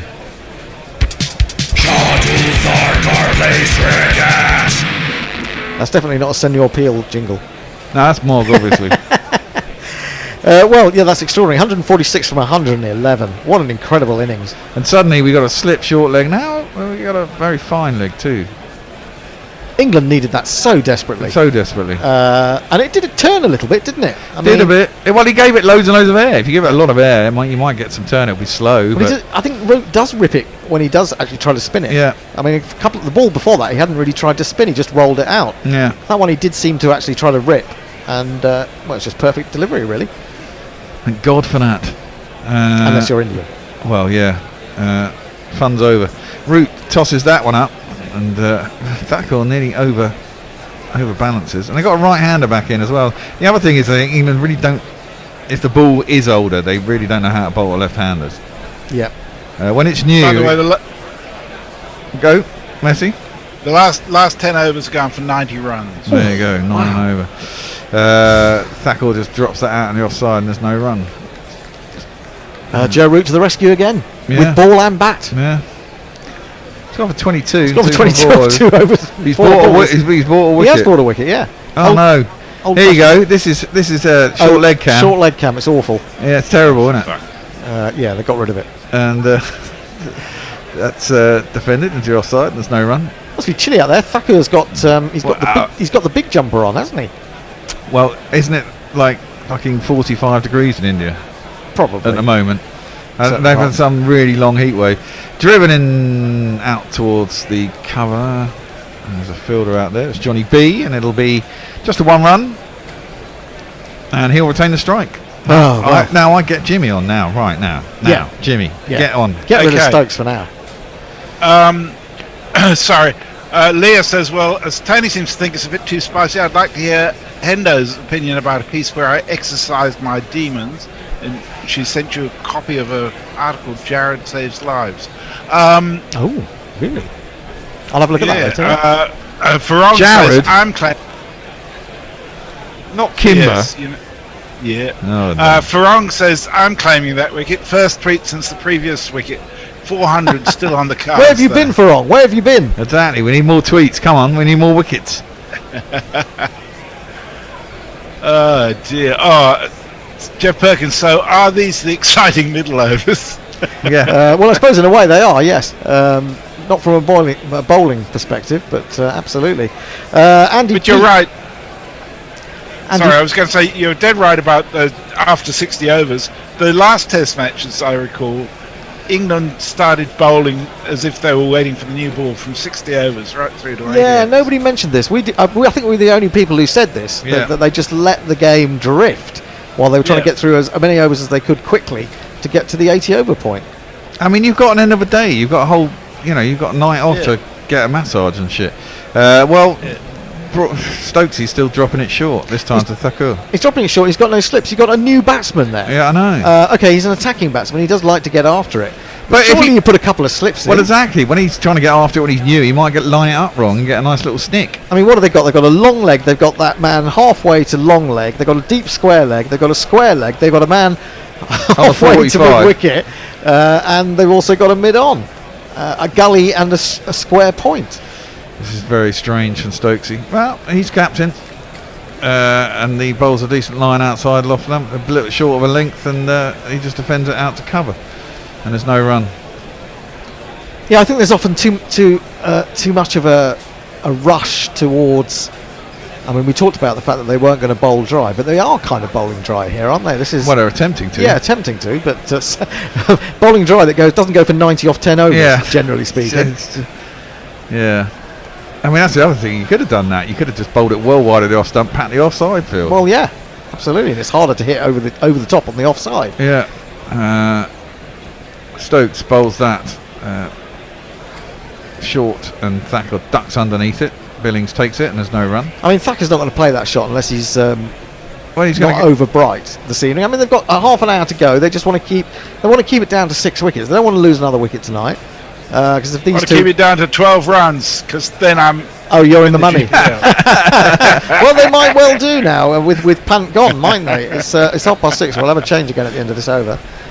We will change our threesome into another threesome. Swap positions. Indeed. That's defended back down the track again, short of a length. So you're better off just bowling that length, but then you might as well bring the slips in, as you say. Well, bring slips in and just see if you can get a bit of swing. Maybe see if you can get any reverse with 60 overs gone, 67 overs gone. Andy Pearce says the bowling attack looks completely out of ideas already. How much do we miss Archer and Wood? No pace in this attack, and we are being punished. Yeah, it's true. There's not a lot of pace, is there? No. Very good point from Andy. And Rishabh Pant is the weird guy that you can't help but love for his infuriating ways. More Sehwag than Gilchrist, says Anurag Chowdhury. Yeah. Stokesy in. Short again. Fuck the short shit, man. As it goes through the keeper and there's no run. I mean, eventually, if you get a wicket playing that, they'll say, well, that's what we were trying for. But, I mean, how many runs do you have to concede? After 150 runs, yeah. It's kind of a sort of, you've got to do a bargain in some respects. 9 no balls. 9 no balls from Ben Stokes, 7.4 overs, none for 31. I mean, Ben Stokes is a better bowler than this, isn't he? Yeah, he is. So why is he doing this? Why is he just hammering the ball into the pitch? This is part of we should have bloody decided to bat first, I still think, at the beginning of the day, even though we had him 90 off for 5. That's a better length. See, that's where you should be bowling, but then you don't need this fucking field that you got. It's full, it's outside off stump, and Thacker's just defending it out in the offside, and there's no run. But what if he bowls a ball like that and he does get an edge and there's nobody there? There's going to be no one in the slips. Yeah, I mean, what's a new batsman coming in at number 8 doing without a slip? It's bizarre, isn't it? It's bizarre. Whatever you say, it's not innovative. It's just a little bit silly. Yeah, it is a bit. Well, last ball of my little stint, and then Hendo will take you through to close as Stokes is in, bowls it short of a length, up to chest high, and Thacker easily gets inside it, bowls it, plays it out to mid wicket. There's no one. I mean, the pitch looks easy pace with the ball hold as well. It does indeed. Is that no ball? Oh, please not. I don't know. I can't see. Aleem Dar is just standing there. We can't see whether he's extended his arm. He's just waiting for some information. Yes, it is, of course, the 10th no ball. Is that from? Yeah. That's an over. Nearly 2 overs of no balls he's bowled. Shocking. Over the line! Huh? I'm sorry, Smokey. You were over the line. That's a foul. I tell you what, if they had 3 hits in Test cricket, England would be in even deeper trouble. 32 extras. Okay, 16 of those leg buys. 4 of those are buys, but 12 no balls is too many. And it means I have to wait even longer for the new ball. It's true. So you might as well continue there. Okay, well there we go. My last ball potentially. Oh, edge gone!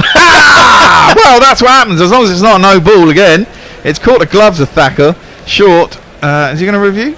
I think he is. I don't think he thinks that. I think he thinks that probably came off the. No, I don't think he is. Doesn't look like he is. He's walking off. Well, I thought it came off the gloves. The question is it a no ball? As we said, Stokes perfectly shit. Perfect. The perfect tactics. He's on his way, is Thacker, without troubling the score. Well, see, that's what. Oh, was it? Yeah, it was. It should have been a free hit. He's got it with the no ball. Of course, he's got the extra ball with the no ball. Good catch by. That's why you buy no balls, Hendo. That's why you bowl no balls. Well, there you go. And I think it's fair to say. Shit gets wicked, so try and see. A smooth full toss is a guarantee that shit gets wicked, obviously. Shit gets wicked, so shit gets wicked. First time I've heard that jingle, I like it. Yeah. With you can have that jingle with the T-shirt as well if you go to redbubble.com, can't you? Get a shit gets wickets. Man, t-shirt. we should find a way that you can put the technology, put a little chip in so it constantly plays that jingle in return on loop whilst you wear the T-shirt. That'd be great, wouldn't it? I think that'd be really annoying for people, but quite entertaining. Well, England have suddenly found their way back into this game. Extraordinary cricket. Swings and roundabouts, eh? It really is. And we were criticising Ben Stokes, but he's been proved right. That's why he's England captain and we're sitting here, I suppose. It may have something to do with the fact that we're 30 years too old to play. But anyway, on the way to the middle is... that guy. This man, I can find his jingle. Where's he gone? There he is. He's coming down fast and moving it too. Tell me the answer. He may be a bowler, but he's often injured. Look out, Muhammad Shami. Is that a Beatles song? Helter Skelter. Yes. Which song is that? Helter Skelter. Oh, Helter Skelter, yeah. It's one that McCartney did at Glastonbury. Oh, I'd fallen asleep by then. Yeah. He'd loved that one, did Shardle. And I probably didn't give him enough credit. He did trouble the scorers for 1 run. I said he got a duck, but Stokes has got a wicket. But it's been bought, and did they give too many runs away in buying that wicket? That's what we will never know, I suppose. What's going on here? I'm not quite sure. Oh, well, maybe Jadeja went off for a piss. It does appear to be something like that, doesn't it? I'll just do a couple of tweets in the meantime. Leah said that article is indeed Kimber, and you'll understand the title once you read the piece. Farong says, been drinking tea with my friend at the store. Ludo has just ended due to flat battery. Now can the only person with a newish phone recharge it without his wife knowing. Hang on. You've been playing Ludo with a phone? Yeah, he uses his phone to play Ludo at the tea store while they're watching the cricket. That sounds kind of idyllic, doesn't it, in a strange way? Yeah, it does in a way. It's rainy season. Neymar Butlin says, my gym is haunted. That's where I exercise my demons. Hey. Boom, boom. And Brian says Pornbot will be off and running with threesomes and changing positions. Ray the no balls, why? Well, that's the reason. That was the reason to finally get a wicket with the extra ball. Change of bowling. Matty Potts is into action, but no sign of Jimmy Anderson. We'll jingle him up. The first ball is played into the offside by Jadeja. There is no run. I've heard from Potts that the kettle's a filthy black. I'm going to get a beer. You want a beer? You know he might Yeah. Let's bring him into the attack. Rishabh Pant. Well, Jimmy has bowled 5 overs more than Potts so far today. Okay, fair enough. And he is an old man compared with Potty, who is Potty. What a strange name. He's quite young. 2 slips. They've got some slips in. This is flicked away off the hip by Jadeja, who is now, and you're going to love this, Messi, I'm going to say he's now eschewing the single. It's the first eschewing of the day. As that went down to deep backward square. Jadeja is going to try and protect Shami. Jadeja on 68 from 146 balls. Potts 2 for 72. And the Fosters has arrived. Is it fair to describe Stokes' captaincy today as weird? I think weird, yeah, weird. I mean, it's difficult to see what he's trying to achieve sometimes with his bowling. This one cramps Jadeja for room, but he manages to cut it away down towards deep backward point. Again, he decides that he won't take the single, and India remain 323 for 7. So, I mean, actually, it's going to be incredibly well poised, this game, by the end of the day, isn't it? And you're still on, Messi, for a £199 bonus at this rate. In fact, you're on point at the moment if they don't score another run. 3-2-3. Is there anything between 3-2-3 and 3-2-7 on Brainwaver, I think it's 3-2-7. Exciting stuff. Potts again, halfway through his 15th over, runs in around the wicket. The bowler Jadeja full on leg stump. He clips it away. He might think he can get 2 here. No, he can't. It's a man at deep mid wicket, but he's not all the way back to the fence. However, he has decided on the 4th ball to take the run, so he's going to expose Mohammad Shami to a little bit of Potts. I doubt whether Mohammad Shami has seen anything of Matty Potts. Not taking the single when you're only 7 wickets down seems a bit extreme. Yeah, I think so. I mean, Shami's got a Test 50. Yeah, he got it last year. Well, he's got more than one. He got one at Nottingham in 2014. And he got one last year. Yeah, so he's got 2 Test 50s. And, when he gets going, he becomes quite proficient. Takes him a while to feel confident, I think. He's got a big heave on him, hasn't he? 3 slips and 3 men saving a single on the offside. He gets inside this one, turns it towards square leg. Potts can run after that and field it himself. Although Pope does come in off the fence to do it ultimately. And Shami, I think, quite fancied having a single there and getting off the mark. But Jadeja was having none of it and said, stay where you are. So he did. Lovely bright evening in Birmingham. Do we know what the weather's like tomorrow? I don't know. Messi, what's the weather forecast? It's pretty good. I'll update it. It changes by the fucking hour anymore. Yeah, I know. I saw you last night. You were entirely guesswork. You were tweeting that it was going to be terrible, and I kept looking at other sources of information, and it seemed like it was going to be okay. Well, there's a low out to the west with a bank of rain. The question is, does it get how far it comes across? Yeah, true. Potts then so to complete his 15th over. He's in, bowls, and keeps a little bit low, although a better batsman than Mohammad Shami would probably have been forward to that one, but he keeps it out. That is the end of the over. India 324 for 7. So the forecast says cloudy changing to light rain by late morning. It's showing 50% chance of rain at 9 and 10 o'clock, then clear through to 4 o'clock when it gets to 50% and 70% chance of rain at 5 o'clock. But, that'll be completely changed by tomorrow morning. So yeah, it will be. Well, it's quite windy out there, isn't it? It's windy out there today, so, I mean, it can blow over quite quickly, I suppose. You in tomorrow? I'm not.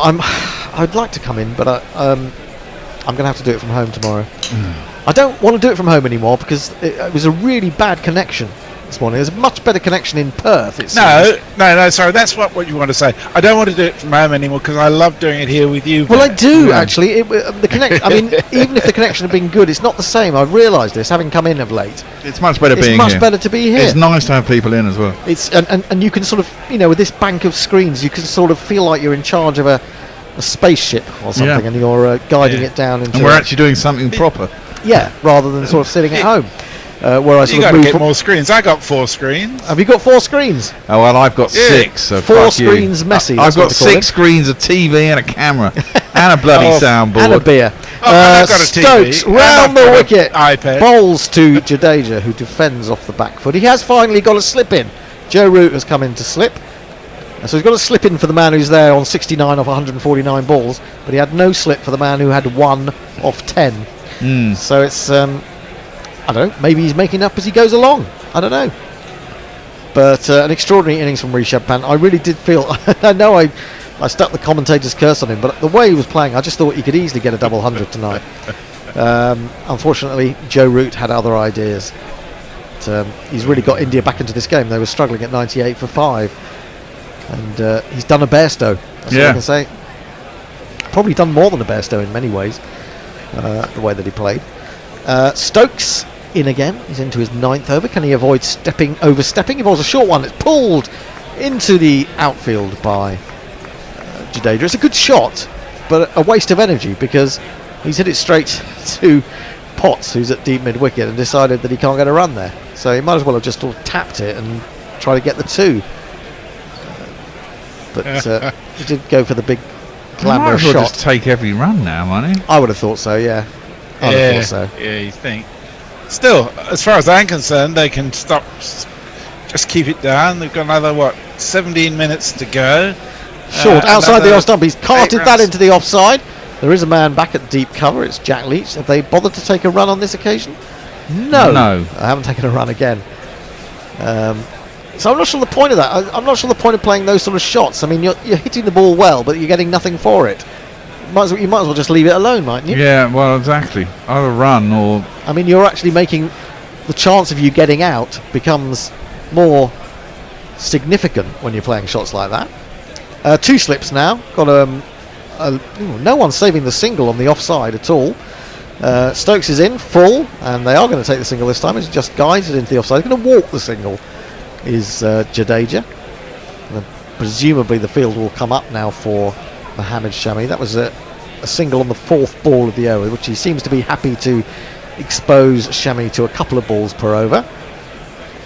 325 for 7. So is that another GPL? Is that the sound of another GPL guess falling? I think it is. No, 2 more runs. Oh right, there's 327 and 333. Yeah, that's it.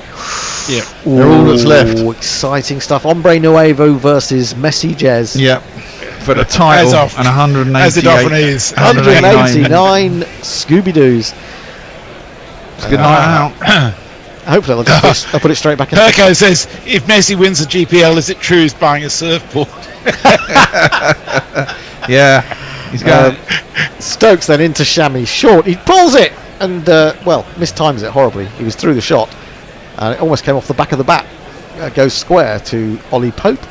And there is no run. At the moment we have no winner of the GPL, but should India get 2 more runs and that be it for the night, Hombre Nuevo will take £189 home with him. Obviously as the bank we don't want that to happen. And if they get 8 more runs, Messi Jez will take 189 runs home with him. In which case it'll actually go towards the cost of my new eye. I'm getting a lens replaced on... Well, because I've got a cataract on my right eye, and it's really blurry. Big appeal for a catch down the leg side. Aleem Dar not in the least bit interested. Stokes thinks he's out. Ollie Pope didn't hear anything. Stokes is probably going to review this because he's the bowler. He's waiting for confirmation, and he is going to review it. England have got 3 reviews, so I guess with 7 wickets down, it's not that risky. You might as well go for it. We might as well jingle it up. Better out than in, better in than out. Ah, better out than in, better in than out. In, out, shake it, pull it out. Well, it could be. Well, there's nothing else it's going to be hitting, is it? It could be the under edge of the glove, couldn't it? Could be just the bottom of the glove, yeah. Absolutely. The third umpire is Marius Erasmus. Let's have a look here. Is there going to be anything near it? Is it going? Oh no, it's nowhere near. What's that? Well, they were all going, did you hear something, pointing at their ears, and they all said yes, and there's nothing. Absolutely in.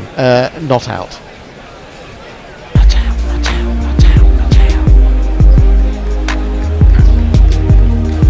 And even Bear isn't suggesting the technology's back at the start. Brian's a bit shocked. He said, Foster's, not my beer order, I'm sure. No, Brian, we got Holston. Holston pills. I'd prefer to bring in bottles, but my local Tesco's, where I stop en route, only has the really big bottles, and I want smaller bottles. Well, you can get the small cans. I don't mind the small cans. That's why I buy the ones that the Brewdog ones. But yeah, we got Holston, which is obviously where the Hofbeer comes from.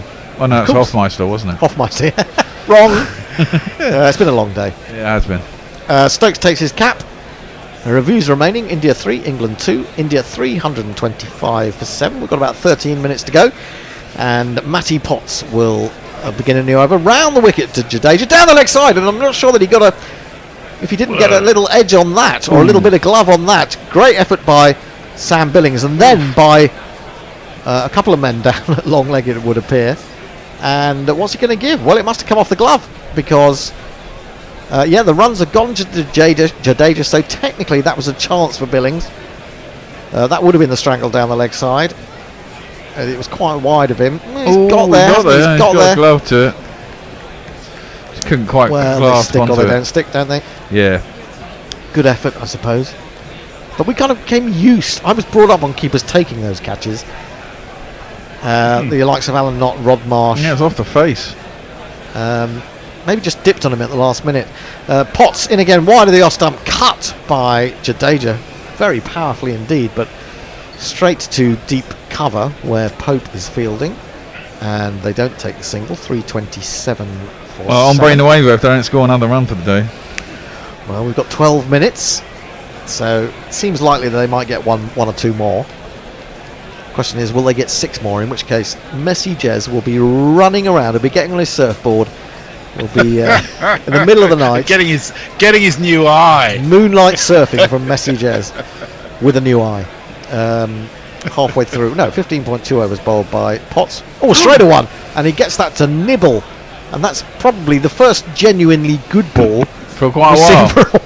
Quite a long while. Quite a long while. Completely did him. Turned him around. It angled in, and then it went away off the pitch. And Potts can count himself pretty unlucky not to have brought an edge from Jadeja. Gets applause from the wicketkeeper. So why wasn't he bowling 90 minutes ago? Well, exactly. Indeed. If he can still do that with this old ball now. He's in again, bowls. This one's swinging into Jadeja. He's going to take the single as he pushes it up to mid-off. Again, it's the 4th ball of the over.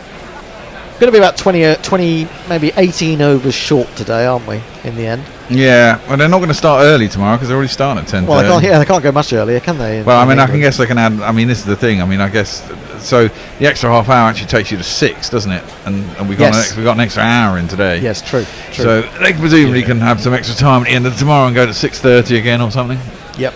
Add it on half an hour a day or something. Mind you, I presume there's going to be some weather around for the entire test. I'd have thought. Yep. Yeah, I think so. I think certainly in the south, it's going to get gradually better towards the in the early part of next week. That's why we live here, Hendon. But in the north, it's going to be grim. It's going to be grim. And in the Midlands, it'll just be sort of 328 for 7. Shami yet to score. Ravindra Jadeja has 73 from 156. Hombre Nuevo is out. Hombre Nuevo is out. Hard luck, Hombre. Try again tomorrow. In comes Potts over the wicket and onto the back foot to a shortish delivery. Goes Shami, plays it competently into the offside, and there is no run.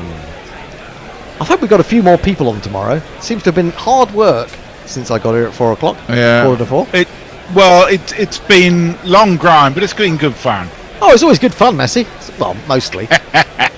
Except when you have to watch Steve Smith for a whole day at Melbourne. Yeah, that that's really painful. was too much. Or Alistair Cook. Well, I think I'd rather watch Alistair Cook, to be honest. Anyway, here comes Potts again. Final ball of his 16th over.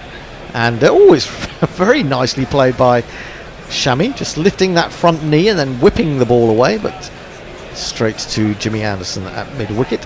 And there is no run. 328 for 7. Bear, you looked as if you've got something important to say.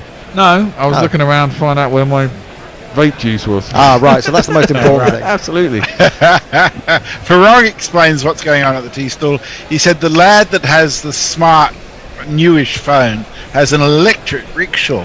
He can complete more trips than the other manual-powered rickshaw owners. And presumably that's why he can afford an electric phone. A newish phone. Sounds like they're few and far between. Dizzy Yates. What's that in relation to? Oh, Says Leah's description of how Scientology started sounds just like the 100, developing a serious drug habit at the end.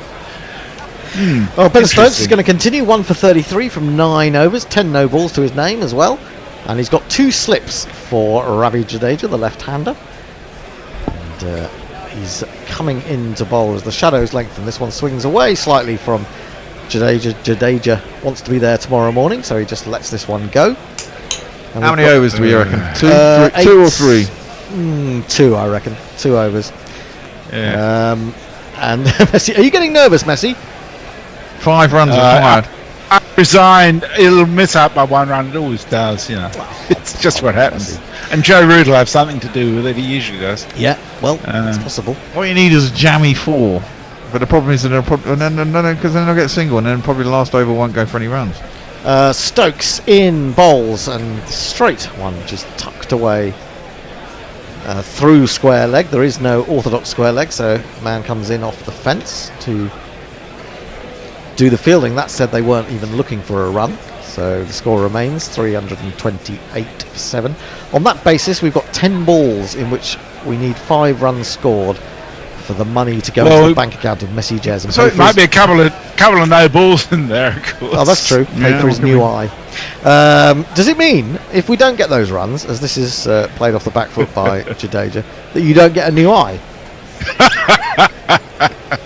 Probably not. This is the gift. It is the gift of Gorilla. Well, I can say it's in the gift of Jadeja to ensure that you get a better eye. And does he know this? Has it been communicated to him? That, Can you get a new cataract for 190 quid?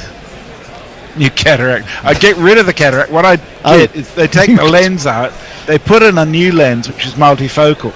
So it bionic eyes these days, eh? It's going to take I've got one. Got one already. What's brilliant? They're going to take your eye out and then put it back in again. No, they just take the top and they take the lens out. Oh my word! Stokes bowls full, clipped up to mid on. He's quite deep set. Is Stuart Broad? So they'll take the single off the 4th ball of the over.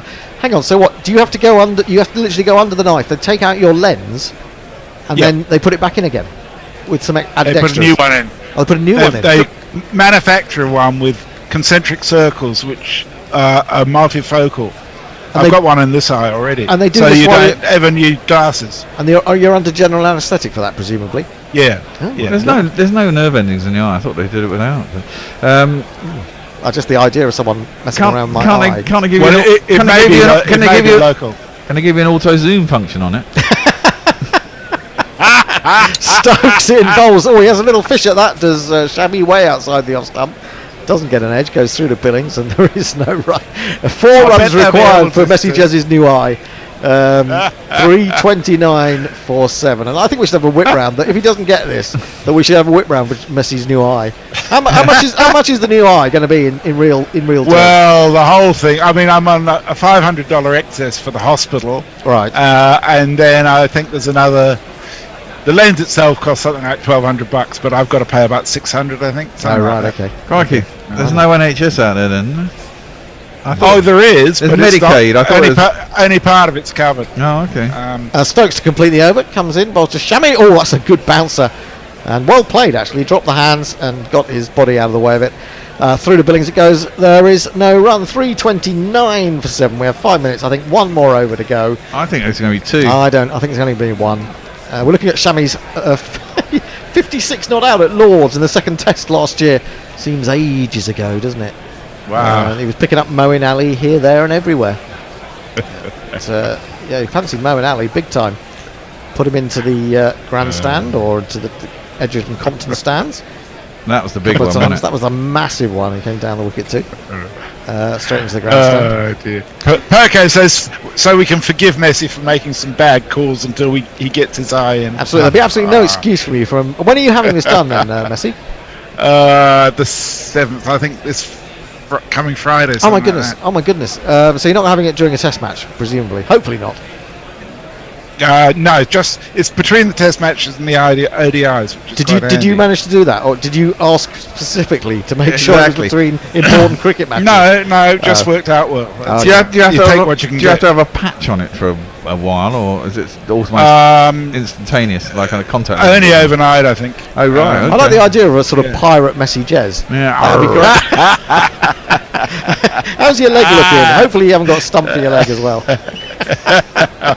Oh, my knees are fucked. Oh yeah, well also we're coming to find you've got a parrot on your shoulder before we know it. Pieces of eight. Potts is going to bowl his 17th over.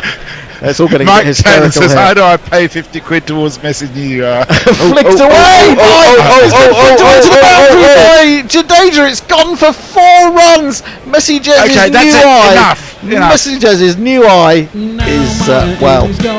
Great guns. I hit the ball. Oh dear. I hit the ball and it went for 4 runs. He can now see the new eye coming into focus.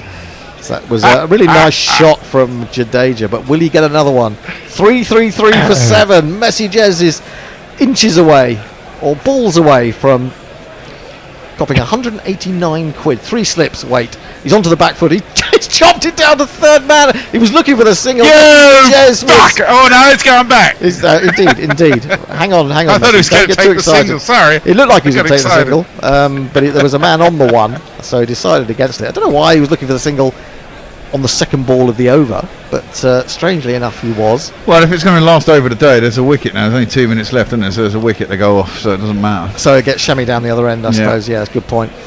Jadeja can save himself for tomorrow morning.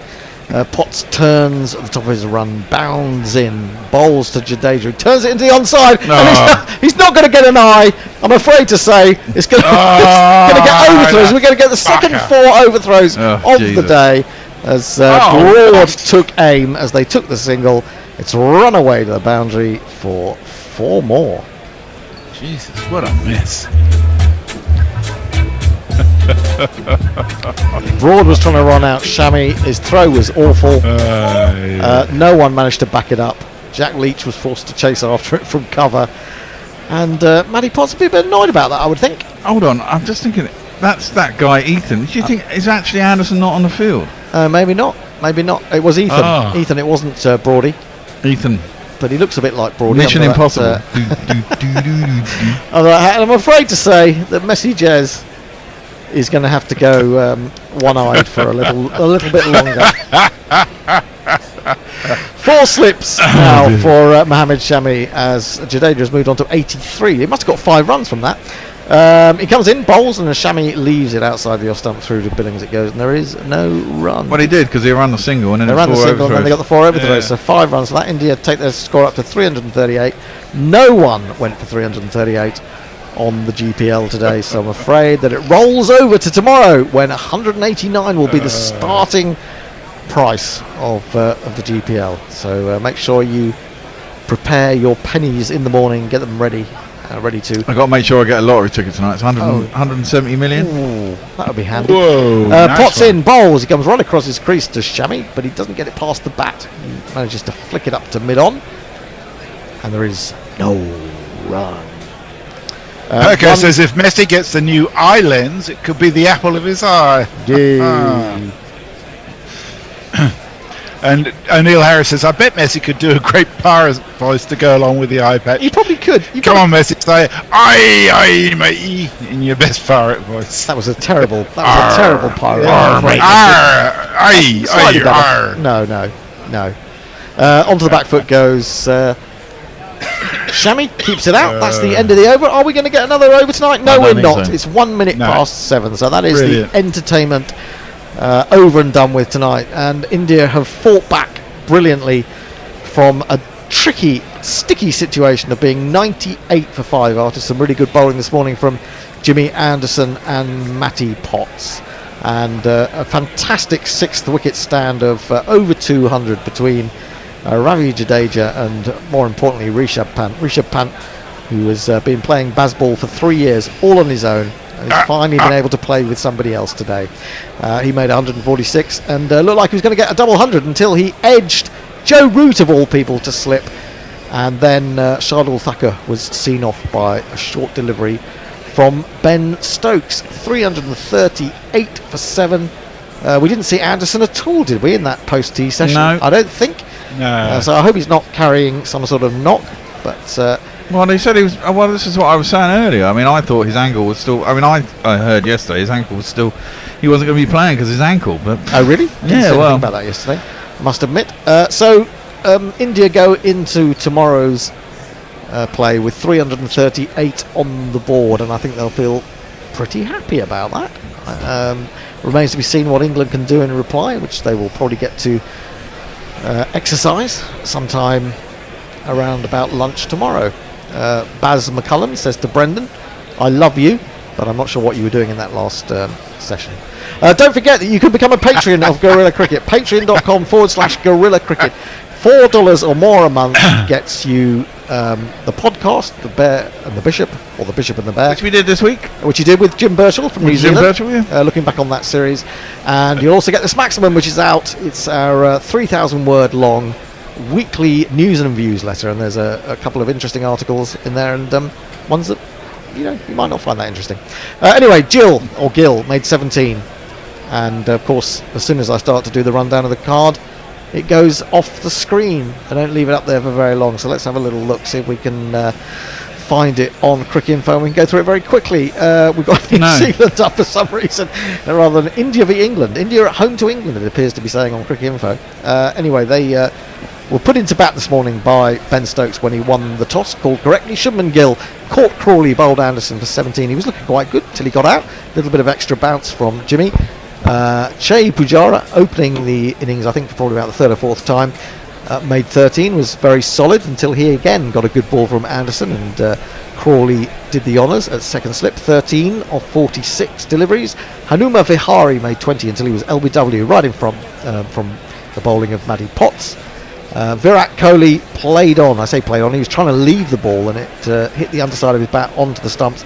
Potts, having got rid of Kane Williamson in the previous test against New Zealand, has now got the former Indian captain as well, so he's got some really highly regarded scalps already, has Matty Potts. Shreyas Iyer caught Billings, really good catch off Anderson for 15. He was only out there for 11 balls. But then it was the Rishabh Pant and Ravindra Jadeja show as England seemed to lose all will to take wickets. Rishabh Pant was finally caught Crawley at slip, bowled Root. He just wound up and smacked him for 6. Looked like he was going to try and do it again. Got a little edge to a ball that did turn slightly, and Root pocketed the wicket. He went for 146. Jadeja is still there on 83. Shardul Thakur was caught. Billings bowled Stokes, a bouncer that he gloved through to the keeper. Mohammad Shami yet to score, has faced 11 balls. And is not out. The bowling figures of the day, if I can get this to move at all. I'm trying to get it to move at all. James Anderson, 19 overs, but none in the final session. 4 maidens, 3 for 52. Stuart Broad wasn't his day really. 15 overs, 2 maidens, none for 53. Matty Potts, 17 overs, 1 maiden, 2 for 85. So he's got up 5 runs and over.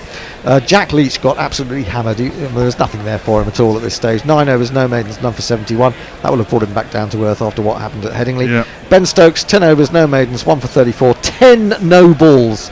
And Joe Root, 3 overs, no maidens, 1 for 23. So where are we, chaps? Quite evenly balanced, actually. Only one day gone. Beautifully poised. It's well poised, isn't it? I mean, they haven't got massively away from us, and we haven't. We were in a position to, really put the pressure on. But they have evened things out, and if they get 350, 360, 370, which they'll be looking for quite easily, England will have a job to, get parity, which will take, it depends. Take half an hour. It depends how it goes, doesn't it? But you can't imagine they'll step off. I mean, I imagine Crawley will play Crawley's game, which is quite quick if he gets in, but imagine he'll get out for somewhere between 5 and 30. Yeah. Alex Lees, you don't know if he gets in. He can be quite good, but he's a bit more positive now, doesn't score particularly quickly. Pope, if he gets in, is quite a quick scorer himself. Root is a reasonably quick scorer, and then you've got the Biffers at 5 and 6. England could quite easily be, if these guys bat for another hour tomorrow morning, you can quite imagine England being pretty close by within 100 runs by the end of tomorrow, and with 3 days left, the result looks possible, and it could go either way. Well, So it's they could be so 50 for 6 again. You never Yeah, know they where could they're going. That's the problem. We're just looking at a medley of shots from Rishabh Pant. Tremendous work from him. Tremendous work also from Messi Jazz, who's been up all night, all day and all night it seems, and he's been treated badly by the fates. He'll be going without an eye for another few weeks after failing to win the GPL. £189 it starts at tomorrow. I think you're in the hands mainly of Tony. Oh no, I'm on tomorrow, but I'm from home. I'm working. I'm WFH tomorrow. WFH. I'm here tomorrow. Obviously, I'm not in on got Sunday. few Be interesting. Got a few last messages. Yep. Pokey Bonefinger suggests a monocle. Fat Bastard 52 says Messi's mum told him he would go blind from watching too much cricket. Very true. And Kaushik Lakshman says superb day of cricket. Thanks for the commentary. Ombre Nueva says unlucky Messi, long live the bank. Varane says thanks long again. live the bank. Tuitu says if you win 170 million, will you still do guerrilla cricket or will you just drop the mic? I'll tell you what, if we win 170 million, we're going to be doing guerrilla cricket from a Barbados beach. If I win 170 million, I've already planned. I'm buying a penthouse apartment in Battersea Power Station overlooking the Thames, and we're going to be doing it from there. And I'll put shitloads of money into advertising, so we will make some money out of it. And fuck it, I'll pay everybody. Point is though, once and you pay for me to come over. Warren says thanks everyone. See you tomorrow. You will indeed. You do see us, don't you? Because we're on Facebook and YouTube now. So it's not just a case of saying see you tomorrow. We will actually see you tomorrow. Well, if I put in a measly 5 million from my 170 million and paid out 300 grand in wages, which would be about 300 quid a day for everybody, that would last 10 years anyway. I thought if you won 170 million, you'd probably give some of that to me just for being around for I might give you a couple of quid. Yeah, that's the bear, as generous as ever. Absolutely. Are we paying you? What are you on about? Oh, yeah, okay, fair point. So that's it for today from Gorilla Cricket. Nobody's ever accused the bear of being mean. No, he's a very generous bear. Actually, my wife has quite a lot. Well, that's completely different. India finished the day on 338 for 7. Brilliant 100 from Rishabh Pant. He's playing baseball on his own. And we will be back tomorrow morning when I'll be here, Tony will be here, the bear will be here, Messi will be here. There'll be lots of people here, I imagine. And we will be bringing you commentary of another wonderful day's cricket, we hope. So until tomorrow, it's goodbye from Messi. Bye-bye. It's goodbye from the bear. Goodbye. It's goodbye from me, Gorilla Heno. Goodbye. Bye. Yeah.